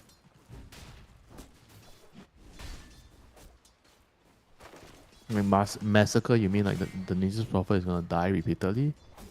No, I think it's just the Nature's Prophet is just going to get oiled up and gooed up relentlessly. Although I don't know whether the bat can actually kill him. He should be able to farm though. I think as long as you don't get like more than 6 napalms, like you just have to be careful when the 6 napalm stacks, you have to kind of back off because he doesn't have any stun to stop your TP, right? You can always Yeah. TP back to base and TP back to a lane. So I don't think this matchup is that difficult to play. You're always gonna have to be careful, extra careful with your limits. But it's very difficult for Bat to actually kill the Nature's Prophet, before level 6. And you also have to be very careful when you commit, right? If you use all your mana, you go on the MP and he TPs back to base and TPs back to the lane, then you're done. You don't have mana to do much in the lane anymore. So when you go in, you have to make sure you're killing him. This is. I mean, what's the build here for this Bat Rider? You think immediate boots of travels into BKB, or what's kind of the plan? So travel, then you buy dagger, then you kind of see what you need in the game. Do you need to buy BKB after the dagger? So it's travel, dagger, then maybe BKB. Sometimes you get some sort of different variation if you want to go greedier. But I think in general, this game you're gonna need travel, BKB, and dagger. These are the 3 core items that you're gonna want to have. Then after that, maybe you can get an Aghanim's, maybe you can get Octarine Core, maybe you can get Shiva. But the first 3 items will not change. Dagger, Boost of Travel, BKB. Okay. Let's see how fast Bat Rider can get there. I mean, you talked about it being an excellent pick in this closing phase. It's still a little bit difficult to execute, right? I don't think this is by any means a straightforward Bat Rider game where he just crushes the lane and then he TPs to side lanes and then instantly gets kills. There are a lot of ways they can deal with him. I think it feels like the Bushwhack, the Tombstone is hard for him to fight. No, Bushwhack is difficult. He can burn down the tree accidentally, so you might not be able to catch him. I think this is the type of game where the bat can actually do a lot. Because the side lanes, right, you have pretty decent, I think especially the Slada plus Ring, they have a better lane matchup at top. So if they manage to do well, the Bat Rider could just rotate here repeatedly and just get kills on the DK, So these are things that I think you have to be really on the lookout, right? You cannot let the Bat Rider snowball too much in this game in the first 6, 7, 8 minutes, I think even bot lane, he has a lot of opportunities to kill, like Undying and Hoodwink. If he comes here, even if the MP TP's in, he won't be able to save them. So I see a lot of potential on the Bat Rider. Let's see. For now, it's Cubify putting pressure onto Sei, who gets very quickly a shield from Dream. Might be able to glimpse him back. Run! Okay, Try. he's fine.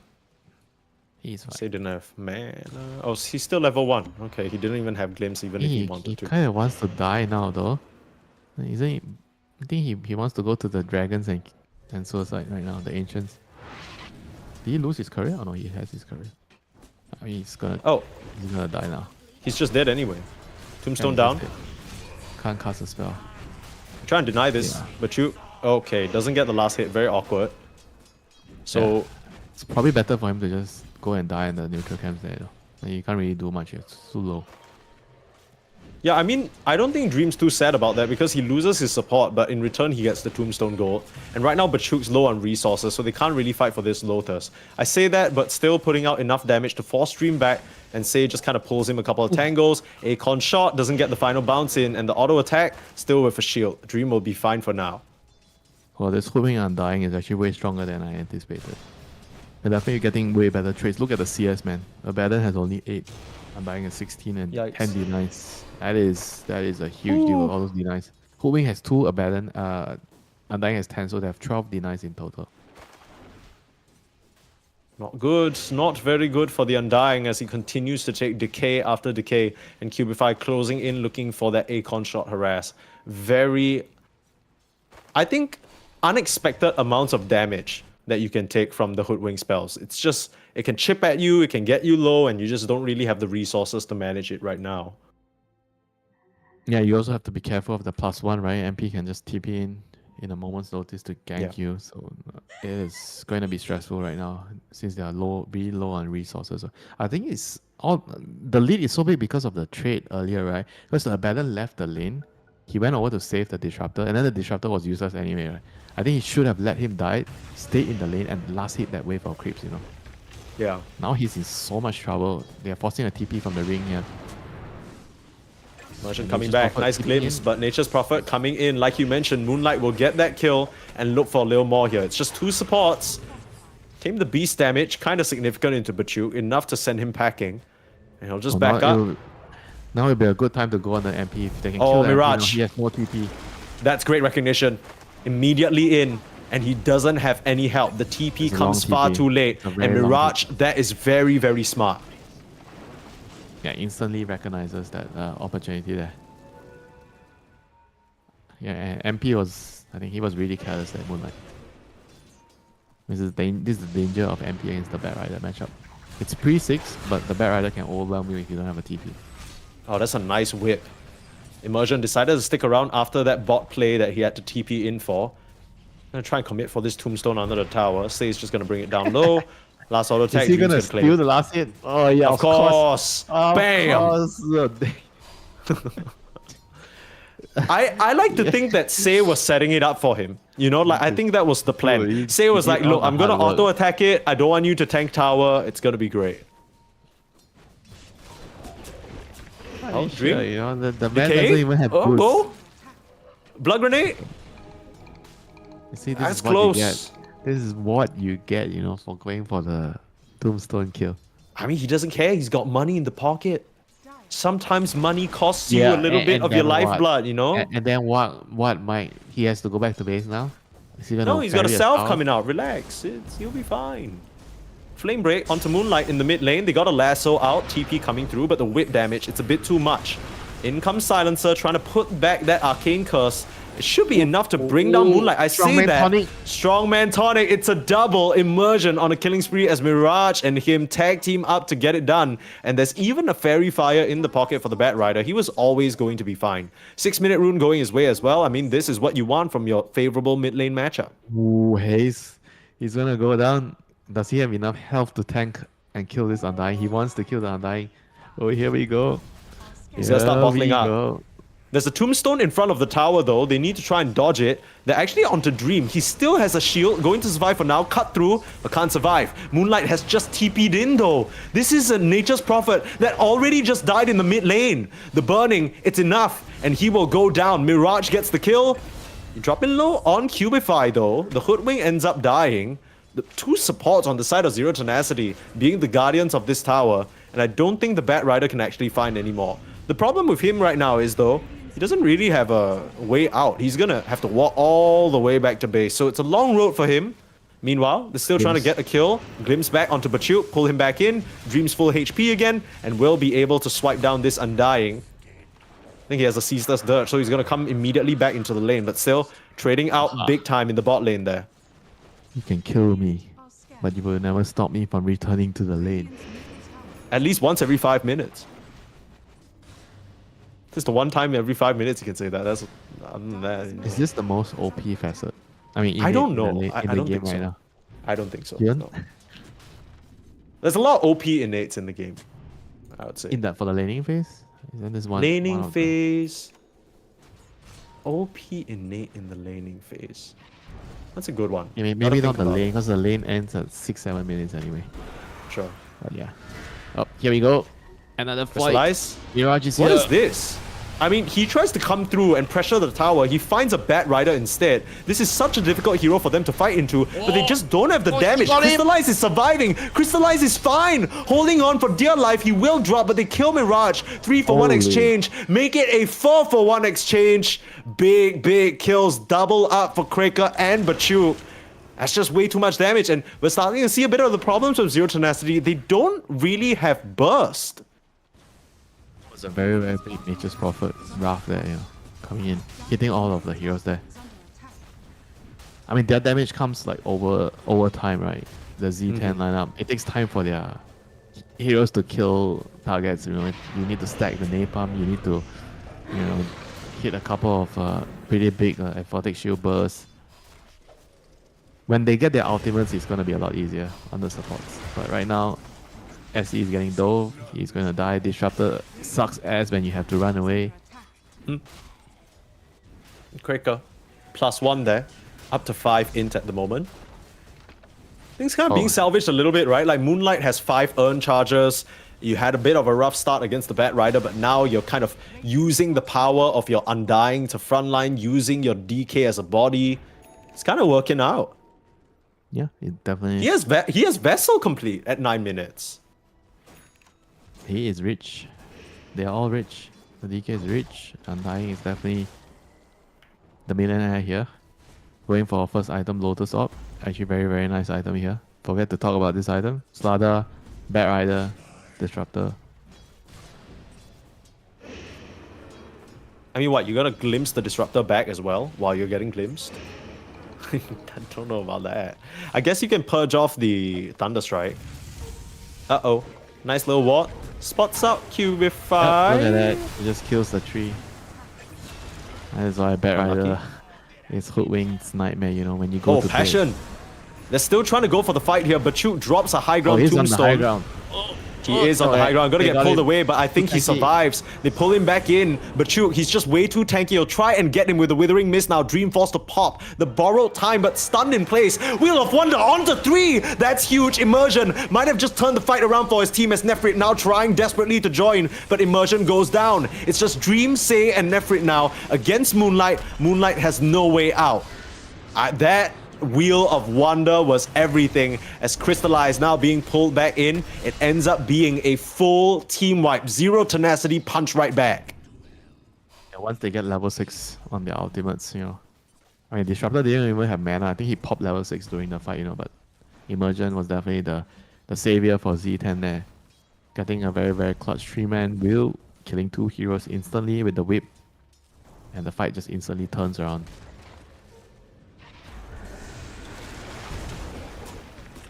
Oh, he got him. He got him with the Bushwhack. and the Bushwhack. He couldn't. Come on. Is it enough damage? That's the question. You might need another Vessel charge. Get the Sprout. Don't have the vision though. A bit too fast on Mirage. So that's unfortunate for Moonlight. He turns around. I think he still should be fine though. Going to cost him is like, okay, he's fine. 6-1, 6-1. He's okay. Yeah, he's fine. He's fine. I mean, all these heroes starting to come online right now for Z10. They get Bachuk in the bot lane. Bot lane. They're trying to kill Undying, but Undying's killing them. Tombstone down, Say in trouble. Bachuk is way too tanky at the moment as Dream has to turn around and punch away on the zombies. Whew, scary, scary business, this Undying. Time to stop going on the Undying, yeah, friends. I think they need to play away from him. This is like a raid boss right now. If Bat Rider has no lasso to catch him, I think they're probably not going to kill him. Time to farm. Moonlight, kind of building into what I think we typically expect to see from Nature's Prophet mid at this point. After the Spirit Vessel, you head into the Maelstrom.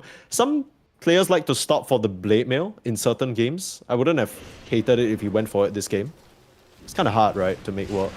The TP down to the bot lane as well. Dream, ooh. Ooh, no borrowed time. Why is he actually farming there? He has no ulti, he has no tower. That was I don't think he expected Cubify to be there. Yeah, but there's like an MP that can TP in, you know. No I mean, respect. that was it was still like a very risky thing, you know. Even if QBFI is not there, you know, I think it's still very risky to play around that area without your ultimate. Greed gets punished. I love to see Greed getting punished. You should get punished when you play Greedy.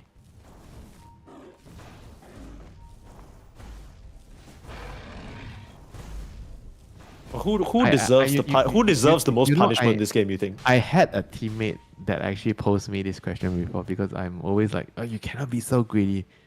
And then he asked me, then how am I supposed to know the line between how much I can get if I don't exceed the line? And then I couldn't answer the question. That's actually a good point. You gotta limit test sometimes, you know what I'm saying? Yeah. Then I realized he should be allowed to be greedy during our scrims, just not in tournaments. Right. You set that line very clear with him. Huge crush onto 2. But that's Bachuk and Cubify you're talking about. Not sure whether you can take this fight. Bachuk setting up a tombstone on the high ground. Now onto Dream. A static storm from Say covering their tracks. But the break! I mean, he didn't have the ultimate anyway. I guess he popped it a bit earlier? This Abaddon is not nearly as unkillable. Yeah. They Passion need to UA, hit they're all creeps. over it. Mike, they need to hit creeps, not heroes. I mean, I can't blame them. They probably thought they had a good timing with the Slada Blink, right? That's what they were trying to fight Yeah. with, but But guess what? Undying wants the Undying wants you to fight him into the tombstone. Yeah, sure. You may have your timing, but your opponent's timing is stronger than your timing. Yeah, this is going to be an uphill battle for Z10 at the moment, and they're gonna have to sit back, enjoy the show, and farm as much creeps as they can. yeah, the Abaddon nowhere near the success that he had last game. Last game, he was cruising along to his very nice early Radiance. This time round, the Sacred Relic still on the horizon for him. Meanwhile, Moonlight is kind of halfway through to that Maelstrom. Is under attack. Undying has finished up the Lotus, looking towards a Blade Mail. Got shot coming up for the Hoodwink, Crystallize with the Blink. Everything's coming up very nicely for Passion UA at the moment. Feels like Zero Tenacity have just kind of fallen into their trap, except for that very nice Wheel of Wonder near the entrance of their jungle. They've yet to really take successful fights. Bachuk now in the bot lane. I think the Undying here, they're going on him. They're trying. Again, but this is going to set up for a very He is easy so response. tanky. Global Silence comes out and they pop a big botch of damage onto Immersion, getting shielded up as Kraker finding That's a the good disengage Disruptor. this time. Yeah, Getting yeah, all not too commit. bad. Global's down now, so they are going to definitely look for a second way of fighting. Wait for the Disruptor to get back here with his ulti. They did use the Wheel of Wonder for that though, so you kind of have that teamfight ultimate out of the equation. You got Sharpshooter coming back up in 3 seconds. Crystallize still looking for a target. Stuns up Nefrit. Very awkward now for Bachuk. Nice bushwhack onto 2, but now the Static Storm. Can they bring down the Undying? That's the question. Prophet TPing into the Static Storm, TPing into a lasso. Whoa. Moonlight. Big blunder from him. As now they got the That's vision not onto your Kraker. place, my friend. No. Wrong side. Cubify gonna get caught. Looks like Kraker might be next. Nefrit looking for the They're bigger all dead. target, looking for Crystallize. There's a blink available on the Dragonite, but he's not allowed to press it. 3 members going down, but Chu only coming back because of his Ceaseless Dirge. And Nefrit on the back line, setting up for what looks like might be a rampage at the 16-minute mark for Dream. Give it to him, baby. He wants it. He's gonna get that last hit, and it is a rampage for Dream. How the tables have turned in just like one overextension there. And that was such a insane decision to just TP in with the Nature's Prophet. And then they got caught in the Static Storm, you know, both the Undying and the Nature's Prophet. And now he's gonna get Glimpse. Okay, he has the Lotus for now, so he's fine. Remove the Thunderstrike. But this game is again, you know, like game 1, there's so much mistakes left and right, back and forth. You know, one team gets the lead, then they throw the lead away, you know. I think I'm afraid to take the lead in this sort of matchup, you know.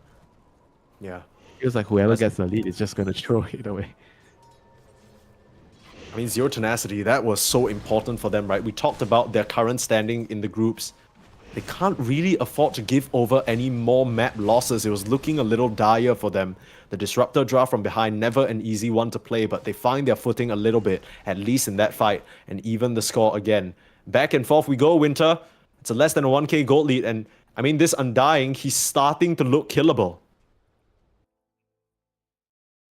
And the Bad Rider is going to have BKB, you know, it's going to be even easier for them to kill the Undying. And once you have BKB, you can charge in, you can bypass the global. So this is going to get harder and harder for the Undying. He kind of needs to... What does he need to buy here? Like, he needs some... Does he need something to deal with the magic damage, or does he need to just get more like armor, right? Armor is also... I mean, he's finishing Blade Mail for now. So Yeah, that will armor's help him on the definitely armor an issue. side. Sada plus the Baron, but he's also dying to the Ringmaster's dagger because it's percentage-based damage. I mean, you can't do really anything about that. That's just magic damage. It doesn't really feel like you need to pipe this game, right? That feels a bit excessive. No, into the no, Bat Rider. I'm thinking that he's... if he needs a BKB to run in and slap them. I think he needs a BKB. Like, after Blade Mail, I wouldn't mind the BKB. He's queuing Octarine Core. Greedy man. Octarine Core is Just nice trying too. to... Spam the Decay on the Abaddon, then get the Yeah. Aghanims. Aghanims later. Octarine Core, Aghanims. I feel like usually you'd see it the other way around. You mean buy the axe first before your Octarine Core? I mean, Octarine Core works on all your spells. Axe is only for your decay. Oh, I guess when you put it that way. That's some sound logic right there. Sorry, folks, about that. Just seemed to be some lobby-wide lag. Our observer also suffered that. Yeah, what can you do?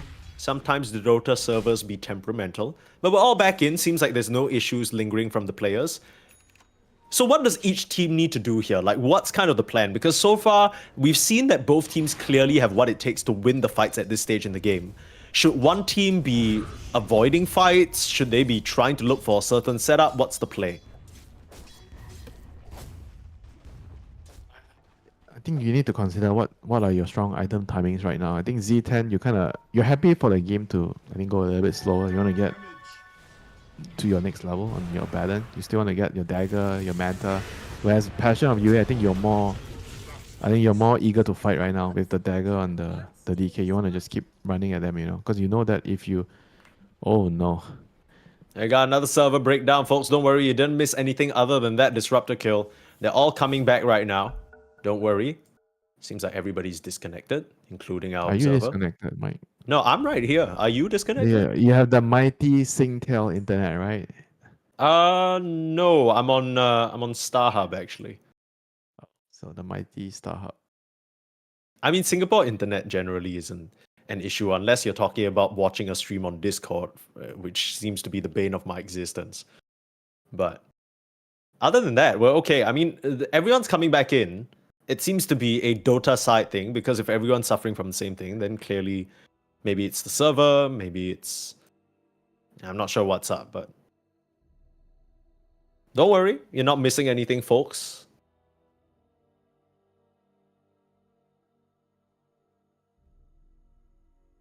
Okay, so, I mean, like you said, Passion UA, on the prowl, trying to make use of that Nature's Prophet, far more earn charges, use the Blink Dagger on the DK. That's what they have been, I want to say, successfully doing. They just need to be careful not to overextend, right? I think that's the major problem. But now, with that pick off on the Disruptor, they're actually going to head into the Roche Pit and get this Aegis for themselves. Lost my trail of thought. So what actually happened? They picked off the Disruptor and they went into Roche? Yeah, that's about it. And it seems like Zero Tenacity won no part in that engagement. They're just going to back up. They even scan because they think Zero Tenacity might contest, but as we can see, they're all the way in the bot lane. Okay, so they have Guardian Greaves already on Ring, so he can bypass the Global Silence. That's going to be important for him. Disruptor doesn't have anything to deal with the Global yet, so he's at the mercy of the Baden, dispelling unlucky it for him when he has the Manta. Yep, unlucky. Unlucky, you have to rely on your calls, right? Yeah. I mean, Dream's been stable for them this entire series so far, I would say. He's done a pretty good job on the Abaddon. I would rely on him if he was my call. You got the BKB on the bat, you can self-dispel. Looks like they got a catch onto Cubify, kind of sticking around, maybe trying to set up vision for the Tormentor grab in 30 seconds. Yeah, this is pretty smart. They go there a little bit earlier to catch heroes that arrive early. The punctual heroes, you kill them first. The early bird gets the killed by 5 heroes treatment, it seems. Slada on the backside, trying to look for someone who's TP'd in, hiding away. Showed himself. But he's in the tree line. How do you manage to sneak past? Global Silence used, so you can't get the stun out, but starting to slow down and kite the Abaddon. This is a problem. Dream, he's gonna get controlled. Meanwhile, Moonlight TPing up to the top side. This Abaddon has no way out of here, as Mirage, trying to get a lasso, will find it onto Cubify, but surviving for now because of the Soul Rip. Cubify, is he even gonna burn out? He's fine. You have the BKB TP out. Meanwhile, you pull him back. At least you get the kill onto Cubify as you TP out on the Disruptor and the Bat Rider, but that means this Tormentor is Passion UA's for the taking. Disaster. Dream is going to learn his lesson right now. He's never going to touch the Batuk Undying. Yeah. He just went straight into him and then he turned into a Flash Golem and just right-click him. With the Tombstone on the high ground, it was a very well-placed Tombstone. Nothing they could do about that. Yeah. Again, we keep mentioning this, but seeming to be the invincible carry secretly of Passion UA even when Crystallize falters, but this is not even a game where Crystallize is faltering. His Dragon Knight's doing pretty well. Sure, his scoreline's not looking the sexiest. It's 0, 3, and 9. But he's doing his job, right? He's getting his items. Orchid picked up already, so the pick-off potential is even scarier. The Abaddon still doesn't have his Manta, so you could very well just silence him, break him, and kill him. Yeah, you definitely could. It's gonna be a while before he has his Manta. It's not really that farm on the balance. Way too many deaths, but if they can just be a little bit more patient, be a little bit more disciplined, so don't cross the lines, just take the safe farm. That's all they need to do right now. Just let the Disruptor and Ringmaster do the dirty work, right? Let's let them create plays on the map. They're doing it right now. They catch the DK. He has no BKB. No way out. Just when I was saying he was doing an okay job. Here they come though. Moonlight trying to step forward. This is 4 heroes. Hang on. This is 5 heroes. I mean, I know you have an Aegis, but surely you don't want to use it like this. The rest of the team's not even here yet. Now, you have a Global Silence available, but Mirage has the BKB. Undying, he is not anywhere nearby. They're just going to let Moonlight die. And another kind of very strange sequence of events from Passion UA. Just overplaying their hand completely. That is why I say whoever gets the lead tends to overplay their hand. They are overestimating how strong they are or underestimating how strong their opponents are. Just make a play like that. They're only winning the team fights basically off the tombstone, right? So if you take a fight when Undying can't really connect to the location, you are going to be in trouble, and like once the DK dies there, I think the fight there's literally nothing to fight. And there's no point like the MP. I think he TP'd in because he thinks that he has an Aegis, so he's very strong, he just wants to go. Yeah. But his team just couldn't really connect to that location. I feel like they keep forgetting that the Undying literally is the person gluing the fight together for them. He's the carry. Like, he is the carry right now. No Undying, you're not, literally not fighting. I don't know what the deal is with them trying to make this happen over and over without him. That's how you know Moonlight has a huge voice in this team. Because he was the one basically tipping in to try and get people to get to the fight, right? But again, every time you watch their games, it always feels like if Batil is the one that's rich, you have to play around him. That's how they're winning their games, If they don't play around him, he's not winning his lane, they're not winning their games. Seems like they understand that to a certain degree, right? They put him on the Undying into a good matchup. He's been playing excellent. He is kind of near the top net worth core, right next to Moonlight. Maybe that's why Moonlight feels so strong. He's really farmed on the Nature's Prophet. He has your Aghanim's now on Undying. Almost there. Nice. One more component. Okay. So he decides there's no point getting the Octarine core first. He wants to kill them. He only needs the cooldown reduction on the decay and nothing else. Yeah, I'd agree with him. Just get infinitely tanky. It's the only thing that can stop you from doing that is just Static Storm, right? Other than that, you should be free to cast your DKs with no real hindrance. You got a Blink Dagger on Disruptor. Any other key items coming up? Dragon Lance, Hurricane Pike being looked at by Mirage, so he's scaling up nicely. 4 staff on the way for this Ringmaster. Yeah, Manta is finally complete for Dream, so he's not going to get caught out so much by this Orchid, or maybe even just the Global Silence is not going to be enough.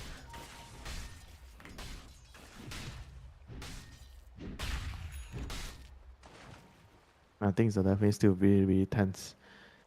And there's probably only going to be a fight for the next, I think, Roshan. Right now, both teams kind of have to finish their remaining items. I'm not really exactly sure who is going to be clearly stronger in the team fights right now. Maybe the Undying is still going to be the boss of the fights with these Aghanims.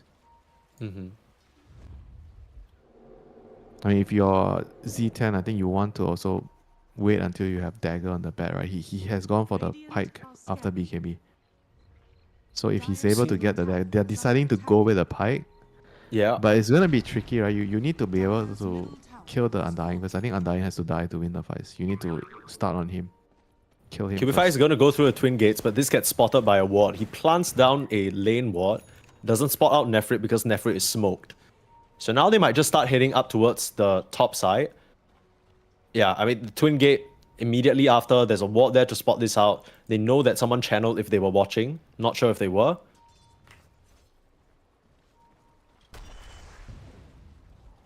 Slada and Bat BKB timing is pretty solid though. I feel like Z10 could definitely take a fight off of this.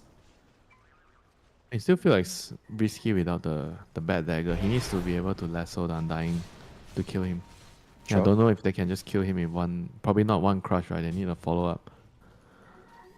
I mean, the Undying's been a major problem for them so far. Unless he's literally standing in Static Storm at half HP, it's like impossible to get him.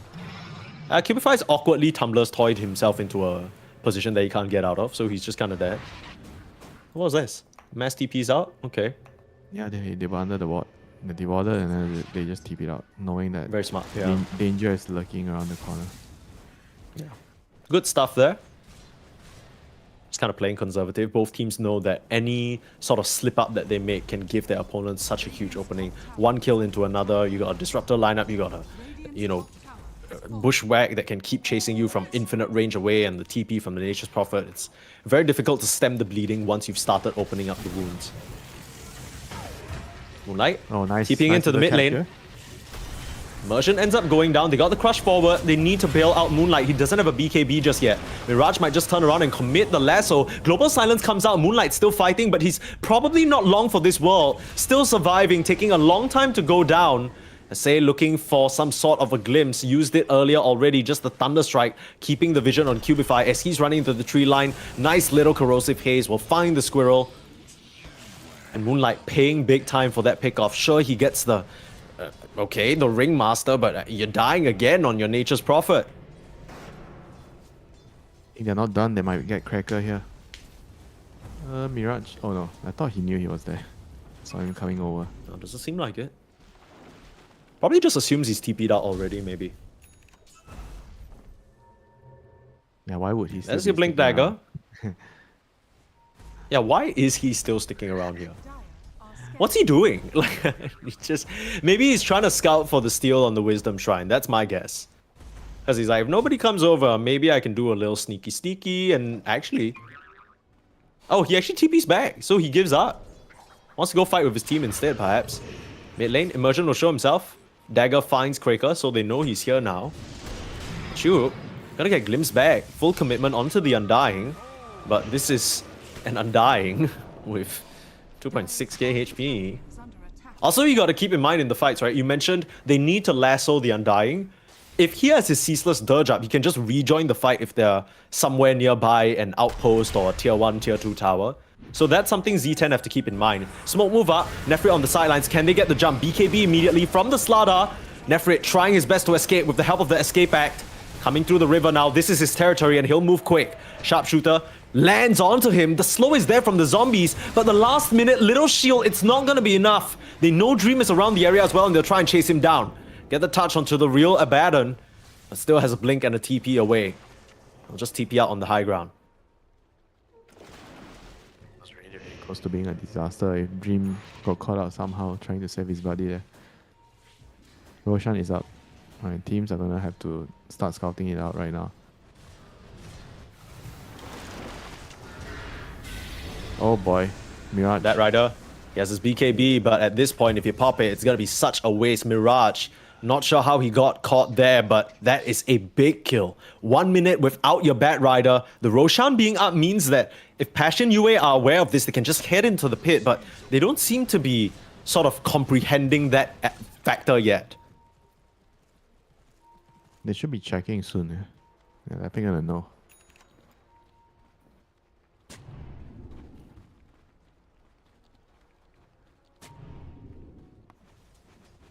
And the Roche is going to be the next important objective of the game. Like both sides are going to want to get their hands on it. Dire are scanning. They're not checking it. They're going for a pick-off here. Cracker. They are This is a running big at him. one. I mean, the tombstone is on the high ground.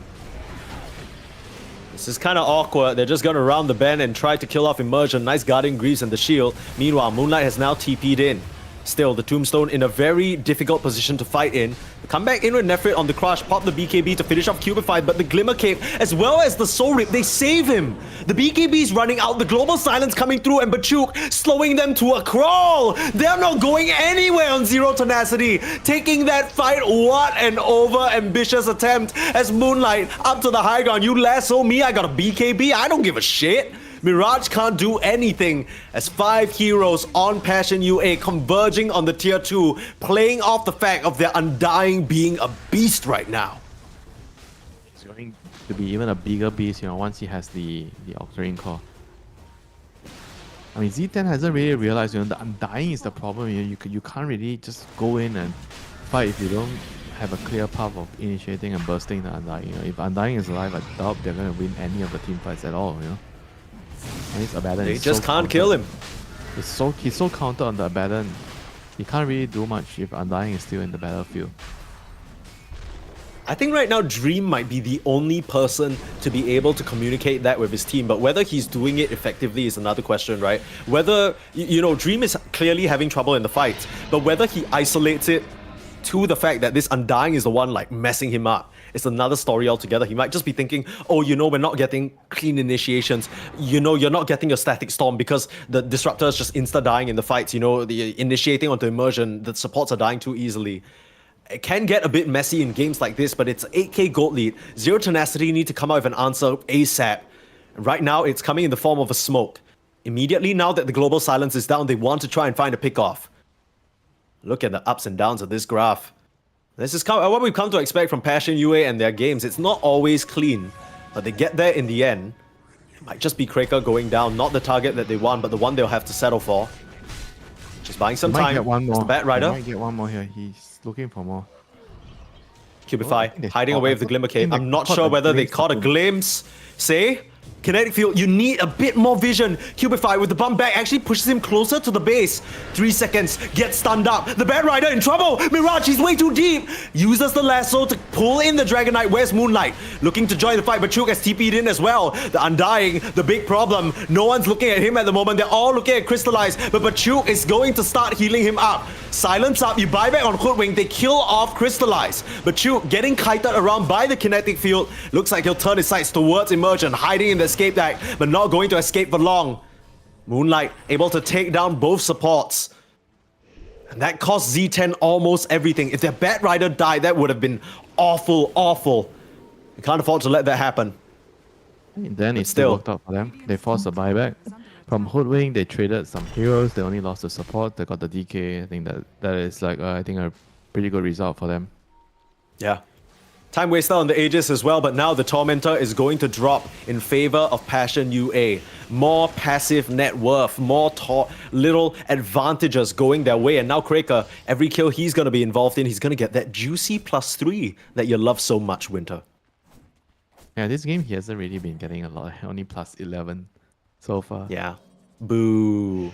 Get in there, Kraker. What the hell are you doing, brother? He buys a gem now. My job is to click R, he says.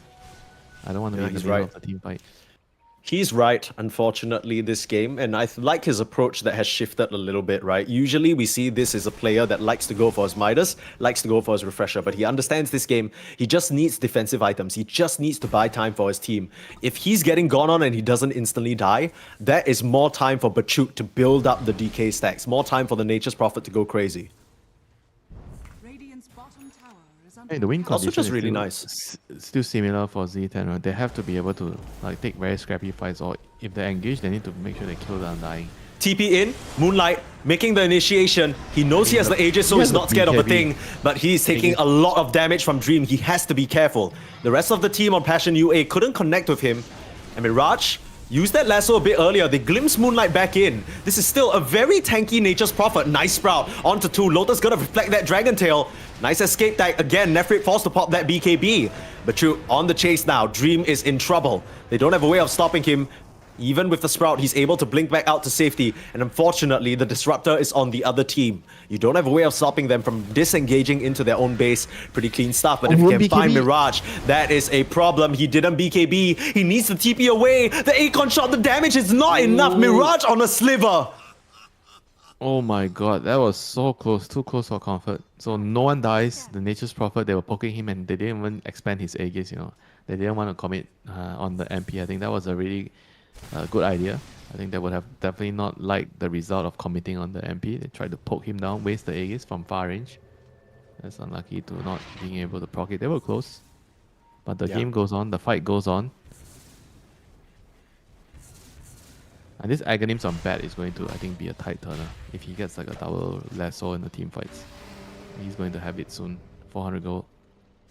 You gotta keep in mind there's also a Lotus Orb on Bachuk. He's had it since the start of the game. So if he's somehow managed to like he gets that off before the double lasso comes out. Hang Q5 on. running up, spots two heroes, but Dream starting to swipe away. Global Silence comes through, escape tag is there. A couple of the BKBs are down as Moonlight TPing in, starting to beat into that poor Ringmaster as he ends up being the only casualty. Dream able to TP away. Yeah, you get no way to escape from the Sprout there. Falstaff was on cooldown. There's no way to get out. Unfortunately, he's the only one that dies. Everyone else escapes. And now you have the Aghanims complete on Barret. I think this is going to be one of your win conditions in the team fight. If you can get a good lasso onto two heroes. Does it even matter who you get it on? As long as it's two Jump heroes. forward. But they're trying to burst down the Undying. He's in trouble. He's taking so much damage because of the Bloodthorn. But Chuk's gonna come back because of the Ceaseless Dirge. But the immediate BKB TP. Moonlight wants out of here. Okay, the raid boss is down, Mike. He's dead finally. Sheesh. I mean, the new raid died boss has emerged, for a right? It's long Dream. Yeah, he hasn't. He actually went for a Holy Locket. I don't know whether I like this a lot. It doesn't really seem like that late game item that keeps your raid boss status, especially now we're seeing the sheer amount of physical coming out from Dream with that Bloodthorn. It just pierced through him easily. This is going to be interesting. They're moving top with a smoke, a very quick smoke. Moonlight is not going to be expecting this. He has Satanic, but he does not have BKB. Off the nice mark with the action. crush though, that was really awkward. Quick Hurricane Pike, Lasso to still pull him back in. He can BKB, but he's already used the Satanic and he's not gonna have a way out of here. Still, Passion UA want to fight. They've eliminated Immersion to start and Crystallize. Now looking at that poor Dream Abaddon, able to blink out because of the cover of the Borrowed Time. They're only able to punish the support because of it. Good trade. Support for the MP, you take that anytime, any day.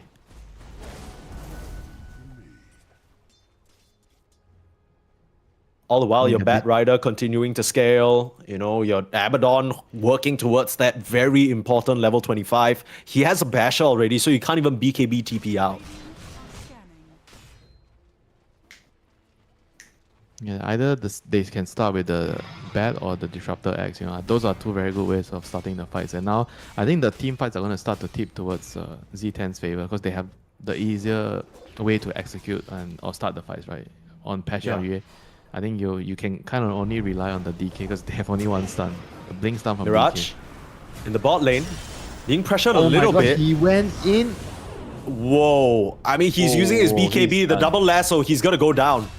I mean, he kills the Hoodwink, so that's the target that he wanted, but that was very gutsy for no real good reason. I could see him maybe pulling that off if he actually didn't get stunned by DK. If he BKB'd a little sooner, he could have Sure. maybe killed and ran away. Maybe, you know. But it was an ill-advised move, you know, overall. Running in It's so there funny and because, like, the whole squad. last game, Winter, you were talking about how this Queen of Pain didn't go in when she was basically unkillable. But then this game, the Bat Rider, very much killable, but continues again and again to go in when maybe he's not really supposed to. It's kind of funny how that works. Yeah, players just have different mindsets when they're playing different heroes. This is important. The Pyrrhic Cloak picked up by Crystallize. He can turn a lot of that damage around onto the Abaddon. Nice 4-staff. Lotus, double 4-staff. Bachuk now being spotted by the Corrosive Haze. They don't want to initiate into the Tombstone though. Still don't have a Hoodwink for a little bit. Dream will just walk up and beat that down. No pressure.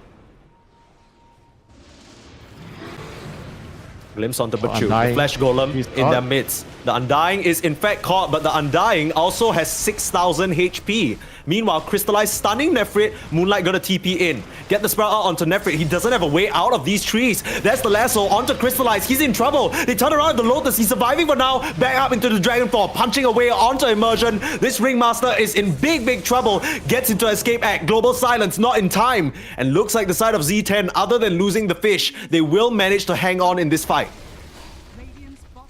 On earth did the Ringmaster walk out of that mess?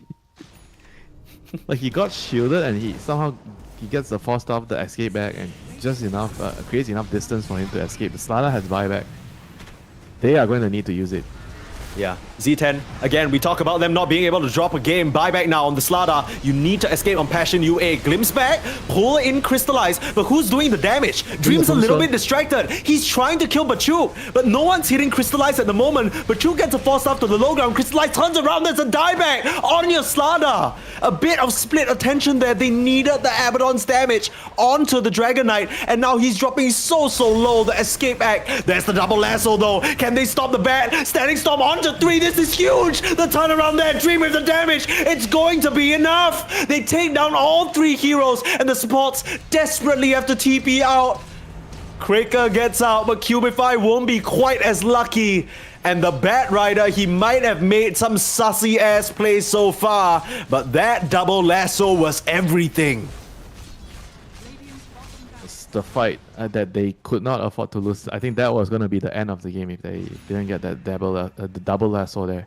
Follow up with the Disruptor ultimate. That was the game saver right there. That's what you needed from the very start, with Dream punching away into them as well. And would you look at that? A juicy Aegis for them to claim. I wonder who they're gonna give this to. I mean, Dream's not really under any threat in these initial they're gonna stages get of the fight. refresher on the Disruptor. Ooh, that's very... Or maybe the bat? tempting. Yeah, either one is good. Double lasso, pretty insane.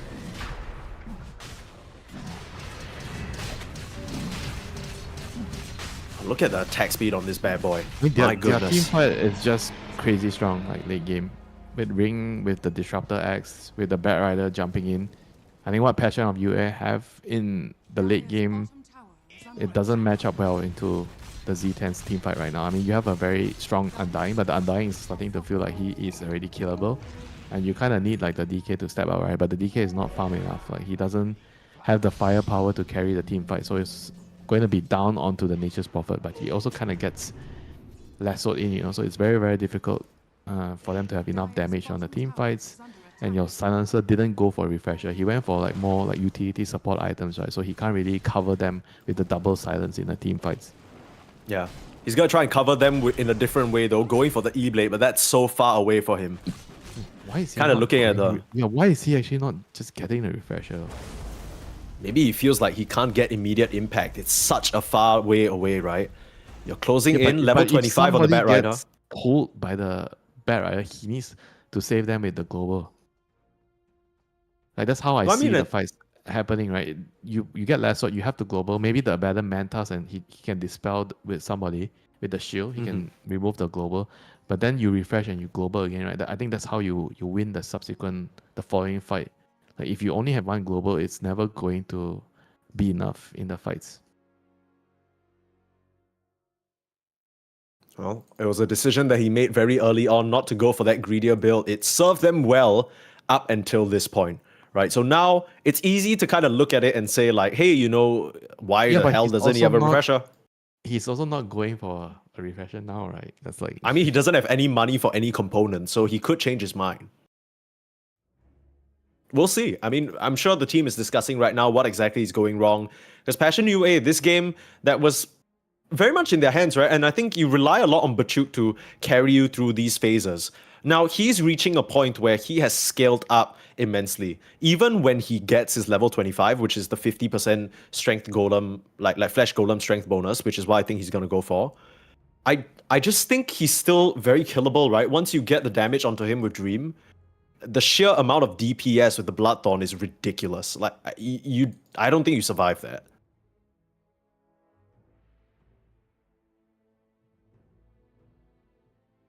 Pyrrhic Cloak on Crystallize, everybody else has a magnifying monocle. Everyone's trying to magnify their monocles. Essence Ring, Greedy for the Disruptor. He's finishing up that refresher.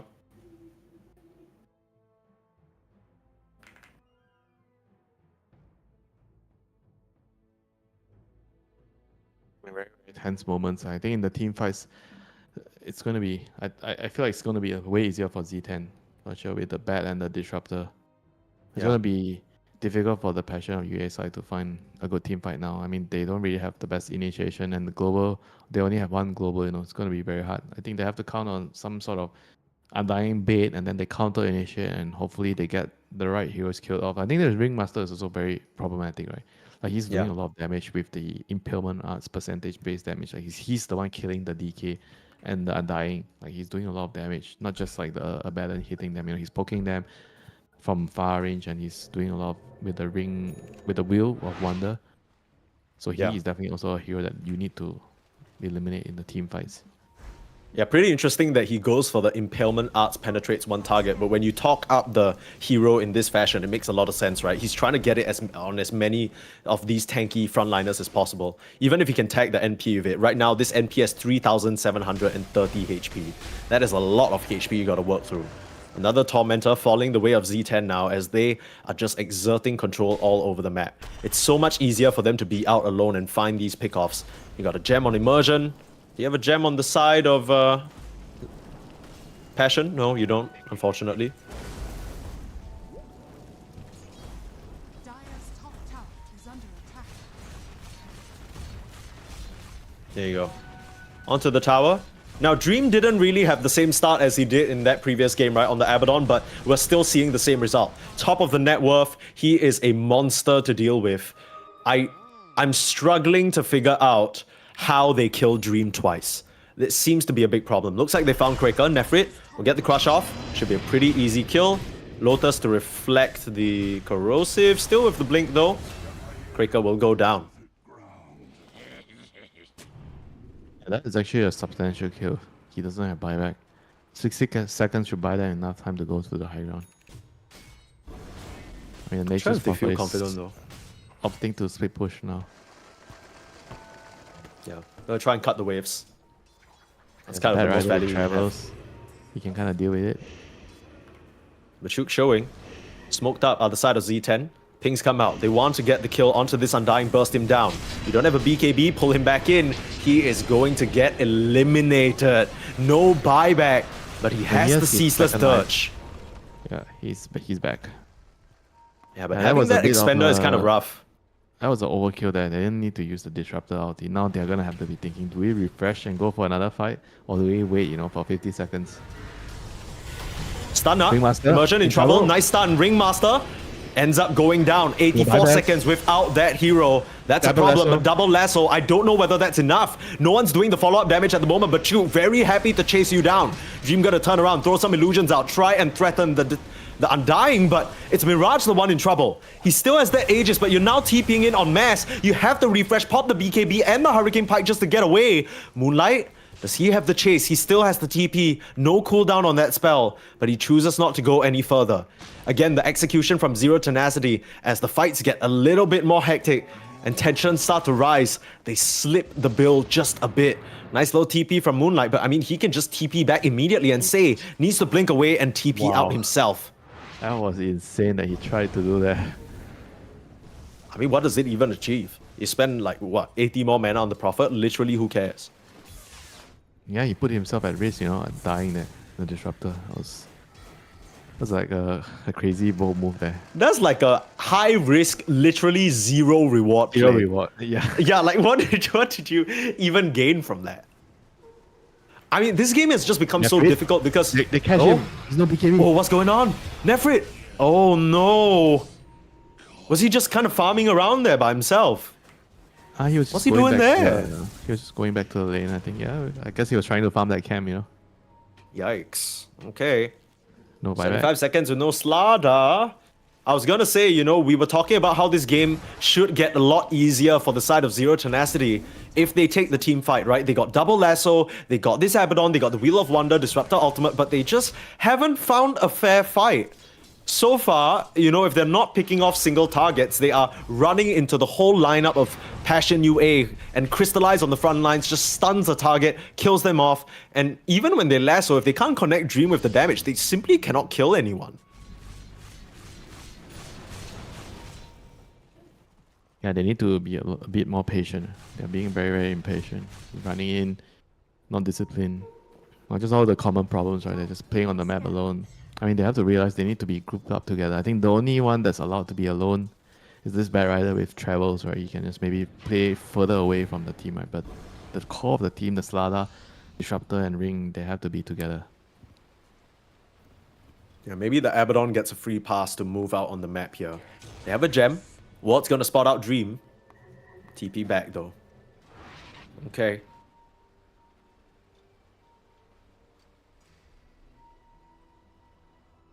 You got the Aghanims on the Ringmaster. We did. I'm not sure whether we mentioned this already, but 2 escape acts if he has the chance to press them. I mean, so far in this game, I feel like it's been a lot of him getting focused down. Moonlight or Crystallize will try and blink immediately on top of him and just bring him down so that he can't cast any spells. Because I think the Ringmaster, he is so important for Zero Tenacity. I'd argue to say he's even more important than the Slada at this point. Yeah, they have a nullifier to deal with the boxes. So, I mean, they definitely have solutions.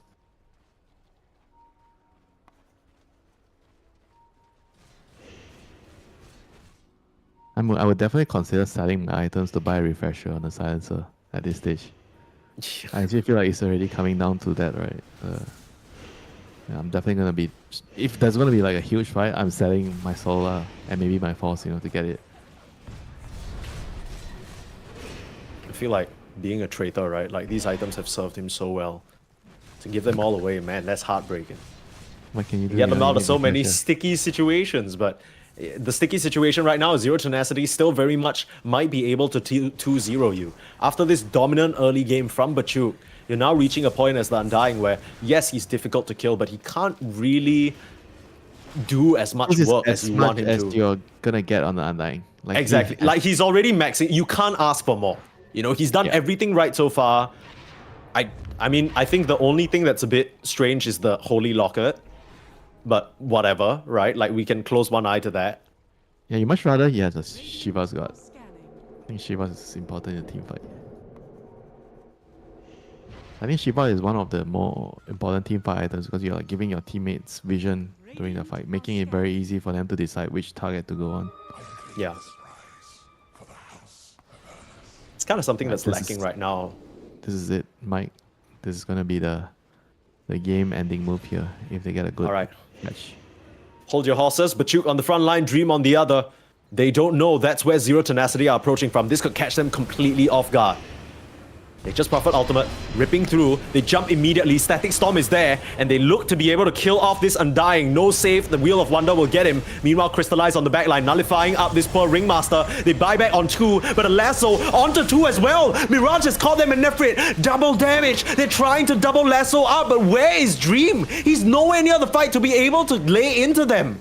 He's off to the left side. He kills Kraker. Now he blinks in onto Moonlight. They lose the Slada, but Dream is going to town. Abyssal blading himself on the Lotus, but it doesn't matter. No one can kill this Abaddon, and it's gonna be a dieback for this Undying.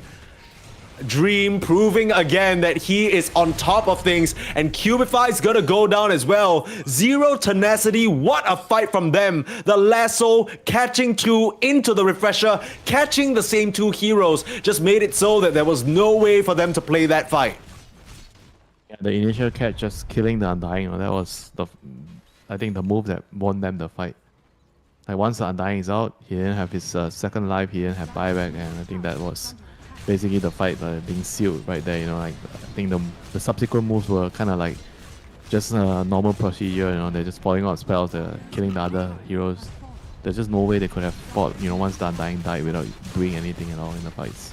Yeah. I mean, he did try and come back, right? He bought back, he used his boots to travels too, he came back in, but then just ended up dying to the Abaddon. Way too much damage on this guy. Level 29, my goodness, Dream. Definitely looking to be the MVP of this series. He's done so much work on this pick. And if you're looking at facing Zero Tenacity somewhere down the line, this Dream Abba is something you got to consider banning. Buybacks 3 versus 4, with the Slada joining them in 15. You still have a glyph available, you can try and bait, but who do you even go on? Double lasso again, they're just buying time. Wheel of Wonder comes in, forces the BKB from the DK, and Moonlight doesn't have it. They go over to Kraker, threaten the poor Silencer as he buys back, but Dream, look at him go! Moonlight, he's losing so much HP, trying to stand and fight, but Dream turns towards the Ancient, asks to end the game, goes for the borrowed time, and just swipes away onto Crystallize. You got your Hoodwing back in 5 seconds, but you do not have an Ancient, and you are out of the series. Zero Tenacity keeping their hopes alive here in this tournament with this 2-0 win over Passion UA.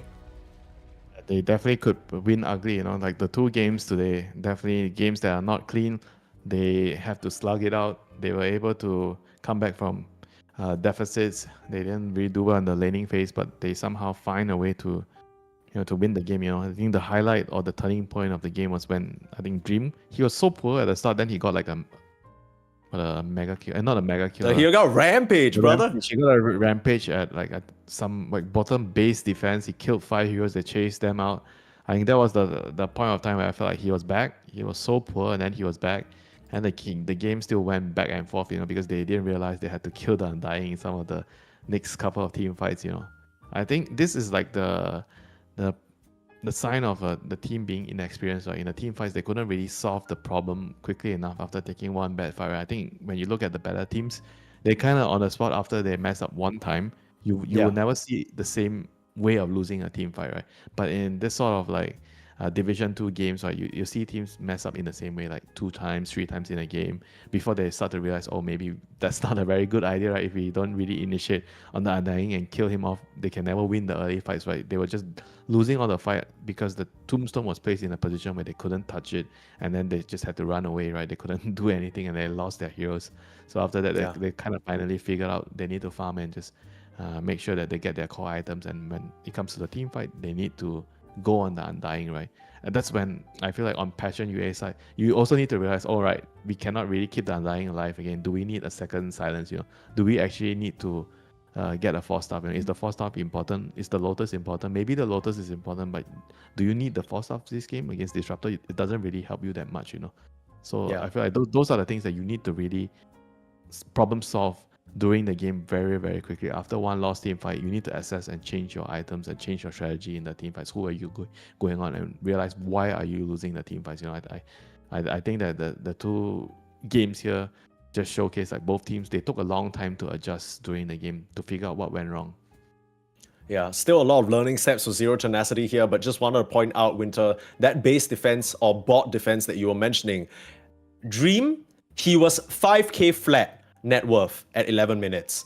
After him killing 5 heroes, he gained 3,500 net worth within 1 minute.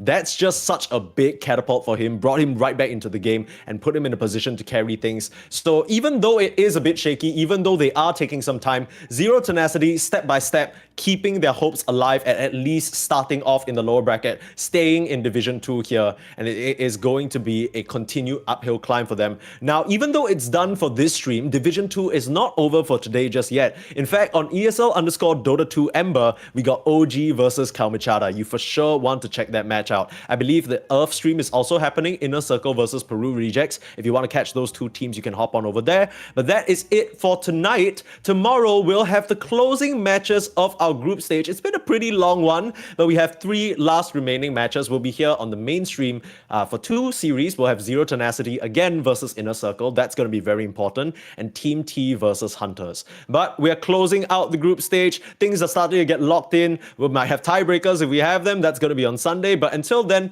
we'll find out more tomorrow. We'll see you guys then.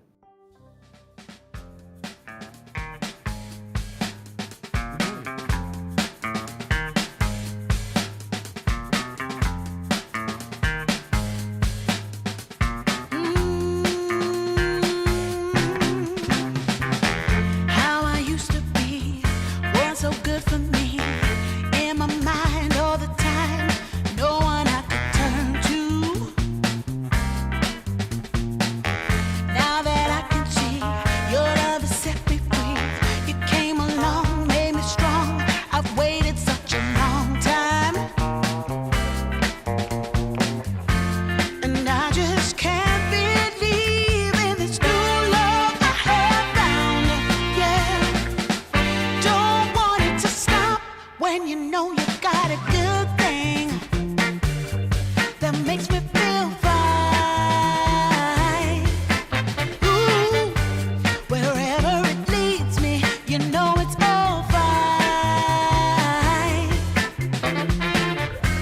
I never thought that this could sweep me off the ground. Oh, I don't want it to stop when it's feeling this good.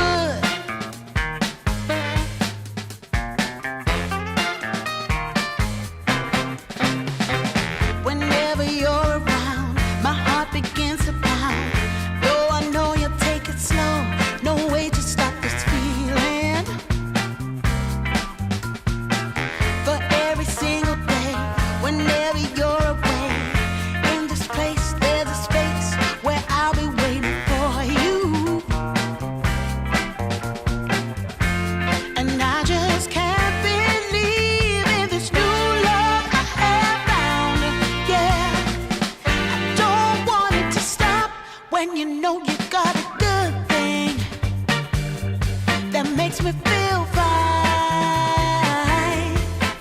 Ooh, wherever it leads me, you know it's all fine. I never thought that this could sweep me off the ground. I don't want it to stop.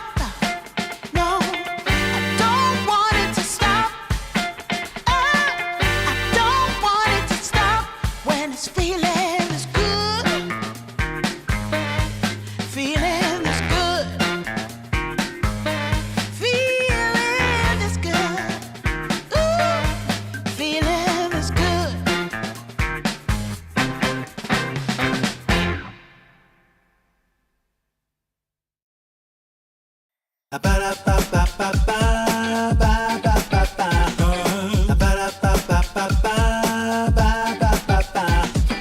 If you wanna get with me, all you gotta do, call me when you need me. I'll be waiting for you.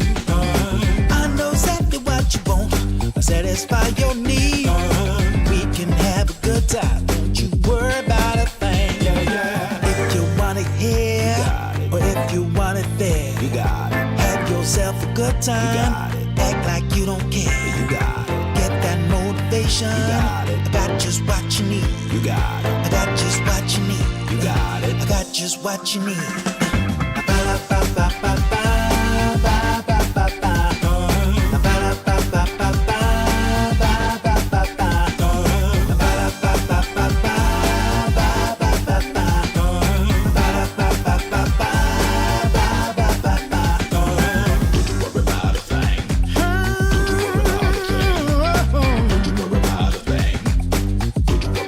Don't you know you got it, baby? Don't you know you got it, baby?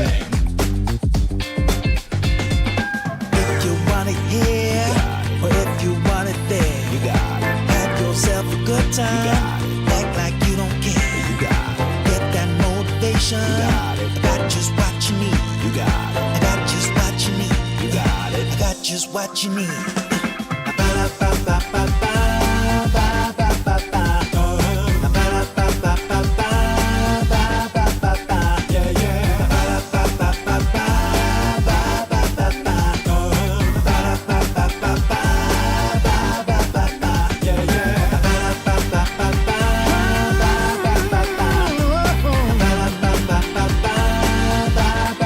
Don't you know you got it, baby? Don't you know you got it, baby?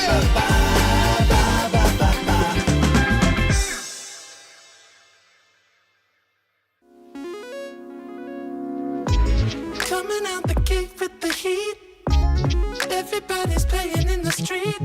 We got the summertime magic in this beat. Sun is in my eye, feeling high. Only good vibes, I'm alive. And if you see me driving by, don't be shy. I'm so excited. You know just what I wanna do.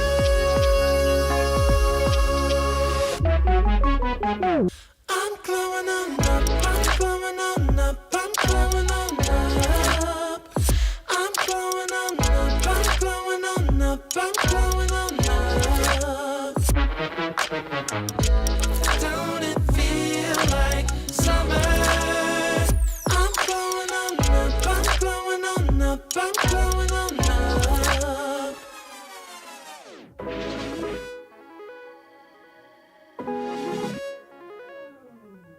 Blow up, show up, soak up aromas, float to Sonoma, roll up to Nola, trope up, blow up, slow up, show up, get real, choke up, you're flowing, you're glowing. Astral samosa, you're landing on Europa, your horns blowing, you're chosen.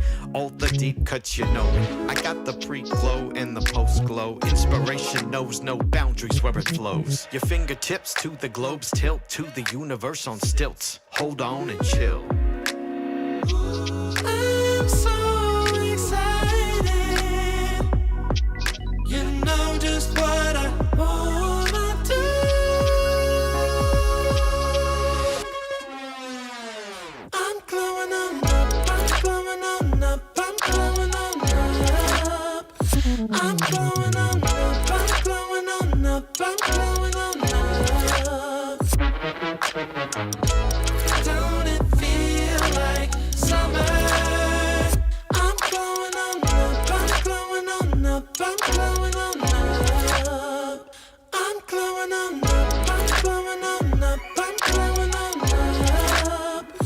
I'm growing on up, I'm growing on up, I'm growing on up.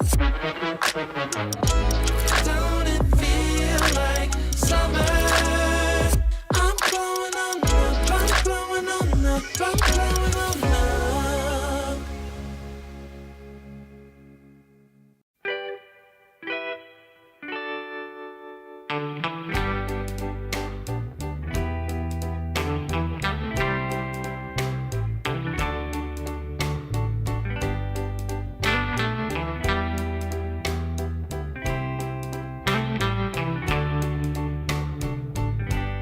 Sometimes I'll be foolish.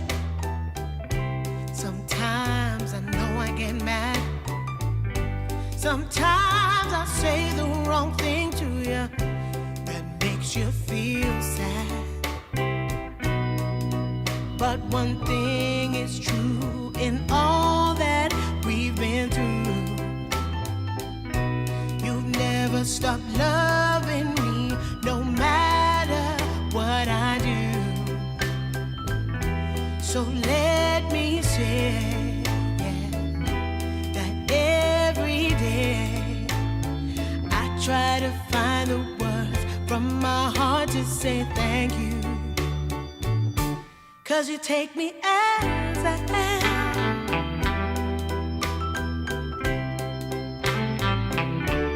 You take me as I am. Oh, baby. If you stop loving me, well, I would understand. But I won't take you for granted, no, no.